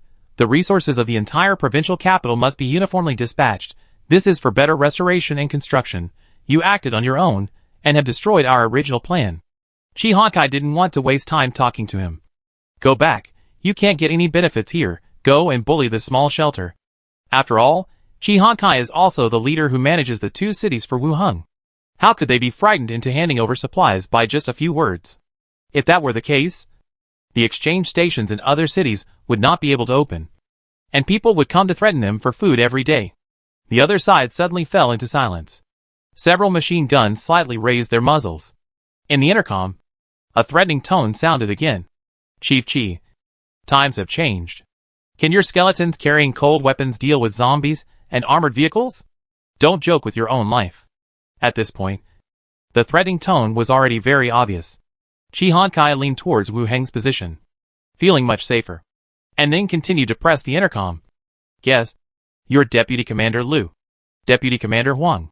Dare to talk to us like this? We have fought all the way from Xinfu City to here. Think you can beat us? The other side seemed to underestimate the strength of this side. The combat effectiveness was attributed to the skeleton holding a cold weapon. But after thinking carefully, it may not be that they really underestimated their side. Otherwise the tone of speaking and the domineering attitude. Ordinary small forces. I'm afraid they have already let the armored vehicles crash indirectly. There is still some fear in their hearts.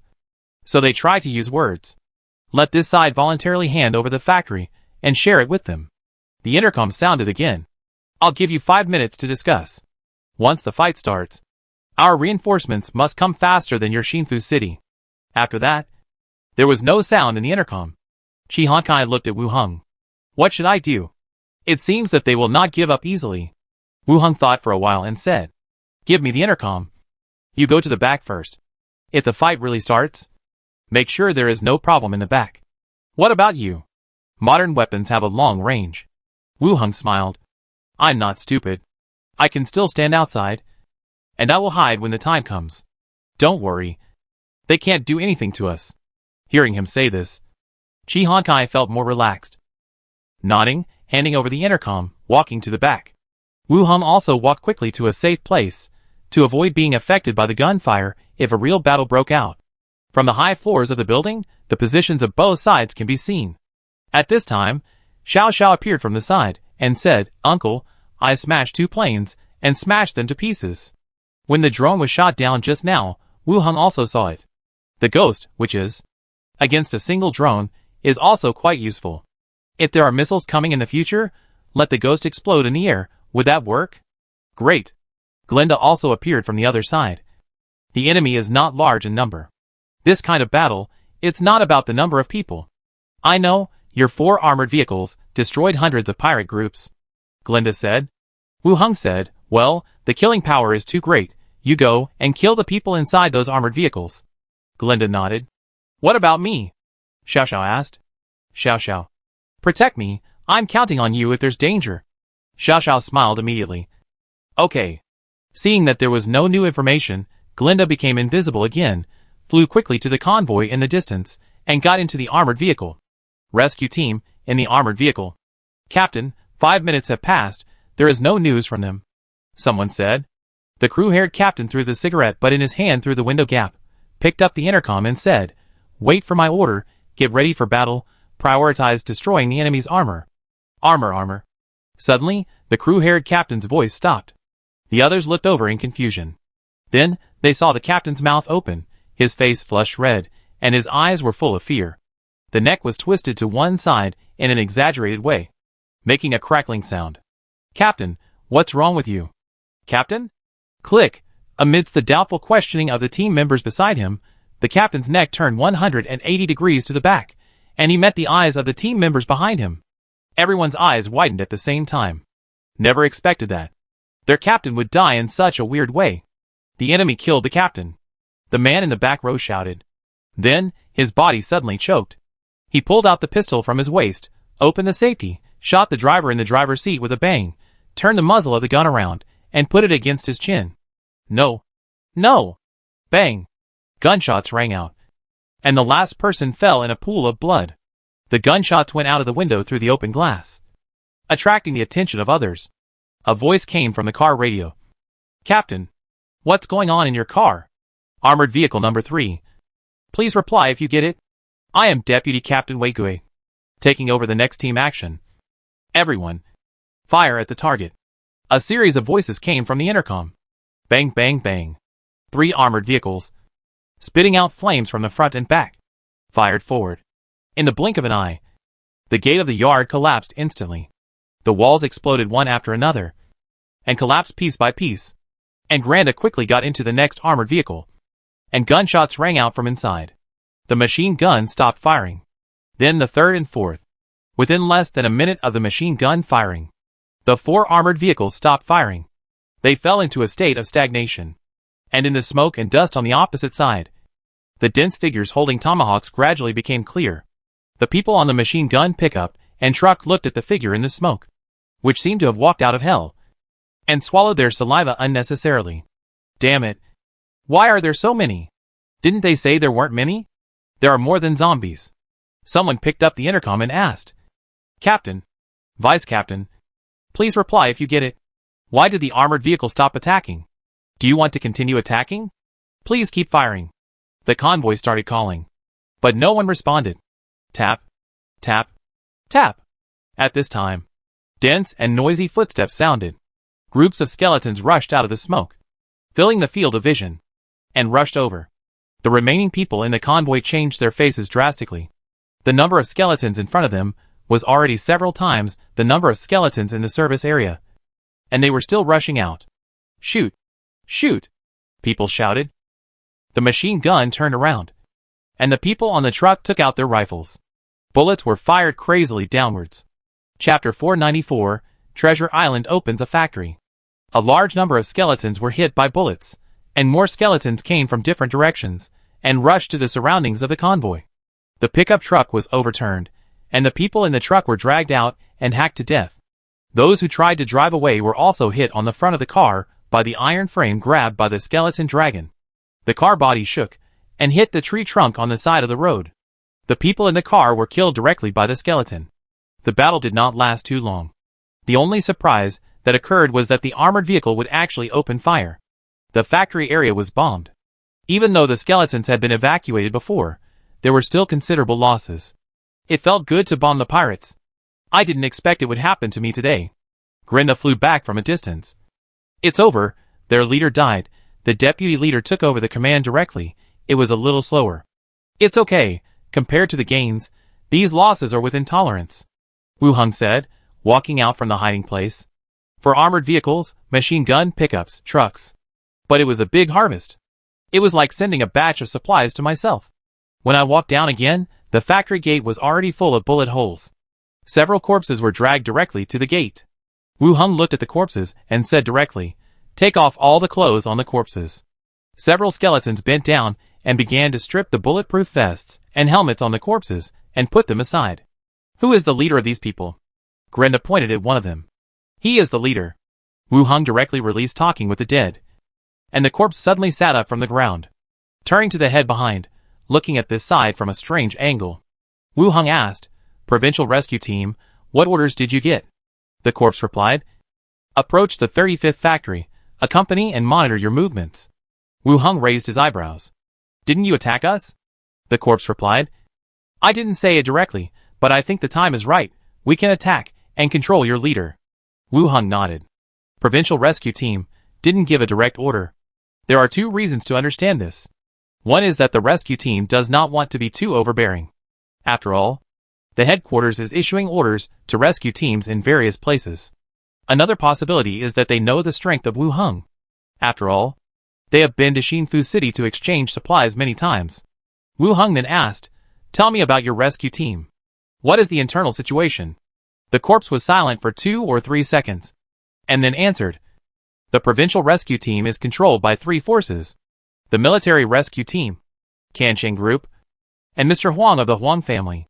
Wu Hung frowned. "Rescue team? How did you send out so many people?" The corpse said, "At the beginning, the base was short of supplies, and a large number of people could not survive. Then rewards were given according to the supplies and intelligence brought back, including weapons. The Tiancheng Group and the Huang family, through this rapid accumulation of manpower and weapons, gained a certain voice." Wu Hung frowned and analyzed the meaning of the words. In other words, the military distributed weapons as a kind of reward. But later it was discovered that these weapons provided military support to the 2 forces of Tiancheng Group and Huang family. When you reach a certain level of strength, you will have the right to speak. This should be understandable. But think about it. There is nothing you can do. If weapons are not distributed, it will be difficult to carry out land reclamation or material collection. If they are distributed, it will be difficult to control. At the beginning, I did not choose to distribute firearms and weapons on a large scale to other survivors, which may be correct. It is too easy to cause hidden dangers. The last question. Wu Heng thought about it and asked, if you die, will the rescue team come to trouble us? The corpse answered directly, yes. I am Huang Guangping's son. After the 5 questions, the corpse fell back with a bang. Huang Guangping? This captain is from the Huang family of the rescue team. No wonder he doesn't follow orders. He had contact with the military market before. And Deputy Commander Liu. They both wanted to gain the benefits they wanted. But they didn't resort to any means. He was not originally from the Orthodox rescue team. Wu Heng continued to ask about the 2 bodies, and got some understanding of the entire rescue team. The population of the base is about 5,000, and the weapons are relatively sufficient. There are at least more than 20 armored vehicles. There were still a lot of guns and ammunition. But the number was unclear, and had not been counted. After a general understanding, Wu Heng did not continue to ask. The remaining corpses were all transformed into skeleton warriors. They joined the queue. Arrange the skeletons who can drive all the cars in. And then find some things to repair the wall, Wu Heng said to the side. Several skeletons walked out quickly. They straightened the overturned pickup truck. And the truck that hit the tree returned to the road. And drove into the yard together with the armored vehicle. More skeletons began to collect rubble and temporarily enclose the collapsed wall. Chi Hankai also came over from behind. Looking around, she asked with concern, are you okay? It's okay, take me to see the factory assembly line you mentioned, and have someone look around to see if there are any drawings left. The rescue team will come to the factory to find drawings to sell to us. There should be a place to store the drawings, Wu Heng said directly. Chi Hankai nodded, took out the intercom and told the others. At the same time, I took Wu Heng to the factory building at the back. The entire factory covers a large area. The dormitory building, the canteen, and the basketball court are all well built. It even feels better than the prison. And there is no sense of oppression. When we arrived at the back, most of the factory building had been burned down by the fire. There might be something that helps to burn. It can be seen that the fire is very strong. Some iron objects have been burned and condensed into discus. The remaining factory building is separated by a large open space in the middle. They were not affected. The 2 turned on the flashlight and walked in directly with the weak light. The ground and walls were covered with scratches and blood. Then, Wu Heng saw the equipment that Chi Hankai mentioned. The whole workshop was well preserved, and the slender production chain and the unassembled shells were placed. From the specifications, the shells produced were 23mm shells. It was indeed a shell for a machine gun. Wu Heng was delighted. If production could be resumed, then there would be no need to worry about the number of shells. In the other factory buildings, there are also small guns and bullets. And the types are quite complete, Chi Hankai said with a smile. The harvest this time is still very good. At least it has reached the goal set before departure. It would be great if production can be resumed, Wu Heng said. Chi Hankai nodded. I asked the brothers who know the equipment in the team to take a look, and they said that it is well preserved. As long as it can provide driving power, production can be resumed. Well, I will find a way. The 2 did not continue to look, and the sky did get dark. Wu Heng arranged the defense work for skeleton. Chi Hankai asked people to clean up the dormitory building first. The rest of the things, when it's daybreak, will continue to check other locations in the factory area and look for drawings. Chi Hankai took Wu Heng to the prepared dormitory and said softly, what should we do when the rescue team asks those people? Wu Heng thought for a while and said, just say they left, and we don't know where they went. Can they believe it? They won't believe anything we say. It's just an excuse, Wu Heng said. Okay. Chi Hankai nodded. Wu Heng opened the door and entered his room. He opened the boundary door and walked in with his skeleton. On the treasure island, it was still approaching dusk. Wu Heng walked out of the study and went directly to the skeleton alchemy room. He took down the organ jar on the shelf and placed it in front of him. He also took out the level 4 corpse core. It was like a small brain, covered with dark purple blood vessels. He opened the mouth of the organ jar and put the corpse core directly in. The 3rd level corpse core potion has not been produced yet, and the 4th level one will definitely be more difficult. However, the ability of the Corpse King is still somewhat exciting. The recovery speed visible to the naked eye is simply terrifying. Even if the bones in the body are broken and twisted into a knot, it can quickly recover to normal. It can't be said to be immortal, but its self-healing ability is also exaggerated. Then, Wu Heng took out a plastic bag, which contained other deformed corpse cores. There were 4 second level ones, and more than 300 first-level corpse cores. All of them were handed over to the ordinary alchemical skeleton, so that the potion could be made. After dealing with the corpse core, Wu Heng came down from upstairs. Minnie and Andeville had already eaten dinner, and were training with the skeleton in the training room. He asked the skeleton chef to make some food and ate at the dining table while listening to Minnie and Andeville talking about what happened today. Wire. Who did the regional planning on the island? Wu Heng asked. Andeville recalled. It seems to be a dwarf designer, but I don't remember the specific name. Can you contact him? He works at the city hall. Do you need to call him over? Andeville looked over. Wu Heng thought for a moment. It's not good to have everything happen at our house. Let him go to the association meeting room tomorrow morning. I'll discuss the island construction with him. Okay, master. After a simple dinner, Wu Heng went back upstairs, and the two girls went back to the training room to train for a while. In the study, Wu Heng poured himself a glass of water and sat on a chair. Leaning back, he began to think about what happened in the factory today. Killing the rescue team members would obviously make their relationship more serious. There are 3 forces within the other side, and it is unlikely that they can start a war directly. But I have to make some preparations. The production chain of the factory is still intact. As long as production is restored, the demand for ammunition can be made up. Raw materials, electricity.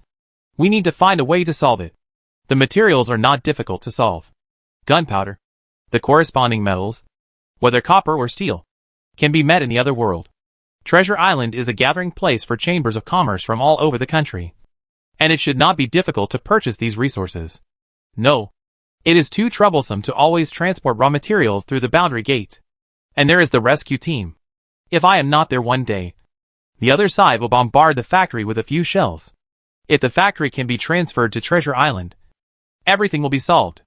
In terms of material demand and the possibility of danger, Wu Heng still feels that building a factory in Treasure Island will be more convenient and safer. The strongmen here, at most, will just rush over to cause damage. They won't use artillery shells or missiles to bombard a large area. The second point is the problem of electricity. Wu Heng put his hands behind his head. Production requires electricity, and the amount of electricity required by a factory cannot be maintained by a few solar panels. A power station needs to be built. The power stations he knows about include thermal power, hydroelectric power, wind power, and nuclear power. Nuclear power is obviously impossible. The ones he can think of include thermal power and hydroelectric power. Treasure Island is close to the sea. There is no shortage of water. But building equipment in the sea is too difficult for us. The second is thermal power generation. The basic principle is to burn fire, generate steam, and convert it into electricity. Provide heat, and convert it into electricity. Wu Heng murmured. His eyes suddenly lit up as he approached. Flame furnace. A magical building that relies on array patterns, and can generate terrifying heat energy. It can even melt a large amount of metal, and provide it to blacksmiths for forging. In this way, can we research a power plant with magic buildings? Even fuel can be saved. You can try it, Wu Heng said. He thought that it was very likely to be implemented. He thought about it quickly. The sky gradually darkened. Wu Heng walked out of the study and returned to his room to rest. The next day, in the morning, after Wu Heng got up and washed up, he went to the radio room to take a look. Philippa's notebook had already written a lot of words. The most useful record is that we cleared another pirate group yesterday. Picking up the microphone, Wu Heng said, Philippa. After a while, a confused voice came from the other side. Are you sick? It's so early. Is everything okay? It's nothing about pirates. You talked to me so early. I feel like I'm going to die. The other side was weak and complained. Wu Heng was almost amused by her and said, I've been out for a few days. Are you coming back? The other side hesitated. Then he said, let's go back. I miss you a little, but we've only been out for a few days, and the others are quite motivated. See if there are any pirates around. If not, I'll go back. Wait a minute, let me see. Wu Heng took out the jade sand table and looked at the route where Philippa was. He searched all the way. Finally, he landed on a group of suspicious ships. There were 5 ships in total, with a blue background and yellow stripes, looking like a fleet of merchant ships. But this fleet was sailing sideways. Instead of following the route, they rushed straight to another fleet. Then, the flag was changed, and the pirate flag was raised. These guys, they have learned to be smart. Philippa, there is a fleet in the north, which is quite large and is preparing to attack a passing caravan. Wu Hong picked up the microphone and said directly. Philippa immediately became alert and said, have they started fighting? Not yet. We are chasing them. Okay. I will have someone turn around immediately. And I will protect this caravan, Philippa said, and then asked, what pirate flag? Is it powerful? Wu Hong looked at the sand table again and said, black background, golden lion, or tiger pattern. Mad Lion Pirates? The association has withdrawn the wanted order for him, Philippa said doubtfully. Chapter 495, Pay Some Money. After Philippa said this, Wu Hong also remembered this pirate group. The Crazy Lion Pirates are also a famous large pirate group in the Emerald Sea. After the last battle on Treasure Island, because the flag of the Crazy Lion Pirates was found, it was believed that they had been eliminated, and the wanted order was also taken down. Now they have appeared again, and intend to continue robbing the fleet on the route. Or the Crazy Lion Pirates did not all join the battle on Treasure Island at that time. Or maybe they survived by chance, and formed a new pirate group. Philippa's voice came again, gnashing his teeth. It was this pirate group that tricked me out before, saying that I was a spy for the association. If I didn't have 2 friends among the pirates, I would have died in their hands. Wu Hong frowned. He had heard Philippa mention that he was exposed and imprisoned by the pirate group. Now it seems that it was this Crazy Lion pirate group that did it. After thinking for a while, he said, the pirate group has not changed its flag. It is very likely that the captain of the other party is still alive. If you go over, be careful. For the ship commanded by Philippa, it is still no problem to defeat ordinary pirates. But for level 15 professionals, there may still be danger. Philippa continued, then I will use the equipment you gave me. You said that there was not enough ammunition, but I was reluctant to use it. Use it. The recoil is relatively large. The first few shots will hit the hull. Now that the factory has been occupied, preparations are also being made to resume production. Although there is a shortage of ammunition, there is no need to save it deliberately. Okay, I will blow those bastards to death when the time comes. Philippa's tone was a little impatient. After all, it was the Battle of Treasure Island. But it made Wu Hong completely famous on the island. Philippa also wanted to try the power of this weapon. It was obviously unwilling to return without using it once. Well, be careful. Philippa smiled. Okay, is there anything else? If not, I will go to command the ship to rush over. Go, this time is over, and prepare to return. It's been a long time since we were out, Wu Hong said. Philippa agreed directly. Okay. I miss you too. I'll go out first. Dad? Bye. The other party hung up the call. And there was no sound. Wu Hong also hung the microphone back on the radio, and put away the emerald sand table beside him. He walked to the side, to the location of another radio, and took a look at the record book. This is the record of the Shannara radio. There is already a message in the record book. It's relatively brief. It's already docked. Don't worry. It seems that the location of the Wood Elves is not very close. It took so long to get there. I don't know if she is not familiar with the radio, or she is in a bad mood. In the past, Shannara was willing to talk to me.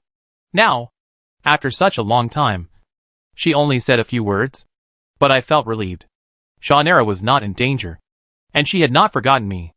I put the notebook back in front of the skeleton and walked out. I had breakfast with the 2 maids. I took a carriage and headed to the central area, the carriage of the island owner's mansion. It was a carriage pulled by 2 skeleton horses. The body of the carriage was engraved with patterns of Treasure Island and the association, which looked quite gorgeous. The skeleton horse was left over from the last time the Snake Emblem Consortium purchased cavalry, and was used to pull the carriage. I was also considering whether to get a few more luxurious cars, to be used as vehicles for the island owner's mansion, but I always felt that driving was not as cool as the skeleton horse. The carriage arrived at the central area with a clatter. Wu Hong got off the carriage halfway, and went to the association, while I continued to ride the carriage, heading to the city hall. It was also because they had just taken over the entire island, and the work at the city hall was a bit busy. After a while, it should be stable, and Anweer won't be so busy. Entering the association hall, the staff and the association team greeted warmly. Wu Hong smiled and responded, and went directly to the deacon's study, knocked on the door, and heard Zalagwi's voice. He opened the door and walked in. In the room, Zalagwi sat behind the desk, And in the assistant's position sat another elf girl with short golden hair. She looked a bit like Zalagwi, but her facial features looked much more mature. Unlike Zalagwi's baby fat, their figures are similar, but their appearance is exaggerated. Seeing Wu Heng coming in, Zalagwi's expression immediately brightened, and she glanced at the side. She coughed and said, "Wu Heng, you came at the right time. Let me introduce you to some things. This is my assistant." Then she said to the assistant, "He is the island owner Wu Heng. We were both deputy deacons before, and we fought side by side." The short-haired elf smiled, took 2 steps forward, and bowed slightly. "Island owner Wu Heng, I am the new assistant Shiryali, and Zalagwi's sister. Thank you for your care for her." "Hello." Wu Heng smiled and nodded. Zalagwi said, "It's working time. Don't talk about this." The short-haired elf still smiled. "Master Island owner, please sit down. I brought local flower tea from the elves. You can try it." Then he walked to the side and began to prepare tea. Wu Heng sat down. Zalagwi looked over curiously. "Why did you come to my place today?" Wu Heng said, "Come and see. Is there anything going on the island recently?" "Nothing. There are more and more caravans on the island. I think you should consider resuming the expansion." Zalagwi thought for a while, and said directly, "It is a good thing that there are more caravans on Treasure Island. It also boosts the income of local people, and some related taxes. The caravans recommended to me are still a minority. More caravans of different sizes come to the island for trade, and still have to pay taxes. But with a larger population, the current scale of construction, it seems a bit crowded." The assistant brought tea. Wu Heng thanked him, and then said, "I came here this time, and I also want to talk about this. I plan to resume the expansion of the city, and add more ports, and separate the ships on the Association Island from the merchant ships." "Well, it's a good idea." Zalagwi agreed. Wu Heng looked at her. "So, the Construction Association and the island's dedicated port. The association will also pay some money. It's not too much." Puff. The water that Zalagwi had just put into her mouth sprayed out. She wiped it hurriedly to save her image, and said angrily, "You talked to me for a long time, and now you come to ask me for money? Construction depends on everyone, and happiness belongs to you and me. When the time comes, you first write a demand for a separate port to the headquarters, and I will directly propose a construction proposal, and let the headquarters allocate funds. How about it?" Wu Heng picked up the teacup and took a sip. Zalagwi's eyes widened. "You still want to get money from the headquarters? What's that expression?" Zalagwi shook her head. "I won't write it. I'm a deacon. I don't do these things. It's not a scam. I'm really repairing the port." Wu Heng emphasized. "That's not good either. If it gets out, it will be so embarrassing." Zalagwi still refused. Wu Heng continued to persuade. "Now that the fleet has increased, the port itself is not enough. It is reasonable to split the fleet. How can it be embarrassing? You write one first, and then we'll see whether it's approved or not." Zalagwi pondered for a moment. He just said, "I'll think about it, and let you know when the time comes." "Well, it's okay to give it a try. If it's not approved, we can build it ourselves." Zalagwi rolled her eyes at him, and said nothing more. Wu Heng drank another sip of the elf's flower tea, stood up and said, "I'll borrow the meeting room. We'll talk again when we have time." Zalagwi nodded. Wu Heng went directly to the association's meeting room. In the meeting room, he waited for a while. The door was knocked again. The staff walked in with a dwarf. The dwarf was wearing a black dress, with messy hair and black framed glasses. "Island owner, Mr. Yusef from the city hall said you want to see him," said the staff. The dwarf saluted directly. "Yusef, meet the island owner. I'm looking for him." Wu Heng nodded, and said to the dwarf, "Sit down." The staff left. The dwarf sat down at one side of the conference table. Wu Heng said directly, "Did you complete the overall design of Treasure Island?" The dwarf looked a little reserved and answered carefully, "It was completed by our team. If the island owner feels that there is something wrong, we can make changes. The design of a city is not something that can be completed by a single person. The team is more reasonable. I am quite satisfied with your design," Wu Heng said. The dwarf was obviously relieved, and his expression became more serious. Wu Heng continued, "I asked you to come here because the expansion area will resume work. You will need to arrange people to go to the site to coordinate the work." The dwarf suddenly realized, "That's no problem. I can arrange people to follow up at any time." "Well, you can arrange it when you go back." Work will resume tomorrow. You can arrange people to go there directly in the morning. Wu Heng looked at the other party and explained. Okay. Wu Heng took out a blueprint of Treasure Island and said, I still need you to continue designing. Sir, do you have any design requirements? The dwarf asked. Wu Heng thought for a while. First, continue to expand the commercial street and residential area. Second, add a new port. And separate the civilian and association-only ports. And third, choose a place. And then build some functional buildings, which are required to be hidden and easy to transport. The dwarf followed and took notes on the table. After recording all 3 points, he said, I have recorded them all. I will arrange for someone to design them when I return. Well, when the design is ready, just notify Anweer. She will tell me then. Okay, sir. After the discussion, Wu Heng asked him to speed up. The dwarf stood up and saluted, and left the room directly.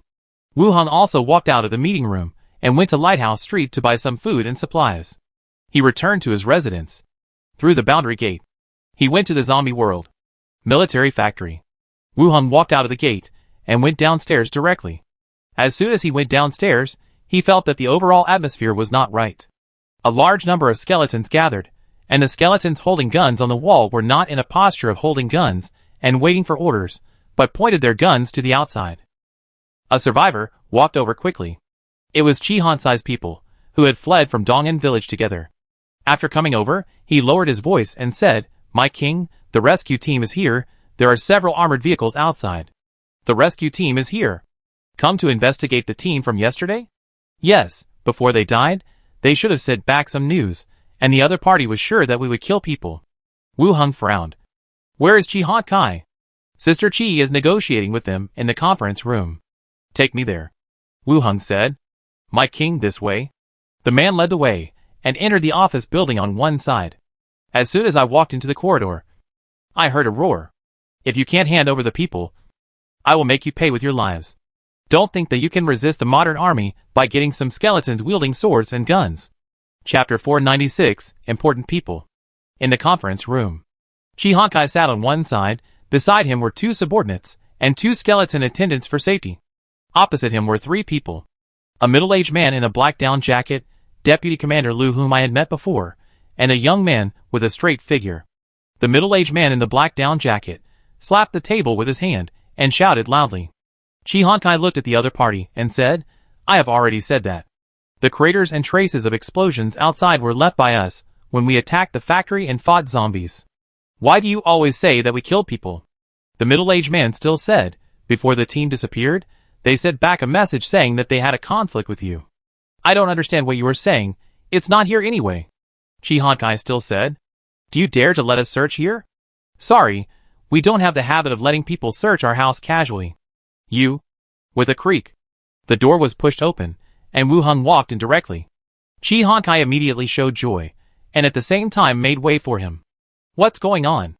Wu Heng glanced at the people opposite him, and asked directly. Chi Hankai replied. The rescue team said someone is missing here.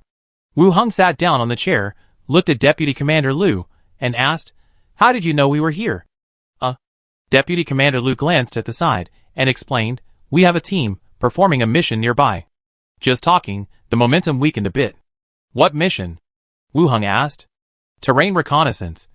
And material collection. Wu Heng looked at the other person directly. Why do you say it has something to do with us? Another middle-aged man said coldly, before the team disappeared. They sent back a message and had a conflict with you. Wu Heng turned his head to look at him again. What's your name? Shi. Wu Heng nodded, and said, According to you, your people were planning to attack us at that time? How is it possible? We are attacking the factory. How can we attack you? Wu Heng said to the middle-aged man surnamed Chi, and then looked at Deputy Commander Lu. Deputy Commander Lu, you have deceived us once. Deputy Commander Lu narrowed his eyes slightly and emphasized, People are indeed missing. So what? Who is not in danger when they come out to collect materials? If your people go missing in the future, will you come to my side to make trouble? Or do you also want to do things like robbing other people's bases for materials? How is it possible? Deputy Commander Lu said immediately. The middle-aged man surnamed Chi, with a gloomy face, said, Do you dare to let us search here? What if we don't find anything? If we don't find anything, I'll apologize to you. What's the use of your apology? If you don't find anything, I'll ask you to take 4 armored vehicles outside. It depends on whether you dare to do it. Wu Hung looked directly at him. Chi Honkai stood on one side, with his hands tightly clasped behind his back. The armored vehicles and trucks seized yesterday were parked in the garage. There were numbers on them, so they could be easily recognized. Why? The other party said immediately. Wu Hung also looked at the other party. Yes, why? Humph! The middle-aged man sneered. Our armored vehicles are parked outside, and we can raze you to the ground at any time. Wu Hung stared at him intently, and then smiled. Looking at Chi Honkai, he said, notify Shinfu City to suspend the exchange of materials with the provinces and regions. Pa, Deputy Commander Lu slapped the table and stood up suddenly. He shouted at the person beside him. Chi Onrong apologized to Chief Wu, who allowed you to start a war all the time. You are full of the tone of a bandit. You? Seeing that the other party was really angry, the man surnamed Chi also took a deep breath. Then he said, I'm sorry, Chief Wu. I was excited and said the wrong thing just now. Wu Hung waved his hand. Okay. You go back first. If there is any definite news, we can help you find it. But the time of their disappearance does not match the time when we occupied the factory. Deputy Commander Lu stood up and said, then we will go back first. Chief Wu, please don't spread the matter of the transaction between the two cities. We are working hard to collect gold. Well, I also hope that we can coexist peacefully. Then we won't bother you, Deputy Commander Lu said, and left with the remaining 2 people. We walked out of the factory, got on the armored vehicles, and gradually moved away. Chi Honkai said, with so many armored vehicles, I thought they were going to fight us to the death. The 3 forces control the base, and they have to discuss everything. Wu Hung looked at the convoy going away, and then said, but we have to be careful, lest they really do something. Chi Honkai nodded, and then said, by the way, we found the place where the blueprints are stored, but the anti-theft door can't be opened. Come on. Take me to see. In the rescue team's car. Chi Onrong looked a little unwilling, and said, it will be hard for me to explain to Boss Huang if we go back like this. Deputy Commander Lu glanced at him and said, to put it in a normal way, the possibility of having a relationship with the other party is very small. I think we should look for clues from other directions. Boss Huang has only one son, and he will definitely not give up. Deputy Commander Lu stared at him coldly. Warning. It's best not to provoke him again. If it really affects the exchange of food, you should know the consequences. Humph! Chi Onrong snorted coldly and stopped talking. Wu Hung and Chi Honkai looked up at the huge iron door in front of them. On one side of the wall, it was clearly written that it was the archive storage room. The door was made of pure metal steel plate, just like the door used in the bank vault in the movie. There were 2 kinds of locks on the door, a combination lock and a keyhole. Chi Honkai said, some people suggested that blasting from the side wall would damage the documents inside. I think we can wait for Shinfu City to transport some tools over, try to cut it, and see if it can be opened. This kind of iron door, cutting and drilling, I am afraid it will be difficult to destroy. It is true that the explosion from one side will come faster. Wu Hung glanced at the iron gate and said to Chi Honkai, go give me a bottle of water. Oh! Chi Honkai turned and walked outside. Wu Hung took out the bronze key and opened the iron gate directly. The thickness of the entire iron gate is still a bit exaggerated. About 5 centimeters thick. This may be able to prevent artillery shells. Not long after, Chi Honkai came back with a bottle of mineral water. Seeing the open iron gate, he paused and said in surprise, do you know the password? Wu Hung shook his head. It's a bit difficult to explain. Probably using superpowers to open it. Chi Honkai sighed. It's great to have so many superpowers. Wu Hung took the mineral water, drank a sip, and put it away directly. The 2 of them went in together and checked. The room was very large, with rows of neat cabinets and shelves, all with various drawers, opening one at random. There were an exaggerated number of drawings inside. The drawings were indeed all here. There are also electronic versions here, Chi Honkai said not far away. Wu Hung walked over and saw a separate location with rows of mobile hard drives, labeled with different types of data. Looking at it, it was clearer than the drawings. Wu Hung put away all the things, including the cabinets. It was a big harvest. Walking out of the room, Wu Hung continued, find a warehouse, I brought some food here, so that everyone can eat more. Okay. Chi Hawkeye smiled, and took him to the warehouse on the side. Put all the food into the warehouse. Wu Hung gave Chi Hawkeye another few words, and returned to his room. In the dormitory room, Wu Hung sat aside, and waited for a while. Xiao Xiao flew back from outside. Said, Uncle, Deputy Commander Lu warned that person. Said not to mess with you. Look for clues in other directions. That bad old man said he would not let you go.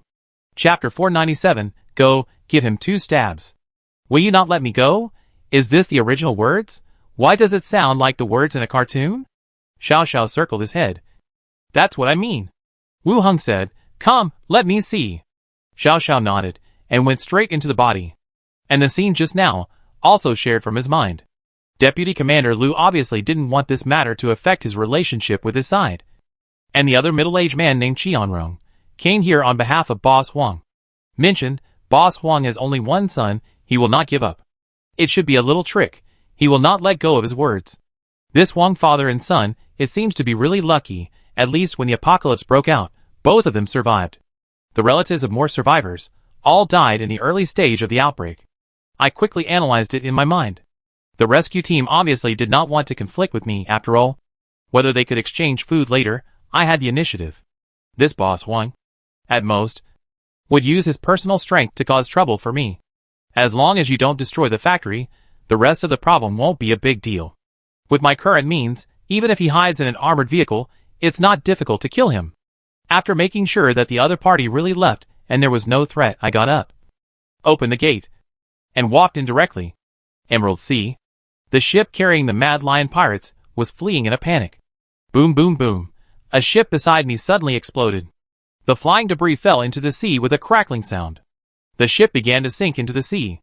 The pirates, who fell into the water, shouted for help. In the back row, a ship flying the flags of Treasure Island and the Association followed closely behind. The weapons on it spewed out tongues of fire. Amid the dense explosions, shouts such as "all of you die and shoot you bastards to death" could be vaguely heard, as well as crazy laughter, like a madman. Soon, the Crazy Lion pirates only had one ship left, which escaped at the front. Captain Joachim, with a golden afro, stood on the deck, veins popping out on his forehead, and urged again and again, "Quick! Speed up! Avoid that weapon!" As he spoke, he cut his finger with a dagger. He touched the blood stain to the forehead of the wooden sculpture of the mermaid on the bow. And in an instant the speed of the ship increased again, gradually pulling away. At this time, a green-feathered parrot flew over first, and landed on the edge of the ship. Seeing Joachim speaking human words, "Joachim, silly bird." Joachim's face was cold. In the last battle of Treasure Island, I was able to save my life because I was in the back of the fleet. During this period of time, I finally formed a fleet. But I was found by this madman again. Joachim looked back. The explosion of the equipment behind him stopped, and both sides were increasing the distance between each other. It should be difficult for them to catch up with me. I breathed a sigh of relief and looked at the parrot again. Philippa must be watching me through animal training. He gritted his teeth and said, "I will find you in the future. I will break every joint of yours, and then hang you on the mast to dry into jerky. Even if I can't find you, I will find all the people around you and let them die because of you." The parrot stared with big eyes and cursed in a shrill voice, "Big stupid bird." After that, it flapped its wings and flew back into the sky, away from the ship. At the same time, the lookout on the mast shouted, "Captain, there is something strange on the right side of the ship." Joachim narrowed his eyes and quickly walked to the right to check. Under the sea, a giant shark, like a seawater, was following the ship forward. Then, the giant shark swung its tail and suddenly hit the ship. Bang! A violent collision sounded. The ship swayed, and the pirates fell to the ground. Attack it! Quickly! The pirates began to attack the sea. Arrows and crossbows penetrated the body without causing any damage. The shark suddenly jumped from above the ship, rolling up a large number of pirates, and fell into the sea on the other side. Then, there was an endless collision. The ship could not keep moving forward. Behind him, Philippa stood at the bow, with a powerful machine in front of him, and began to approach quickly. The parrot flew away from his shoulder. Philippa turned to the machine gun, aiming forward. "Go to hell." Bang, bang, bang. The dense explosion sounded, and the Crazy Lion pirate ship exploded quickly, shattered in the blink of an eye. The remains of wooden planks floated on the sea, and the half-sunken and half-floating broken ship was emitting black smoke. The battle was over. Philippa ordered the salvage of the spoils, and also the salvage of all the bodies, and the pirates, who were not dead. After the bodies were brought back, they had to be transformed by Wu Hung. To be a pirate, in fact. The level was not too low, and they all had good water characteristics. Except for the bodies. On the other side, there were several pirates who were injured, but fortunately they did not die. Philippa glanced, came to Joachim, and patted his face hard. Boss Joachim, you are really lucky, you are not dead yet. I remember the time Philippa was tricked by him to the pirate island, and was also pressed to kneel on the ground, and was almost executed directly. Now, the positions of both parties have changed. The one kneeling in front is the captain of the large pirate group, Joachim, who is level 15. Philippa, you are the daughter of a pirate. Do you think the association really recognizes you? You will never get rid of this identity in your life, and you will be abandoned sooner or later. Joachim shook his hair covering his eyes, and said coldly, Bullshit! I am a secret talker of the association. Your whole family is pirates. Forget it. People like you probably don't know what a secret talker is, Philippa said disdainfully. Philippa was not afraid of him saying that the association had abandoned him. He had a good relationship with Wu Hung. Humph! Joachim sneered, without any fear on his face. Don't kill me if you have the guts. Let's see who is more afraid in the end. Now that you put it that way, I'm a little worried, Philippa said. Joachim narrowed his eyes, and his face became even uglier. Philippa asked 2 level 15 skeletons to keep an eye on him, and continued to look back at the other captives. When he reached the 5th one, he paused, frowned at the other person. Raise your head. The kneeling pirate raised his head carefully, avoiding his gaze. Philippa frowned. Bobsy, you are not dead either? No. I mean, how did you get mixed up with them? The captain of the Flying Fish Pirates, Babuzi. Babuzi raised his head awkwardly and said, Joachim said I was your accomplice, arrested me, and locked me in the cabin for several days. Philippa looked to the side, and the member of the association team responsible for the salvage nodded slightly. Fuck. This bastard. Philippa stepped forward, untied Babuchi, and pulled him up. You are my only friend. Come on. I'll help you vent your anger. Babuchi stood up with his arms crossed, his eyes a little confused. Then he walked to the front of the mad lion Joachim. Philippa pulled out the scimitar from the skeleton's waist and handed it to him. Go. Give him 2 stabs. It's okay to stab him to death. Babuchi's eyes condensed, looking at the mad lion Joachim's eyes. Hesitating. This. Philippa stuffed the knife into his hand, and Babuchi hesitated for a long time. He took the knife and walked towards the other side. Bobsy, she is from the association. If you dare to kill me, you will be punished by the sea. Joachim roared with a ferocious look on his face. Bobsy's eyes became more determined, and he said coldly, The era of the great pirate group's rule is over. You can't scare me. After that, the knife in his hand stabbed directly into the other party's body. The second and third knives followed. Blood was dripping. Philippa nodded and waved her hand. The skeletons cut the necks of all the pirates, who survived. She fell on the deck and twitched slowly. When all the pirates were dead, Philippa continued, all the bodies should be rolled up with straw mats. After we salvage the spoils, we will return home. Everyone took action. Philippa said to Babuki, Please bear with it for a while. After we get to the island, I will plead for you. Babuki returned the knife to her, and was taken to the cabin by the skeleton and imprisoned. The island owner's manor. Wu Hung walked out of the study, and walked towards the room of the mechanic. Skeletons are very efficient. Unlike living creatures, they don't need to rest, and they don't need lights at night, so they can sort out the blueprints in the dark. Wu Hung went over to take a look. The blueprints for bullets and grenades have been reorganized and marked. Now they are sorting out the compound bow. Wu Hung called the 2 level 15 skeletons aside and said, After sorting out the blueprints in your hands, reorganize the blueprint of this shell, and I will put the rest of the blueprints in the next room for you. You can check them when the time comes. Be careful of fire. The skeleton mechanic took the blueprint and took a look, then put the drawings aside and continued to sort out the compound bow. Wu Hung looked at it and walked out of the room. He went downstairs and chatted with Minnie. When Anweer came back, they had dinner together. He returned to the room to rest. The next day, in the morning, Wu Hung sent all the engineering vehicles he had collected to the construction site. He began to expand the outer area of the island.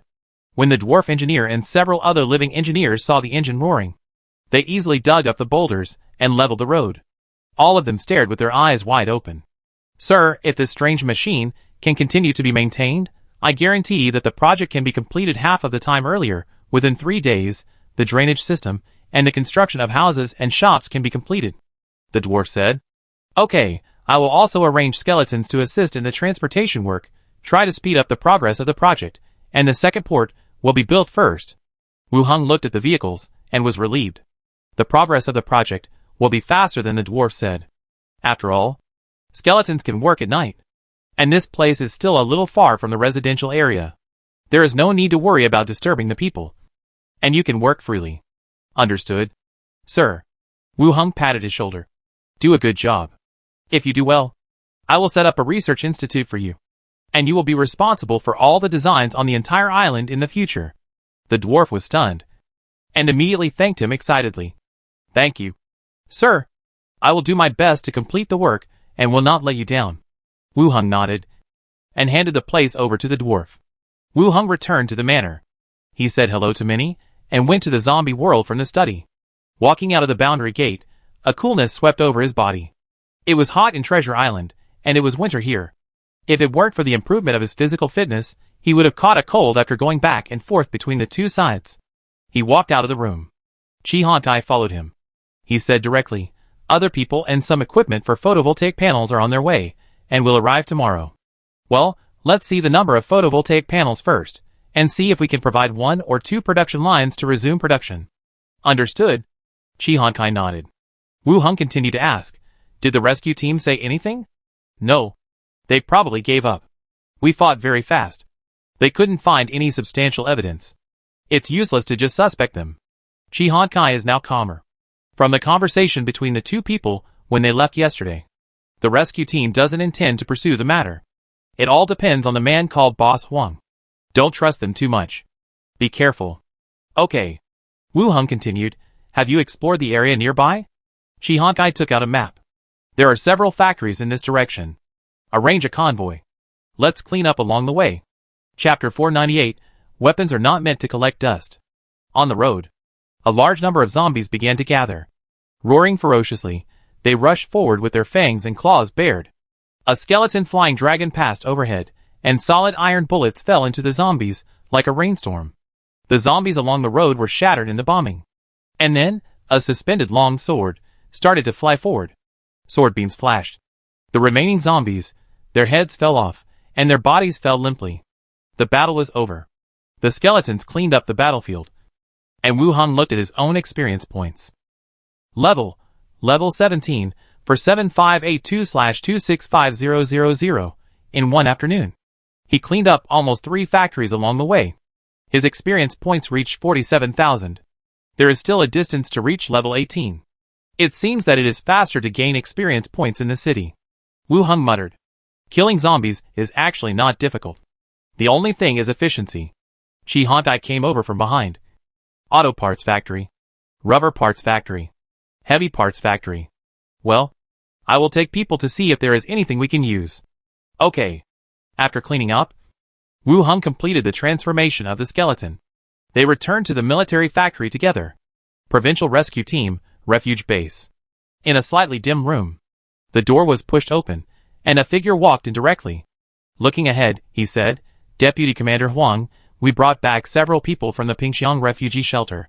After interrogation, Captain Huang did go to the Pingxiang refugee shelter, and did inquire about the information of those people in the military factory and Xinfu city base. Behind the desk, a thin and capable middle-aged man took a puff of cigarette, and said, So, my son's disappearance is related to those people? There is no substantial evidence yet, but judging from the route of action on that day, he did go to the military factory. The subordinate said. Boss Huang's voice was filled with anger. What substantial evidence do you need? Are you still waiting for my son to come to you in your dreams? The subordinate did not answer. Boss Huang continued, How many people did you question? 3. 3 people in one shelter? The brothers on guard found that the convoy of people from Xinfu City was also coming. We selected 3 people who knew the most and came back. We interrogated them on the way. Boss Huang smoked one cigarette after another. He pondered for a moment, and said, "Arrange people to investigate the defenses near the military factory for me. Someone must be buried with my son." "Yes." The subordinate answered and was about to leave. "Wait." The subordinate stopped and looked back. Boss Huang said, "Do it secretly. Don't let other people in the base know." "Understood. Go ahead. I will distribute more food supplies to you." "Thank you, boss." The subordinate thanked him, opened the door, and walked out. Boss Huang leaned back in his chair, smoking, muttering, "I changed so many weapons. Not to collect dust. Son!" The next day, after Wu Hong had breakfast, he went directly to the zombie world. The support team from Xinfu City has arrived. Truckloads of supplies were unloaded into the warehouse. And, accompanied by many technicians, Chi Honkai followed, with a serious face. When the convoy passed through the Pingxiang service station, they said that the provincial rescue team was investigating the convoy. "Did the people at the service station name us?" Chi Honkai said they did. "And they also arrested several people. I wonder if they want to be witnesses and testify against us. It's the end of the world. What can we do if we don't admit it after being accused?" In fact, it's not surprising that Wu Hong was investigating through the Pingxiang service station. After all, the initial news was transmitted from Pingxiang. It is normal for the other party to investigate through there. Chi Honkai narrowed his eyes slightly. "Do you mean they will directly use force?" "This possibility is not great. But you still have to be careful," Wu Hong advised. Chi Honkai sighed slightly, and could only nod. Speaking of which, he was also unlucky. If Lu Chuang had not notified the provincial rescue team, they would have come here directly to occupy the factory. The matter was over. Even if the rescue team found out later, there was no reason to say anything more.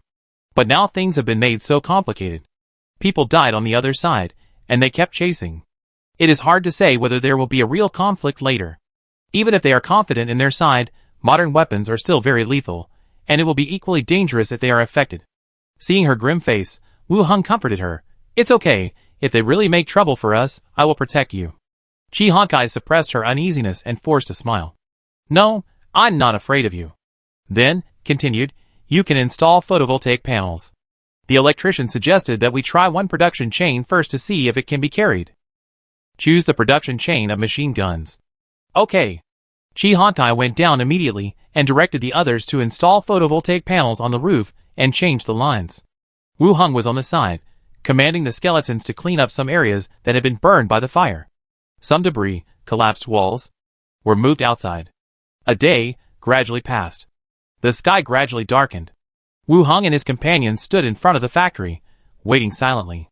After someone made some adjustments to the CNC host, buzz, the humming sound of the machine sounded. The entire production chain gradually moved. The bullets that were stuck on it were sent to the next link by the conveyor belt, and finally fell into the plastic frame at the tail. Seeing the production chain really moving, Wu Hong was delighted, and the others also showed joy. "Great." Chi Honkai pulled his arm and jumped excitedly. When he found that the others were looking at him, he immediately let go, but his face was still full of joy. The production of bullets is of great significance to the base. Even if the survivors have not been issued guns, the base has enough bullets, which means more safety. Even in the worst case, there is no need to use food to exchange bullets with the provinces. "Okay, let's pause for now, and then resume production when there are enough materials. Let's go back and rest," Wu Hong said directly. Everyone turned off the machine. Wu Hong arranged a large number of skeletons to guard it. Then everyone left the factory. They returned to the dormitory together. "The fact that we can produce bullets must be kept secret. We have many enemies," Wu Hong said as he walked. "I understand. We are all old people here, and we know the rules. Well, let's rest." Everyone dispersed and returned to their own rooms. The next day, Association Conference Room. Wu Hong looked at the people around the conference table and said directly, "You are all representatives of the merchant groups on the island. Treasure Island needs a batch of materials. We plan to select several reputable and efficient merchant groups for cooperation." When everyone present heard this, they immediately became interested. "Master Island Owner, I don't know what goods you need, so we can help you analyze it." Chapter 499, Crisis in Rentam City. For the merchant groups that want to do business on the island, or transfer goods, maintaining close cooperation with the Island Master's Mansion is a good opportunity, to get closer to each other, especially those merchant groups that did not write a recommendation letter to help Wu Heng become the island master. They want to seize this opportunity for cooperation. Everyone looks quite enthusiastic. As for Wu Heng, for the merchant group procurement, he actually wants Shannara to help him. However, Shannara has just returned to the Wood Elves, and it will take some time for her to come back. The Starflower merchant group representative was also present, and his status was the same as the other merchant group representatives. These are the items I need to purchase. Please take a look first. Wu Heng took out several arranged material lists and handed them to the merchant group representatives present. The material list was reorganized by the strange machine master. It includes 3mm copper plate, white gunpowder, lead and other materials. White gunpowder is similar to the smokeless gunpowder in the modern world. But the difference is the material. The gunpowder in this world is mixed with the scale powder of fire monsters. The strange machine master made adjustments while arranging the materials. The people from various business groups looked at the material list. Some showed joy, and some shook their heads helplessly. Someone stood up and said, "Island Master, at the previous auction of the Snake Emblem Consortium, we won the copper mining rights in the east of Rockefort, and we can supply your copper needs." Another person also stood up. "Sir, we also export a large amount of copper mines, and we can also make the specifications you need and send them to you. White gunpowder, we can provide." Several people stood up one after another and said the materials they could cooperate with. Wu Heng sat on one side and listened. All the purchases went smoothly, and he was relieved. He waved his hand to signal everyone to sit down. He said, "You go back and calculate the types of materials and prices that you can cooperate with, and when you get them, send them directly to the City Hall. We will select a few companies to sign agreements and make purchases based on the prices and transportation conditions. You don't have to worry about the money, and it will be settled normally." "Yes. Yes." Everyone nodded in agreement. "That's it for now. You give us your quotes as soon as possible, so that we can choose when the time comes," Wu Heng said. Everyone stood up and saluted, and walked out together. Wait for everyone to leave. Wu Heng also left the association directly. He took a carriage back to the island owner's manor, and after putting on the train conductor's hat, the ghost train appeared. It went directly to the Yek Kingdom's Netal city. The train stopped in an empty place, and Wu Heng, wearing a cloak and veil, went directly into the city. It was different from the past. At this time, Netal city was less crowded than the previous few days. There were fewer pedestrians on the streets, and they were all in a hurry. Many shops were closed. At the alchemy shop, the mineral shop bought some materials temporarily, and then went to the semi-underground Snake Emblem Consortium in the Mermaid Tavern. Inside the Snake Emblem Consortium, it was not as lively as before. Two people stood in front of the notice board, chatting in a low voice. Wu Heng walked directly into the reserved room. Not long after, a strange young woman walked in carefully. She glanced at Wu Heng and said respectfully, "Sir, are you here to exchange potions?" Wu Heng looked at the other party and nodded. "It wasn't you before, was it? My young lady has some things to do, and I have arranged for you to trade with me here. Don't worry, the young lady and I have explained everything." The other party leaned forward and spoke in a half-bowed posture. Wu Heng still looked at her. The other party said again, "My lady also said that if you want to help her make medicine, the previous promise is still valid, and you can offer higher conditions." He mentioned it at this time, also to prove his identity. After all, the conditions of the two people, outsiders don't know, unless the blonde woman personally said it. "Yes." Wu Heng nodded, directly took out 2 bottles of medicine, and put them on the table. The woman in front of him also took out a brocade box from the space ring, carefully opened it, put it on the table, and pushed it over. Inside was a crown of brightly colored flowers. Fairy crown description: a crown made by secluded fairies, with the effects of self-healing, nourishing the body, and animal language. This time it was not a rare item, but a magic item. But the effect was still very good. Some magic items, the effects were no worse than rare items, and had no side effects. This fairy crown was also pretty good, although it was not a combat item. Even if it had the effect of self-healing, it was impossible to carry the crown in battle. Most of them are used after the war, or worn on weekdays, and can nourish the body. The woman introduced softly, the flower crown of the fairy tribe. The self-healing effect is equivalent to that of an intermediate healing potion. Wearing it on weekdays can nourish the body very well, and can also gain the ability to communicate with animals and beasts. It turns out that animal language is really just what it means. Communicating with beasts. After the introduction, the woman asked carefully, "Sir, are you satisfied with the things?" "Well, I am quite satisfied." Wu Hong put it away directly. The other party was satisfied with what he heard, and smiled, and put the potion away. After the transaction was over, Wu Hong asked, "Why are there so few people on the street?" The woman shook her head gently. "Sorry, I can't say anything, and I don't want to perfunctorily treat you." Wu Hong raised his eyebrows. He was a little surprised by this answer. He stood up and said, "It's okay. I'll go back first." The woman bowed again. Wu Hong walked out directly. He didn't stay outside for long, and got on the ghost train in a deserted place, and returned to Treasure Island. Returned to the residence. Wu Hong sat in the living room and chatted with Minnie for a while. When they were almost done resting, he went upstairs again. He opened the door and went to the zombie world. He added some of the small amount of materials he purchased into the machines in the production chain. Several people stood aside and waited silently. Then, the sound of the machine running sounded, and the whole thing started working. The copper plate was cut into coin-sized discs, and then the discs were squeezed into hollow shells through the machine. Then the bottom was fixed, the gunpowder was filled, and the bullet was fixed. Wu Hong had seen the drawings and understood the general process. Chi Han Kai and others saw the production of bullets for the first time and were full of curiosity.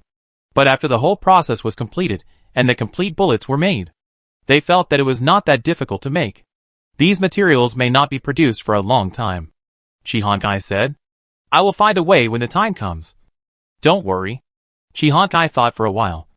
"I can ask various places to collect some copper products. But gunpowder is difficult to collect."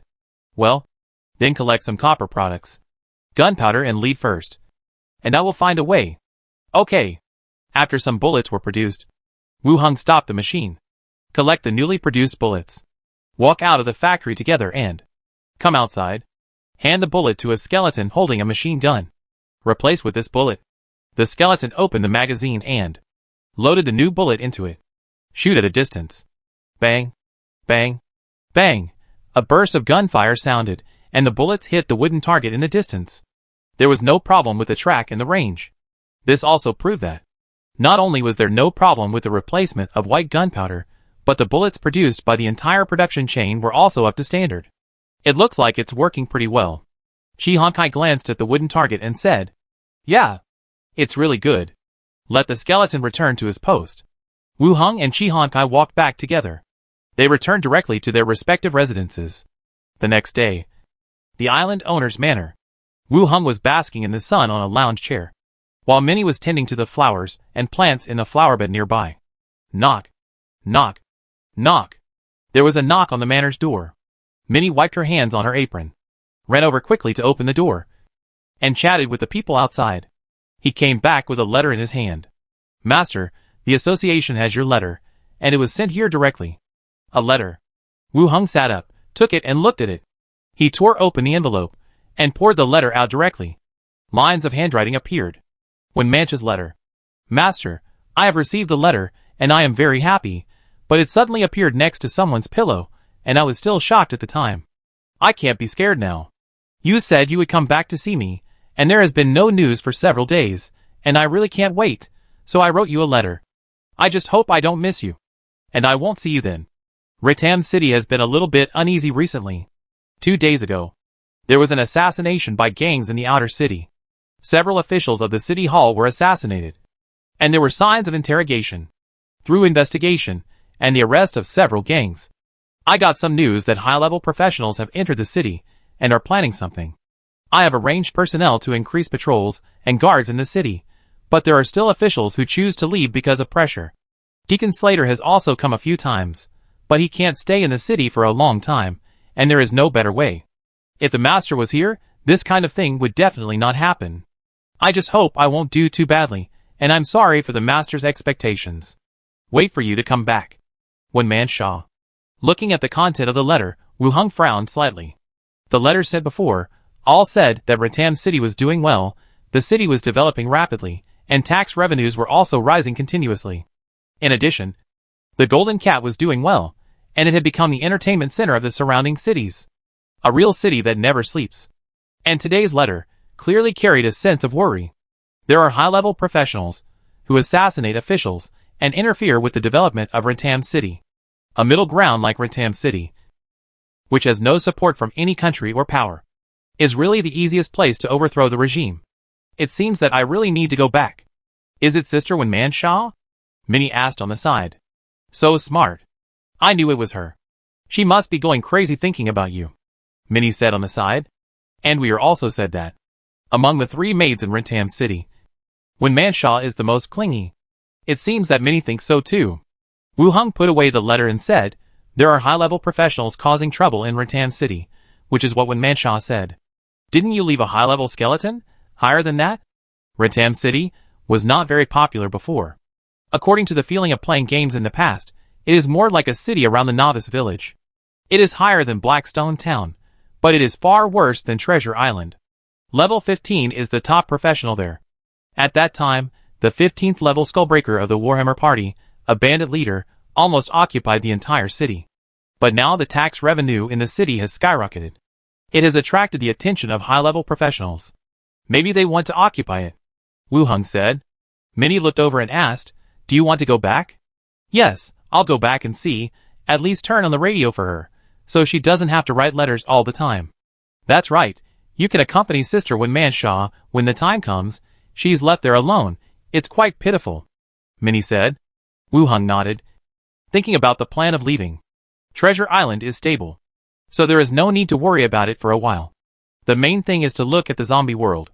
There is no result with the provincial rescue team. We must solve the problem as soon as possible. And then go to Rentam City. Afternoon. Go directly to the zombie world. More people have been transferred here. And the factory seems to be bustling. Wu Hung walked down from upstairs. Chi Han Kai also walked quickly from outside, with a serious face. Come here. Seeing her expression, he also walked to a place behind the building. In the open space in the middle, there was a corpse. Wu Hung raised his eyebrows. A dead person? Chi Han Kai shook his head. Not one of us. He was found climbing over the wall last night, and was killed by the skeleton. Not one of us. And he climbed over the wall to come in? Wu Hung guessed. From the provincial rescue team?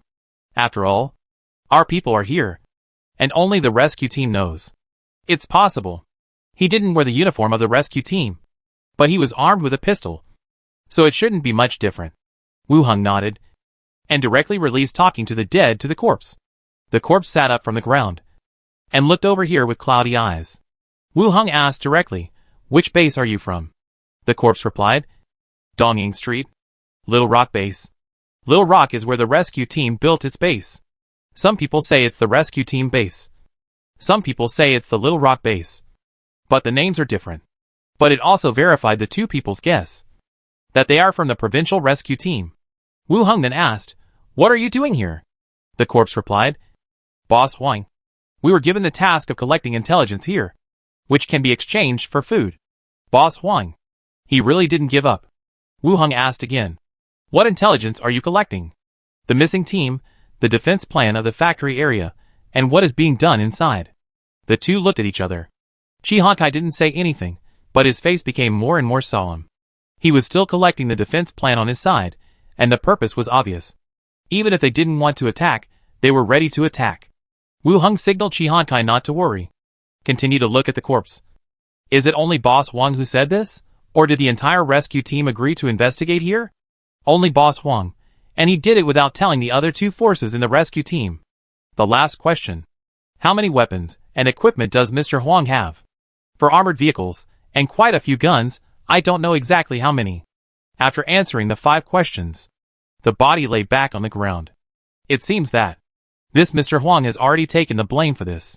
Whether he is really missing, or died somewhere, it doesn't matter. He just wants to be here.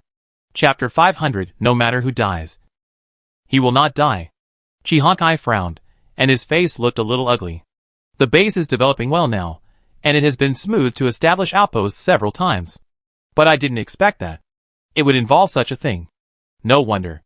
The team leader spoke so arrogantly at that time. There must be a backer behind him. It's the end of the world, and he's still fighting for his father. Do you need to tell the rescue team? The military will definitely not let this Huang do whatever he wants, Chi Han Kai said directly. The rescue team wanted to continue exchanging food. They would not watch this boss Huang destroy the relationship between the two sides. Wu Hong stood aside and thought for a while, and said, "No, I will handle this matter, you just pretend it never happened, and don't mention it to the outside world." Chi Hansai's eyes moved quickly, and then said, "Okay." Wu Hong asked the skeleton to carry the body outside and bury it. After the body was carried away, the two of them did not mention this matter again. They walked towards the workshop room together. Chi Hankai continued, "Our photovoltaic panels are only enough to maintain this production chain. Unless all the photovoltaic panels of several bases are collected, we may be able to add another one. At this season, cutting off the power supply to the base is not a good choice. Moreover, the supply of white gunpowder and various materials is not perfect, and there is no rush to increase the production chain." Wu Hong thought while walking, and said, "Let's maintain this one first.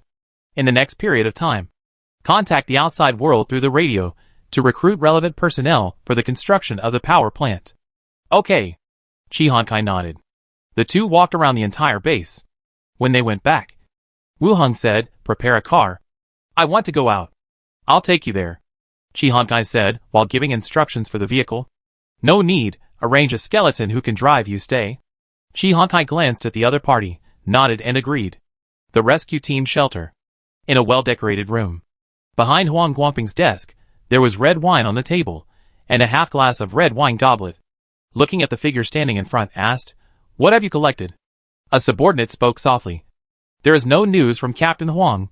There have been convoys entering the military factory in the past 2 days, and some supplies and support personnel can be seen." Huang Guangping took a sip of wine, and then asked, "What about the number of troops and armored vehicles?" "This." The subordinate hesitated, and said, "It is impossible to determine the number of hands raised. The number of skeletons is probably more than 1,000, 2 armored vehicles, and some self-modified vehicles. I want detailed information, and let the brothers count the ammunition."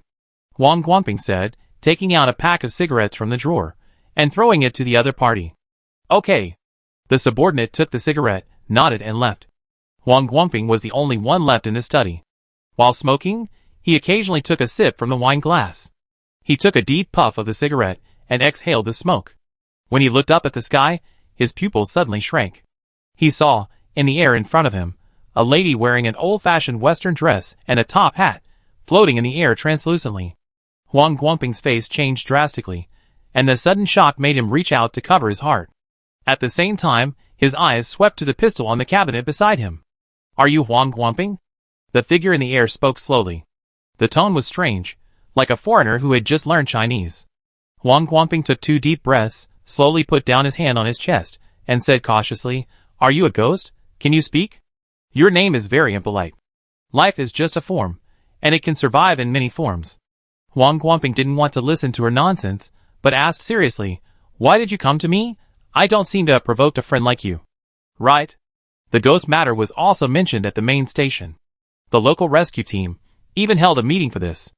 According to some intelligence collected, ghosts are difficult to kill, but being entangled by them will be very troublesome. Obviously, she is entangled by them. Huang Guangping can be sure that. She has never seen this ghost. It is dangerous outside. He has not left the base for a long time. He is a commander behind the scenes. The ghost still looked at her, and said softly, "Wu Hong asked me to come. You should know him." "No, you call him King Yama." Huang Guangping's eyes suddenly shrank. The leader of the Xinfu city base. He could actually command ghosts. How did he do that? He was shocked. But he forced himself to calm down, saying, "I have a good cooperation with Xinfu city. What do you want from me?" The ghost smiled, turned in the air, and rushed directly towards Huang Guangping. "Fuck!" Huang Guangping stood up instantly, and grabbed the pistol not far away. The ghost was even faster. The moment he touched him, he had already entered his body, and sat back in the chair. Huang Guangping's body became stiff, and his eyes were full of fear. Now he knew how ghosts killed people. It was just like in ghost stories, and he could be possessed by ghosts. The ghost controlled his body to sit down, picked up the wine glass and drank a sip, and then opened several drawers in front of him and looked at them. Then he took out a knife from it. He slowly cut his neck. Blood flowed down his clothes, and Huang Guangping's eyes slowly changed from fear to dullness and turbidity. Finally, he collapsed on the chair. Outdoors, an unmanned wasteland on the side of the road. Wu Hung sat in the passenger seat, waiting silently. After a while, Glinda appeared from the side, and said softly, "He's dead. It's obvious that he committed suicide. Thank you for your hard work." Wu Hung said. Glinda smiled and said, "It's not hard at all. People in your world are basically ordinary people, not even first-level professionals. Here we mainly develop in technology. Well, it can be seen that, if there is no virus outbreak as you said, the life of ordinary people here is also very good," Glinda said in agreement. Wu Hung nodded, and said to the person beside him, "Let's go. Go back." The skeleton in charge of driving turned around, returned to the road, and began to return. Early in the morning, the rescue team base was in a bit of chaos. A large number of personnel were mobilized. The cause of death and the arrest of the murderer began. In the meeting room, the military and Tianqing group sat together and began to discuss this matter. With the character of Huang Guangping, it is impossible for him to commit suicide. The middle-aged man in a suit at the Tianqing group said directly. On the other side, the rescue team commander pinched his brows and said, "We've asked someone to investigate, and there's no sign of anyone else disguising themselves after killing someone. So, this is serious. A middle-aged man in a suit. Anyone could commit suicide in the end times. Except Huang Guangping. Even if his son died, at most, he would find a woman and have another child. But he wouldn't die in this way. This kind of person is selfish. But once he gains power, he will do very well. In the current environment, Huang Guangping's status is more influential than in peacetime. So how could he choose to commit suicide at this time? There is no way to explain. The only one who can kill him in the base is either you or me." The commander-in-chief looked up at the other party. The middle-aged man in a suit sneered. "I won't do such a thing. That would be suicide." Knock. Knock. The door knocked, and several figures walked in. One of them looked at the two parties and said softly, "Commander-in-chief, there are some clues." "Go ahead." The last person who met Deputy Commander Huang was one of his confidants. At that time, he issued a task to the other party. Speaking of this, the word suddenly paused. Several people in the distance looked over at the same time. The commander-in-chief asked, "What mission?"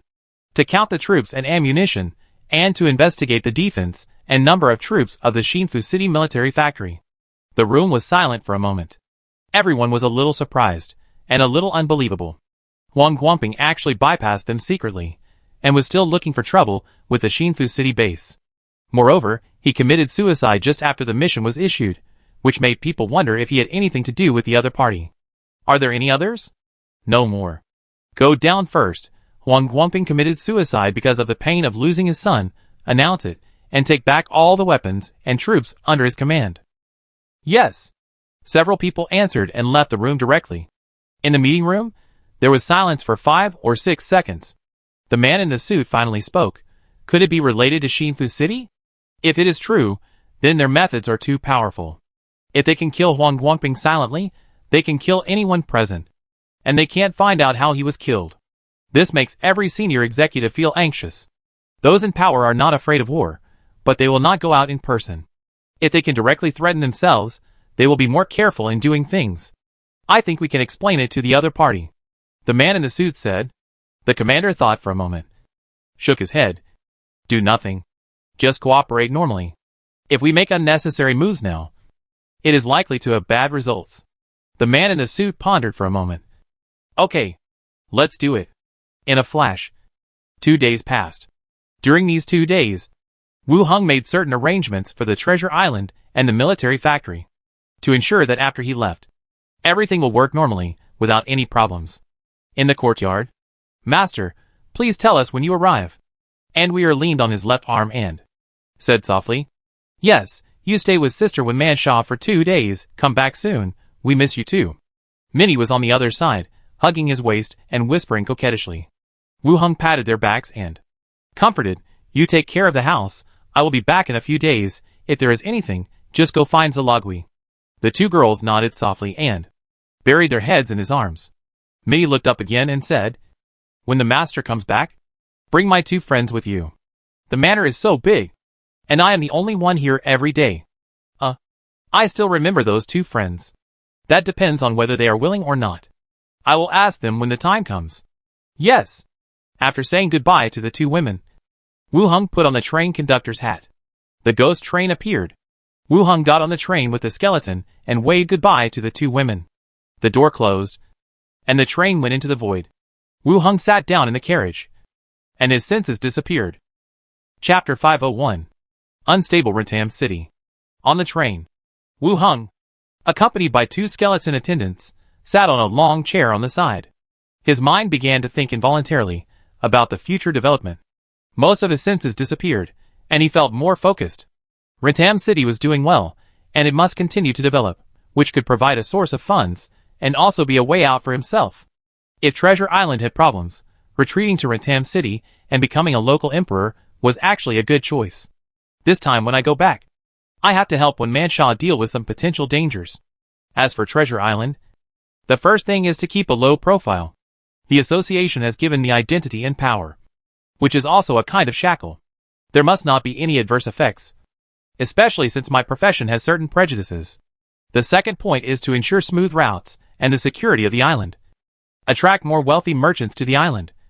Increase trade, and I can also gain a lot of resources and benefits from it.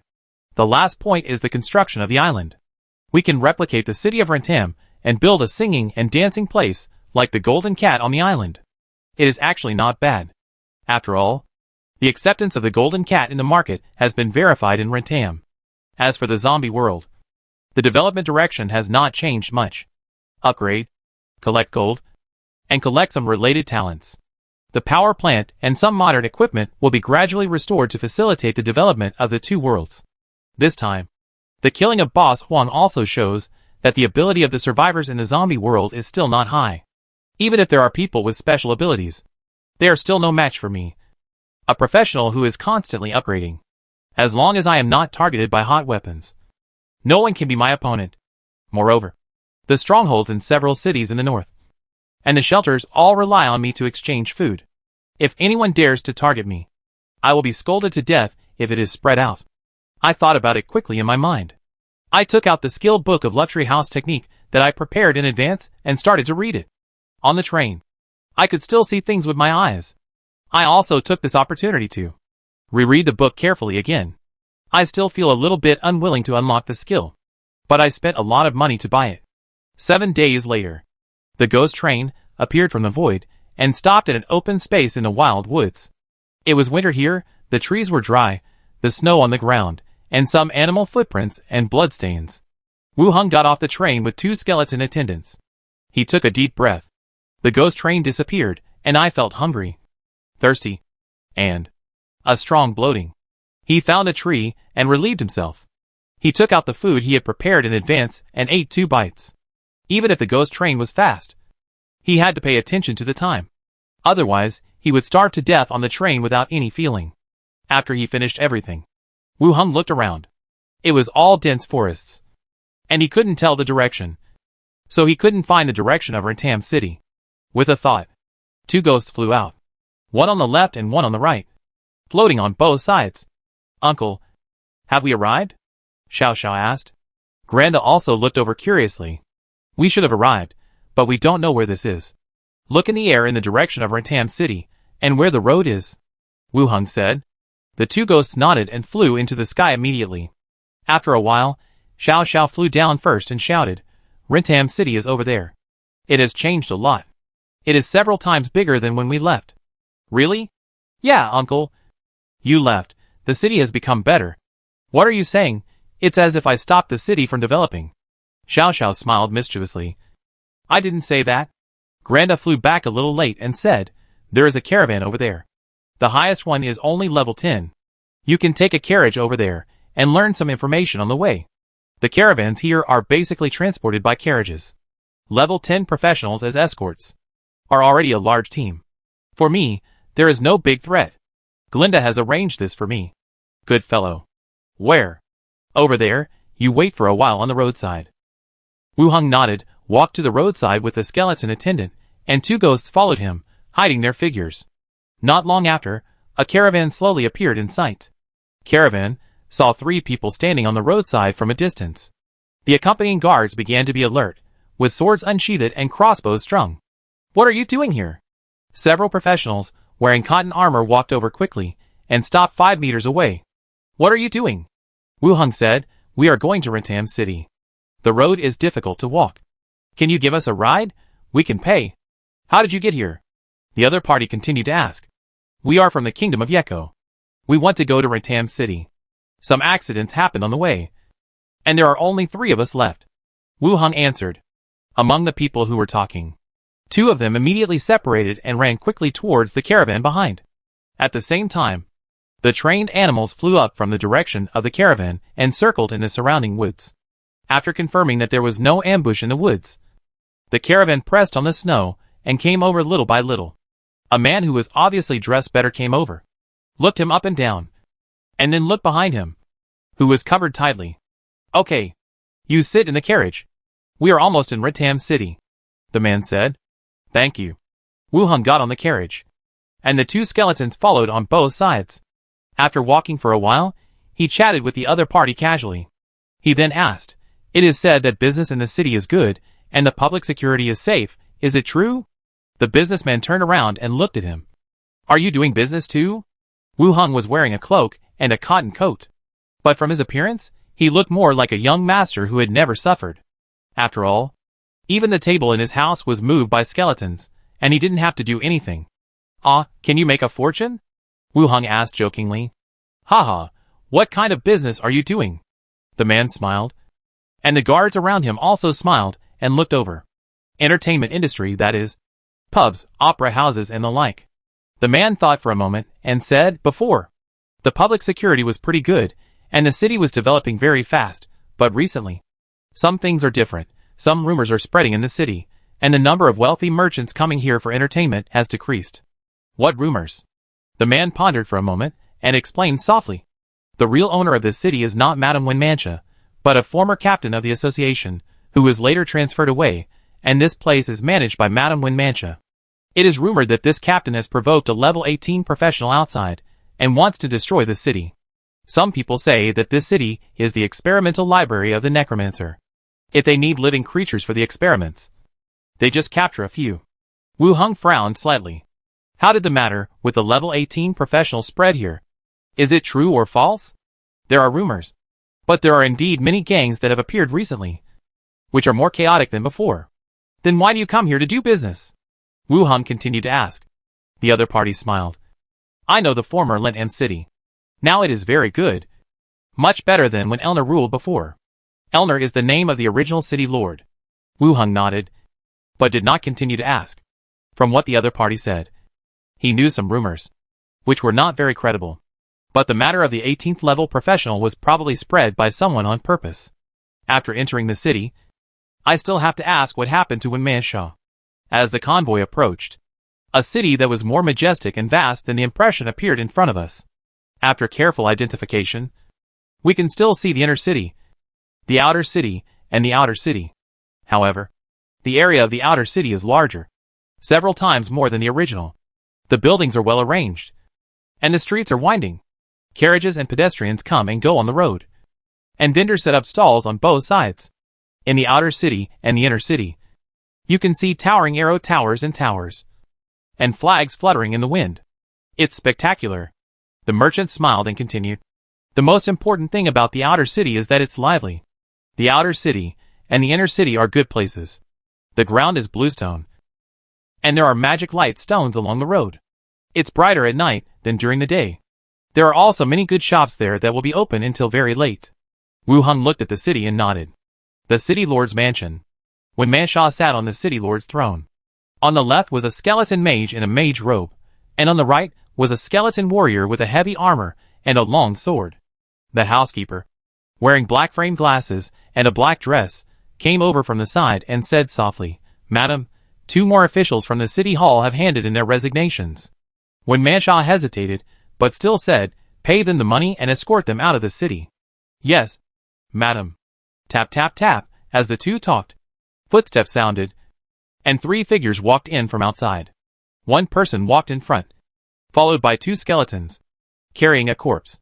Winmancha and the housekeeper looked at the corpse on the ground at the same time. "Sister-in-law," the younger brother shouted, and glanced at the housekeeper beside him. The subordinates of the city lord's mansion are divided into 2 groups. One is the original members of the Spike Gang, or the people who were arranged to come before Wu Hung left, including the tribesmen of Anwell, some cooperating armor shops, and the owners of weapon shops. They are all trustworthy. The rest are the people recruited after he took the position of city lord. The management of the city hall, some patrol guards. The personnel are quite mixed, they are employed. When Manshaw followed his gaze and said, "It's okay, tell me." The younger brother nodded and said, "The spy arranged in the outer city was killed, died on the way to the inner city. The spy gang used to start by selling intelligence. Now they have also trained some spies, arranged in the outer city and the outer city area." When Manshaw glanced at him and said, "Dead bone. Go and ask the corpse." The skeleton necromancer beside him walked out directly, and came to the corpse to release talk to the dead. The corpse, which had fallen to the ground and stiffened, slowly sat up. The broken ice fell off the clothes. When Manshaw looked at the corpse and asked, "Who killed you?" The corpse slowly spoke. "A thief." I didn't see his face clearly. "Do you have any information to tell us?" The corpse replied, "The Finghua party organized several other gangs, and wanted to attack the inner city tonight." As soon as these words came out, everyone's face changed. "Do they deserve it?" The younger brother said coldly. "There are 2 skeletons above level 15 in the city lord's mansion. And there are guns that shoot bullets. Whatever the gangs wanted to do, they were all destroyed. What else do they want to do?" When Manshaw continued to ask the corpse, "What do you know about the gangs?" The corpse replied stiffly, "There are many high-level professionals in the gang. They are not afraid of the skeletons in the city lord's mansion. Nor are they afraid of the 4th-level skeletons in the city lord's mansion." When Manshaw narrowed her eyes slightly, the younger brother and the housekeeper also looked serious. Not afraid of the 4th-level skeletons. So, they also have high-level professionals. Chapter 502, Solving the Problem. The high-level professionals coming to the city has been a common occurrence recently. After all, Rintem City is a city without any country to rely on, and it has developed so well. There must be many people who are concerned about it. But this is the first time that they really intend to take action. When Manshaw thought for a while, then looked at the corpse. "How many high-level professionals are there?" The corpse thought for a while, and replied, "Not sure. There is one last question left." When Manshaw asked, "When will they take action?" "Gather at dusk." After answering the 5 questions, the corpse fell back with a bang. The hall fell into a brief silence. Dusk. Winter came early in Rintem City. And now the sky has gradually darkened. "Sister-in-law, I will lead people to kill them first, so as not to gather them together," the younger brother said immediately. Coming from a gang, he still has some awareness of fighting. The housekeeper pushed her glasses and said, "If we go blindly, it is likely to cause greater losses. When they gather together, it will be more troublesome." When Manshaw sat sideways on the chair, thinking about how to deal with it. The skeletons and corpses that can be mobilized in the city seem to be many. But the skeletons are all deployed in the city defense, patrol, and protect the city lord's mansion, which are relatively scattered. The corpses are stationed in fixed areas alone. Because the corpses carry diseases, they basically will not appear in the city. If there is a battle, they need to be recalled in advance. But if you want to attack the city lord's mansion, it may not be so easy. There are also 2 high-level skeletons on his side, and Wu Hung left behind a device called a machine gun, enough to kill most enemies. However, even if they don't really attack the city lord's mansion, it will cause some unrest and losses in the city. Since his body is not very convenient, things in the city have been happening one after another. He thought quickly and said softly, "Notify them, the inner city is closed. No one is allowed to enter or leave the inner city gate. Elner, go and call back the corpses." The order was not finished. The door of the mansion was opened by the skeleton. 3 figures walked in, and the skeletons around, as if they didn't see it, still stood there without any movement. The 3 people who were discussing the crisis in the city lord's mansion immediately became alert. The younger brother pointed at the 3 people who strode in and shouted, "Skeleton, stop him. Don't let them get close." The skeletons turned their heads to look at him, and then turned back. The younger brother's face changed drastically. "Sister-in-law, you go first." When Manshaw also frowned, staring at the hooded figure up and down. The figure who walked in took off the hood and said with a smile, when Manshaw, "I'm back." "Back?" The housekeeper looked puzzled, and the younger brother also widened his eyes. Sitting in the seat, when Mancha's face suddenly lit up, she stood up and shouted, "Master, With this, Wu Hang's identity was confirmed. The housekeeper knew who was coming, and the younger brother immediately reacted. Lord City Lord, you are back. Yes. Wu Hang nodded and patted the other's shoulder.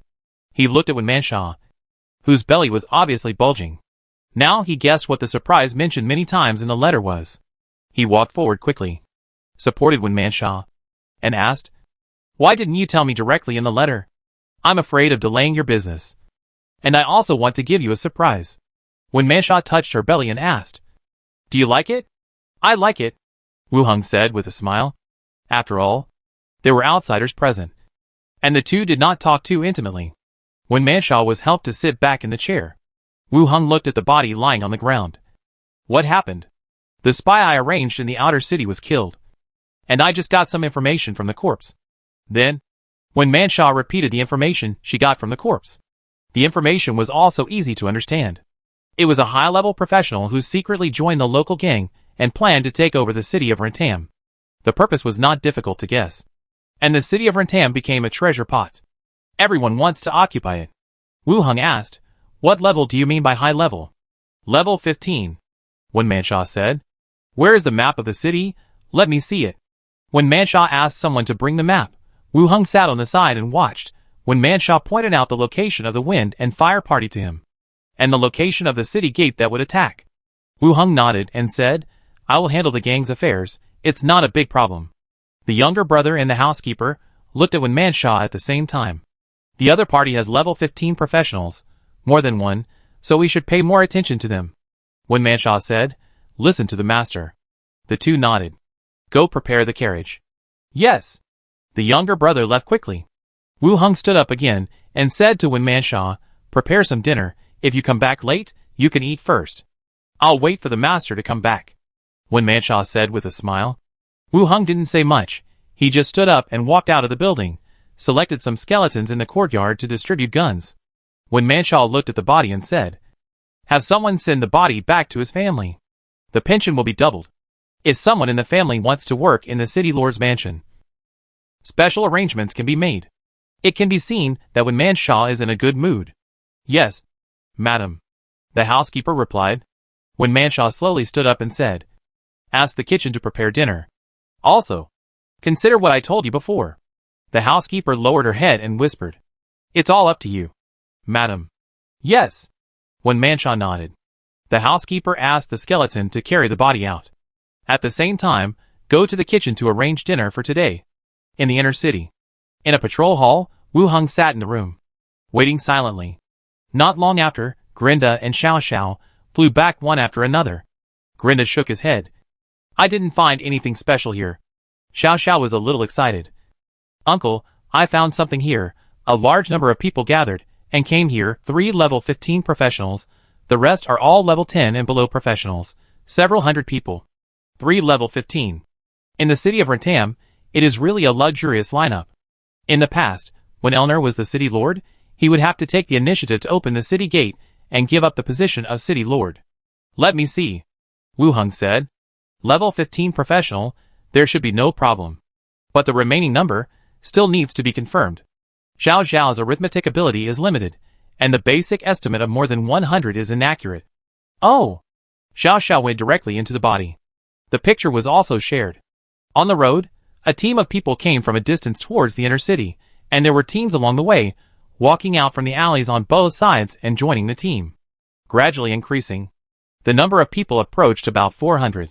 The shops on both sides also found something wrong and closed down. After checking, Xiao Xiao was released. Piao stood aside and said, Is it the person you are looking for? Yes.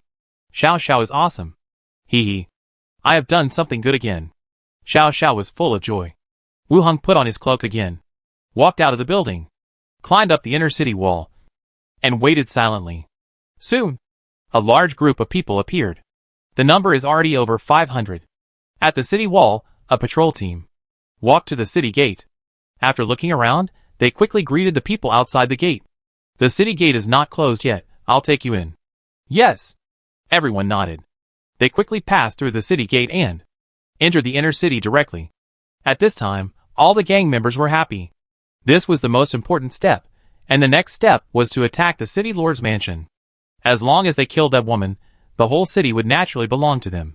The pace gradually quickened. When the last person walked into the city gate, crash! Suddenly, the skeletons who had been guarding the city wall without any movement all looked down. The black muzzles of the guns pointed at the people below. Shoot! An order came from somewhere. Bang! Bang! Bang! One after another, the explosions sounded quickly from the top of the wall. Dense bullets fell from the sky like raindrops. There is an ambush, spread out. Go up to the city wall, kill those skeletons. Retreat to the bottom of the city wall, they can't hit that side. Shouts rang out one after another. The area below was already full of corpses. The gunfire stopped, and smoke bombs were thrown down from above. Thick smoke rose up. Countless skeletons holding weapons rushed directly into the smoke. The smoke was in chaos. Wu Hung stood on the second floor of a distant building, looking at the battlefield in the distance. Xiao Xiao shouted, "Uncle, there are 2 level 15 ones, so fierce, you have killed several skeletons. Ghosts are not affected by smoke, and can see the battle inside." Wu Hung glanced at his side. "Caxiu, you go and kill all the people inside, and make a quick decision." The level 18 skeleton boxer jumped down from the second floor. After landing lightly, he turned into a stream of light and shot out. His figure drove the airflow, swept away the smoke, and rushed directly into the battle area. Bang! He rushed into the battlefield and punched. A level 15 thief flew backwards and hit the city gate. He vomited blood and slid down the city gate. At the same time, a warrior in heavy armor, holding a long sword, slashed at him. He said coldly, "Boxer, it seems that the intelligence is really inaccurate. There is actually a high-level boxer. You will die here too." Caxia dodged like a gust of wind and threw a punch with a majestic momentum. The warrior responded calmly, raising his long sword to block. The sound of metal collision was crisp and loud, and at the same time a huge force spread from the sword. So strong, the warrior stepped back, and Caxia followed closely, hitting the solid armor with fists like a rainstorm. And with each punch, the warrior's body exploded layer by layer, and blood kept spurting out of his mouth. The long sword fell to the ground, and his body fell down. "You are not a 3rd level." Caxia did not answer, and continued to rush towards the rest of the enemies. Like a massacre, the gang members were killed one by one. It took about half an hour. The whole battlefield gradually became quiet, and the air was filled with the smell of blood. In the distance, several of Wen Manchu's men who were responsible for blocking the road walked back quickly. Looking at the battlefield, some were dazed. Is it over? Are level 15 professionals so easy to kill? Or, the city lord has been away for a few months, and when he comes back, his strength is no longer enough to take level 15 professionals seriously. Wu Hung came down from the upstairs, saw several people, and asked, "Did anyone escape?" No one escaped. Several people immediately came back to their senses. Wu Hung nodded. "Identify the bodies. Who is the gang leader?" "Okay." Everyone began to identify the bodies. 3 level 15 bodies, for gang leader bodies, were picked out separately. Wu Hung took a look, and released Talk to the Dead on the first gang corpse. The corpse sat up and looked over here. Wu Hung asked, "What is your plan?" The corpse replied, "Follow 3 level 15 professionals, and attack the city lord's mansion." Calling them level 15 professionals. It doesn't sound familiar. Wu Hung then asked, "Who organized the group you know?" The corpse replied, "The Fenghua gang." "Besides the people who came here today, do you have any other people left outside?" The corpse said, "There are still some people left at the gang's base. Besides those who came here, are there any other gangs involved?" The corpse replied, "Probably not." After asking 4 questions, I felt that there was no useful information from him. So he dispersed the magic directly. And the corpse lay down again. Among the 3 level 15 corpses, the thief who died first was selected, and Talking with the Dead was released. The corpse sat up, and looked over here with cloudy eyes. Wu Hung asked, "Do you have anyone else behind the scenes?" The corpse replied, "Yes, Mr. Christo provided us with intelligence and funds, and we just need to occupy the city." "Are you sure you can occupy the city today?" The corpse replied, "Not sure, disrupting it is also okay." Wu Hung thought for a while, and then asked, "Tell me about the identity of Christo." "A man in his 40s, should be a businessman, and he is very interested in this city." He gave a general description, and then did not continue. "It seems that this is all we know." Wu Hung continued to ask. Besides the three of you, are there any other high-level professionals? Not sure. There shouldn't be any. The last question. Wu Hung asked, Christo, where can we find him? I don't know. He will arrange for someone to contact us. After the 5 questions, the body lay back down. Wu Hang's brows also frowned. This kind of operation makes people look like the style of the secret society. It really lingers. Instead of going to Treasure Island to cause trouble, it has set its sights on its own city of Rentam. Have you heard of this, Christo? Wu Hung asked the people beside him. The rest of them all shook their heads. Wu Hung nodded, released Dead Corpse Battlefield, and the rest of the corpses all stood up. The remaining corpses all turned into skeletons, including 2 level 15 corpses and a large number of gang members who fell to the ground. You guys have to work hard, command the skeletons, and clean up here, Wu Hung said. Yes, sir. Everyone answered and began to finish the work. By the way, don't tell anyone about my return. Don't worry. Sir, we know what to do. Several people immediately promised. Wu Hung nodded, got on the carriage, and left with the newly transformed skeleton. The few people who stayed behind commanded the guarding skeletons to clean up the battlefield. At the same time, they whispered, Captain Wu Hung, when did you come back? Just came back. And it was a coincidence that I got the information about these people. My sister-in-law came back because she was pregnant. I heard that my sister-in-law wrote a letter to the city lord. So it's time for her to come back and take a look. Yes. Wu Hung returned in a carriage. A sumptuous dinner was already on the table. When Manshaw looked at him curiously. You're back so soon? I killed some small gang members.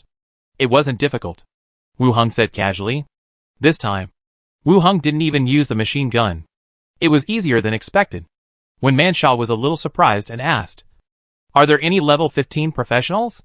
Yes. 3 are dead. 2 have turned into skeletons, and are standing outside the door as punishment, to let you vent your anger. When Manshaw applauded exaggeratedly, Master is great, Wu Hung smiled and said, Don't be weird. They sat down at the table together, and Wu Hung said while eating, Have you heard of Christo? Chapter 503, all yours. Christo? When Manshaw repeated in a low voice, still shook her head. Recalling, still shook her head, I don't have much impression of this person. Wu Hung explained, the information obtained from the corpse, the person who provided intelligence and plans to the 15th level professional, is this person, male, and a businessman. When Manshaw raised her eyebrows. Since he is a businessman, it won't be difficult to find out. There are indeed several new caravans in the city recently. I'll ask someone to check it out. It shouldn't be difficult to find out. Wu Hung nodded, and left the matter to Wen Manshaw. It shouldn't be difficult to find such a person. The whole thing was finished. The two of them ate, and talked about their respective places. Wen Manshaw was still very interested in Treasure Island. Master. Madam. The room has been tidied. The housekeeper came down from upstairs with small steps, and said softly. Wen Manshaw nodded, and turned to Wu Hung. My housekeeper? Hartel. Wu Hung also set his eyes on the other person, and looked at him carefully. He was less than 28 or 29 years old, with long brown hair tied up, no accessories on his body, a melon-shaped face, and black-rimmed glasses. Her face was serious, and she had the feeling of a cold and intellectual mature woman. Hello, Hartel. Master. The housekeeper bowed again.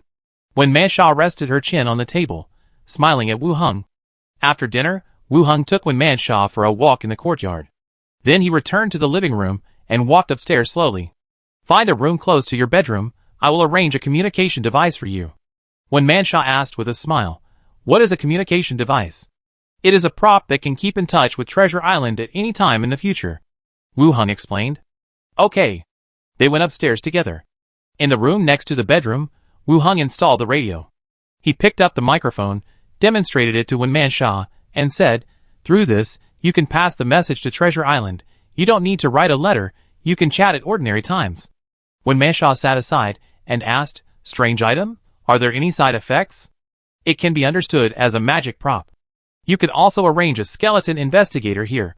If there is any message that is not received, you can also record it, Wu Hung explained. Wen Manshaw smiled and nodded. Okay. After explaining the radio station, the sky darkened. Wu Hung took her back to the bedroom. On the bed, when Manshaw was wearing a nightgown. Sitting on the edge of the bed, Wu Hung put his ear on her belly, listening to the heartbeat inside. When Manshaw sat there with a smile, and asked softly, "Master, do you like boys or girls?" Wu Hung raised his head and sat down beside him. "I like both. Minnie and Andeville. Are they not making any noise?" When Manshaw continued to ask. "Not yet, we are more compatible.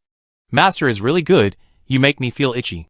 When Manshaw snuggled into his arms, Wu Hung hugged her and lay down on the bed. "Rest, early sleep is good for your health."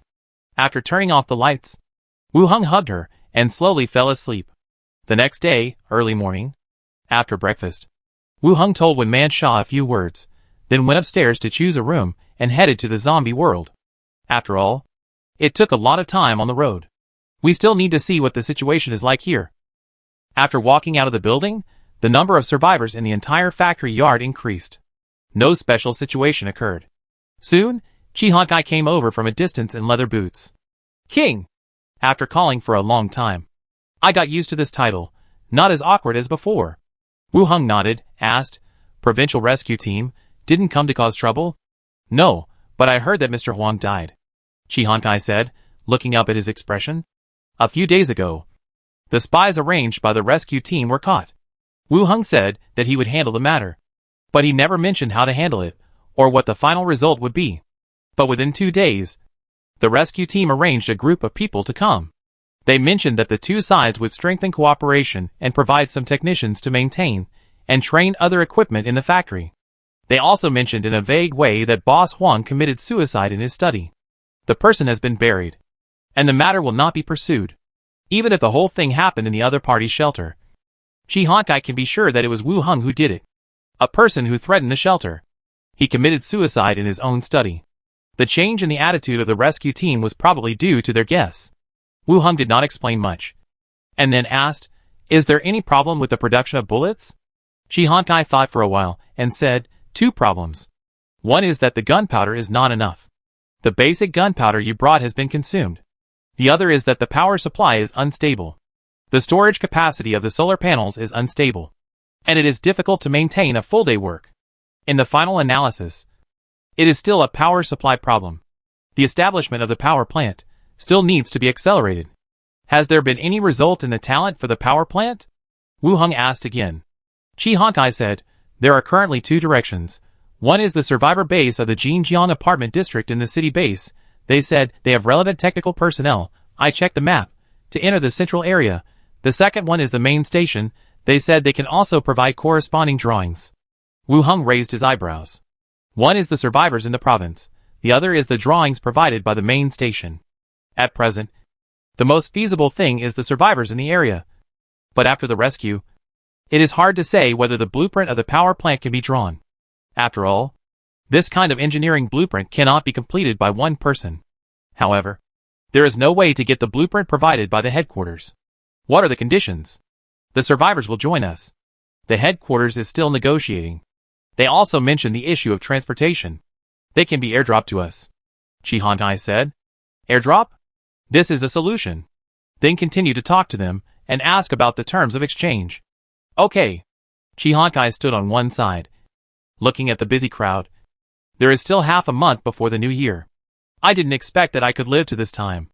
When she spoke, her tone was a little emotional. Wu Hung also understood her thoughts. In the current world and environment, most people live one day at a time. There is no future, and no pursuit. It's like this here.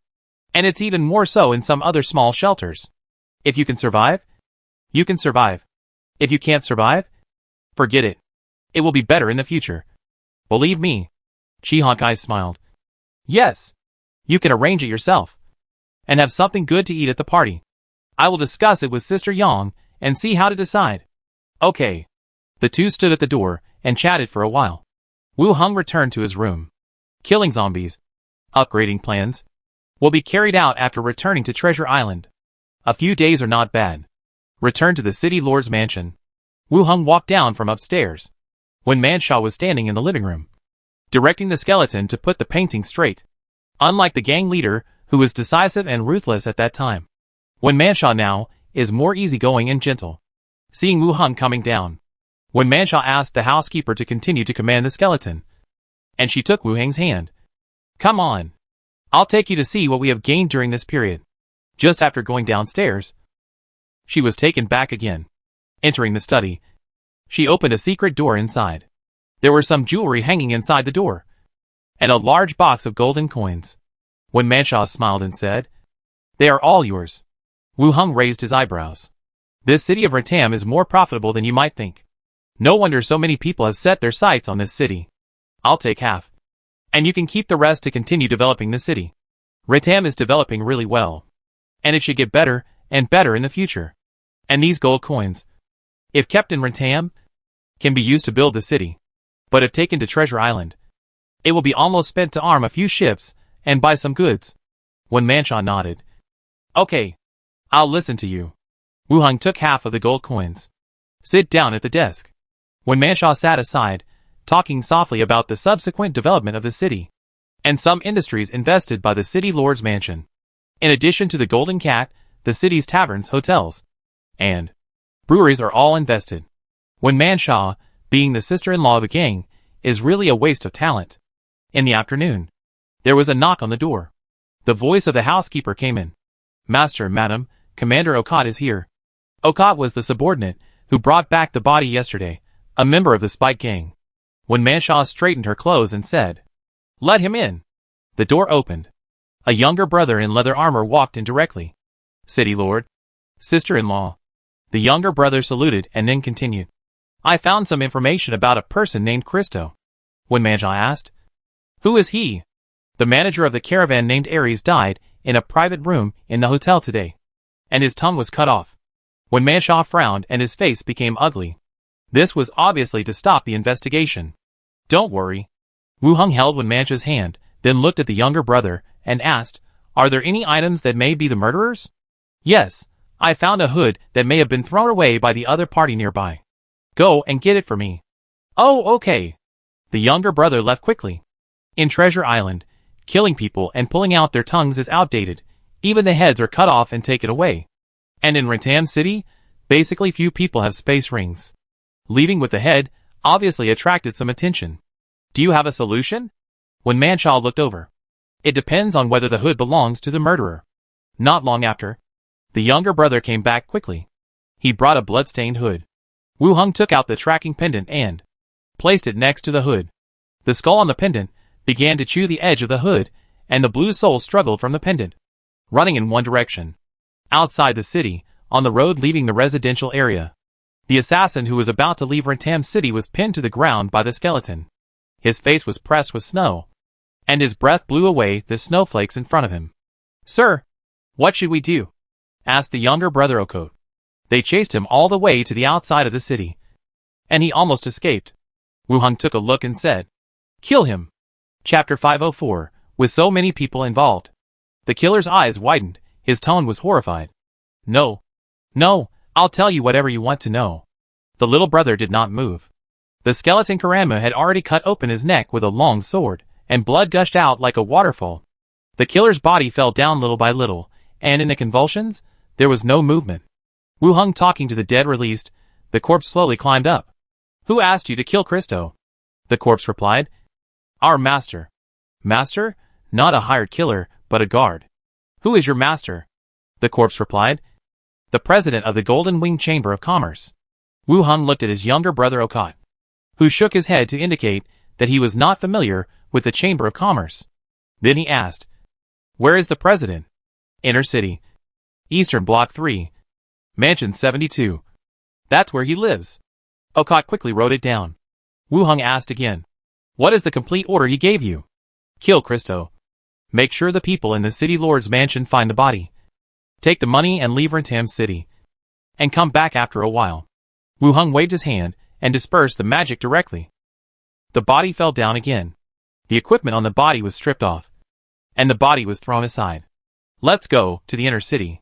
In the carriage, Grinda flew back from a distance. Revealing his figure, he said, "A man in his 40s, when I went in, he was still asking if anyone had left Ratam City. He should be talking about the man just now." "How many guards are there?" "More than 20 guards, one is level 15, the rest are around level 10, and there are 6 servants." Wu Hung nodded, and pulled open the curtain of the carriage. "Oh, coat. Sir. I came over quickly. There are more than 20 guards inside. You go in with the skeletons and bring the people out. It doesn't matter if they are alive or dead," Wu Hung said, and then said to the outside of the carriage, "Karanmu, you follow him." After giving the instructions, "Oh, coat," with a large group of skeletons, turned the intersection and rushed directly to the door of the mansion. He kicked the building in front of him open. He went in directly. Fighting and screaming sounded in the mansion. It was a mess. It didn't last too long, and the sound of the battle gradually stopped. Okot ran back again. "My lord, it's over. The most powerful one inside was beheaded by your skeleton with a sword, and the merchant was also chopped to death by the skeleton. Go in and take a look." The carriage approached, and Wu Hung walked directly into the mansion. There were corpses lying on the ground. Wu Hung glanced at the merchant in brocade robes, and bent down to take off the space ring on his hand. Space ring, 5 cubic meters. He took a look with his mental power. Some daily necessities, gold and silver coins, and some drafted agreements. Saron tribe iron or purchase agreement. Diaberg copper or purchase agreement. It seems that this is in the city of Rentam, conducting some trade agreements.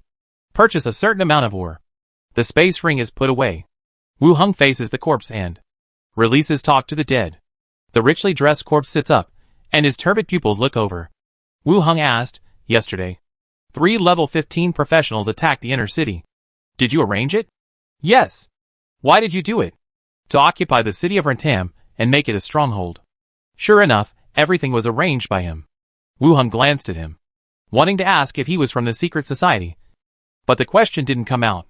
Before, he had asked the corpse of a member of the secret society. When the relevant things were mentioned, the corpse would trigger a certain confidentiality spell, and the question would automatically be lifted. He thought about it. He asked, "Are there any other people involved in the city?" The corpse replied, "No." Wu Hung asked, "If we take over, what other plans will we have?" The corpse replied, "Based on the city of Rentam, provide weapons and equipment to the kingdom of Yeko, and gain an advantage in political power." Wu Hung narrowed his eyes instantly. How come it is related to the Yek kingdom again? The last question. What are your plans in the Yek kingdom? Support the second prince to become the king. Wu Hang's eyes widened instantly. He was even more surprised by this result. These people have a bigger plan, and are now plotting the throne of the Yek kingdom. Moreover, the old king is not dead yet. 5 questions were answered. The corpse fell back. Wu Hung released dead corpse battlefield, transforming the corpses on the ground. He continued, "Guard it." Walala. The skeletons guarded the mansion. Wu Hung led his men away. "Let's go back." Return to the city lord's mansion. Wu Hung told Wen Mansha the results of the investigation.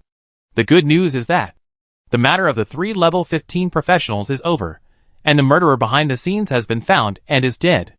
The bad news is that the last businessman is 90% a member of the secret society, and these people are good at calculating, using some means, trying to interfere with the rights of various places, to gain greater benefits for themselves. At the same time, it is also related to the Yek kingdom. This is not a good thing. When Manshal listened quietly, and there was not much worry on her face. "It's so dangerous. Why don't you stay?" Wu Hung was stunned. Pinched her face. "We can't leave the association yet. And I can't leave Treasure Island for too long." When Manshal rolled her tongue, held the other's finger, and muttered, "When? We don't have to leave. When we don't need to rely on the association." Wu Hung gently scratched Wen Mancha's soft tongue. Wen Mancha thought for a moment, and said, "Actually, it's nothing. With the development of Rentam City, there are many people watching it." Wu Hung nodded. "When the time comes, I will arrange more skeleton guards. Don't worry. I will definitely not put you in danger. What you said is true. I am not afraid of these things." After dinner, Wen Mancha took him, disguised himself a little, and went to the Golden Cat in the city. They watched a song and dance performance in Rentam City, which never sleeps. After the performance, they returned to their residence to rest. The next day, Zombie World. Outside Jinjiang apartment district, a dense roar sounded on the road. In the room on the top floor of the building, 2 survivors huddled in the corner, holding their heads and trembling. Some middle-aged people with Mediterranean hair lifted the corner of the window covered with waste paper and looked out. Flying dragons with white skeletons whizzed past along the road. dropped dense ammunition, smashed into the group of zombies below. After each bombing, the zombies died piece by piece. Uncle Wang. Is it the base in the radio station? A young man asked softly behind him. The Mediterranean man swallowed his saliva and shook his head, saying, I don't know. There are skeletons outside, bombarding the zombies. That's them. Isn't it said that their ability is to control skeletons? The young man was a little excited. The Mediterranean man said, But I didn't see any humans. Only skeletons. 2 groups of monsters. Fighting? ZZ. At this time, a voice came from the radio. This is the Xinfu City base. Can people in Jinjiang apartment district hear it? Chapter 505, Old Power Plant. The radio suddenly spoke, scaring the 2 men pale. The Mediterranean man quickly glanced out the window, and repasted the newspaper he had opened. In a panic. What did you just say? The young man was a little unsure. It seems to be someone from Xinfu City, contacting us. While the 2 were talking, the radio's voice sounded again. This is the Xinfu City rescue team. Can people in Jinjiang apartment district hear it? The second time, the 2 heard it clearly. A look of joy appeared on his face at the same time. He was really contacting me. He was saved. He must be dead, no one replied. Someone was still talking a few days ago. It shouldn't happen now. Are you serious? There are so many people in Jinjiang apartment. How can we save people? At most, we can let them escape by themselves. They can gather at a certain place. How can we save people? Bless them. Amen. On the public frequency band, the discussion of other shelters was heard immediately. Surprised that the Xinfu City base really wanted to rescue people. He also suspected that no one in Jinjiang apartment responded, and wondered if something had happened. The young man handed the homemade microphone to the Mediterranean man. Uncle Wang. Tell them quickly. The Mediterranean man picked up the microphone and said, This is Jinjiang apartment. Are you here? In the radio. The discussions in the shelters came to an abrupt end. They all remained silent, as if waiting for the answer from the other side. In the radio, a voice came again. We have arrived at the east gate of Jinjiang apartment. Please prepare for evacuation. Bring the necessary supplies. And do not bring lethal weapons or infectious dangerous goods. The 2 people in the room opened their eyes instantly. They are here, at the east door of the apartment. The skeletons outside killing the zombies, are they really theirs? The young man quickly walked to the window, pushed it open, and stuck his head out to look at the east door. Looking down, a large group of skeletons surrounded an exaggeratedly modified truck, parked on the side of the road. Uncle Wang, there are really survivors. They are really here to pick us up. The Mediterranean man walked over quickly, and looked over. After the surprise, he was a little worried. Are you going to leave with them? They look different from the other rescue teams. The Mediterranean man suddenly hesitated. The young man said firmly, Uncle Wang, if we don't leave now, we won't survive long if we stay here. That's right. If we really stay, how long can we survive? Then go pack up your things. Take away everything you need to take away. Okay. The young man went to pack up his belongings. The Mediterranean man picked up the radio microphone again and said, We saw your convoy and are packing up now. Wait for our news. And then come down. Okay. After the 2 finished talking, the radio was silent for a few seconds. Noisy discussions were heard again. Damn, they really went to rescue people. We are on Yunpa Road. Can you come to rescue us? We are in Tianhai building, requesting rescue. There is a lot of money in the safe. We can give it to you. Voices seeking rescue rang out one after another. People kept reporting their locations, requesting rescue. The battlefield downstairs. As the last zombie fell, the whole area became quiet. The cold wind blew. The disgusting stench drifted away. And it filled the air again. Clean up the battlefield. The skeleton started moving again, dragging corpses, and clearing the road. Wu Hung opened the panel, and looked at the experience value. Level 17, 137851/265000. The population of the province is more dense than that of an ordinary city. Coming from the factory, heading straight to the Jinjiang apartment. The zombies killed along the way were nearly 90,000. Calculated at this speed, after 2 more cleanups, he would be able to reach level 18. Become a 5th level professional. The battlefield was almost cleaned up. Wu Hung transformed the corpses of the evolved zombies, collected all the fallen corpse cores, and began to release dead corpse battlefield along the way. One by one, The skeletons stood up from the ground. Shaking their bodies, they slowly joined the skeleton queue. Soon, the number of skeletons covered the entire street, and there was no end in sight. At this time, Chi Honkai came over with two people. Said, Wang Haibing used to work in the power company, Zhang Zhong just graduated from university, and studied agriculture. Then he introduced Wu Heng. Our leader, you can call him Leader Wu or King. Leader Wu. The two saluted with some trepidation. What I saw from the upper floor was different from what I saw on the scene. Because the view from the upper floor was blocked by the building. I could only see part of it. After going downstairs, I realized how terrifying the number of skeletons was. At that time, someone led them through the team of skeletons. I even felt that I was being led, step by step, to the underworld. I just felt that my body temperature was getting colder. Now I can see clearly that the leader is a young man. So young. Wu Heng nodded and looked at Wang Haibing, who was a little bald, looked sloppy and embarrassed, and looked to be more than 50 years old. Can you design a power plant? I have participated in the design of a power plant. Wang Haibing emphasized. Can you design it independently? Drawing of drawings, each part and building specifications. Wang Haibing fell silent, and his forehead began to sweat. After a pause he said, I dare not lie to you. I think I know the structure and operation of the power plant very well, but the design of the entire power plant requires many people to complete. I can't do it myself. In fact, Wu Heng also knew this problem. The design of a building requires many people to complete. It is difficult to complete the design of the power plant even if only 1 or 2 people are rescued. After thinking for a while, Wu Heng asked, Can you restore the existing power plant? As long as it is not seriously damaged. I am confident that it can be restored, Wang Haibing said immediately. Wu Heng nodded. Okay. Let's go back to the car and rest for a while. And then follow the convoy back to the base. Okay. The two walked back to the convoy carefully. Chi Honkai asked. Can't they? Take him back to see if the power plant near the factory can be restored to power. Wu Heng continued. Let everyone search nearby. Load the useful ones. And take them back together when the time comes. Okay. Chi Honkai picked up the walkie-talkie to explain the task. The survivors began to search the shops on both sides of the road. A large number of skeletons carried various materials onto the truck. When the sky gradually darkened, the convoy began to return.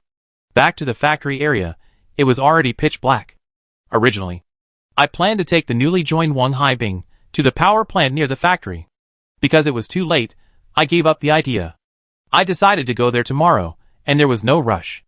The rest of the things were left to Chi Honkai, and Wu Heng returned to his dormitory, passed through the boundary gate, and went to the city of Ratam, the city lord's mansion. In Ratam City, it was already dark. He went downstairs carefully and ate something. Then he returned to the bedroom. It was pitch black in the room. He could vaguely see Wen Mansha lying on her side. He tiptoed onto the bed. Wen Mansha turned around and looked at him with a smile. Did I bother you? Wu Heng looked into her eyes and asked softly. No. Wen Mansha got into his arms and said, I contacted Minnie through the radio station during the day. We chatted for a while, and I missed the time when we were together. How was Treasure Island? Wu Heng hugged her.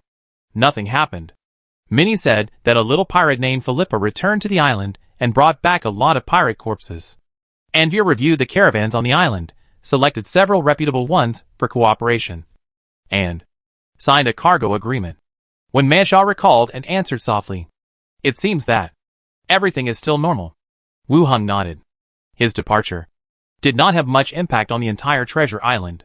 After all, when he was there, he often went to the zombie world, and Treasure Island would operate normally. I told her about the baby.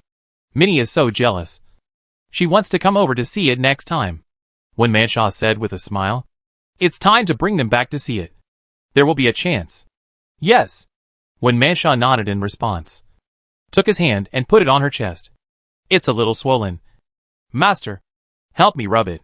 Wu Heng gently applied force. It's a lot bigger. When Mansha smiled. Do you want me to help you? How can I help? It's not convenient for you. You sit by the bed. Hold me a little. Wu Heng got up and put a blanket on her, and sat down on the edge of the bed. When Mansha knelt in front of him, moving slowly and gently. The next day, at the dining table, Wu Heng and Wen Mansha ate breakfast together. Is the deputy deacon in the city? Still an orc shaman? Wu Hung put down his chopsticks and asked directly. When he was still the captain of the association. The deputy deacon of Rantam City is a shaman of the orcs, an honorary deputy deacon of the local area. As long as he is there, the orcs in the city will not cause too much trouble. He has a strong prestige among the orcs. Well, it's still him. Rantam City has basically not changed much. When Manshaw replied, What's his name? Eskel. Ask him to come over. I got several purchase agreements for the orc area from the corpse last time. Let's see if we can take over. Wu Hung said directly. The merchant who was killed last time had several purchase agreements in his space ring. Let's see if we can take over. When Manshaw frowned slightly and reminded, those orcs are not easy to contact. So, I have to talk to the shaman. When Manshaw nodded. Then I asked him to come over in the afternoon? Yes, come over in the afternoon. The two chatted for a while, and when Manshaw took the butler to the office study, Wu Hung went upstairs, finding a room to go to the zombie world. Walked out of the boundary gate. Wu Hung walked downstairs slowly. Standing at the door, and waiting for a while, the convoy drove over directly. Get on the co-pilot seat. The convoy drove directly out of the factory area, heading for the nearby power plant. This place had been cleaned up before. It was relatively smooth along the way, and there were no zombies or dangers.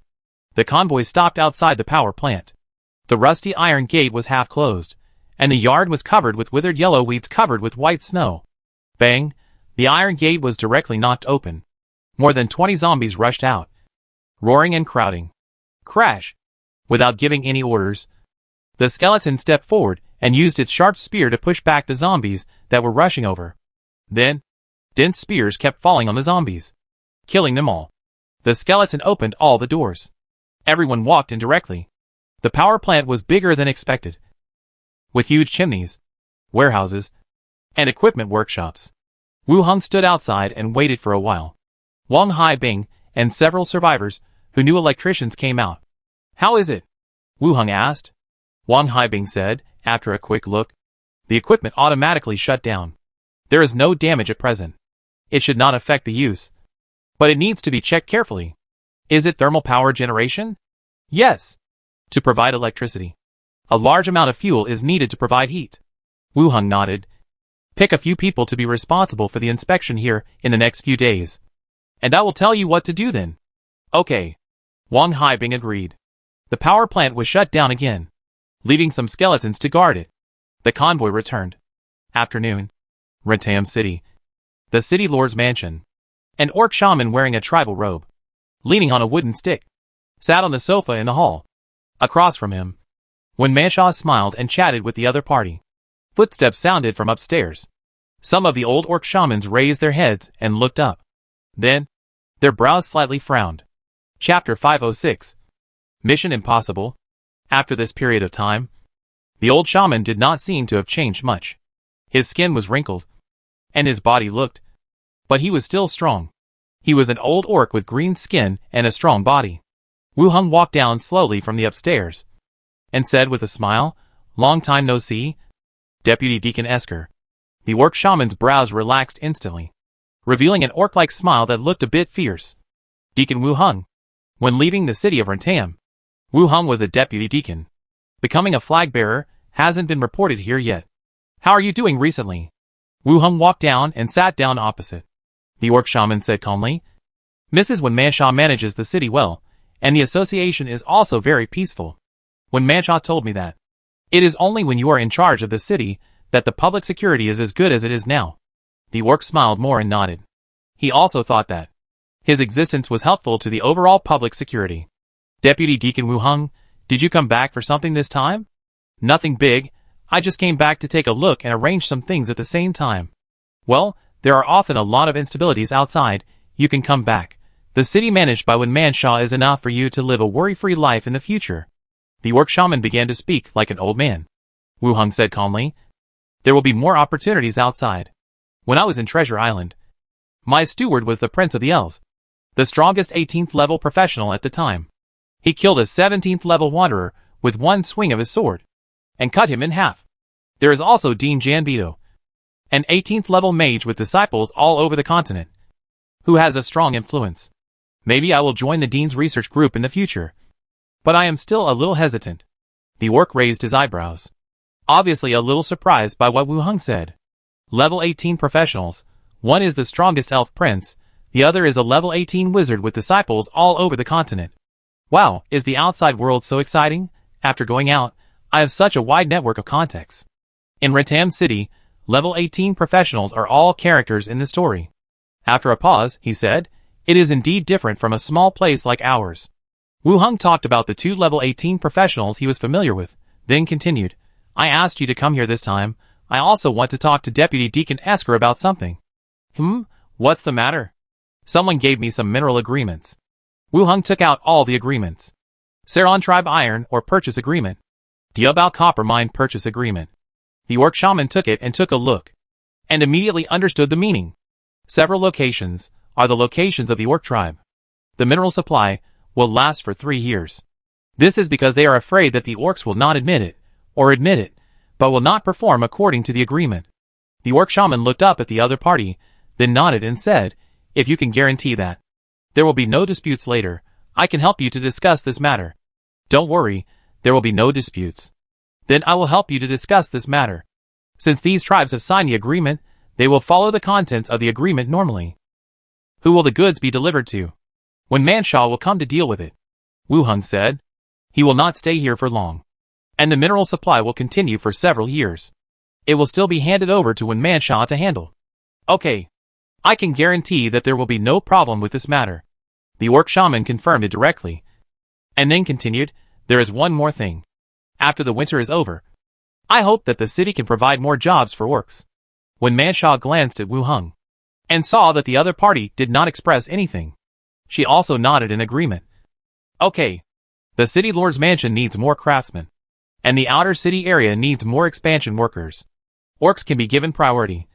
But the security issue, we must discuss it in advance, and you must ensure that the orcs will not mess around. I will arrange it. The 3 talked for a while and confirmed the matter. It was also a kind of exchange. The orc shaman helped him negotiate the agreement. And when Manshaw promised to provide more jobs next year, by then, there will be more orcs entering the city of Rentam. The next thing was some small talk. The orc shaman was curious about the treasure island. Wu Hung asked about the attitude of the orc tribe towards the Yek kingdom. They talked until about 4 o'clock in the afternoon. The shaman left here. After the orc shaman left, Wu Hung handed all the agreements to Wen Manshaw. Master, how do you plan to use these minerals? Wen Manshaw asked. Wu Hung said, I'll think about it and make the arrangements later. Copper or an iron ore are both useful. But Treasure Island is a bit far from here.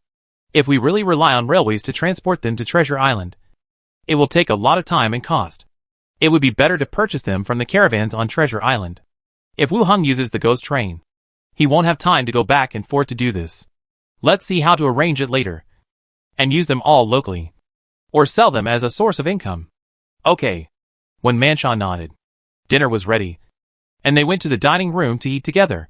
Late at night, in the bedroom, there was a slight knock on the door. Wu Hung and Wen Manshaw opened their eyes one after another. What's wrong? Wen Manshaw asked. Outside the door, the housekeeper's voice came. Master, madam, someone outside asked me for information. Come in and tell me. Wen Manshaw sat up against the head of the bed. In the dark, the door opened. The housekeeper walked in, wearing black framed glasses and a beige nightgown. What's going on? Tell me, Wen Manshaw asked. The housekeeper replied, There's news from outside, asking me about the situation in the city lord's mansion, who killed 3 level 15 professionals, and whether there are any strong people in the city lord's mansion. Have you answered them? No. I plan to ask the master and the lady before deciding how to reply, the housekeeper said. Wu Hung was a little confused. It seems that Wen Manshaw's housekeeper has a special identity. Turning to look at Wen Manshaw. What's going on? Wen Manshaw gathered her messy hair and began to explain the whole thing. The housekeeper Hartel was the wife of the internal affairs official of the city hall. Since she was recommended to be the housekeeper of the city lord's mansion, she was arranged to be a spy. When she was secretly looking at the information, she was discovered by the skeleton mage Dead Bones. High-level skeletons possess wisdom that is no less than that of living beings, or even higher, but they are false souls, look a little simple, and can't speak. After the truth was revealed, Hartel told the whole story. Wen Manshaw did not kill her. After confirming that she had not signed a slave contract, she signed a slave contract with her. She became Wenmancha's slave. This is why Wenmancha trusted the other party so much. Under the slave contract, there is no need to worry that the other party will subjectively have the idea of harming oneself. Now, Hartle's husband is collecting information about the city lord's mansion through Hartle. And Hartle, while providing some unimportant or false information, is also asking for information in reverse. After Wu Heng heard this, he looked at the two women in surprise. Mission impossible. Why not just kill that man? Wu Heng asked curiously. Wenmancha explained. Hartle's husband. There are other forces involved in the future. If we kill him, the other party will buy new people. It's better to keep him. We know what he does. Which force? Yeko Kingdom. Wu Heng frowned. Yeko Kingdom again. Hartle's husband. With a previous businessman? It shouldn't be. If they were together, it would be impossible for the plan to be so torn apart. If they were not together, why did they involve Yeko Kingdom again? Moreover, why are they all staring at Ratam City? Chapter 507, Not as Good as You. After understanding everything, Wu Heng looked at Wenmancha again.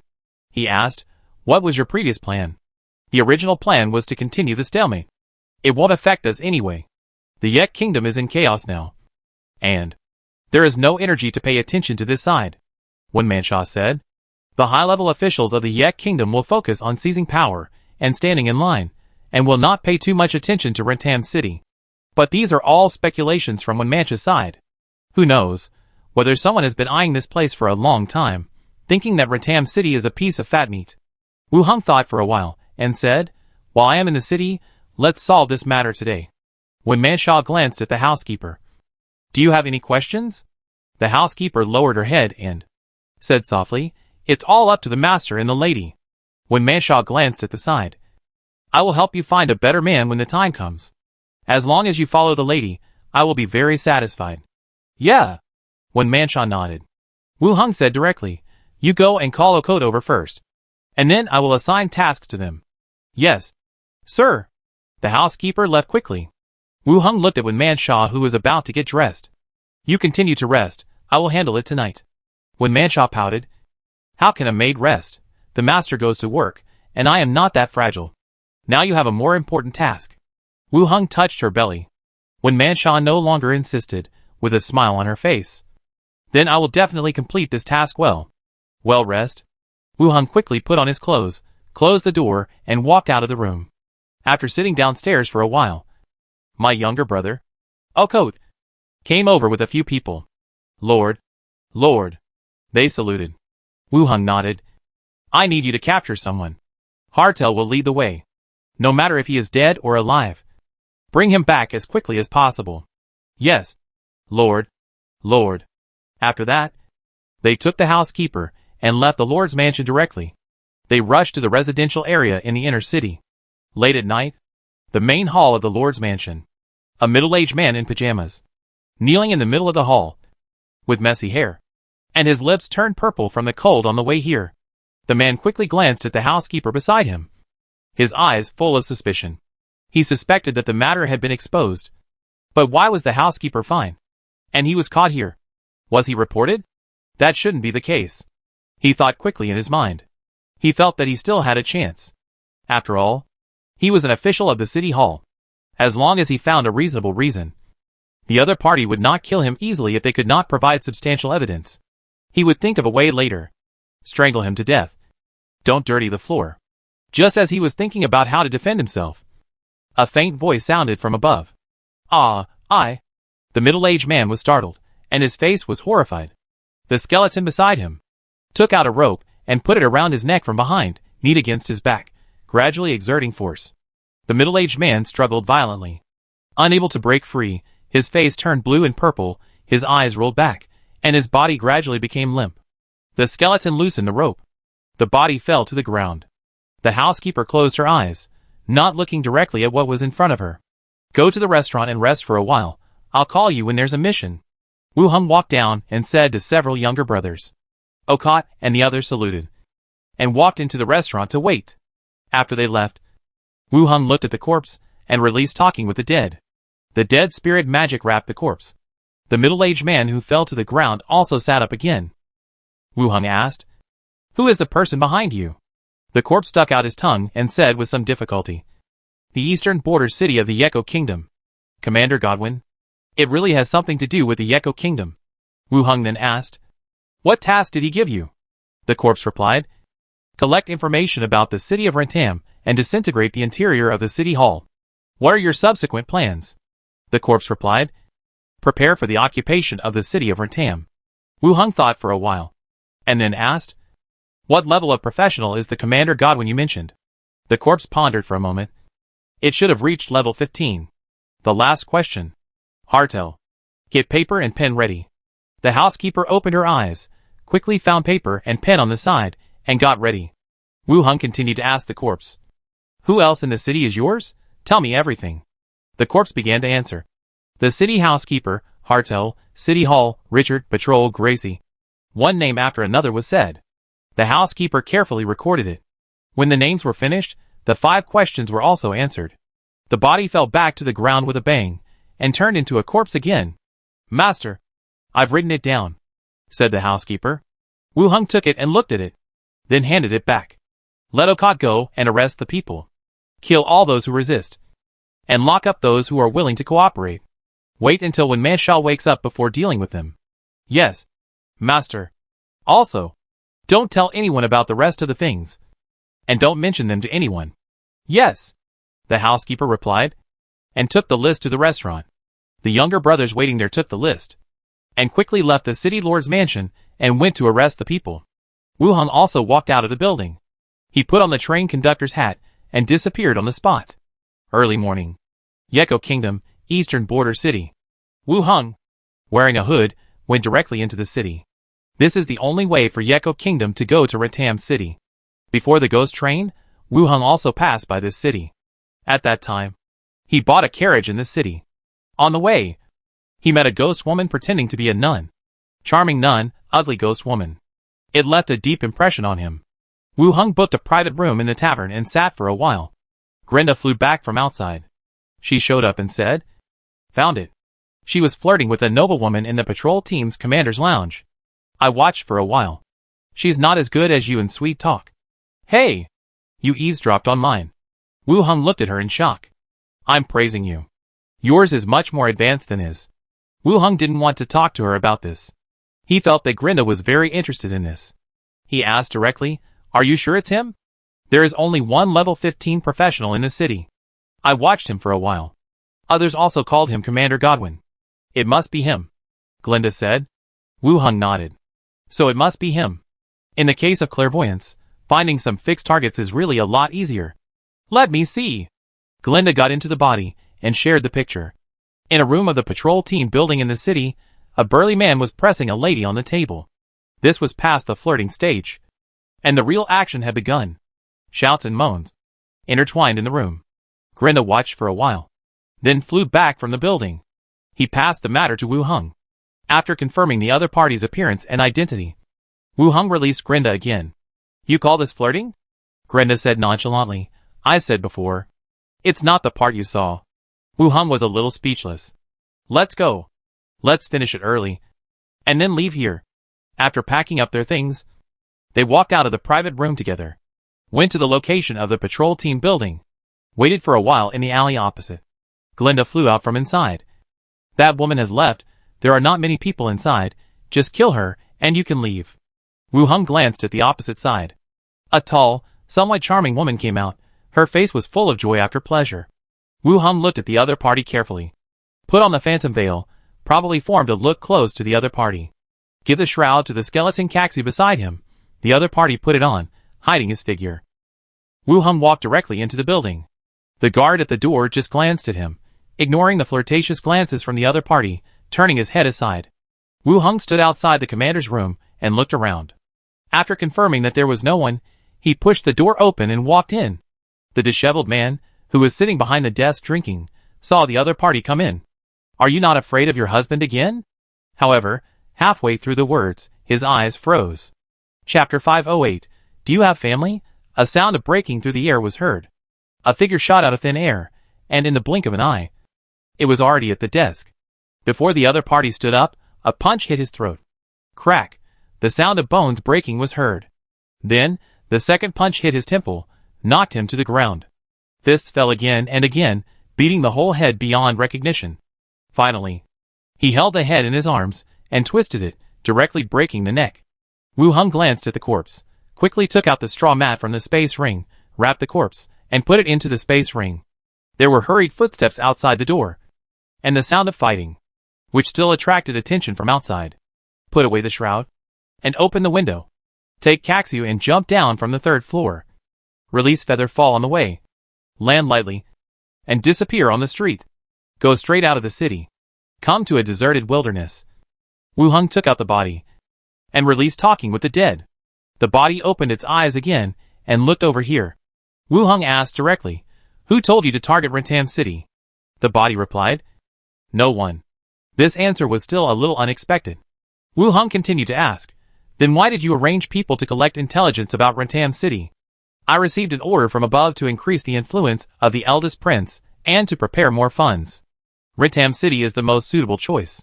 Wu Hung frowned again. The merchant who was killed last time. The other party's answer was still the second prince. And this time, the eldest prince appeared again. What is the attraction of Rentam City? The disputes of the entire Yek kingdom were attracted here.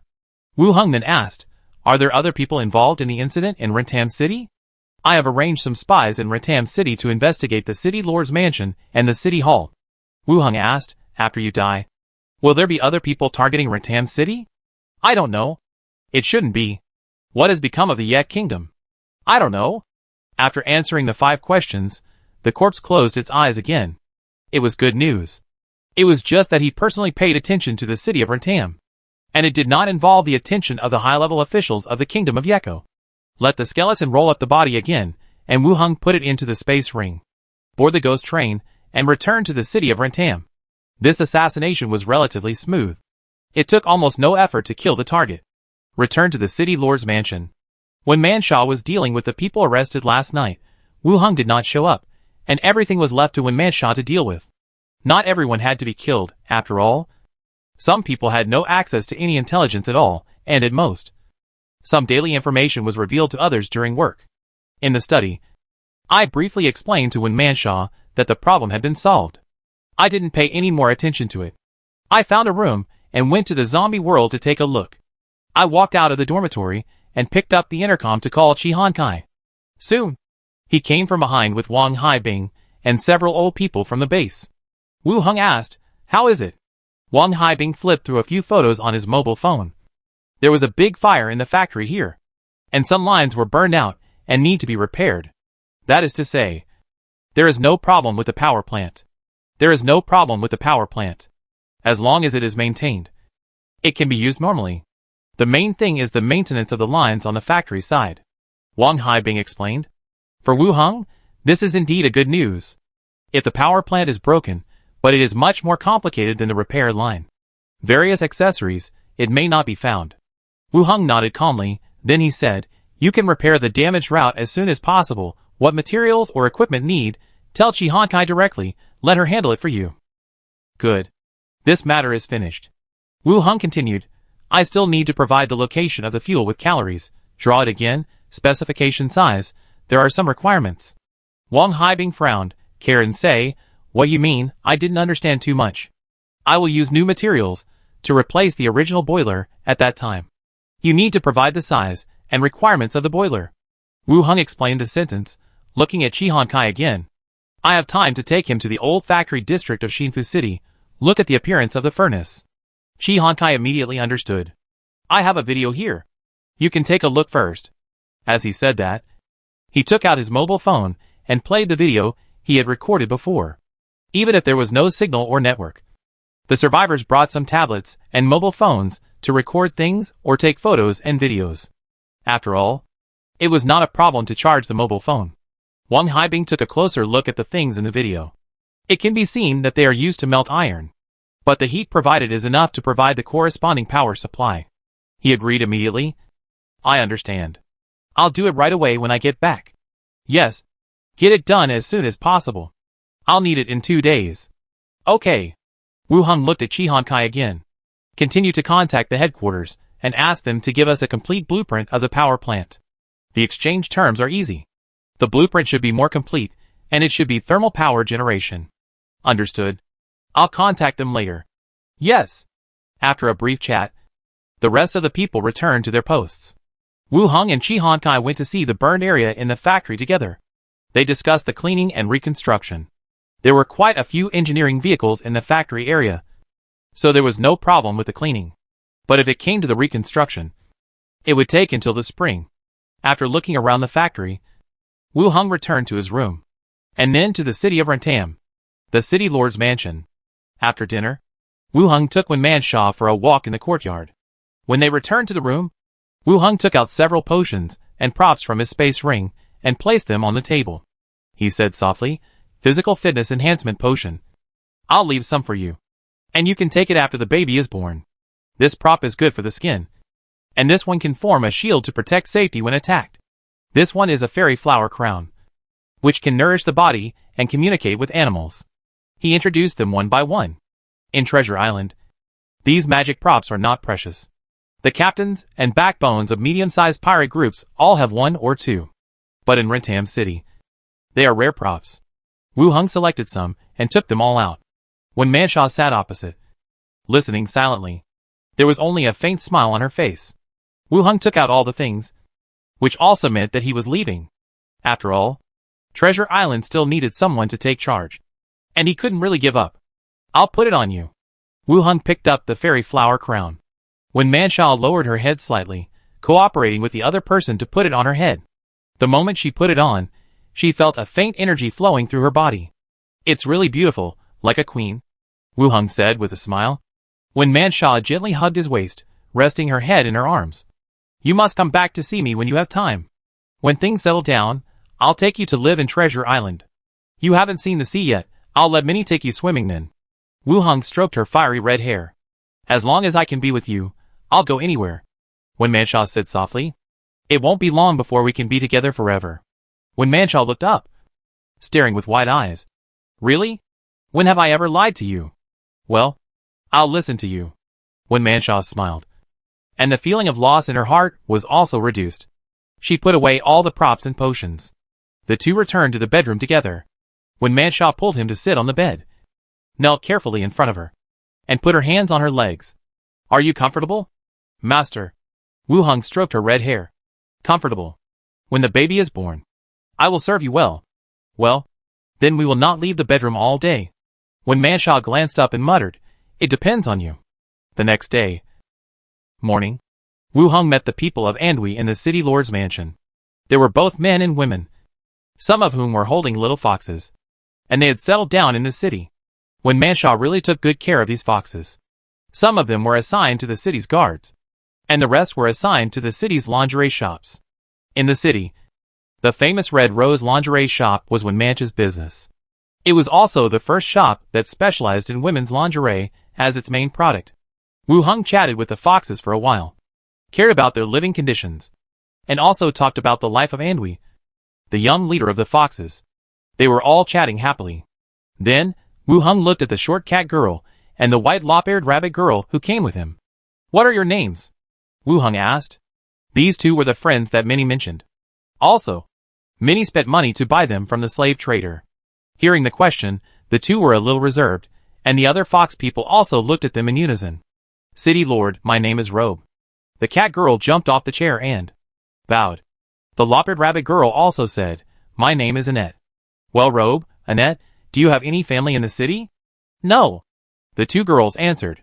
Wu Hong continued. "Minnie asked me to ask you whether you are willing to go to Treasure Island and work as a maid." The two orc girls looked at each other, then nodded. "Yes." "Then go back and pack your things, and leave with me in the afternoon." "Yes." The two girls were a little happy, and a little worried. Then, follow the fox tribe and leave. Go back to prepare items. Wu Hong originally planned to go see Lisha, Rentam City, the local person in charge of the Snake Emblem Consortium. However, when Manshaw said that she had been transferred before, and now the new person in charge of the local area, Wu Hong gave up the idea of going over to see. Lisha was transferred at the end of the year, and it felt more like a promotion. After all, when he left, he helped the other party complete a large amount of gold exchange. In a place like Rentam City, It was already an amazing achievement. He was happy that he could help his friend get promoted. But he was also disappointed that he left without saying anything. But it didn't matter. Everyone had their own path forward. It was almost afternoon. Wu Hong had prepared everything. He sent the 2 skeleton servants back to the other side of the gate first. He took the 2 little orc maids and boarded the ghost train and disappeared. The train appeared again. A familiar town can be clearly seen in the distance. Blackstone Town. Wu Hong put on a cloak. And the 2 maids also covered their faces. They walked into the town together. They had just entered the gate and walked a few steps. A familiar voice came from behind. "Hey! You 3. Are you from other places? What are you doing here?" Wu Hong looked back. He saw a little girl with short curly hair, with her hands on her hips, and 4 team members. She walked over in a swagger. Chapter 509, How Did You Become One? Looking at the aggressive little girl, Wu Hong was also stunned. Unexpectedly, I met an acquaintance right after entering the city. Yuri, the druid who loves snacks, and can transform into various animals. When they were members of the team in Blackstone Town, the 2 of them had the best relationship. Now they have a good relationship, but their circles are separated. Wu Hong did not use the concealment cloak of the consortium, but just put on an ordinary hood that covered his head and face, leaving only a pair of eyes exposed. Yuri looked at the 3 people with her eyes, and walked over slowly. She said in a strong tone, "What are you 3 doing in the city?" Seeing that the other party did not recognize him, Wu Hong replied, "I am a member of the association, passing through here, and planning to stay overnight." "Association? Do you have any proof?" Yuri asked. Wu Hong took out his flag-bearer emblem and handed it to the other party. Yuri frowned as she held it in her hand. The emblems of the association have a unified standard, which can represent the identity of the bearer. But the emblem in front of her, it can be confirmed that it is a kind of association, but she seems to have never seen it before. "What kind of emblem do you have?" Wu Hong said, "Take me to see your deacon, and I will explain it to you then." Seeing that the other party's attitude was also good, the emblem was indeed from the association, she dispelled some doubts. "Let's go, I'll take you there." Wu Hong and the other 2 followed behind, and walked towards the association together. On the way, Wu Hong asked, "There don't seem to be many people on the street. Does anyone go out to wander around in winter? Then you are still patrolling, and there are no other people on the whole street." Our team is serious and responsible." Yuri raised her head and said sternly. Walking into the association hall, Yuri said to the team members, "Go back to the lounge first, I'll call you later." The team members nodded and walked to the side. Then Yuri led the 3 people through the corridor to the butler's study. Knocked on the door. "Come in." Yuri looked back, her eyes fell on Wu Hong. "Come with me." "Yes." Wu Hong nodded and followed him into the study. "Butler, we found the 3 of them during training, and said they were members of the association from outside," Yuri said directly as soon as she entered the room. Deacon Slater was sitting behind his desk, looking at the documents in his hand, and a leopard was lying next to the fireplace. The leopard came over, circled around him, sniffed the smell, and walked back to lie on the ground. Slater looked up and asked, "Where are you from? What are you doing here?" "From Treasure Island," Wu Hong answered. "Treasure Island?" Yuri turned around suddenly, and Slater also cast a suspicious look at her. Wu Hong took off his hood, revealing his original face, and greeted with a smile. "Long time no see, Deacon Slater." "Captain Yuri." "Wu Hong!" Yuri exclaimed, and jumped up and pounced on him. Wu Hong subconsciously hugged the other person. "Shh! Don't shout. I can't be too ostentatious when I come here." "Oh! I was wondering why the voice was so familiar. It turned out to be you." Yuri lowered her voice, but was still very happy. After Slater was surprised, he couldn't help but frown when he saw the 2 of them being intimate. He glared at Wu Hong, and said in a somewhat reprimanding tone, "Yuri, be honest. How old are you?" Yuri pouted, and then stood aside obediently. Slater looked at Wu Hong and asked, "Did you go to Ratam City?" "Yes. I went back to deal with some things." Wu Hong sat down. The leopard came over, jumped onto the sofa, and laid down against him. "How long do you plan to stay?" Wu Hong stroked the leopard. "One night. I'll leave tomorrow morning. Mainly to see you." "So anxious," Yuri said. Slater also said, "You spent all your time in Ratam City." In response to the 2 women's questions, Wu Hong smiled and replied, "You don't know yet. I am the owner of Treasure Island now. I can't leave for too long. The two frowned. Island owner? What is that? Yuri asked. Like a city owner manages a city, an island owner manages the entire island. Wu Hung explained. Is he promoted by the association? Slater asked. Wu Hung said, I was promoted by the association, but I am separate from the association, and will not interfere with the normal development of the island. My position in the association is flag bearer. Yuri was even more surprised. No way. How did you get promoted again? Why? The little girl felt a little unbalanced. They were originally members of the 5th team. Wu Hung became the captain and vice deacon. Yuri could accept it. She also worked hard and became the captain. But Wu Hung is now the island owner and the flag bearer. The gap between them widened again. Yes. It is right to walk out of here, Slater said. Wu Hung said, the two people at the door are my servants. Let someone take them to my residence first. And we will talk slowly. Yuri. You go, Slater said. Yuri opened the door and called a staff member to take the two people over. She walked back. She picked up the leopard and put it on her lap. Then she asked, Wu Hung, are there many pirates in your area? There were quite a lot before. They occupied a large area of the sea. There was a high chance of encountering pirates when you went out to sea. Are they as handsome as in the comics? Feeling the warning look of Slater, he said, the comics glorify pirates. Those people are all bad guys. Similar to the robbers on land. They are ugly, have yellow teeth and bad breath, and are the enemies of the association. Yuri showed a look of disgust. How do you know about yellow teeth and bad breath? When I was a deputy deacon, I killed a lot of them. Wu Hung continued to talk about the evil deeds of those pirates. Yuri listened carefully. When I was reading comics, I felt that pirates were pretty cool. But now that the other party said that, I didn't feel anything. Fortunately, I didn't really run away to be a pirate. Then how did you become the island owner? Yuri continued to ask. I'm strong, I'm not bad looking, and I'm valued by the association. Isn't it normal? I don't believe it. You must have paid for it, you're so rich. How is it possible? Such an important thing. How can you pay for it? Wu Hung touched the leopard and said, actually, I killed some pirates, my merits were enough, and some people on the island jointly recommended me, so I was appointed as the island owner. Oh, that's how it is. Yuri nodded. Slye also asked, how about the city of Lorem, Winmancha? A gang who is born, there are some management talents. Development is indeed out of my expected. I also took a look at the money cat, even if it is placed outside. It is a very good industrial situation. Slye smiled. I like the recognition of each other very much. Since you become the island owner, what do you think of the development on that island? For development, I really want to repeat the form of Linton City at that time. You have a chance to look at it in the past. Open another bigger money cat. Wu Hung expressed his thoughts. Slater thought for a moment. Okay.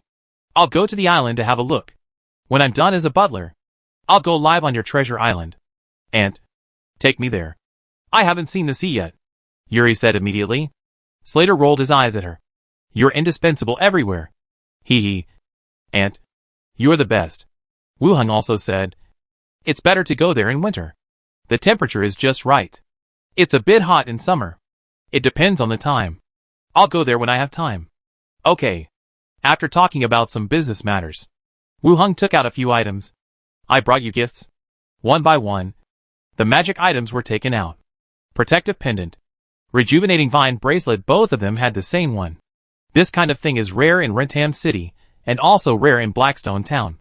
They were all a little surprised and excited. Then, Wu Hung took out a space ring and gave it to Yuri. 5 cubic space ring. It will be more convenient to store things in the future. Wow. You are so rich. Yuri put it on her hand immediately. Put away the 2 items. Wu Hung continued to take out a bloody double blade and a space ring and place them on Slater's desk.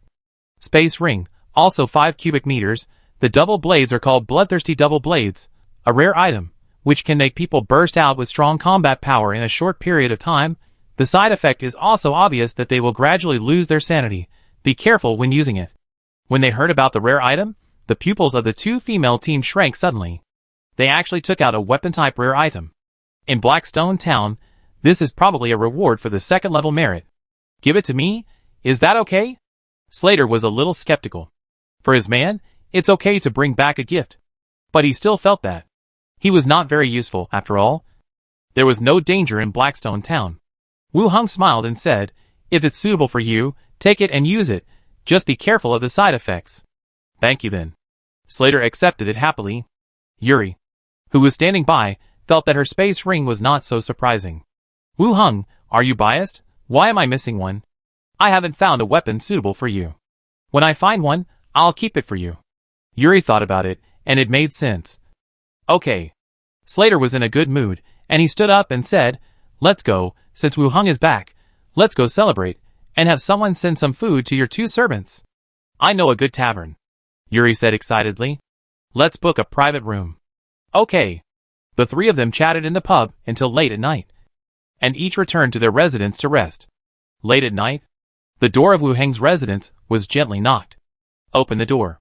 Then Slater was seen, standing quietly at the door. His eyes kept glancing around, as cautious as a thief.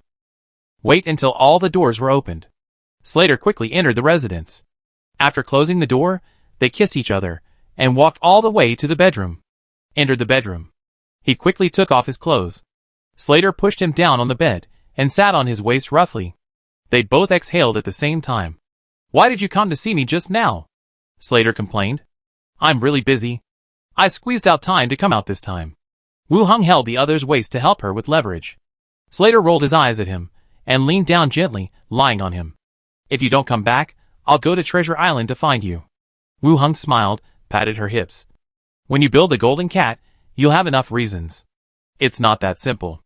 The situation in the Yeko Kingdom is tense. How can I leave? I'll wait for a chance." "What's going on with the Yeko Kingdom?" 2 enemies who coveted the city lord's mansion were killed in Rentam City. They were both from the Yeko Kingdom. Wu Hong was a little curious. Slater paused, frowning. "Are they all from the Yeko Kingdom?" "Don't stop." Wu Hong tapped him lightly, and waited for him to continue. Then said, "One said he was the eldest prince, and the other said he was the 2nd prince. I don't know why they both paid attention to Rentam City." Slater frowned and thought for a while, then explained, "The 2 most influential princes in the kingdom now are the eldest prince and the 2nd prince. The eldest prince is supported by the army, and the 2nd prince is supported by many civil servants and dignitaries. The remaining princes have little influence. It mainly depends on which of them can make it to the end." "Isn't the old king still alive? Is it so important whether he is dead or alive now? He has been unable to govern for such a long time, and the power has been gradually dispersed. That is to say, there is no real civil strife unless the person is really dead." "Well, what you said makes sense." Slater smiled and said, "Don't worry, I will inform Wen Man Sha in advance if there is any danger. Although we are not familiar with each other, it is your property after all. And no one can take my man's things." "What a corny thing." Wu Hong smiled. "Do you like it?" "Yes, say more." Slater held the other's face, and whispered, "My dear husband, you are great." After that, he kissed her hard. The next day, Wu Hong got off the carriage. After saying goodbye to the 2, he walked directly out of the city. In the carriage, 2 pairs of eyes stared at him, and when they gradually walked away, they turned around and went back. On the road in the city, several figures dressed as ordinary residents passed by the city gate. One of them stopped and looked at the figure gradually going away in the distance. "What are you looking at?" "Benny, hurry up. Don't let others wait too long." In front, someone came back, and also looked in the direction of his gaze. "Why does that person's back look familiar?" The woman named Benny said. "Who is it? I haven't seen him before. It seems that he got off the association's carriage just now. He should be someone from the association. Don't make trouble." "Someone from the association." Benny's eyes widened instantly. The person next to her said, "Let's go. Today is a day of prayer. Don't let the elders wait too long." "Okay." Benny nodded and quickened her pace. But his eyes still looked out of the city from time to time, in the direction where the figure disappeared. 9 days later, the ghost train appeared in the wild of Treasure Island. The 3 got off the train, and some discomfort appeared immediately. Since they brought 2 beast girls, whose levels were not high, they stopped several times on the way, to eat and rest. This also delayed the time a little. The weather here was hot. Wu Hong changed his cotton clothes, and looked back. He saw the 2 looking at the sea in the distance, slightly stunned. "Let Minnie take you to the beach if there is a chance. Change your cotton clothes, and don't get heat stroke," Wu Hong reminded immediately. The 2 agreed and quickly took off their cotton clothes. wearing some thin clothes. They followed Wu Hung into the city. After entering the city area, they called a carriage. They went to the island owner's manor. Returned to the manor. After opening the door, they walked in. The slender fountain splashing water, and the flowers and trees swaying in the wind made the two beast girls open their eyes again. After seeing the city lord's mansion, it felt very gorgeous. Now it was even more magnificent. Footsteps sounded, and Minnie and Philippa ran out of their residence. Master! Minnie jumped into his arms, and Philippa followed him to the other side. Is everything okay at home? No. Everything is fine, Minnie said. Wu Hung patted her back gently. Your two friends are here. Take them to choose a room first. Minnie looked back and saw the two people who had just taken off their hoods. Surprised, Robbie? Annette? You are here. She walked over quickly and gave the two a hug. Kitten girl, Robbie said, Minnie. You are so beautiful here. Annette said blankly, It's so hot here. I'm going to get heat stroke. I'll take you in. There's air conditioning. Minnie pulled the two into the room. Philippa, focused more on Wu Hung, said, What have you been doing these days? Did you miss me? No, I caught so many pirates, and I didn't show off to you, so I felt a little bit disappointed. Wu Hung put his arm around her shoulders and walked into the room. Minnie told me through the radio that you killed the crazy lion pirates and brought back a pirate? Philippa scratched her face and said, Yes, my friend, I told you before that. All the pirates wanted to kill me, but he spoke for me. He was very kind. His wife was robbed, and he just wished the other party happiness. Chapter 510, Electricity consumption of 220,000 people. Wu Hung was overwhelmed by what he heard. His wife was taken away by someone. I wish her happiness. How could this happen to a pirate? Where is he? He was imprisoned by Zalagui. I just want to tell you, can you please not kill him? He is not a bad person. He saved me. Philippa hugged his arm. Please, Dad. Being able to lock up Zalagui means that his name also appears on the wanted order. Once a wanted order is issued, unless it is recorded, it is difficult to erase it. It was obviously impossible to release him directly. If he was caught again, it would easily bring trouble to the Treasure Island Association. But the other party did save Philippa. If it weren't for him, Philippa would really have died outside. I will discuss it with Zalagui at that time, and see if we can give him a chance to make up for his mistakes. Wu Hung said. What does it mean to make up for his mistakes? It means to make new contributions, to make up for the previous mistakes. Oh, you mages are really educated. They returned to the room together. Catwoman and Lop-Eared Bunny Girl, feeling cool on the sofa. Come on, I'll take you to choose a room. You can choose from the second or third floor. Minnie called them.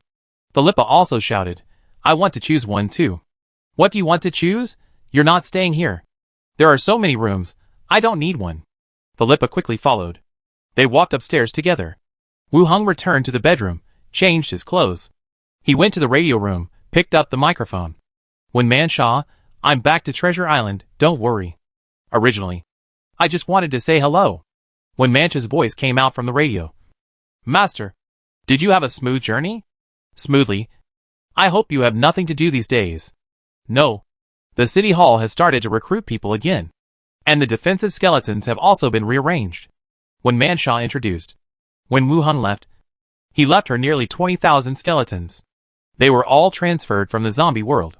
For the city of Rentam, it was a large number of troops. If they directly attacked the eastern border city of the Kingdom of Yeko, they might be able to capture it directly. There were also some ammunition and off-road vehicles equipped with machine guns left. If they really wanted to attack, it would not be easy. Wu Hung then instructed, Take care of your body, don't tire yourself out. Got it. When the baby is born, I'll bring him to see you. Okay. After hanging up the radio, Wu Hung continued to walk out of the room. Entered the alchemy laboratory opposite. The skeleton alchemists did not make much progress. On the finished product shelf next to them, there were only a lot of finished potions and first-level corpse core potions. After Wu Hung put everything away, he continued to go to the room of the mechanics. In the whole room, the mechanics were still collecting information. Wu Hung walked to the side and took a look. He found that the drawings of the compound bow had been sorted out, and the materials and sizes of various parts were marked one by one. During the time he was away, there was no delay for the skeletons. He also put away the drawings of the finished products. He went downstairs again and chatted with Minnie and the others. Near dusk, Emil also came back from the city hall. During dinner, Wu Heng listened to Envier talk about the progress on the island. The construction team is still expanding, and the addition of various engineering vehicles has accelerated the progress of the entire project several times. Now the workers have entered the site and started to build houses. In terms of the caravan's procurement, the City Hall has signed procurement agreements with a total of 6 companies, 2 of which are for the purchase of copper plates, that is, they directly want copper plates instead of copper ore.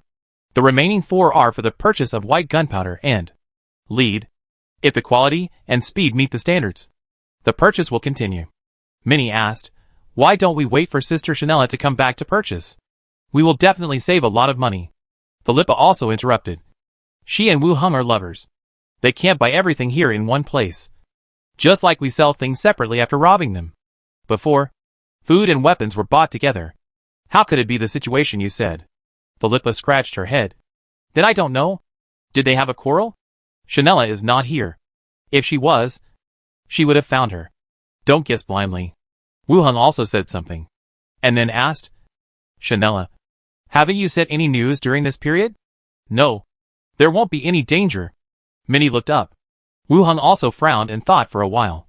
It shouldn't be. She has returned to the tribe. No one should embarrass her. Yeah. That's right. Sister Chanella is so rich. Everyone wants to please her. The few people ate and talked. And the new members Robe and Annette ate their food in small bites and listened to the conversation. After dinner, they trained in the training room for a while. Philippa returned to the tavern. Wu Heng called all the maids to the living room. Looking at Robert and Annette, he said, I need to sign a slave contract with you. Minnie should have mentioned it to you. The two looked at each other and nodded. Master, we are willing. Then come on. Who will start first? The kitten girl Robert took a step forward. Her eyes were firm. Her head slightly raised. I'll go first. There was a feeling of going to die generously. Rob is a catman among the orcs, with brown-gray hair, and brown-gray cat ears and tail. He is about 1.4 to 1.5 meters tall. A small orc. Wu Heng smiled. It's okay. Don't be nervous. It won't affect your future life. I'm not nervous. Rob insisted. Wu Heng opened the contract scroll. Drop a drop of blood. The catwoman's pinky fingernail stretched out, lightly tapped the tip of her finger, and a drop of blood fell on the scroll. The scroll absorbed the blood, pulling Wu Heng's mental power, and drilled into the catwoman's eyebrows. A line formed, and then quickly disappeared. The contract was completed. Robe's body was shaking a little. Their souls had been connected. Sit aside and rest first. Robe saluted, and then sat back. Then, Annette took the initiative to come out. Do I want to drip blood too? Yes. Wu Heng opened another slave scroll. Annette, like Minnie, was born in the rabbit tribe, with an oval face, long brown hair, but her ears were white drooping rabbit ears. Carefully, he used a dagger to pierce his finger, and dripped blood onto the scroll. The contract was also completed. Wu Heng said, Okay, welcome to join us. The two girls stood up. Thank you, Master. If you need any daily necessities, tell Minnie. When you are free, let Minnie take you around the city, or to the beach. If you can't swim, don't go into the water. This is not a joke. Wu Heng instructed. Yes, Master. That's it for today. Have fun and go back to your room to rest. Wu Heng went upstairs. Minnie and Andweir, with the two new members, wandered around the island owner's manor, introduced what each place was used for. Some rooms, where skeletons were doing experiments, it was best not to disturb them if there was nothing to do. After Wu Heng went upstairs, he went to the radio room to check the radio of the wood elf Chanella, and after confirming that there was no news coming back, he also went back to the room to rest. The next day, zombie world. Wu Heng walked out of the building, and saw a group of vehicles, coming in from the main gate, stopping at the door of a distant warehouse. The survivors began to move supplies, standing aside and watching for a while. Chi Han Kai and Wang Haibing came over from not far away. How is it? Chi Han Kai said, the ruins of the fire have been cleaned up. The lines are being repaired these days. It will be basically done in 1 or 2 days. What about the headquarters? The headquarters has already negotiated the conditions. They will provide 200 megawatts of power drawings, which can probably meet the annual electricity needs of 220,000 households. Wu Heng heard it, and felt that 220,000 households were enough. let alone the zombie world. Each stronghold has only a few hundred people at most. And Treasure Island has only tens of thousands of people. Although it is still under construction, the number of people is not increasing that fast. It is enough for my own use. Very good, Wu Hong said, and then asked, what are the requirements? After bargaining, it is 30 bags of 100 kilograms of food. The number is a bit high, but it is not unacceptable. How to transport it? Shi Hankai replied. They said that we need to occupy the airport, and they will arrange a plane to come. The provincial capital city has an airport. Well, let them draw the blueprint, and make it more detailed. Okay. Wu Hong continued to look at Wang Haibing on the side. Engineer Wang, how are you doing here? I've also finished it here. Chief Shi Hankai took me to see the flame furnace, which can fully meet the heat supply. This is the blueprint I drew according to the original power plant. It can just replace the original boiler. He took out a blueprint.